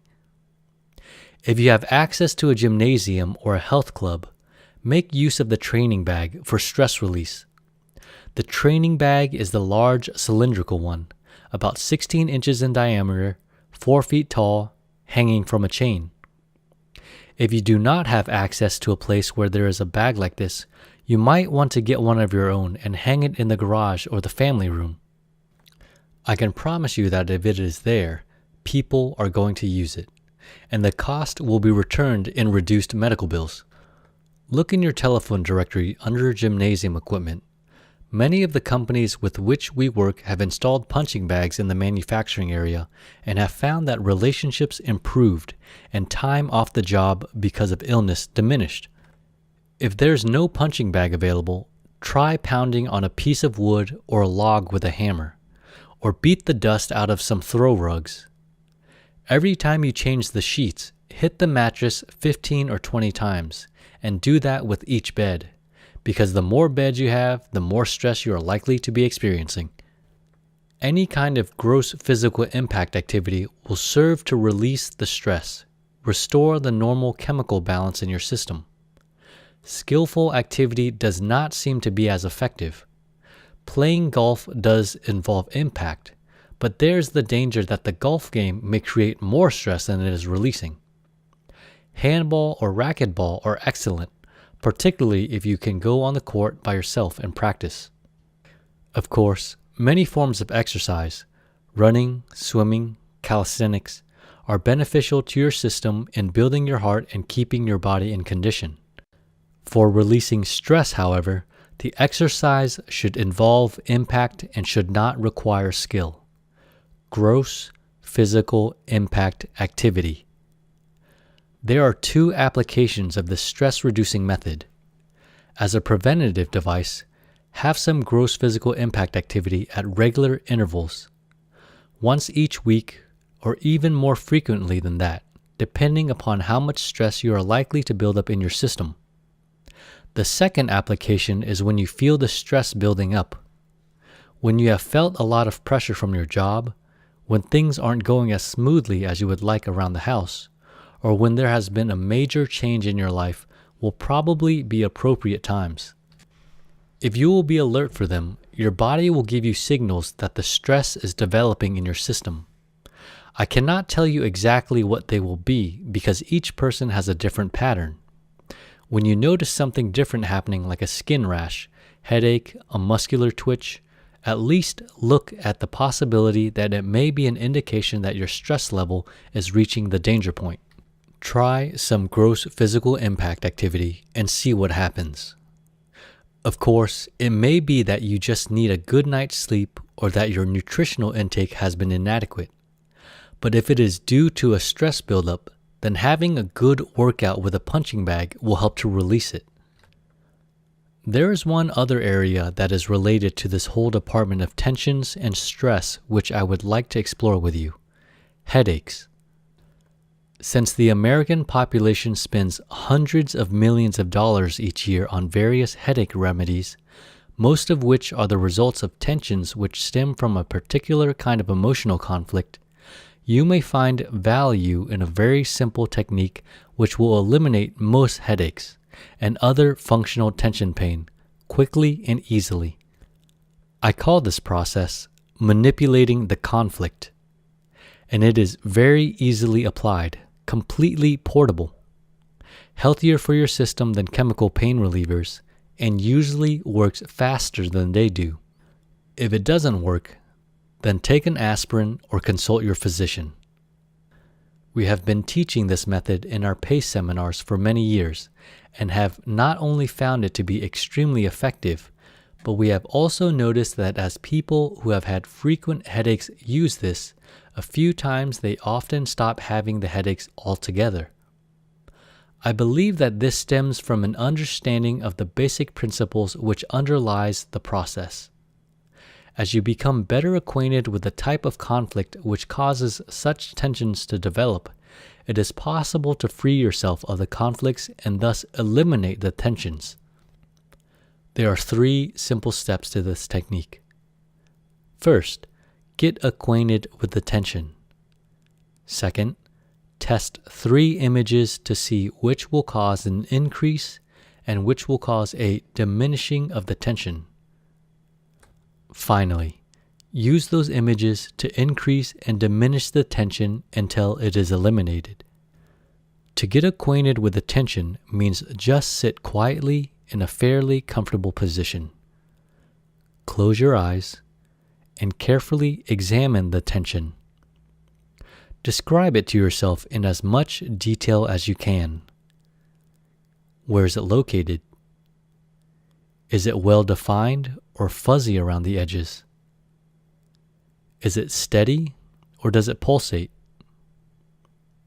Is there any temperature difference? Is that particular area warmer or colder? Does it feel like an ache, which is dull, or a pain, which is sharp? Does it feel like something pressing? And if so, from the inside or outside?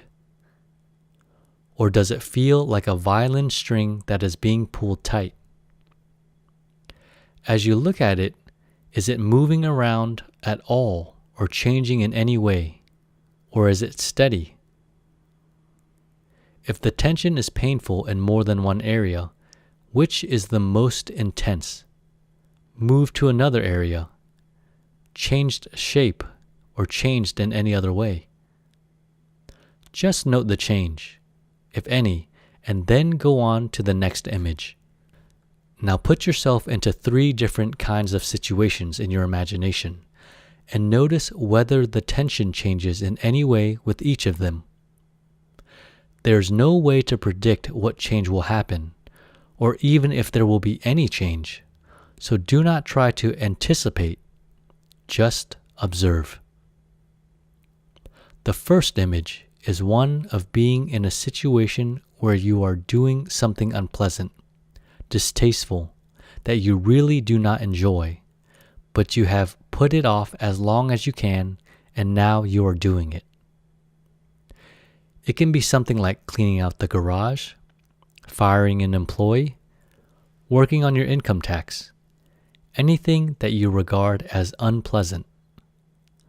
Crawl into that situation and experience the emotion that goes with it, the irritation, resentment or frustration that goes with, I don't want to do this, but I have to. When you have let that build up in your mental system for about half a minute, Take another look at the tension. Has it changed in any way? More or less intense? Move to another area. Changed shape or changed in any other way? Just note the change, if any, and then go on to the next image. Now, imagine that you are in a situation where you have been planning on and looking forward to doing something that you really enjoy, but now at the last minute, something has come up and you can't do it. You really want to, and you have made all the necessary preparations, but something has happened which makes it impossible for you to go ahead. It could be a golf game, a fishing trip, a date with someone you like a lot, or any other activity that you really enjoy. Let yourself feel the letdown, frustrating, disappointed emotion that goes with, I really want to do that, but I can't. Stay with that for about half a minute, and then once again look at the tension to see whether anything has happened to it. Just observe the change, if any, and then go on to the last image. Imagine that you are off by yourself in a situation where you can do anything that you want to do and you don't have to do anything that you don't want to do.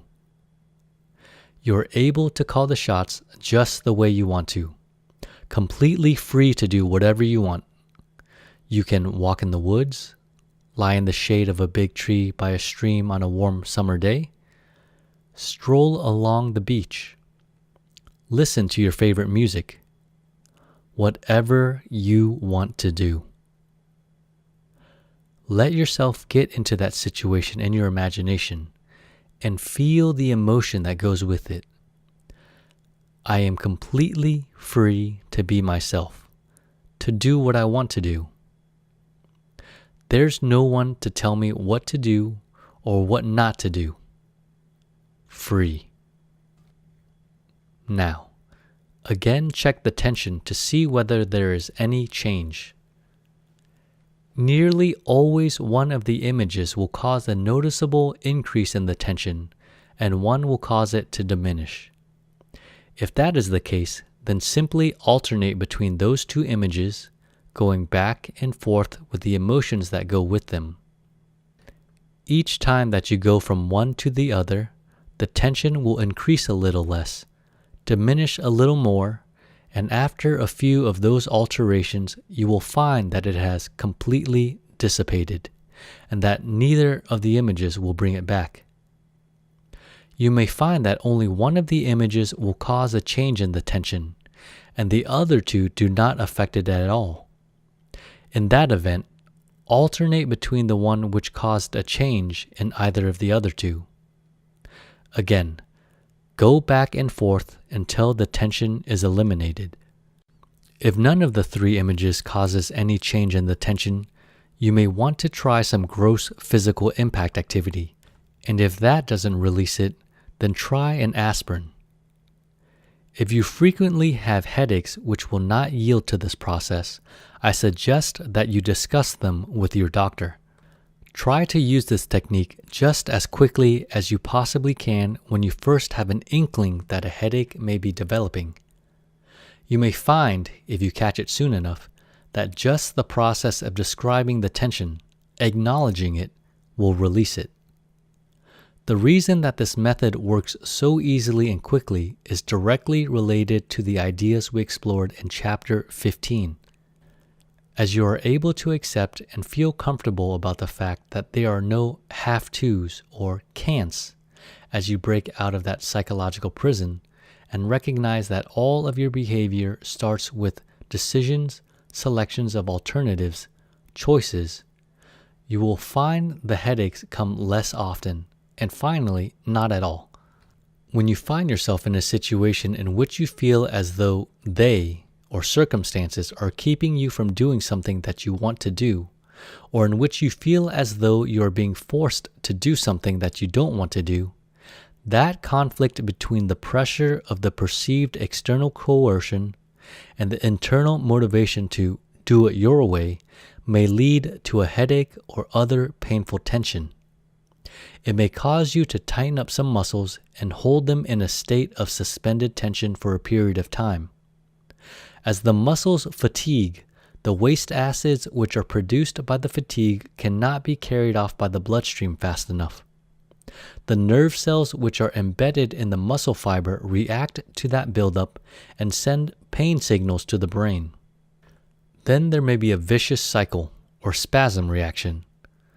The more the headache hurts, the more tense you get, and the more tense you get, the more it hurts. If you lie in bed in the morning thinking, I don't want to get up, but I have to, you may be asking for some painful tension in your system.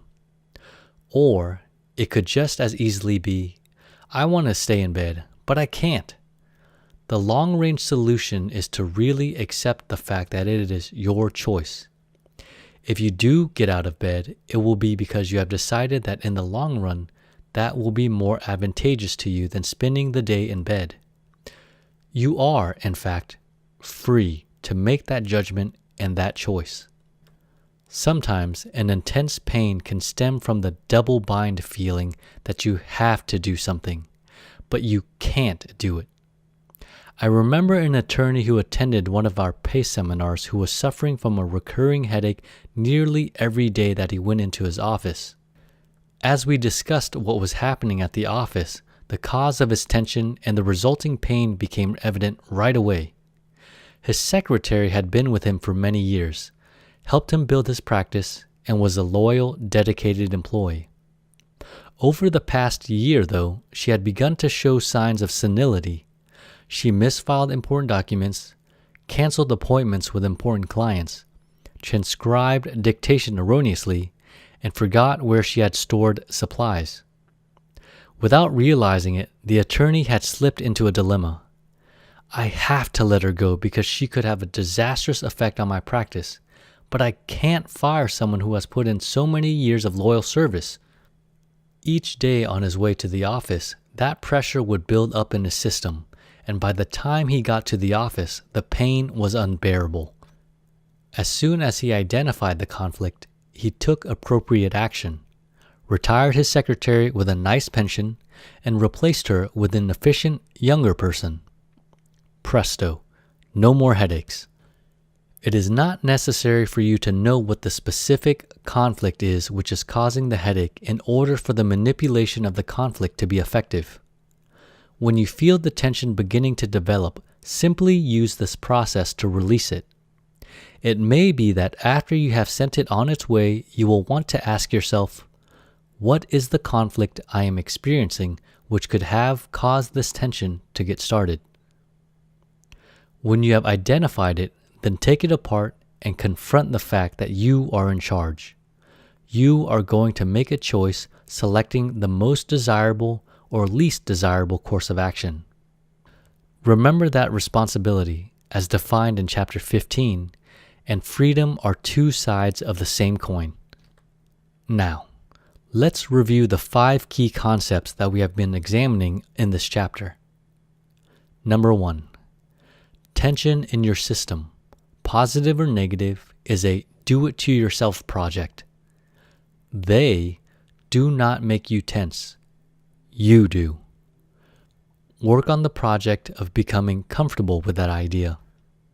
Number 2. When you are under pressure in your job, family, social activities, or sports, focus your attention on the rewards of outstanding, successful performance. Think about what you want to have happen and how good it will feel when it does. Number 3. Some of your response patterns have become pretty automatic, instantaneous emotional reactions when the buttons are pushed. If you want to, you can identify those buttons, decide what kind of reaction you would like to have, and rewire the buttons with constructive imagination. Number 4. If you hold in your emotions, bottle them up inside, they may build into stress, disrupt the chemical balance of your physical system, and cause serious illnesses. Release stress with gross physical impact activity. Number 5. When conflicts in your mental system result in such painful physical tensions as headaches, manipulate the conflict to release the tensions. Try these simple methods in your own life. You will find that they will increase your energy level, improve your health, and release vast new amounts of your potential. Chapter 19. Learn how to relax. When you were a child, one of the things you did very well, easily, and quickly was to relax. Not only when your fatigue level turned off the tensions, but at any time that you wanted to do so, you could sit down or lie down and simply let the tensions go. For many reasons, you may have partially lost that ability. Many adults find it quite difficult to relax, not only at night when they want to go to sleep, but at other times as well. When you want to do some creative thinking, when you are involved in athletic activities, when you are getting ready to give a speech or an important sales presentation, it might be helpful to be able to let your physical system relax for a moment. There's a very simple technique which you can use to practice and develop the ability to relax. I call it deep relaxation. There are 7 steps to the practicing sequence, but as you go through them repeatedly, you will lose track of the steps and the entire process will become automatic and easy to use. Number 1. The first step is to put yourself into a position in which it will be easy for you to relax. I do not recommend that you lie down on a bed for this purpose unless you want to go to sleep. The bed is so thoroughly associated with sleep that if you relax deeply while lying there, you will almost surely go to sleep. As you develop the use of this skill, it will not be so important. But at least in the early stages of practice, other locations are preferable. Lying on a couch, unless you associate that couch with taking naps, sitting in a comfortable chair with a high back, or lying on the floor, perhaps with a pillow under your head, are all acceptable positions. Select one which seems to you to be a good place to relax. Whether you are sitting up or stretched out, you should be in an open position. Your feet should be apart, and one hand or arm should not be touching the other.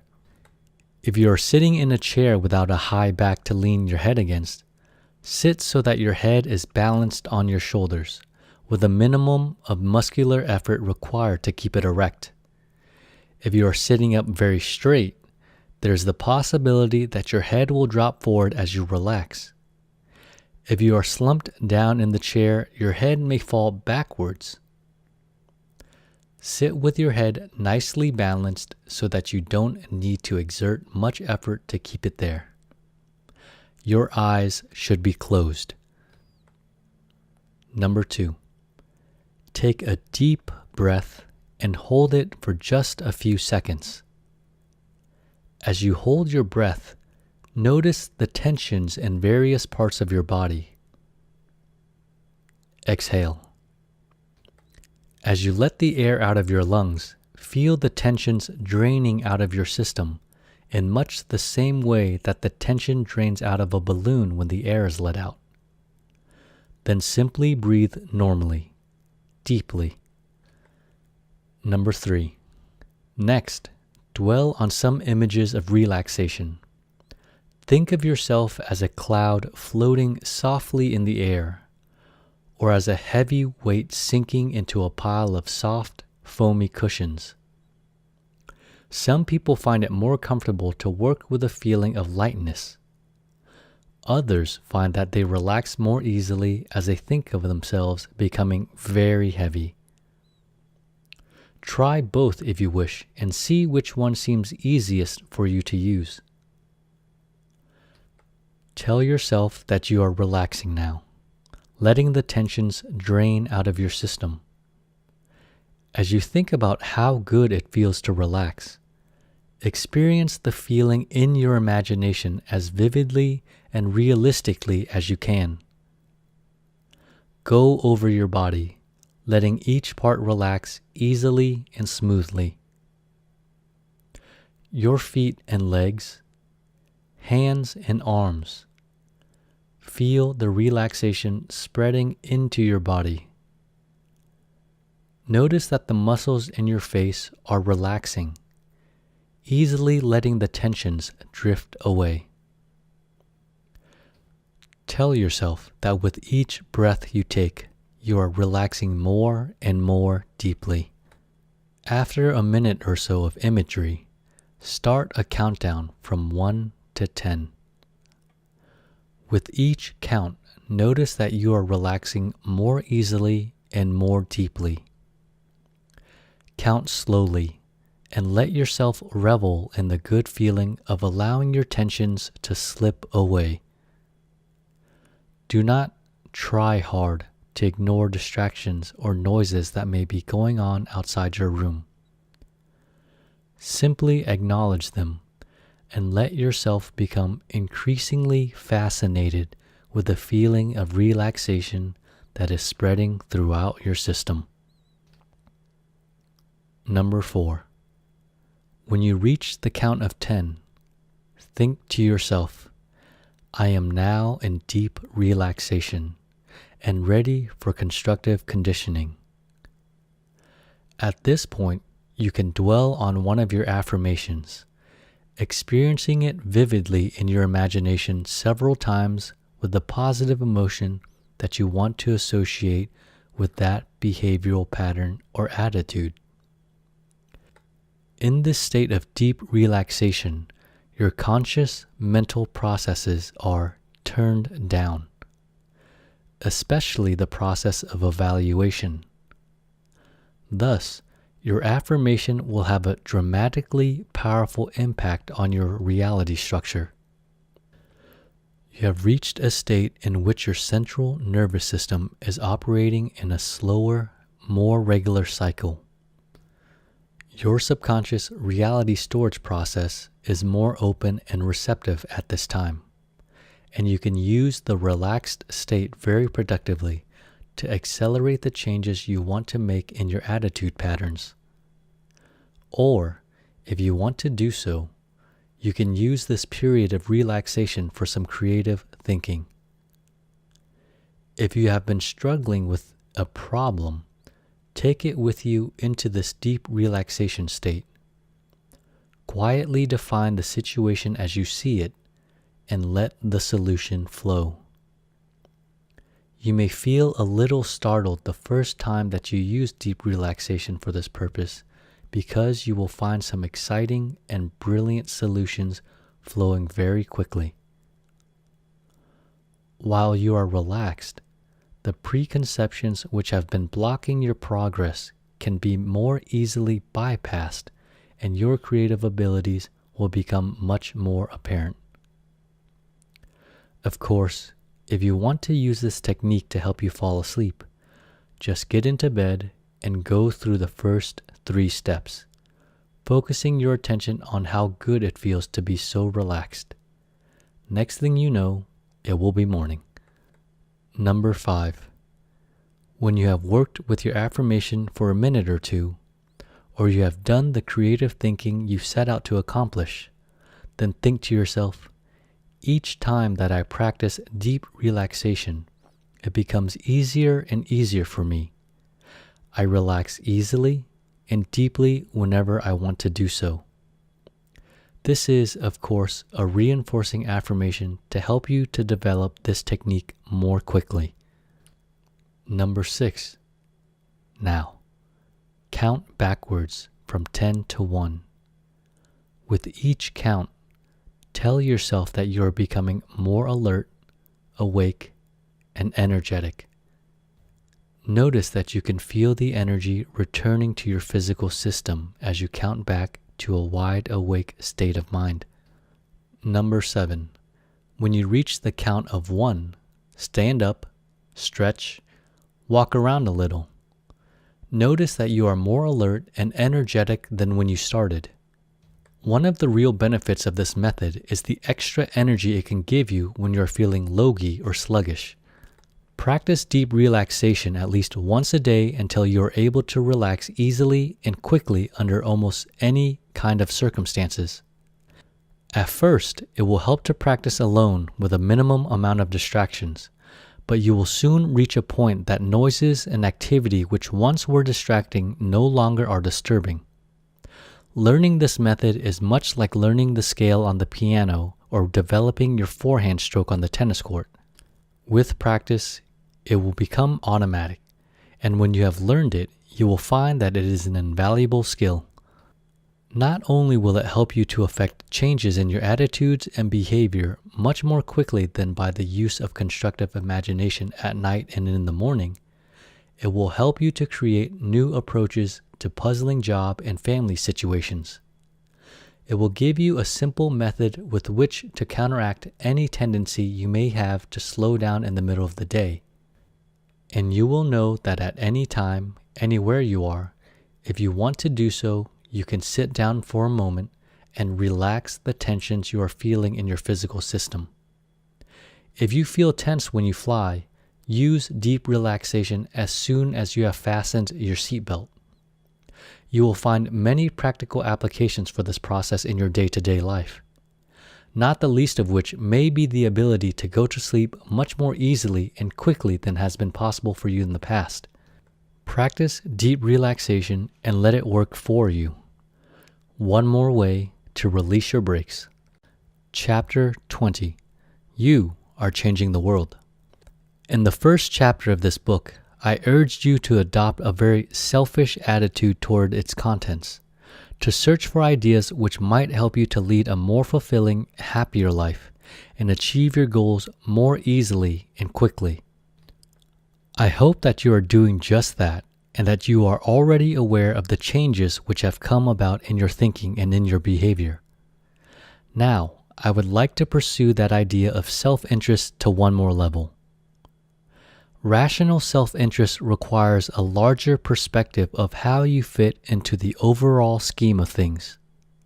A time perspective, a grasp of the importance of relationships and the various epi-organisms of which you are a part, and an understanding and acceptance of the degree to which you can influence or control events in your universe. Let's look at the time element first. Behavior which seems to be your self-interest in the short range can often prove to be disastrous in the long run. The small child who sees a bowl full of jelly beans on the coffee table may try one, like it, and devour the whole supply. Next day, the child has a stomachache. What will happen the next time that youngster sees a bowl full of jelly beans on the table? Chances are that they will all disappear again. The child may realize that there is a probability of a stomachache, but that won't happen until tomorrow, and it just might not happen at all. The same sequence can, of course, be translated to adult levels, substituting alcohol, drugs, or various food for the jelly beans. Mature behavior is based on an evaluation of the long-range consequences, selecting the alternative course of action which will probably be most advantageous or least advantageous in the long run. With an incomplete and distorted reality structure, the basis for making those evaluations, it will not always be possible to predict long-range consequences accurately. But this evaluation is certainly worth striving for, and it is an area in which we all have a great deal more potential than we are now using. When you are confronted with a difficult decision, try jumping ahead in time and asking yourself, when I look back on this moment several years from now, what will I be proud to remember that I did?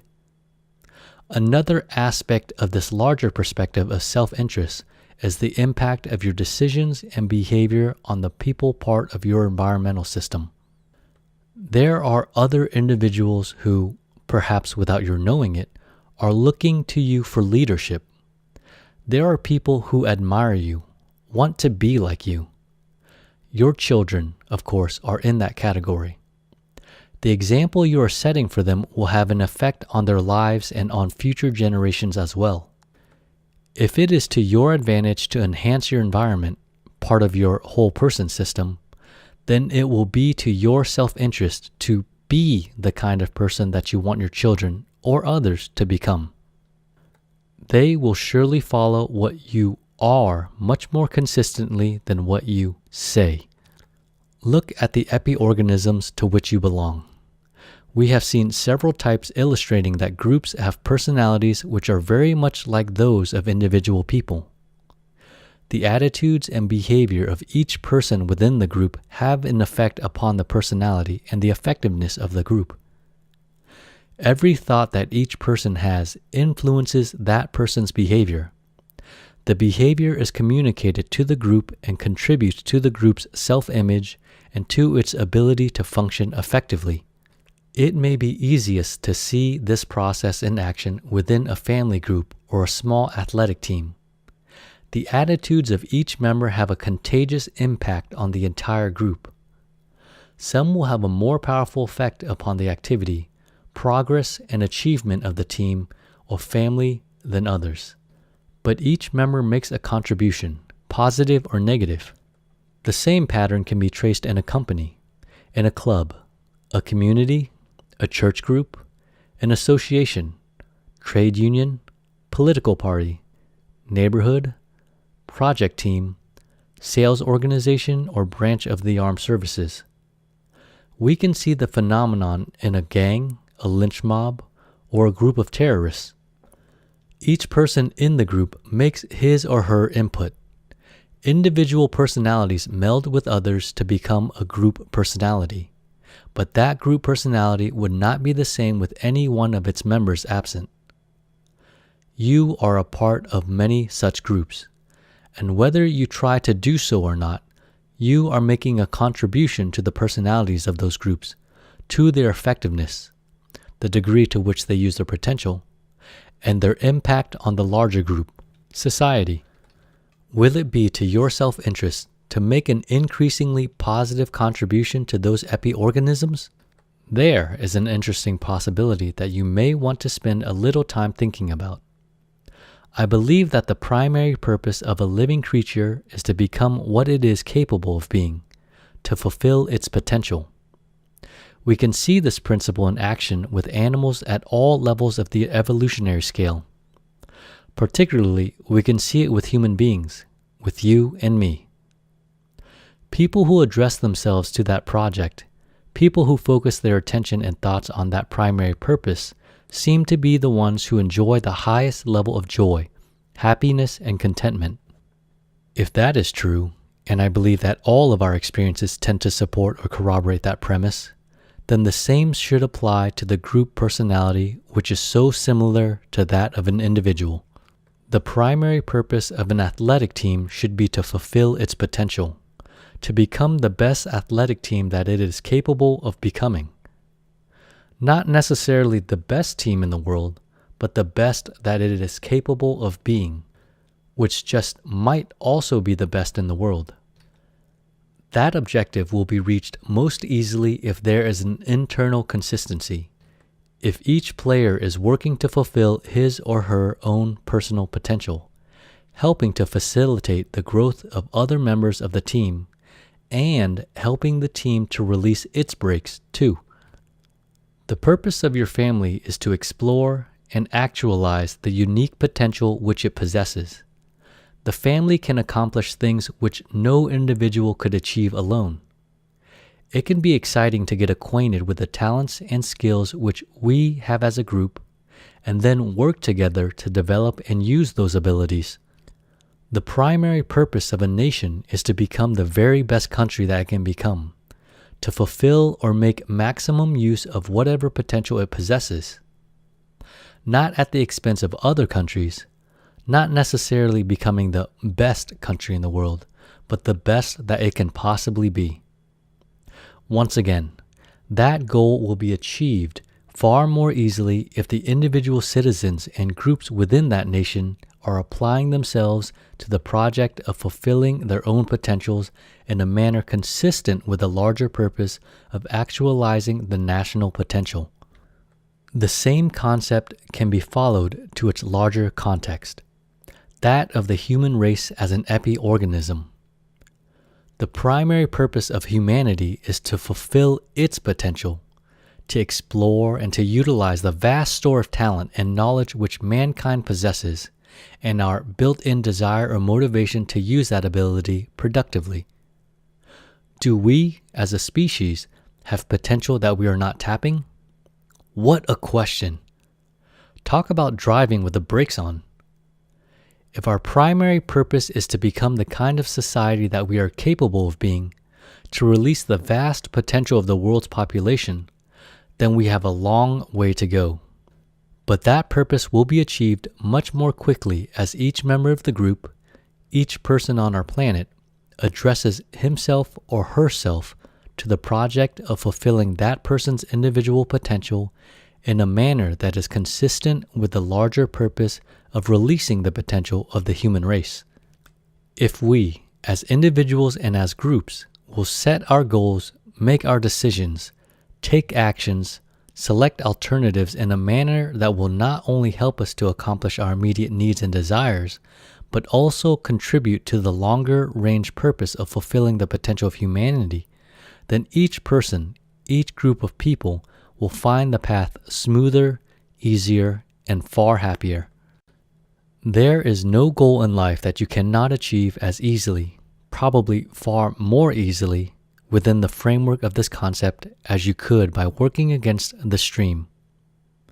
When you harm another person, destroy or confiscate someone's property, or accomplish your goal in a dishonest manner, the effect on the groups of which you are part of is destructive. In a very direct and often immediate sense, that is not to your own self-interest. In today's world, it is very easy for a person to feel insignificant. Just trying to conceive of 1 billion of anything is difficult. Realizing that you are one of almost 8 billion people on this planet could easily cause you to adopt the attitude that what you think or what you do has little meaning in the course of history. Nothing could be further from the truth. Who you are, what you do, and how you do it are all having a profound effect upon this world. You are neither the most important nor the least important human being who has ever lived, but your existence and what you do with what you are is very important. How do you feel about that? The human race is a system, and we know that any change in the system affects the entire system. If we dump some chemicals into a river, the whole ecology of the area reacts to the new input. If there is an increase in sunspot activity, changes can be observed throughout the entire solar system. The fact that you are alive has already had an impact on the system of humanity. If you had not happened, or if you had not lived to your present age, the world would not have been the same, and your existence will have been an unpredictable, reverberating effect for many years to come. If you were to go back through history, you could find countless examples of people who felt quite insignificant during their lifetimes, whose lives and examples helped to mold the characters of inventors, composers, authors, or statesmen. People who had an idea which all by itself did not amount to much, but which sparked the thinking and enthusiasm of others and led to major changes in the history of mankind. No matter what you do in this life, or what you neglect to do, it is having an effect on your own future, on the future of the other individuals with whom you come in contact, and on the various epi-organisms of which you are part of, including the very destiny of the human race. I am not suggesting that you can change the world if you want to do so. I am asserting that you are changing the world. Now, the question is, what kind of change are you making? What sort of impact is your life, your activity, your achievement having on our planet? The only system over which you have any direct ability to exercise some control is your own system. And the only part of that system that you can change is what is going on right now in your conscious mental processes. You cannot change what has happened there in the past, but you can use your past thoughts and feelings in the present, either positively or negatively. You cannot control tomorrow either, except by guiding and directing what is going on in your mental system right now. You can decide what you want to accomplish, what goals you want to achieve in the future, and you can use your present thoughts to point yourself in that direction and release whatever potential you have to get there. But still, the only control you have is over your present thoughts. At first, it doesn't seem like much. The only event in the entire world that you can control is what you are thinking and feeling at the present instant. But that is enough. That's all you need to be able to control. As you take charge of that process and use it to release your brakes, to allow the vast, untapped potential which you have to flow naturally and spontaneously, not only you, but your world will be happier, healthier, and a lot more fun to be around. I'd like to thank you for listening to my personal copy of the reading of Release Your Brakes by James W. Newman. Lastly, I want to iterate that there are an additional 40 to 50 pages of content in the book provided by the PACE organization. Please support the author and his family and the PACE organization and purchase a copy of the book for yourself.